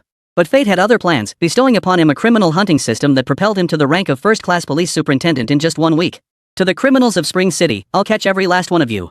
I won T let any slip through my fingers. Fong Ning clenched his fist and bowed silently. Glancing at the time, it wasn't even lunchtime yet. Fong Ning unlocked his phone and dialed the only number saved in his contacts. The call connected quickly, and a slightly weary female voice answered. Hello? Who is this? Aunt Wan, it's Fong Ning. Little Ning. The voice on the other end clearly brightened with surprise, growing several decibels louder. Little Ningzi. How have you been lately? Eating well? Living comfortably? How's work? Are you putting in the effort? And don't get into fights all the time, keep your temper in check. The chatter on the other end seemed endless, lasting 2 or 3 minutes before finally winding down. Fong Ning, however, showed no sign of impatience. A hint of happiness even lingered on his face. Aunt Wang, I'm doing great. Don't worry. Oh, Aunt Wang, I'll transfer you 30,000 yuan shortly. Take it and use it, don't hold back. 30,000? Where'd you get that much money, Ning? You didn't do anything illegal, did you? The voice on the other end sounded frantic, as if afraid Fong Ning might do something foolish. Relax, Auntie. It's all legitimate income. I've got things to do, gotta go. With that, Fong Ning hung up abruptly. Beep. Listening to the busy tone, the woman named Aunt Wang sighed helplessly. That little Ning he only calls when he needs money. Oh, silly boy. The woman slowly hung up the phone, her eyes softening with affection. Grandma, did my Ning brother call again? Of course he did. Look how happy Grandma is, it must be Ning. That's wonderful. Brother Ning hasn't forgotten us. But why hasn't he come to visit us lately? Ruru, you're so naive. Brother Ning needs to work and earn money to marry a wife. What do you know? No way. Brother Ning's wife is mine, no one else can have him. Hearing the phone ring, a dozen kids swarmed over in a rush, jumping and bouncing all around Aunt Wang. Just be good, and your Ning will come see you. Aunt Wang smiled warmly as she led the children into the inner room. A sign hung prominently outside the main gate. Chuncheng City Sunshine Orphanage. Chapter 64, Restoring the Old City's Glory, it's our duty. Making money is tough, we're barely scraping by. Fong Ning held a steamed bun without egg, munching on it as he squeezed onto the crowded bus. Last night, he'd handed all his money to Aunt Wang. Now he was back to skimping on eggs for breakfast. Though he spoke these words, an involuntary smile spread across his face. The orphanage in Chuncheng City was, in essence, his home. And Aunt Wang had always filled the role of a mother. Given Fong Ning's abilities in education, he shouldn't have to live so frugally. The reason was simple. Ever since graduating, whenever Fong Ning had money, he sent every penny to Aunt Wang after covering his basic living expenses. If Lin Dashan provided Fong Ning with the warmth of a mentor-disciple bond, then Aunt Wang embodied the feeling of family. Sending money to family, he did it willingly. Squeak. The bus pulled into the station. The moment he stepped into the police station, Fong Ning sensed something was off. What's gotten into my master? Didn't we just win an award? Why's his face hanging like that? Fong Ning casually pulled over Zhang Feng and frowned as he spoke. Squadron leader, I don't know either. When he arrived this morning, the director was practically beaming with joy. Then he got a call, and his whole demeanor changed. Zhang Feng whispered into Fong Ning's ear. Strange. Fong Ning shook his head. No, I need to go ask. Just as Fong Ning was about to chase after him for answers, Lin Dashan, who had been keeping his head down, suddenly looked up. Fall in. The group, still in a relaxed state, instantly tensed up and sprang into action. Looking at the formation before him, Lin Dashan's expression turned stern and his voice grew grave. I have 2 pieces of news. One is good, one is bad. Which would you like to hear first? Hearing this, the group exchanged bewildered glances, unsure what the director was up to. Let's hear the bad news first. Fong Ning thought carefully before speaking. Hearing the bad news first, with the good news to follow as a consolation, is a smart move. Right. Everyone nodded in agreement, signaling their willingness to follow Fong Ning's lead. Alright then, I'll start with the good news. Ignoring their reactions, Lin Dashan continued.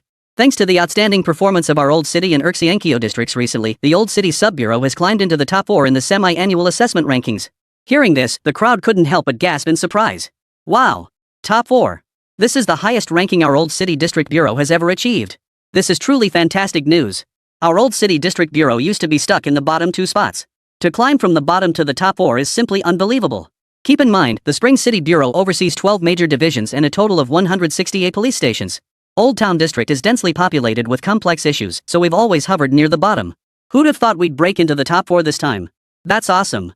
What about the bad news? Shuri-chan, with her keen observation, noticed Lin Dashin's still gloomy expression.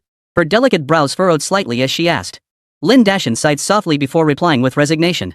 The bad news is that the top 4 precincts will assist the Chunqing Customs Anti-Smuggling Bureau in their operations. Seeing the puzzled looks on everyone's faces, Lin Dashin quickly explained. Normally, this is a good thing. Every year around this time, district bureaus are assigned to assist the Anti-Smuggling Bureau, and participating bureaus receive extra points. But this year they've switched to a performance-based system. The top 3 get points, but the last one loses points. The other 3 branches are Xuanwu, Longhu, and Fengming. The moment he finished speaking, the room erupted. What? How could this be? Everyone completely lost their composure, their expressions turning grim. Top 3 get points? Last place loses points? Just when we'd climbed to 4th place, what a coincidence. Our luck couldn't get any worse. What's wrong with everyone? Is this bad news? If we get into the top 3, isn't that fine? Not only no penalty, but bonus points? Top 3 shouldn't be too hard, right? Feng Ning rubbed his chin in confusion, baffled by everyone's overreaction. Sigh, Feng team, it's not that simple. Zheng Feng's face fell as he patiently explained to Feng Ning. Xuanwu Precinct, Longhu Precinct, and Fengming Precinct have consistently dominated the top 3 spots on the precinct rankings. They've pulled way ahead of 4th place. Under the old system, we could still earn points more or less, depending on the situation. But with this year's new rule, won't all the branches start fighting each other? Our capabilities already lag far behind the top 4 branches. With this new system, we're guaranteed to finish dead last and get penalized points. Hearing Zhang Feng's words, the others sighed in unison, looking utterly defeated.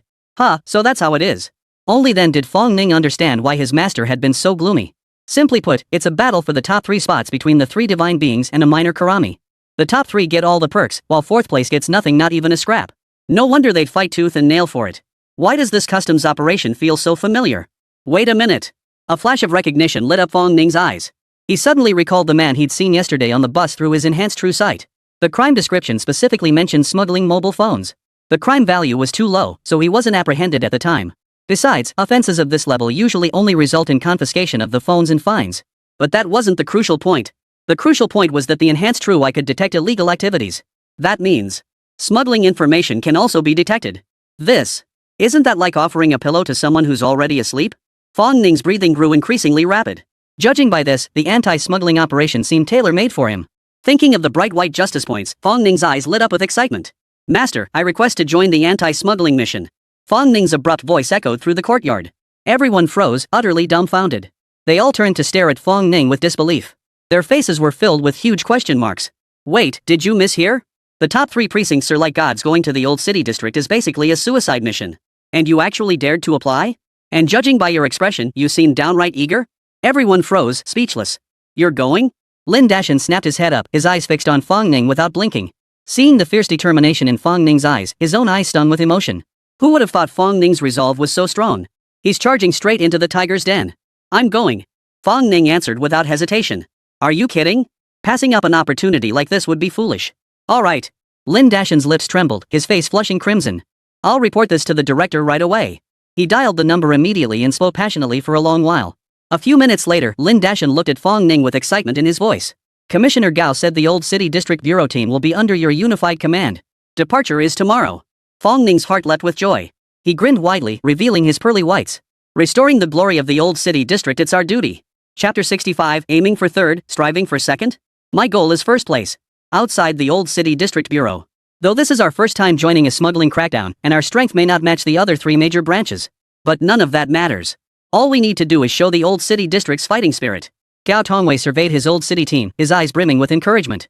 Yes, we may lack experience, but that's also our advantage, just go for it. Our old town branch has fought hard for this chance, everyone must give it their all. Go for it, you're all elite officers from top precincts. You've got this.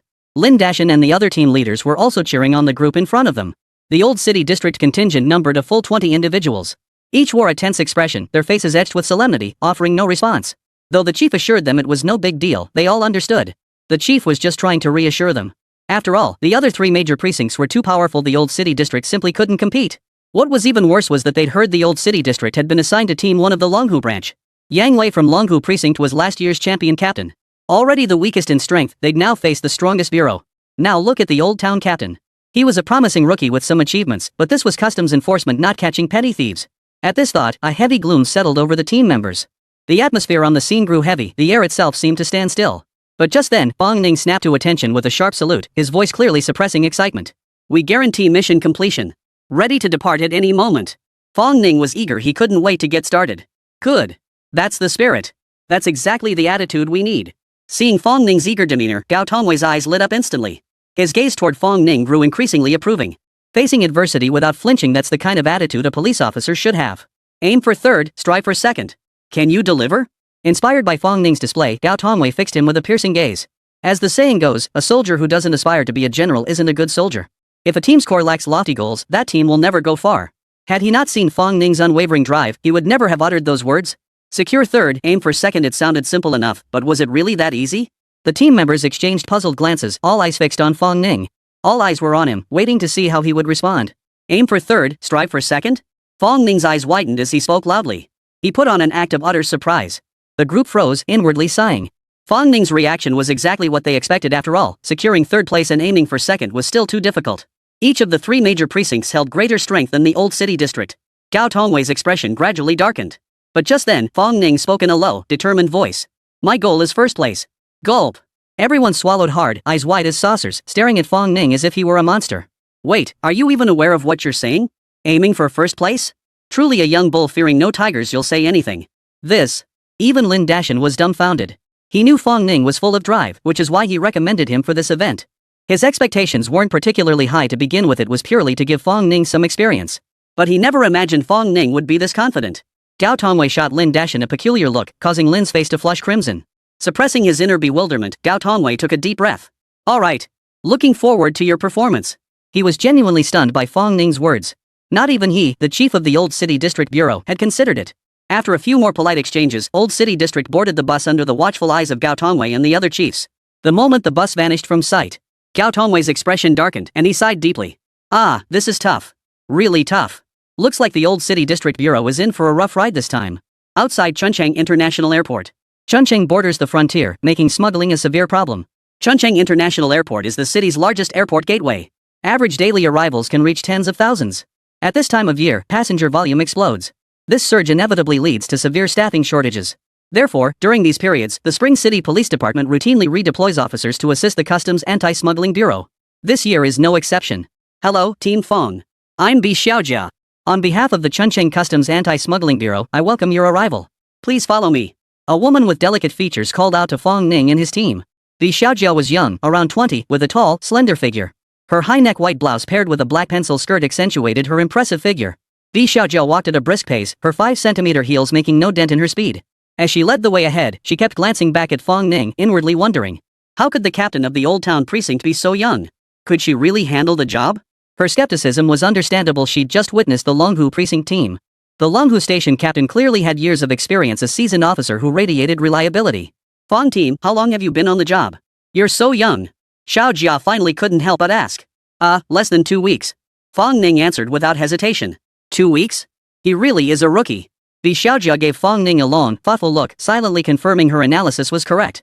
After walking a few more minutes, the group finally arrived at a large hall. Everyone, we're here.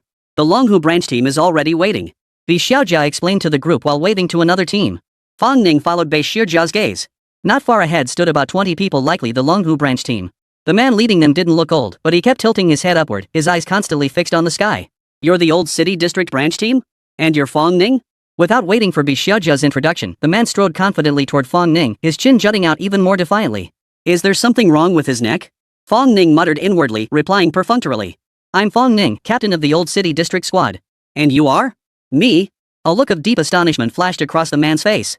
He then turned his back to Fong Ning and his team, adopting the haughty demeanor of a master looking down on the masses. You don't know me? Didn't your chief tell you? Fong Ning's mouth twitched. He felt like banging his head against the wall. No way. This guy's either got a neck problem or a brain problem. Who cares who you are? Captain Fong, this is Yang Wei, the star captain of the Longhu branch. He's got a knack for customs enforcement. Just then, Zhang Feng chimed in from behind. Fong Ning nodded, his expression unchanged. You're Yang Wei? Right. How are our territories divided? Before arriving, Chief Gao had already outlined the general procedure to Fong Ning. The airport has multiple entry points, the two branches on site will coordinate to divide them equally. Hearing Fong Ning's words, the old city district bureau officers couldn't hold back any longer, each struggling to stifle their laughter. Especially Shuri-chan, whose teeth clenched and mouth twitched. Even the Longhu branch officers wore peculiar expressions, clearly struggling to contain their amusement. What did you call me? Yang Wei barked, his chest heaving violently. He hated being called that more than anything in the world. Realizing his slip, Fong Ning quickly changed his approach. Sorry, I meant to call you Brother Yang Wei. Chapter 66, First Arrest. The man with a bird in his pants? Put. Shi-chan couldn't hold it in and burst out laughing. Xiao Jia also gently covered her mouth, her body shaking as she clearly fought back laughter. Shut up. There are 2 halls and 10 checkpoints total. You take the east side, we'll take the west. Yang Wei spat out the order, then stormed off in a huff. His impression of Fong Ning had just hit rock bottom. Captain, was that just now Fong Ning from the old city? He didn't seem particularly special.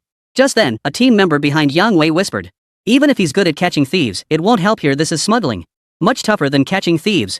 Smugglers at the airport use all sorts of tricks, sometimes even the machines can't detect them. It all comes down to experience. What experience could a rookie like him possibly have? Does he have X-ray vision or something? Yang Wei shook his head as he spoke, clearly dismissing Fong Ning. On the other side. This is the East Hall. There are 5 inspection points here. Thank you for your cooperation. Bi Xiaojia pointed to the inspection gate ahead as she addressed Fong Ning and his group. Alright, thanks for your help. No problem. Oh, and if you spot anyone suspicious, call me right away. I'll be sitting over there. Bi Xiaojia pointed to the inspection booth nearby. Got it. After seeing Bi Xiaojia off, the old town group began discussing. What are everyone's thoughts? Feel free to speak up, none of us have done this before, so we're all inexperienced. Fong Ning glanced back at the group and scratched his head. Fong team, our chief said on the way here that we're all following your lead. Whatever you say goes. Hearing this, everyone nodded emphatically. Shuri-chan and Zhang Feng nodded in agreement as well, clearly endorsing the decision. Alright then. There are 5 checkpoints in total. We'll split into 4 teams, 5 people per team. Report any developments immediately. Seeing everyone's resolve, Fong Ning made a quick decision. Yes. As elite members of their respective departments, they obeyed without hesitation, forming teams and heading to their assigned checkpoints. Fong Ning, Shuri-chan, Zhang Feng, and 2 others formed a group, choosing the leftmost checkpoint. West Hall. The Longhu branch officers visibly startled at Fong Ning's group's tactics, then snorted derisively. See that? The old district really has no experience, they actually split their people up. They don't actually think just stationing people at the checkpoints will catch smugglers, do they? Ha, total amateurs. They think this is catching thieves? Spreading out like that won't do a thing. Boring. I thought you might actually give me a little thrill, but too bad. Yang Wei shook his head in Fong Ning's direction before turning his attention elsewhere. Time passed quickly. As airport staff took their positions, border inspection officially commenced. Within minutes, waves of tourists surged in like a tidal flood. From afar, they resembled a swarming army of locusts. The sight left Fong Ning inwardly stunned. Good grief, no wonder they called for backup from headquarters, there are just too many people. After a few seconds of astonishment, Fong Ning regained his composure. His face showed no trace of panic, and he even seemed eager to get started. Activate True Sight. Fong Ning silently commanded within his mind. Since the Eye of Truth had been upgraded, Fong Ning hadn't had a chance to test it. This was the perfect opportunity. The moment the thought crossed his mind, the Eye of Truth's radar field appeared before him. It was twice as large as before. It even covered the entire hall. Several red dots instantly appeared within the range, varying in intensity but generally faint. He selected one of the red dots.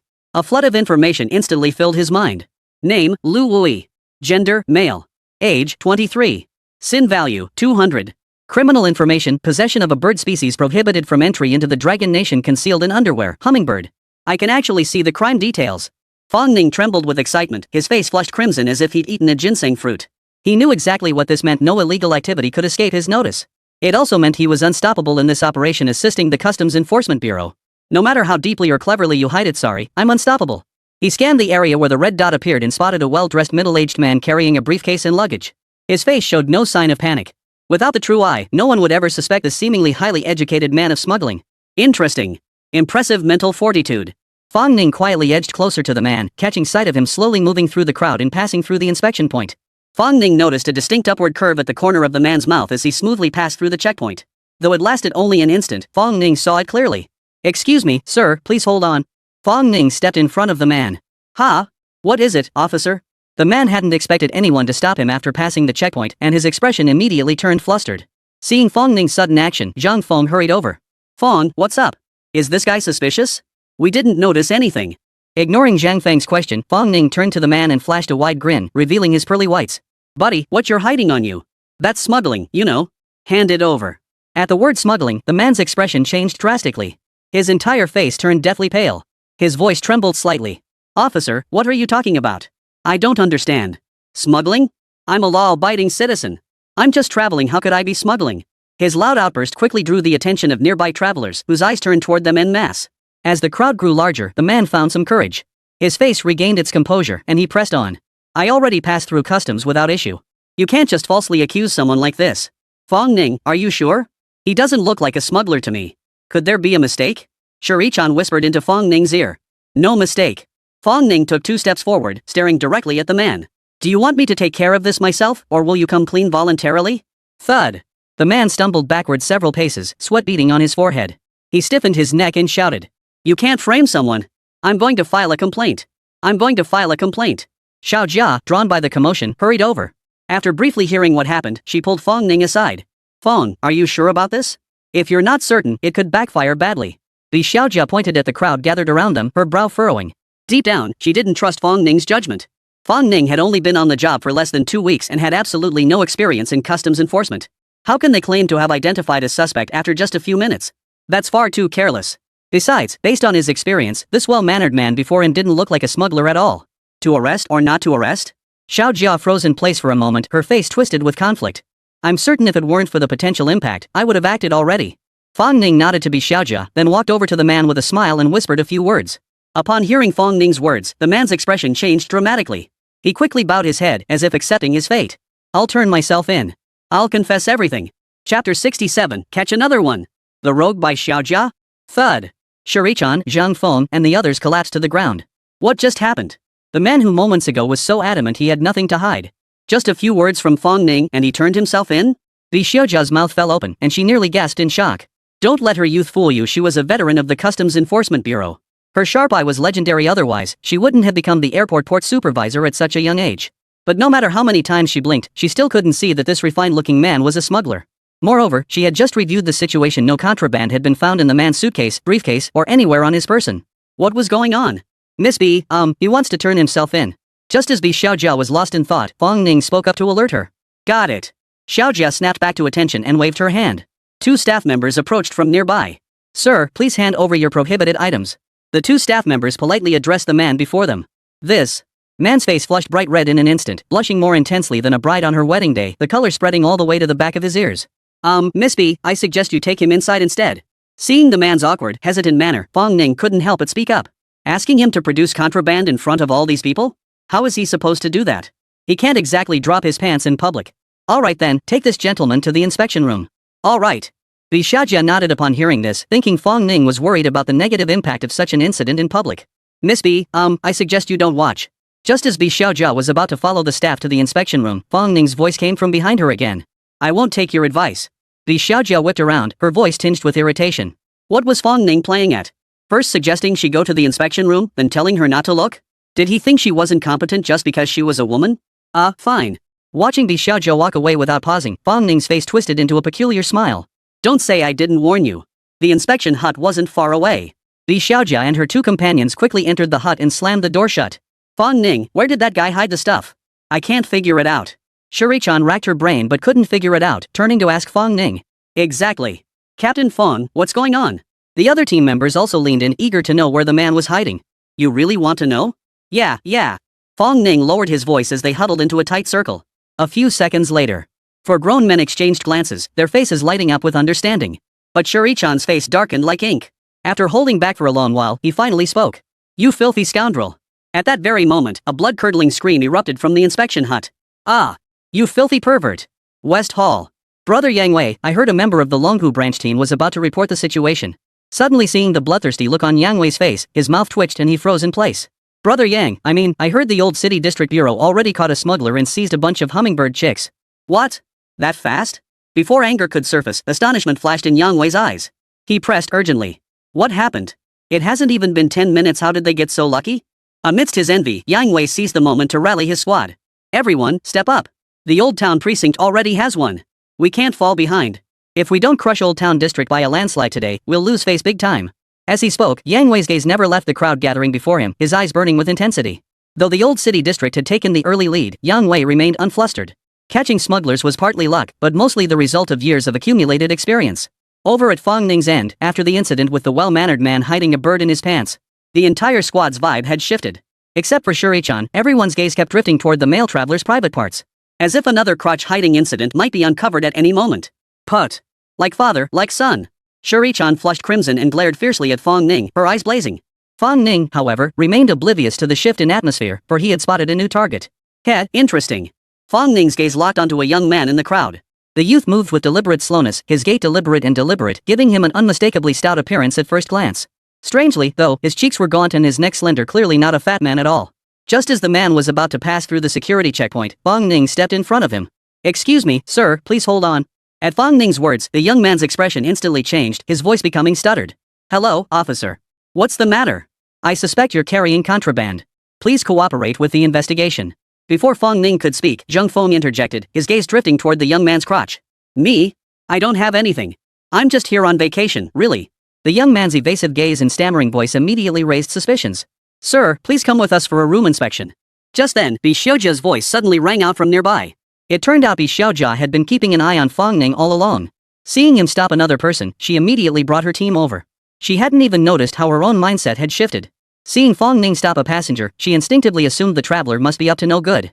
After speaking, Bi Xiaojia shot Fong Ning a vicious glare and rolled her eyes. She harbored deep resentment toward Fong Ning now, yet couldn't bring herself to voice it. After all, she was the one who insisted on going inside to look, only to end up with a pair of pants soiled with bird droppings. Not to mention that one particularly unusual bird. Fong Ning, however, wore an expression of righteous indignation, seemingly oblivious to Bi Xiaojia's hostile glare. Just as Bi Xiaojia and the others were about to take the young man to the examination room, Fong Ning's voice called out again. "Miss B, this. You don't need to say it, I know." Bi Xiaojia immediately cut Fong Ning off, a faint blush flushing her cheeks. "You know?" Fong Ning looked somewhat surprised. But upon further thought, he understood. The Customs Enforcement Bureau was experienced. This man had an iPhone taped all over his body. They must be well acquainted with this method, so it was hardly surprising they recognized it. With that thought, Fong Ning nodded and said no more. Xiao Jia and her two companions soon arrived at the inspection room again, slamming the door shut with a bang. "Fong team, where else could he have hidden it besides his crotch?" Zheng Feng leaned in to ask, but upon catching Shuri-chan's displeased expression, he immediately changed his tone. "What are you thinking? It couldn't be that coincidental." Fong Ning frowned slightly before murmuring. "Haven't you noticed how his bulky physique clashes with his face? It suggests he's got something strapped all over his body, probably phones." "Phones strapped all over his body?" The group exchanged bewildered glances, none having imagined such an outlandish smuggling method. And even less did they expect Fong Ning to uncover such an absurd smuggling scheme. "Way to go, Fong team." The crowd immediately began showering him with praise. Just then, another bellow echoed from the inspection hut. "What the hell are you doing? This is an insult to my dignity. All I did was hide a phone, why do I have to take off my pants?" Thug. Chapter 68, 3 arrests in a row. Yang Wei snaps. "Ha!" Fong Ning's body trembled violently. His eyes widened in shock, and he was completely stunned. "Oh no, this is a huge misunderstanding." Earlier, when Bi Xiaojia said she knew, he'd assumed she meant the young man had a phone on him. But Xiaojia also thought someone had hidden something there. Good grief. What a huge misunderstanding. "Fong, where are you going?" Zheng Feng watched Fong Ning dart several meters away in a flash and called out loudly. "I'm going to check the other inspection points." Fong Ning's voice echoed faintly in the wind. "West Hall. How could this happen? How could we not find him?" Cold sweat beaded on Yang Wei's forehead as he paced back and forth across the plaza. No wonder he was anxious. Nearly an hour had passed since morning, yet the Longhu branch had found nothing. Though Yang Wei was somewhat arrogant, he had his reasons for pride. As the star captain of Longhu branch, he had led the unit to outstanding achievements in anti-smuggling operations for several consecutive years. Given his expertise, it was inconceivable that he hadn't spotted a single suspicious individual in over an hour. After all, the current foot traffic was several times higher than usual. In previous years, the Longhu Sub-Bureau would have already begun operations by now. Truthfully, this wasn't Yang Wei's fault. Even before arriving, he had dismissed the Old Town branch as a mere appendage. This wasn't just his opinion, everyone, including the Longhu branch, shared that view. But who could have predicted that this token station would get incredibly lucky and make the first arrest? This completely threw off his rhythm, leaving him restless and anxious, hence the delay in opening. Damn it, I need to calm down. If this keeps up, something bad is bound to happen today. True to his reputation as a star captain, Yang Wei quickly identified his issue. He took several deep breaths to steady his nerves. A few minutes later, Yang Wei exhaled softly, his gaze regaining its calm. Just then, a message came in from a team member behind him. "Captain Yang, word is the Old City District Bureau found another one seized dozens of smuggled phones." "What? Impossible." Yang Wei felt his heart, which had only just settled, being torn to shreds and trampled into the ground. "Who told you that?" Yang Wei's mouth twitched uncontrollably, as if he had Parkinson's. "I just passed by the inspection room, Miss V said it herself." The team member stammered. Yang Wei tensed up like he was constipated, forcing himself to say, "Don't panic. 1 or 2 is just bad luck. Stay calm, everyone, stay alert. Meanwhile, Fong Ning fled like a refugee to the neighboring checkpoint. The moment he arrived, something felt off. Not far away, a young blonde woman's red dot on her head was far brighter than the previous two. He quickly activated TrueSight, and several lines of information immediately appeared before him. Name, Han Chanchan. Gender, female. Age, 30. Sin value, 100. Criminal activity, illegally concealed diamond fragments inside bra, weight 20 g. Diamonds hidden in a bra? Fong Ning staggered, so frustrated she nearly banged her head against the wall. What the hell was he supposed to do now? What if he stopped the woman and she denied it? He couldn't exactly grope her, could he? Though he could make a small sacrifice for the sake of his work. But he feared the world's judgment would be too harsh. If he got labeled as a pervert, his entire reputation would be ruined. Seeing her about to leave, he knew he had to stop her now or it would be too late. Just as Fong Ning gritted his teeth to act, a voice filled with gritted teeth suddenly rang out from behind him. Captain Fong, what are you doing here? Trying to avoid me? Ha? What are you doing here? Fong Ning jolted in fright, nearly vomiting yesterday's grilled meat rice. Behind him stood none other than Bi Xiaojia, the very woman he'd called a rogue. Bi Xiaojia's fists were clenched, her teeth gritted so hard they creaked, and she was glaring at him with an icy expression. And no, of course not. Fong Ning stammered guiltily. Suddenly, an idea struck him. He pointed urgently at the blonde beauty about to exit the station. That woman's trouble. Stop her. Seeing Fong Ning's serious tone, which didn't seem fake, Bi Xiaojia's voice was half believing, half doubting. Really? Yes. She's definitely suspicious. Fong Ning's voice grew urgent as he urgently called out to the checkpoint team, shouting. Quick, restrain that blonde woman. She's suspicious. The team acted swiftly, quickly restraining the woman. Surrounded by 5 officers, the woman instantly lost her temper, shouting. What are you doing? Why won't you let me go? I have a language lesson scheduled with my professor. Can you afford to delay me? What are your badge numbers? I'm going to report you. I'll expose you. I'll post you online. With her striking blonde hair, her current state bore an uncanny resemblance to a raging lioness. Good afternoon. This is the Chuncheng Customs Enforcement Bureau. We request your cooperation. Bi Xiaojia produced her ID badge for the woman to see, then explained. Seeing the badge, the woman's eyes darted around before she launched into a tantrum. I don't care what bureau you're from. I'm going to be late. Move out of my way. Or else I'll call the police. Fong Ning couldn't help but laugh upon hearing this, grinning widely. We are the police. The woman stiffened, as if struck by a club, and fell silent.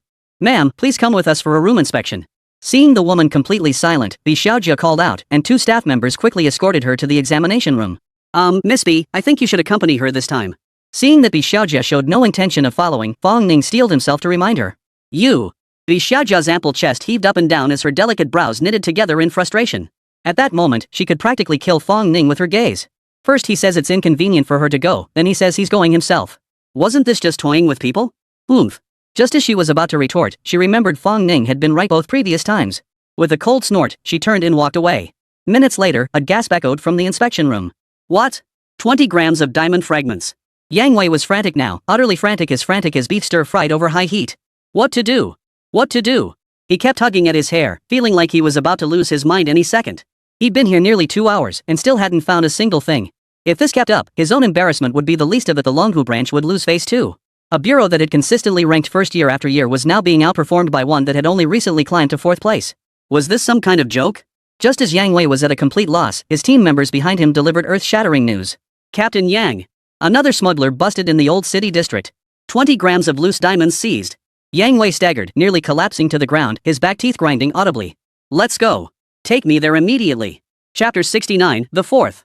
Did Fong Ning misjudge? Fong team, how did you discover it? Xiao Jia, trailing behind Fong Ning, was utterly stunned. She was utterly stunned. In just over an hour, they'd already apprehended 3 smugglers. And the value of the contraband kept climbing higher and higher. And these smuggling methods had even eluded her, an experienced customs investigator. Fong Ning had spotted them instantly. Was he lying to me? He couldn't possibly be a rookie who'd only been on the job for 2 weeks. The thought made Bi Xiaojia blurt out again. You really are a rookie who hasn't even been on the job for 2 weeks? Of course. Fong Ning nodded, then smiled helplessly. Miss B, doesn't it tire you to keep your arms crossed like that while talking? Bi Xiaojia stood there with her arms crossed, her eyes fixed on him with suspicion. That look was practically like guarding against a thief. I'm not tired. Noticing Fong Ning's gaze lingering subtly on her chest, Bi Xiaojia grew even more uneasy and quickly turned away. After the recent incident with the diamond hidden in her bra, she grew increasingly suspicious. Had Fong Ning developed some kind of supernatural vision? Even if not, he must at least have X-ray vision. How else could he explain it? Hiding a bird in her underwear, strapping a phone to her body, stashing diamond shards in her bra, nothing escaped his notice? That's just too much of a coincidence. Alright, I'll continue my patrol. Noticing Xiao Jia's evasive gaze, Fong Ning shook his head helplessly and paid it little mind. He was buzzing with excitement now, itching to catch a few more smugglers. Fine, I'll just follow and see. Watching Fong Ning walk away, Bi Xiaojia bit her lip. After a moment of hesitation, she quickly followed. The flow of people in the inspection hall showed no sign of slowing down. Long queues formed at every inspection point. But one lane in the distance caught Fong Ning's attention. While other lanes had queues as long as dragons, this one had barely anyone. Miss B, what's going on with that checkpoint? Seeing Bi Xiaojia following closely behind, Fong Ning asked in confusion. That lane is the priority lane for the elderly, children, and disabled. Bi Xiaojia glanced at it and provided the answer. The elderly, children, the sick, and the disabled? Fong Ning murmured under her breath, then suddenly brightened and quickened her pace toward the dedicated lane. Hey! Where are you going? Seeing Fong Ning accelerate until he vanished from sight, Bi Xiaojia called out sharply and hurried after him. At the same time, Yang Wei and his team members also spotted Fong Ning and followed suit. Sir, let me help you. Fong Ning was very enthusiastic. Seeing the elderly man in the wheelchair struggling to move, he immediately offered to push it. The old man had snow-white hair, deep wrinkles around his eyes, and his gaze was somewhat vacant. What are you doing? Let go. Just then, a middle-aged man suddenly darted out from behind the elderly man and violently snatched the wheelchair away. The man was about to yell at him when he realized the person in front of him was a police officer. His mouth twitched. A smile quickly forced its way onto his face as he addressed Fong Ning. Sorry, officer. I'm the old man's son. He's afraid of strangers, and I was worried he'd get scared, so I shouted to stop you. Please forgive me. The man was tall and burly, easily over 6 feet tall, a full head taller than Fong Ning. Fong Ning seemed completely unfazed by the old man's son's actions, nearly waving his hand dismissively. No problem. This wheelchair's pretty solid, though. Felt pretty heavy when I touched it. Hearing this, the tall man tensed up. After a few seconds of awkward silence, he stammered. Yeah, we bought a good one so the old man could sit comfortably. Strangely enough, despite the chilly temperature in the hall, beads of cold sweat began to form on the man's forehead. Fong Ning didn't respond, and the atmosphere fell silent for a moment. Captain Yang, what's Fong Ning doing? Playing the Good Samaritan? Not far away, Yang Wei from Longhu branch and his team stood watching Fong Ning intently. Yang Wei frowned, racking his brain for a while but coming up empty. His tone grew impatient. I have no idea. What is Fong Ning doing instead of properly investigating the smugglers? Captain Yang, could that tall guy be the smuggler? A team member suddenly voiced a bold theory. Smugglers? Yang Wei narrowed his eyes slightly before shaking his head. From my experience, the man probably isn't the issue. Could it be that the first 3 Fong Ning caught were just blind luck? This one doesn't seem suspicious either. Yang Wei was also a bit baffled. Xiao Jia, standing behind Fong Ning, wore an equally puzzled expression. Seeing Fong Ning suddenly rush over, she'd assumed he'd discovered something. But it turned out he was just here to help out. Could it be that the previous 3 times were just luck? As this thought crossed her mind, Bi Xiaojia slowly lowered her arms, her eyes flickering. Officer, can we go now? Seeing Fong Ning hesitate to respond, the tall man couldn't hold back any longer and spoke up, wanting to leave. Of course you can. Just leave the wheelchair behind. Thanks, officer. A smile flashed across the tall man's face as he prepared to leave. Hearing Fong Ning's second half of the sentence, his entire body shuddered violently, nearly collapsing to the ground. His face turned ashen, as if he'd been slapped, and he stammered. Officer, what are you talking about? Are you joking with me? The tall man tried to keep his voice steady, but it trembled noticeably. Fong Ning shook his head, his voice suddenly rising several notches. Are you kidding me? Do I look like I'm joking? Do I need to repeat myself? I said the wheelchair stays. The tall guy's face turned pale, his mouth twitching uncontrollably, almost foaming at the mouth. He forced himself to say, Officer, this is my father's wheelchair. If you take it, what will my father do? His loud voice quickly drew the attention of those around them. Exactly. The old man is so old, what will he do without his wheelchair? Why seize someone's wheelchair without a valid reason? That wheelchair looks pretty expensive. Must have cost a pretty penny. Seeing the elderly man seated in the wheelchair, passers-by's sympathy was instantly stirred, and they began pointing and murmuring at Fong Ning. Captain Yang, I think I heard Fong Ning say he's taking the old man's wheelchair? What's he doing? A member of the Longhu sub-bureau team whispered into Yang Wei's ear. Yang Wei frowned deeply, his eyes darting around frantically, straining to make sense of the situation. He had no idea what Fong Ning was up to. Why on earth would you take someone's wheelchair? Yang Wei snorted coldly, his lips curling in disdain. Pretending to be mysterious.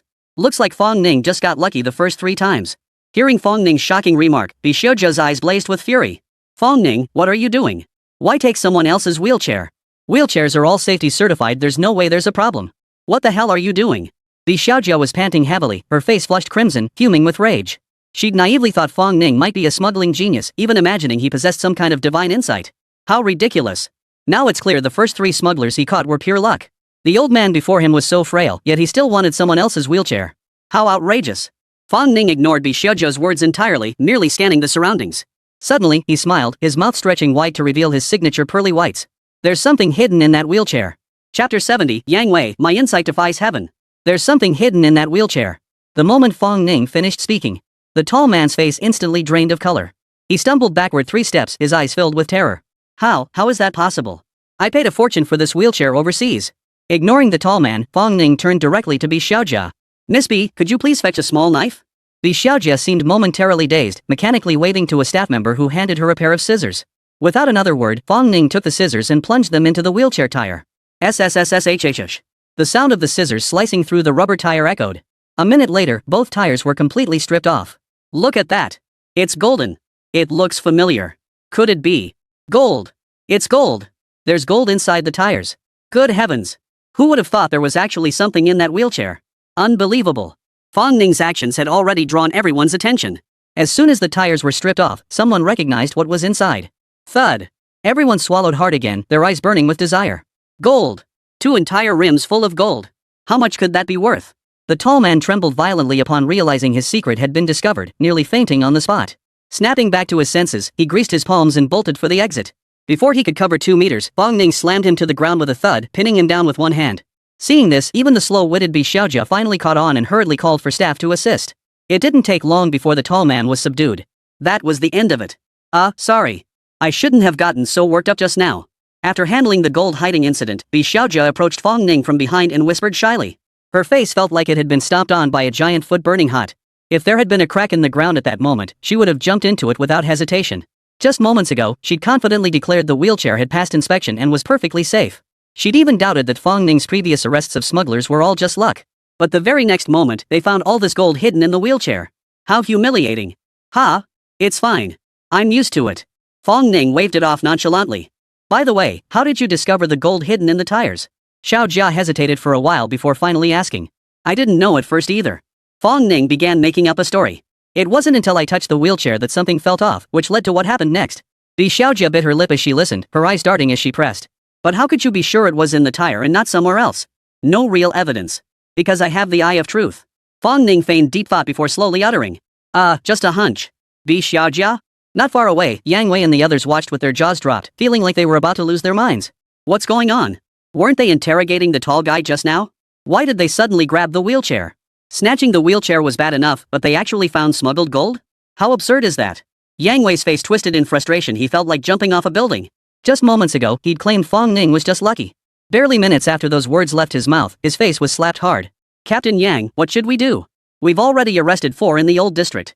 And honestly, Fong Ning doesn't strike me as the lucky type.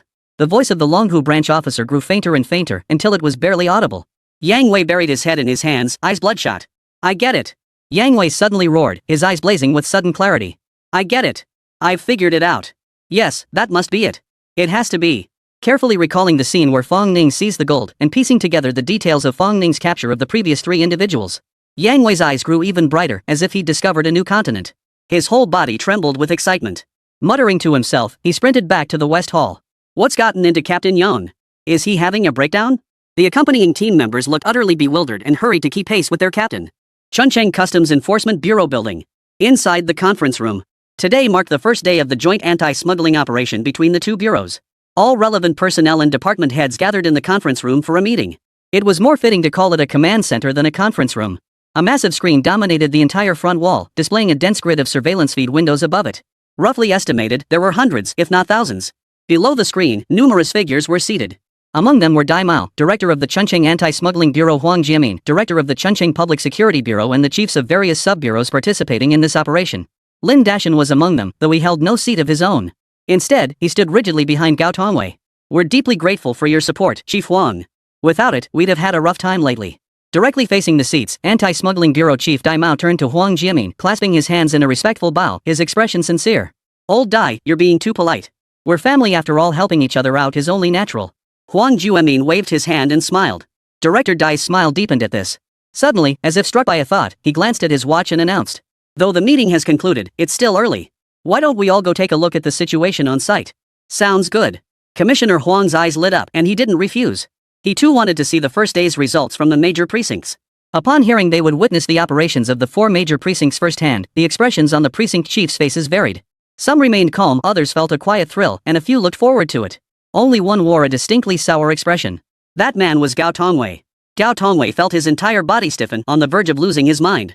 He had already braced himself for last place and accepted the reality deep down. But he never imagined they'd actually broadcast it live? With so many people present, the 2 bureau chiefs and all the division chiefs. This humiliation was multiplied tenfold. Who could endure this? Director Gao said it was just a meeting. Why was it being broadcast live? Lin Dashan's face darkened, his speech stumbling. How should I know? The chiefs agreed to it. What could I do? Gao Tongwei sighed deeply, his eyes filled with resignation. Old Gao, you don't look too good. Are you feeling sick? The Longhu branch chief suddenly asked with feigned concern, though his expression was clearly teasing. Yeah, old Gao, you look terrible. Didn't get enough sleep?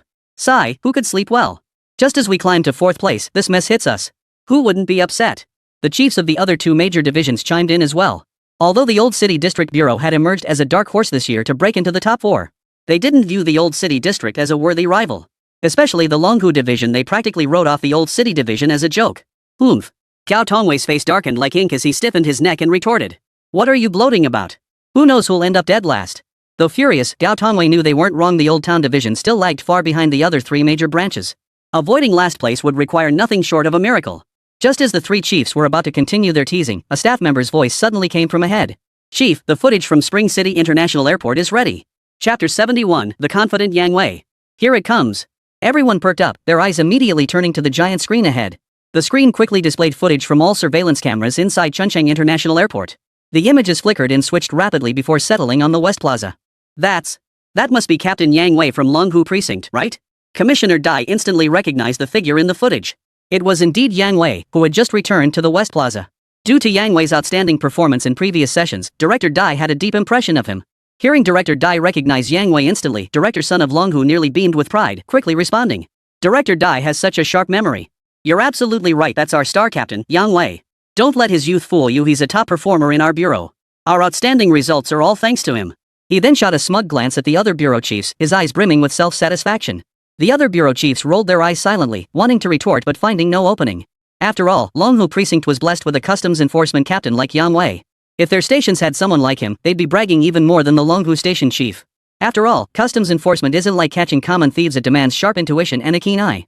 Yang Wei's talent was among the most exceptional even within the customs enforcement system. Why does Longhu Station's formation look so peculiar? Yeah, their formation looks like a pyramid, most people up front, then just one at the end? Why is that? I just don't get it. Just as the bureau chiefs' minds were racing with speculation, murmurs suddenly rose from below. Director Sun, please explain what's going on here. After observing for a while, Chief Huang turned to the Longhu branch chief with a smile in his eyes. He was highly satisfied with Longhu branch's performance over the years. But asking Director Sun to speak now was more about giving him a chance to showcase his work. Director Sun's smile grew even brighter, his whole demeanor radiating the excitement of a 30-year-old bachelorette about to marry. Ahem, this positioning strategy is actually something our bureau just developed this year. You could call it Longhu branch's exclusive secret weapon. The purpose of this positioning is to sift through cases layer by layer, like filtering sand. First a coarse sift, then a fine sift. We keep sifting like this, each layer finer than the last. This greatly boosts work efficiency and the success rate of anti-smuggling operations. Director Sun finished speaking, his head held high, eyes gleaming with pride. Excellent. Excellent. Very insightful. Director Dai's eyes lit up as he nodded repeatedly in approval. This method is not only highly efficient but also prevents missed inspections. It's practically a perfect solution. Whoa, that actually works. Everyone was stunned by Longhu branch's idea. No one had imagined a single positioning could be interpreted in such a way. The expressions on the faces of the other 3 bureau chiefs were particularly grim. Longhu branch was already formidable and now they'd come up with this hourglass formation? How were they supposed to compete? Sigh. Gao Tongwei and Lin Dashan exchanged glances, both letting out deep sighs simultaneously.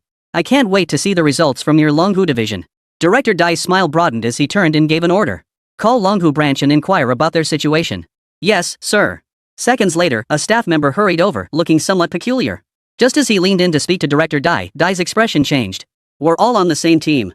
Just say it. Seeing the hopeful expressions on the faces before him, the staff member hesitated awkwardly. The Longhu branch currently has 0.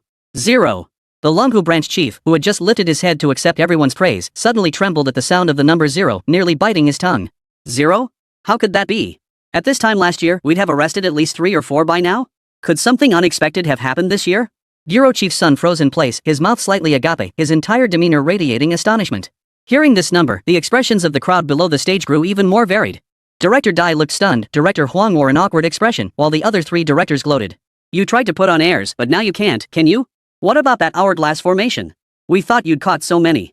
After all that, not a single one caught? Are you kidding me? Well, it's still early. Maybe they haven't encountered any smugglers yet, right? Seeing the awkwardness in the room, Director Dai quickly tried to smooth things over. Well, that's possible. You never know with these things. Commissioner Huang chimed in with a nod. The smile vanished completely from Director Sun's face, his forehead etched with two words, awkward. Just as Director Sun could practically count the rooms in a 3-bedroom apartment with his toes, someone suddenly pointed at the screen and exclaimed, "Look! Captain Yang is moving. Has he found something?" The moment those words were spoken, everyone's attention instantly focused on the large screen.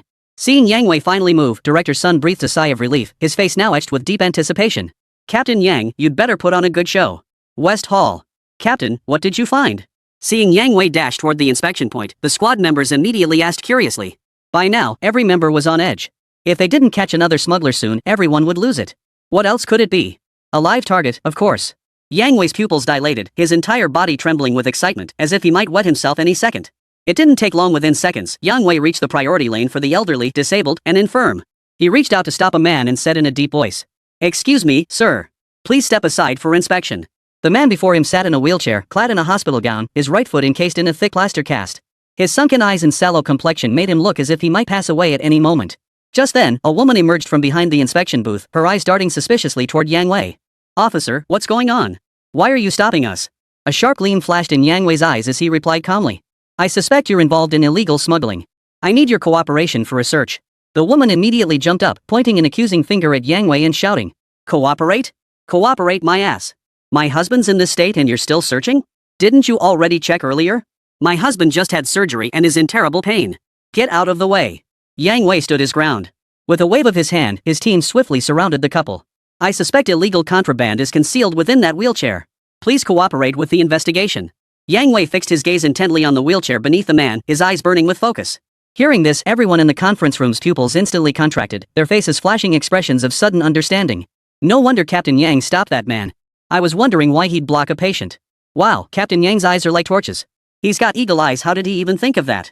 Seeing Yang Wei's confident demeanor, everyone assumed Captain Yang had solid evidence and began murmuring their admiration. Impressive. Even I didn't see that coming. It seems Captain Yang's capabilities are truly unfathomable. Director Dai watched and nodded approvingly, his words full of praise. Director Sun lifted his head again, a look of satisfaction on his face. Meanwhile, Yang Wei paid no heed to the woman's shrieks, pulling out a knife he'd prepared long ago. SSSSHHH. The tire was shredded to pieces. But seconds later, Yang Wei stumbled back 3 steps, his face turning deathly pale. There was nothing inside the tire. Chapter 72, Utter Humiliation. Yang Wei goes mad. How could this be? How could this be? Yang Wei felt a surge of blood rising in his throat, threatening to erupt at any moment. How could the wheelchair be empty? That's not scientific. No. I must have overlooked something. Staring at the empty tire, Yang Wei muttered to himself, his lips trembling. What are you doing? Why are you destroying my wheelchair? Seeing her husband's wheelchair stripped of its tires, the woman was furious beyond belief. She lunged at Yang Wei like a wild animal, and the team members rushed to restrain her. The scene instantly spiraled out of control. How could you do this? Why destroy someone's wheelchair for no reason? Hush. The police are investigating. There must be something wrong with this guy. Maybe he's smuggling something. Smuggling? Look at that man's state. How could he possibly be smuggling? The murmurs around them weren't loud, but to Yang Wei's ears, they thundered like an earthquake, shaking him so violently he nearly collapsed. Inside the conference room, everyone watched the scene unfold, their mouths agape. They exchanged stunned glances, completely numb. What's going on? Wasn't Captain Yang known for his piercing gaze, his sharp eyes, his unfathomable insight? Now it seemed he'd misjudged the situation. Not only did he misjudge the situation, but he also wrecked the man's wheelchair. How on earth would this end? Commissioners Dai and Huang's smiles froze, their facial muscles twitching violently twice before they slowly closed their eyes. Well, that was a waste of breath. After a moment of stunned silence, the other major bureau chiefs turned to look at Chief Sun with a hint of schadenfreude. Think you can keep up the act? Not anymore, huh? You really blew it this time. Feeling the mocking stares, Director Sun stood frozen in place like a comical statue. Just as he struggled to find an explanation, Yang Wei abruptly leapt to his feet on the screen, his face flushing a deep liver-like hue as he exclaimed with urgency. I know. There can only be one truth. Yang Wei pointed his right finger at the cast on the sick man's right leg, his tone firm and unquestionable. Contraband. It must be hidden inside the cast. Director Sun's eyes lit up again upon hearing this. He cleared his throat twice. Ahem. This Captain Yang is simply outrageous. He discovered it and didn't report it sooner. The others turned their heads in unison, their expressions shifting to one of sudden understanding. So that's it. I actually thought Captain Yang had misjudged the situation. Turns out he was just investigating a potential hiding spot. Captain Yang is truly unfathomable. We almost misunderstood him. Bureaus Dai and Huang nodded in agreement, their expressions visibly easing. In the West Hall. Hearing Yang Wei's words, the woman grew even angrier, roaring as she lunged toward Yang Wei. Damaging the wheelchair is one thing, but you actually tried to hurt my husband. I'm telling you, if you didn't, I'll file a complaint against you. Yang Wei turned his back to her, his expression stern. This time, I won't be wrong. With that, he walked straight toward the sick man. What are you doing? I just got my cast put on. The man gasped for breath, terrified, his gaze toward Yang Wei filled with fear. But his illness had caused his eyes to remain tightly shut, making his gaze appear evasive. Seeing the man's evasive gaze, Yang Wei felt even more certain. Without further hesitation. Crash! With several dull thuds, the cast on the man's leg shattered into pieces on the floor. Yang Wei quickly focused his attention. 1 second later, Yang Wei was intensely focused. 2 seconds later, Yang Wei was utterly absorbed. 3 seconds later, Yang Wei stared intently. 4 seconds later, beads of cold sweat formed on Yang Wei's nose. After 5, 6 seconds. Yang Wei's entire body bulged with veins, his eyes nearly popping out of their sockets. 10 seconds later, Yang Wei's body went limp. He instantly lost his balance and fell flat on his butt. How could it be gone? Impossible. How could there be nothing? Nothing in the wheelchair. Nothing in the plaster cast. Damn it, where the hell is it? Yang Wei's face flushed crimson again, but this time, his expression was as grim as if he were constipated. No, he had to keep searching. Yang Wei struggled to his feet. Minutes later, the man and woman underwent another full body search. The wheelchair was dismantled piece by piece. Still nothing. Captain Yang, what should we do now? The team members looked at Yang Wei, their voices trembling slightly. At this point, there was nothing left to argue about. The facts were clear, the man and woman were innocent. It was their Longhu branch that had made the wrong judgment. I'll fight you to the death. Just as Yang Wei was about to speak, the woman beside him suddenly lunged forward and threw herself at him. I'm sorry. Everyone in the conference room gaped, their mouths opening and closing in speechless shock. Truth be told, though they belonged to different systems, they were all fighting against illegal and criminal activities. What kind of scenes hadn't they seen? But this scene truly opened their eyes. Ahem. Director Dai was the first to recover, giving a subtle signal to the staff member beside him. The staff member quickly caught on and switched the feed immediately. As the feed faded, the audience reluctantly averted their gaze. The conference room fell silent, broken only by the sound of someone panting heavily. Who else could it be but Director's son of the Longhu branch? His face was ashen, as if he'd taken 1,000 blows, gasping for air. This was the ultimate social embarrassment. He had boasted so confidently about Yang Wei and the Longhu branch. Reality had just delivered a brutal slap across his face, then kicked him to the ground and dragged him through the mud. Catching smugglers isn't like catching petty thieves. Misjudgments happen. The problem was, why be so aggressive when you weren't even sure? Making mistakes in judgment normally wouldn't matter, no one would know anyway. But this is a live broadcast, buddy. 2 chiefs and several division heads are watching. The damage multiplies tenfold. Ouch. That hurts. Director's son clutched his chest repeatedly, as if he might drop dead right there at any moment. Seeing Director's son like this, everyone thoughtfully remained silent. They could tell that if anyone provoked him now, he might actually kick the bucket. Ahem. Director Dai cleared his throat twice and quickly changed the subject. I hear the Old City District Bureau is participating in the joint anti-smuggling operation for the first time this year? They're also on duty at Spring City International Airport. Why don't we go take a look? Good idea. Everyone nodded in unison, eager to escape the awkward atmosphere. At the mention of observing the Old City District Bureau's operations, Gao Tongwei swallowed hard, feeling a tinge of dread. Even a powerhouse like Longhu Sub-Bureau had stumbled in the gutter. Could a team like Old Town, on their very first mission, really pull it off? Lin Dashan was also pulling at his hair, feeling like he was about to lose his mind. Like Gao Tongwei, he had little faith in the Old City team. To be precise, he had no confidence at all. Just then, the staff member's voice came through. Live footage from the Old City District Bureau in the East Hall has been pulled up. Chapter 73, is Fong Ning about to crash too? Look, the Old City District Station's positioning is quite different from Longhu Station's. Yeah, I wouldn't have noticed without you pointing it out. Why are they so spread out? They've stationed a few officers at each checkpoint, a completely different approach from Longhu Sub-Bureau. The moment the feed switched to the East Lobby, someone in the conference room noticed the Old City District's positioning. Gao Tongwei and Lin Dashan froze, their hearts skipping a beat. Oh my goodness, what are we going to do now? Even the sandglass formation meticulously studied by the Longhu branch has backfired. Could Old Town's formation, which clearly lacked any tactical strategy, really work? The number of people at each checkpoint seemed identical. Could it be they just divided them evenly without a second thought? Gao Tongwei and Lin Dashan blinked rapidly, suddenly feeling a bit flustered. In truth, their suspicions were spot on. Fong Ning hadn't given it a second thought, simply waving his hand to order an equal distribution. Looks like the Old City District Bureau is full of drive and enthusiasm. Excellent, excellent. After organizing his thoughts for a moment, Chief Dai murmured his praise. There was no helping it. Compared to the Longhu branch, the Old City District branch's approach simply lacked substance. It was like children playing house, overthinking things. While this approach ensured every checkpoint was staffed seemingly the correct method, it actually had major flaws. This deployment might seem thorough, but it severely disperses personnel, leading to significant oversight and inspections. Commissioner Huang chuckled softly upon hearing this. The Old City District branch is our bureau's dark horse, having cracked several major cases recently. But assisting in anti-smuggling operations is a first for them. They still have much to learn. Exactly. We must learn from other major branches and strive to deliver results soon. Upon hearing Director Huang's words, Gao Tongwei promptly responded. Director Gao, I hear your bureau's team is led by the prodigy officer Fong Ning. Why so pessimistic? Captain Fong might just surprise us. Director Gao, I hear team leader Fong earned a second-class merit award on his very first day and was promoted to first-class police superintendent within a week. A genius like that is bound to bring us surprises. The chiefs of the Xuanwu and Fengming precincts now eyed Gao Tongwei with mocking expressions. Damn it! Those two old foxes are up to no good, deliberately flattering him to the point of humiliation just to make our old city district look bad. Gao Tongwei's face instantly darkened like ink, his expression so gloomy it seemed ready to rain. While Fong Ning was undeniably a gifted officer, catching petty thieves and busting smugglers were two entirely different ballgames. Even Yang Wei, that star captain, had failed. What kind of surprise could a rookie like Fong Ning possibly deliver? The thought made Gao Tongwei glare at him viciously. The chiefs of the Xuanwu and Fengming precincts remained unperturbed, grinning as if they hadn't noticed. Oh? A genius like this? Old Huang, this is where you've gone wrong. You sent out such a talent without even telling me. What, afraid I'd try to poach him? Commissioner Dai's eyes lit up at the news, feigning indignation. A second-class merit award within a day of joining.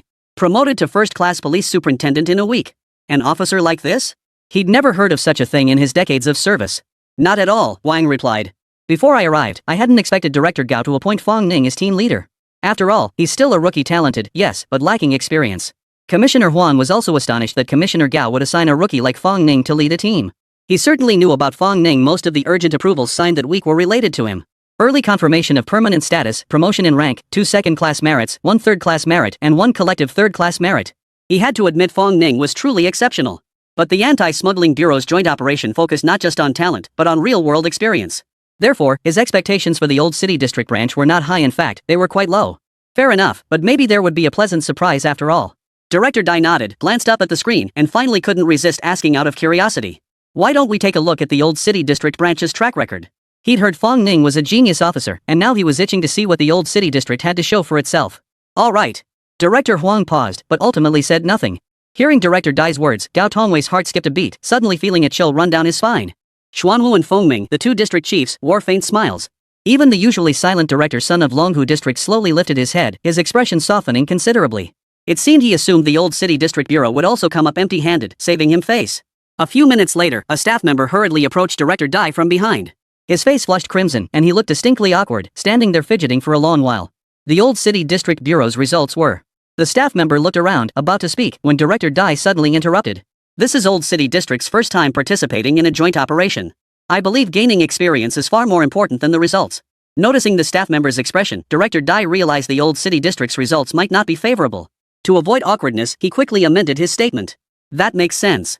Director Huang took a sip of tea and nodded lightly. Gao Tongwei and Lin Dashan both took deep breaths to relax, feeling their backs nearly soaked through.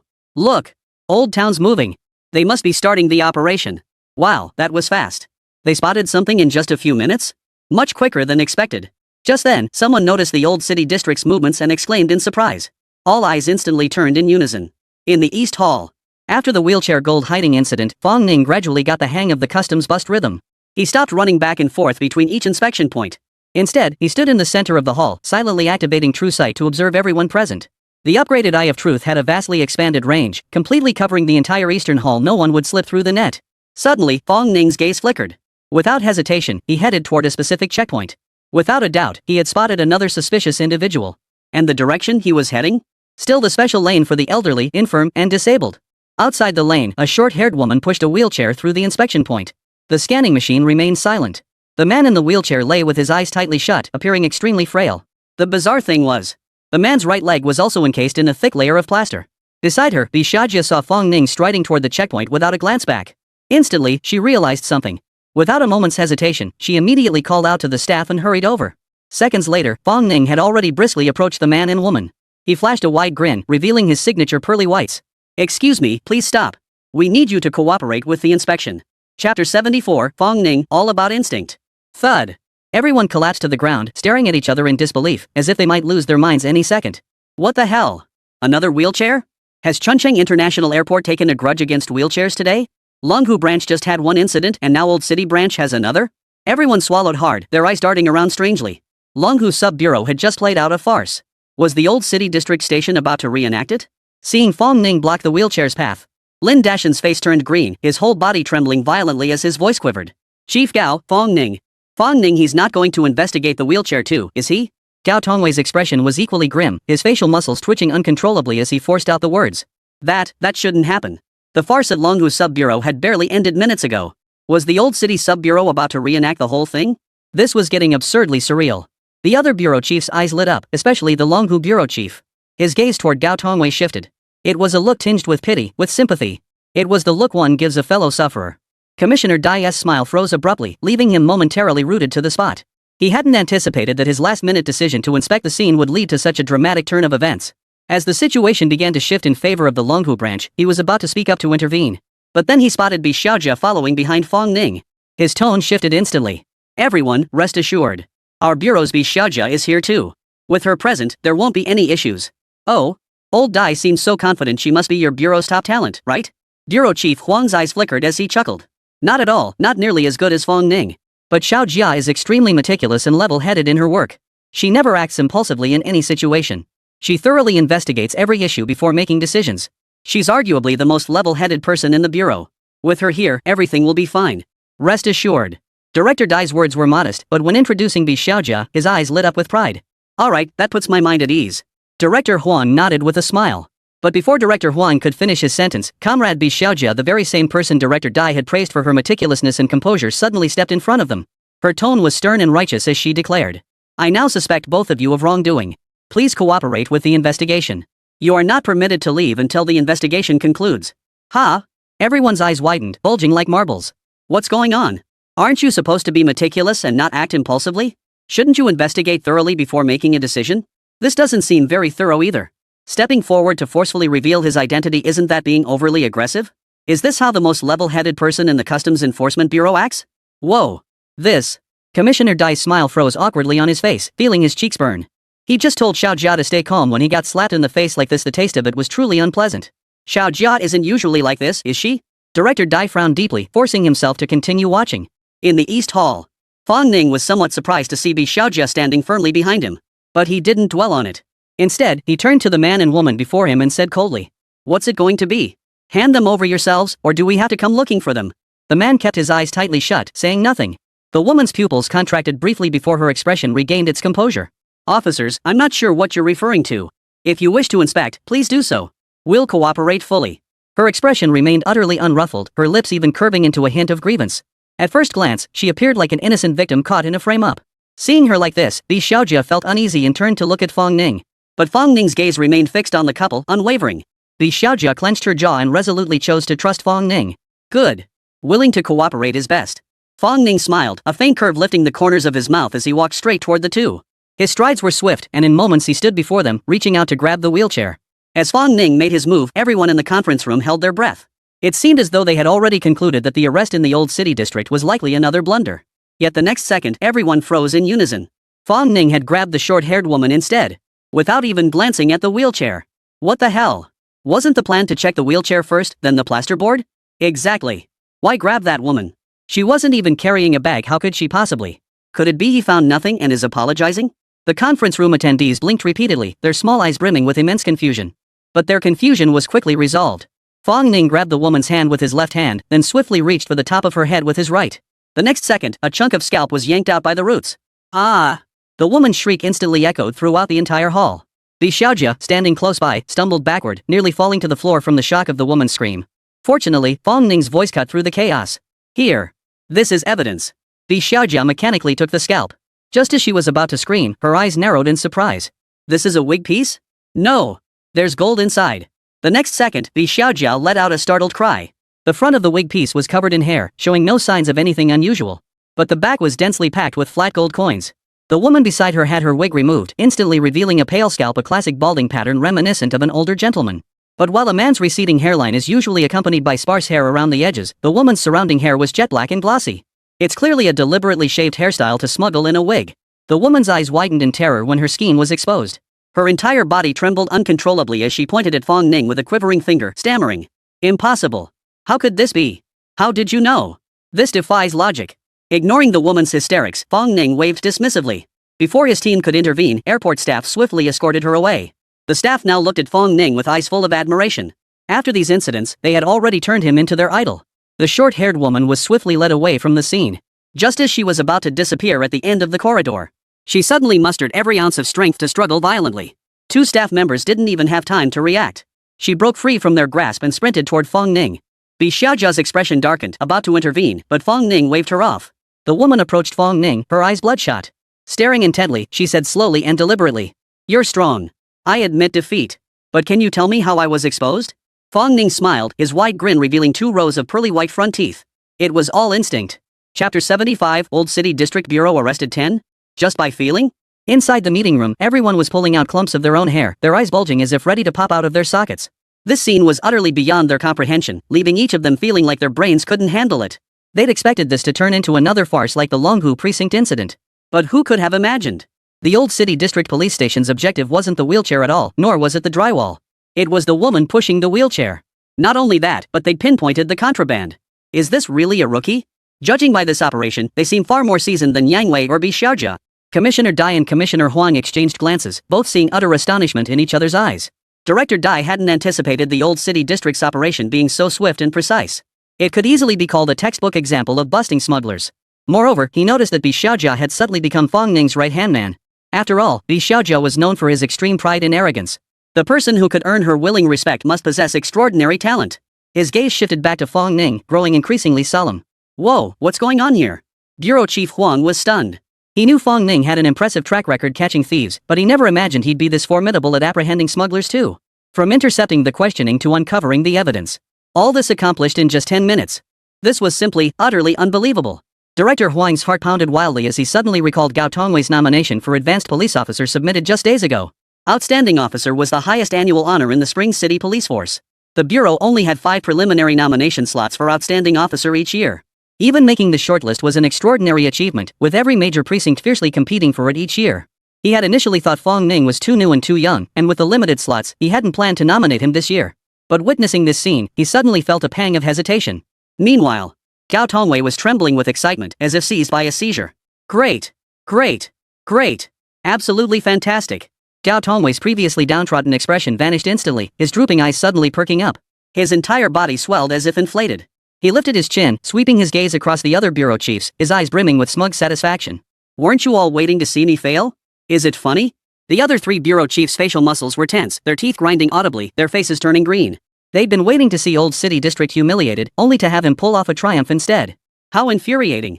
Director Sun of Longhu Precinct's face alternated between pale and flushed, his expressions a veritable parade of emotions. They'd thought they'd found a fellow sufferer, 2 departments sharing the embarrassment together. But Old City District Bureau flipped the table instead. I'm laying my cards on the table, I'm the boss. It's like you fear your brother's hardship, yet dread him driving a Range Rover. This can't go on. The Old City District might just steal the spotlight from my Longhu branch. With that thought, Director Sun steeled himself and spoke up. Seems Captain Fawn really is a genius. Kopluck's been on his side. Genius or not, it's all. Gao Tongwei was about to respond modestly when he heard Director Sun's first half of the sentence. Suddenly, his tone halted, and his expression darkened instantly. Chief Sun, what do you mean by that? Are you implying my Old City District Bureau relies solely on luck? All eyes turned to them. Commissioner Sun hadn't expected Gao Tongwei's reaction to be so intense, but with things having gone this far, he had no choice but to press on. Chief Gao, I didn't say that. I simply believe a single success doesn't mean much. When it comes to busting smugglers, a high success rate alone isn't enough. What truly matters is the volume. Director Sun's meaning was clear. Successfully apprehending one smuggler isn't significant. What matters is maintaining consistent arrests. The crowd nodded in agreement, clearly endorsing Director Sun's perspective. Catching one a day gives you a 100% success rate. But that's less impactful than catching 4 a day and succeeding in 2. Gao Tongwei was about to speak up in protest, but the words stuck in his throat. He couldn't find the right words and turned bright red. Look! Captain Fong is moving again. At the exclamation, all eyes in the conference room turned to the large screen. In the East Hall. Excuse me, sir, please wait. Huh? What is it? The young man in the floral shirt was about to look up when terror suddenly filled his eyes. What are you doing? What are you doing? The next second, Fong Ning pulled out a large quantity of contraband drugs from the young man in the floral shirt. We can take him away now. Fong Ning glanced at Bi Xiaojia, who stood beside him with a dazed expression, and reminded her. Oh, okay. Bi Xiaojia seemed to snap out of it, frantically signaling staff to wrap things up. The reason for her dazed expression? Fong Ning had acted far too swiftly. The wig-concealed gold incident had happened only minutes ago. And now he'd caught another one? If I remember correctly, this is already the 6th one. This time it took less than 5 minutes. This was outrageous. Just as Bi Xiaojia's mind was racing with thoughts, Fong Ning's voice came from nearby once more. Miss B, please stay focused during work hours. Take this. No sooner had he spoken than a black object flew toward Bi Xiaojia's chest. Thud. The black object struck Bi Xiaojia squarely between her breasts, nearly bouncing off. Fumbling frantically, Bi Xiaojia finally caught the black object and saw it was a black plastic bag. Pressing her still trembling left and right heart chambers, Bi Xiaojia asked with a flushed face. What is this? Contraband just confiscated from this individual. Fang Ning pointed to the middle-aged man beside them, who looked utterly devastated. So fast. Bi Xiaojia couldn't hold back any longer, letting out a startled gasp. A few minutes later. Ma'am, please wait. Sir, please wait. Sir, please wait. Xiaojia mechanically followed behind Fang Ning, her entire body numb. In the blink of an eye, Fang Ning had already apprehended 5 more. And every single one he called out wasn't innocent. He stared blankly at Fang Ning's retreating figure, a tiny sparkle flashing in his eyes. What? 5 in just that short time. That's way too fast. Not only was it fast, but the success rate was a staggering 100%, utterly astonishing. The conference room erupted in chaos, all composure lost. Wasn't this the first time the Old City District Bureau had participated? Wasn't Captain Fang from the Old City District Station inexperienced? This doesn't look like a rookie at all. That speed and accuracy, not even the Longhu branch could match it, let alone the elite customs investigators. All eyes turned to Director Sun, each gaze carrying a hint of mockery. Didn't you say quantity was the most important thing? Now it's your turn to speak. How could this be?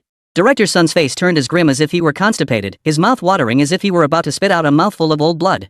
This speed, this accuracy, even if Longhu branch rode horses, they couldn't catch up. Isn't this the Old City District's first time participating? This can't be right. After trembling for a while, Director Sun suddenly seemed to remember something. He looked at Director Dai, his voice quivering. Director Dai, I need to know the Old City District Bureau's previous performance records. Director Dai nodded, then turned to a nearby staff member. He too was now curious how could Old City District's performance be so outstanding yet their results be a complete zero. The staff member swallowed hard and spoke slowly. When I called earlier, it was 5. Now it's 10. Chapter 76, Yang Wei's collapse. Old City District has arrested 30. 10. Director Sun completely lost it. His scalp prickled and a chill shot up from the soles of his feet straight to his heart. His heart turned to ice. 10 smuggling cases uncovered in less than half a day? And a staggering 100% success rate? He stumbled, nearly losing his balance. How naive of Longhu branch to think Old City branch was just a token partner. But now it seemed the Longhu branch was the one being taken for a ride. With a thud, Chief Sun seemed to have all his strength drained from him in an instant, slumping silently into his chair. Chief Gao, did you foresee Fang Ning being this twisted? This powerful? The chiefs of both Xuanwu and Fengming precincts turned to look at him simultaneously, their mouths wide enough to fit a Gaoyu salted duck egg. When they'd suggested Fang Ning might bring surprises, it had been mostly banter. After all, everyone assumed the Old City District Bureau was just going through the motions. Who knew Old City District's Fang Ning would be this formidable? This wasn't a walk in the park, it was a full-scale assault. Gao Tongwei hesitated for a moment, then suddenly blinked and casually remarked. Well, I did anticipate this, but I never imagined Captain Fang would perform so exceptionally. After saying this, Gao Tongwei's expression remained utterly unchanged, as if he had long anticipated Fang Ning's stunning breakthrough. But Lin Dashan, standing behind him, clearly saw Gao Tongwei's feet beneath his seat shaking violently like cotton being beaten, trembling like a sieve. No wonder he's the bureau chief, what nerves of steel. Lin Dashan, grinning like a Cheshire cat, silently gave Gao Wei a thumbs up. The others in the meeting room, of course, couldn't see the frantically shaking legs. All they could see was Gao Tongwei's inscrutable expression. Whoa, so Chief Gao had known about Captain Fang's capabilities all along but chose not to mention it. Chief Gao was too modest, his silence must have been out of consideration for the other branches. Truly thoughtful of him. Hearing the murmurs, the other 3 bureau chiefs' faces darkened, their mouths twitching uncontrollably. They felt bitter but couldn't refute it. After all, the Old City District was the real powerhouse. Director Gao, I believe Captain Fang from your bureau shows remarkable talent in anti-smuggling work. With just a little cultivation, he'll surely become an outstanding officer. Commissioner Dai beamed with a broad smile, first praising Fang Ning before shifting his tone. Would Old City District be willing to part with him? Rest assured, once he joins our anti-smuggling bureau, I'll personally arrange a squad leader position for him. He won't be shortchanged. At Director Dai's words, the audience exchanged glances, each seeing solemnity in the other's eyes. The chief personally requesting personnel? How highly regarded was Fang Ning? Gao Tongwei, who had been beaming moments before, paled at the chief's words and stammered. Director Dai, this. Before Gao could finish, Director Huang beside him burst out laughing. Haha, Dai, that's not fair. We've been assisting your work with our major branches, and now you're trying to poach our people? I was so flustered, I almost forgot about him. Director Dai's smile froze, then he quickly added. Ahem, I was just asking, you know. Just asking. Commissioner Huang gave Dai a meaningful look and casually remarked. Fang Ning is our Spring City's nominee for this year's Outstanding Officer. Old Dai, you might as well give up on that idea. Commissioner Huang had only just made this decision.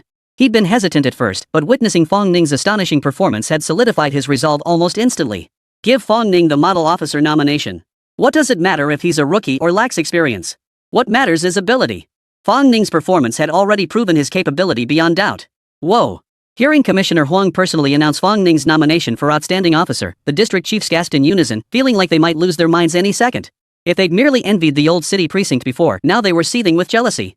Remember, the Spring City Police Department only has one spot for outstanding officer each year, and to be considered, you must first earn a nomination.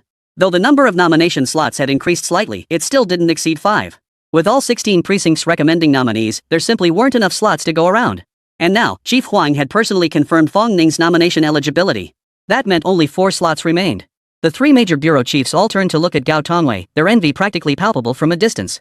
Chief Gao. Chief Gao. Did you hear that? Outstanding officer nomination. Lin Dashan's face practically split from grinning. Seeing Gao Tongwei show no reaction, he jabbed him repeatedly with his elbow. Ha! Gao Tongwei seemed to snap out of his shock, his face suddenly stretching 2.5 times wider. Today felt like a dream. The surprises had come too suddenly. First, the old city district had soundly defeated the Longhu branch, and now Fong Ning had received the outstanding officer nomination. It was well known that although the old city district had the right to nominate candidates for the outstanding officer award every year, but the quota was so small that not a single nominee from previous years had ever secured the qualification. And now the chief himself had personally spoken up to give Fong Ning a nomination. It felt like a dream. Gao Tongwei remained in a daze, unable to focus on the live feeds from the Xuanwu and Fengning precincts. He stayed in a trance until the meeting adjourned. This time, the performance of the Xuanwu and Fengning precincts had actually surpassed that of the Longhu precinct by a significant margin. Seeing these results, only Director Sun of Longhu Station's face darkened further. The others showed little reaction. In previous years, everyone might have marveled and offered praise. But this year, compared to the performance of the old city district bureau, it was utterly unimpressive. After glancing at them for a few minutes, everyone lost interest. After reviewing the on-site reports from all 4 major branches, Chief Dai promptly adjourned the meeting. The attendees departed one by one. Time ticked by second. In the West Hall. After apprehending the first smuggler, Yang Wei's mood had finally settled. As the star captain, he's got real talent. Once he regained his composure, he immediately went all out even more fiercely than ever before. The team members all noticed that Captain Yang had something to prove. Only by surpassing the neighboring old town could he finally let that pressure out.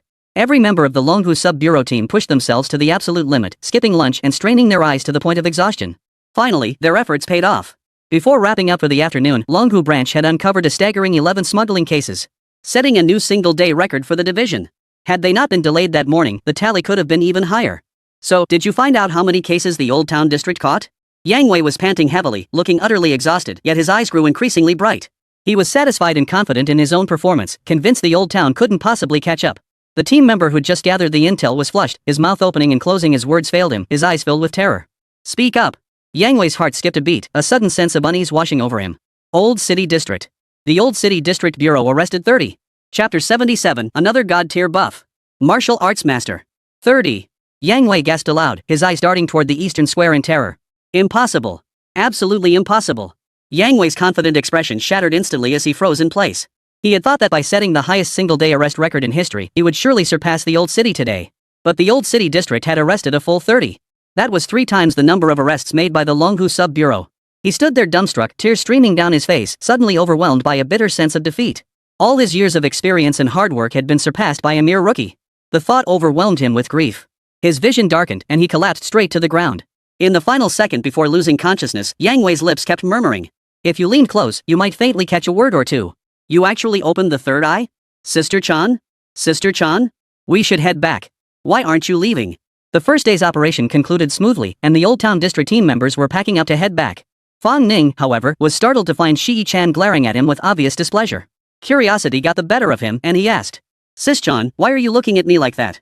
Is it because I caught so many that you want to give me a compliment? Oomph. Shuri-chan gave a petulant snort, turned her head away, rolled her eyes, and stomped off in a huff. She didn't know why, but her mood was particularly foul today. Perhaps it was a woman's innate intuition. Ever since Bi Xiaojia first appeared, she'd felt uneasy deep down. Sure enough. From the very start of the operation, Bi Xiaojia had been glued to Fong Ning's heels. Wherever Fong Ning went, Bi Xiaojia followed, acting like a devoted attendant. Though inwardly annoyed, this was a job requirement. She couldn't voice her displeasure, leaving her fuming with nowhere to vent.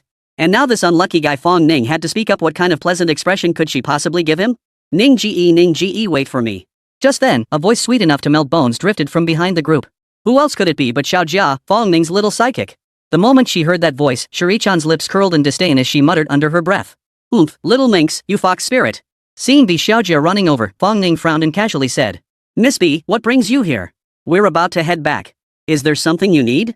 After a day of working together, Fong Ning had come to appreciate Bi Xiaojia's exceptional professional skills. Seeing her chase after them now, he assumed it must be work-related. Miss Bi? That sounds so formal. Just call me Jia Jia. The Xiaojia absent-mindedly twirled a strand of hair, looking slightly coy. Nothing much, really. Just wondering if you're free later. I'd like to treat you to dinner. Nothing else, just wanted to thank you for helping me today. This. Fong Ning froze, unsure how to refuse. Xiaokan's cool voice suddenly cut in. He's busy. We still need to head back to the station.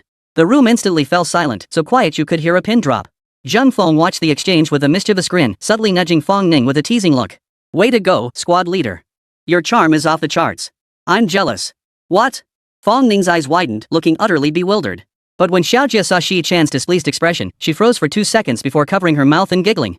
Oh, I see. Well then, you'd better take good care of brother Ning for me, sis. Xiaojia's face was smiling, but she emphasized the word sister with deliberate emphasis. She could tell this woman had designs on her Ninga. It was already uncomfortable enough for one beauty to see another, let alone when they actively disliked each other. The Xiaojia immediately launched into verbal sparring. Fong Ning is our team leader. Of course I'll take good care of him. It's none of your business. Shuri-chan emphasized the word outsider just as strongly, glaring back at Bi Xiaojia without backing down. You. Xiaojia's eyebrows shot up, ready to retort. Shuri-chan had already slipped her arm through Fong Ning's. My Captain Fong, let's hurry. It'll be dark soon.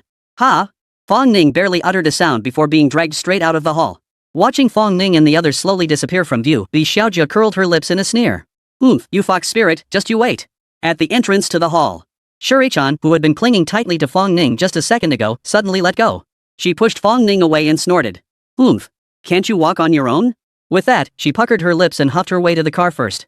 What the heck is going on here? Fong Ning stood rooted to the spot, his face twisted into a bitter expression, utterly speechless. Everyone was exhausted after a long day of work. Once aboard the coach, one by one they closed their eyes to rest. Before long, the cabin echoed with the sound of snoring. Though he hadn't rested a moment all day, Fong Ning felt strangely not the least bit tired. After a full day of experimentation, he had become thoroughly familiar with the upgraded True Eye. The most powerful feature of the upgraded True Eye was its ability to detect criminal activity. Not just the present, no matter how long ago, any criminal activity could be displayed. Thanks to the True Eye's godlike capabilities after the upgrade, he managed to catch 30 criminals in just one day. Check out how high his justice points are now. Fong Ning's eyes lit up as he silently opened the system panel. Host, Fong Ning. Strength 50 average human 10. Stamina 50 average human 10. Speed 50 average human 10. Current buffs, Fist of Truth, Eye of Reality Strong, Hand of God, God of Akina. Justice points, 4600. System, give me 210 pulls. Seeing the overflowing thousands of justice points, Fong Ning couldn't hold back any longer. Ding. Congratulations, host, you have obtained physical spinach 1. Ding, thank you for your patronage. Ding, thank you for your patronage. Ding. Congratulations, host, you have obtained physical spinach 1. Ding, thank you for your patronage. Fong Ning's smile slowly faded from the corners of his mouth until his expression darkened like ink. Damn it. I knew it. Fong Ning gritted his teeth, his entire face contorted. He had noticed a problem long ago. Although the justice points required for the lottery were minimal, the winning rate was ridiculously low. 20 draws and he only got 2 physical spinach. Seeing the remaining 600 justice points, Fong Ning gritted his teeth and stomped his foot. Drawl. Ding, thank you for your patronage. Another pull. Ding, thank you for your patronage. With only one chance left, Fong Ning's vision darkened. His teeth ground together so hard they creaked, and he nearly shouted. Drawl. Ding. Congratulations, host, you've obtained the Fighting Master buff. Chapter 78, Unbelievable. All smugglers caught? Master Fighter? This seems promising. Fong Ning's eyes lit up as he hurriedly checked the buff description. Martial Arts Master buff, host's combat skills reach world leading level. P.S. I'm gonna take on 10 of them. Holy crap, this is insane. Reading the Martial Arts Master description, Fong Ning's eyes nearly popped out like those of Black Hat Detective. World leading combat skills. As Fong Ning stood in awe, a vast sea of combat knowledge flooded his mind. Mixed martial arts, boxing, military combat boxing, Brazilian jiu-jitsu, Muay Thai, and more. The overwhelming flood of information forced Fong Ning to shut his eyes in agony.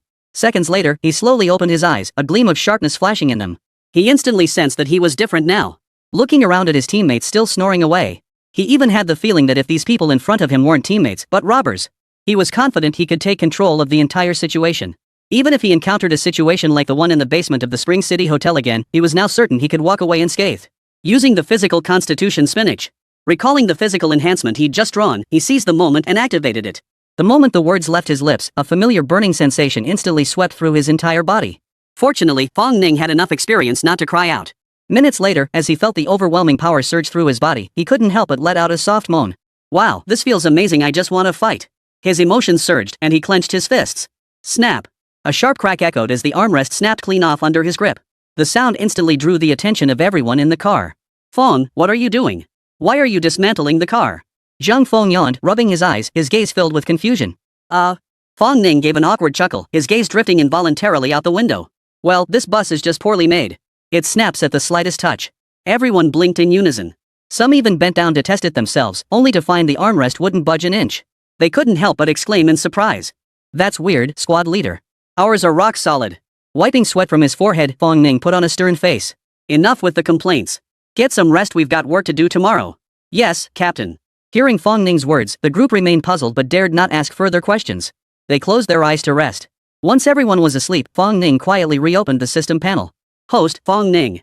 Strength, 70 average human, 10. Stamina 70 average human, 10. Speed 70 average human, 10. Current buffs, Fist of Truth, Eye of Reality Strong, Hand of God, God of Akina Mountain, Fighting Master. Justice value, 0. Looks like I've already got 7 times the physical prowess of an ordinary person. Seeing his stats, Fong Ning's grin stretched almost to his ears. Still, I can't afford to be careless. After the initial euphoria, Fong Ning didn't let blind arrogance take hold. 5 times the physical prowess of an average person sounded formidable, but many others possessed that level of strength. His current physical prowess barely met the threshold for elite special forces. As for the level of a top-tier soldier, he was still a long way off. Taking a deep breath, Fong Ning was about to rest for a moment. Squeal! The screech of brakes echoed as the vehicle pulled up at Urxiankyo police station. Fong Ning exchanged greetings with Zhang Feng, Shirichan, and the others before stepping out of the vehicle.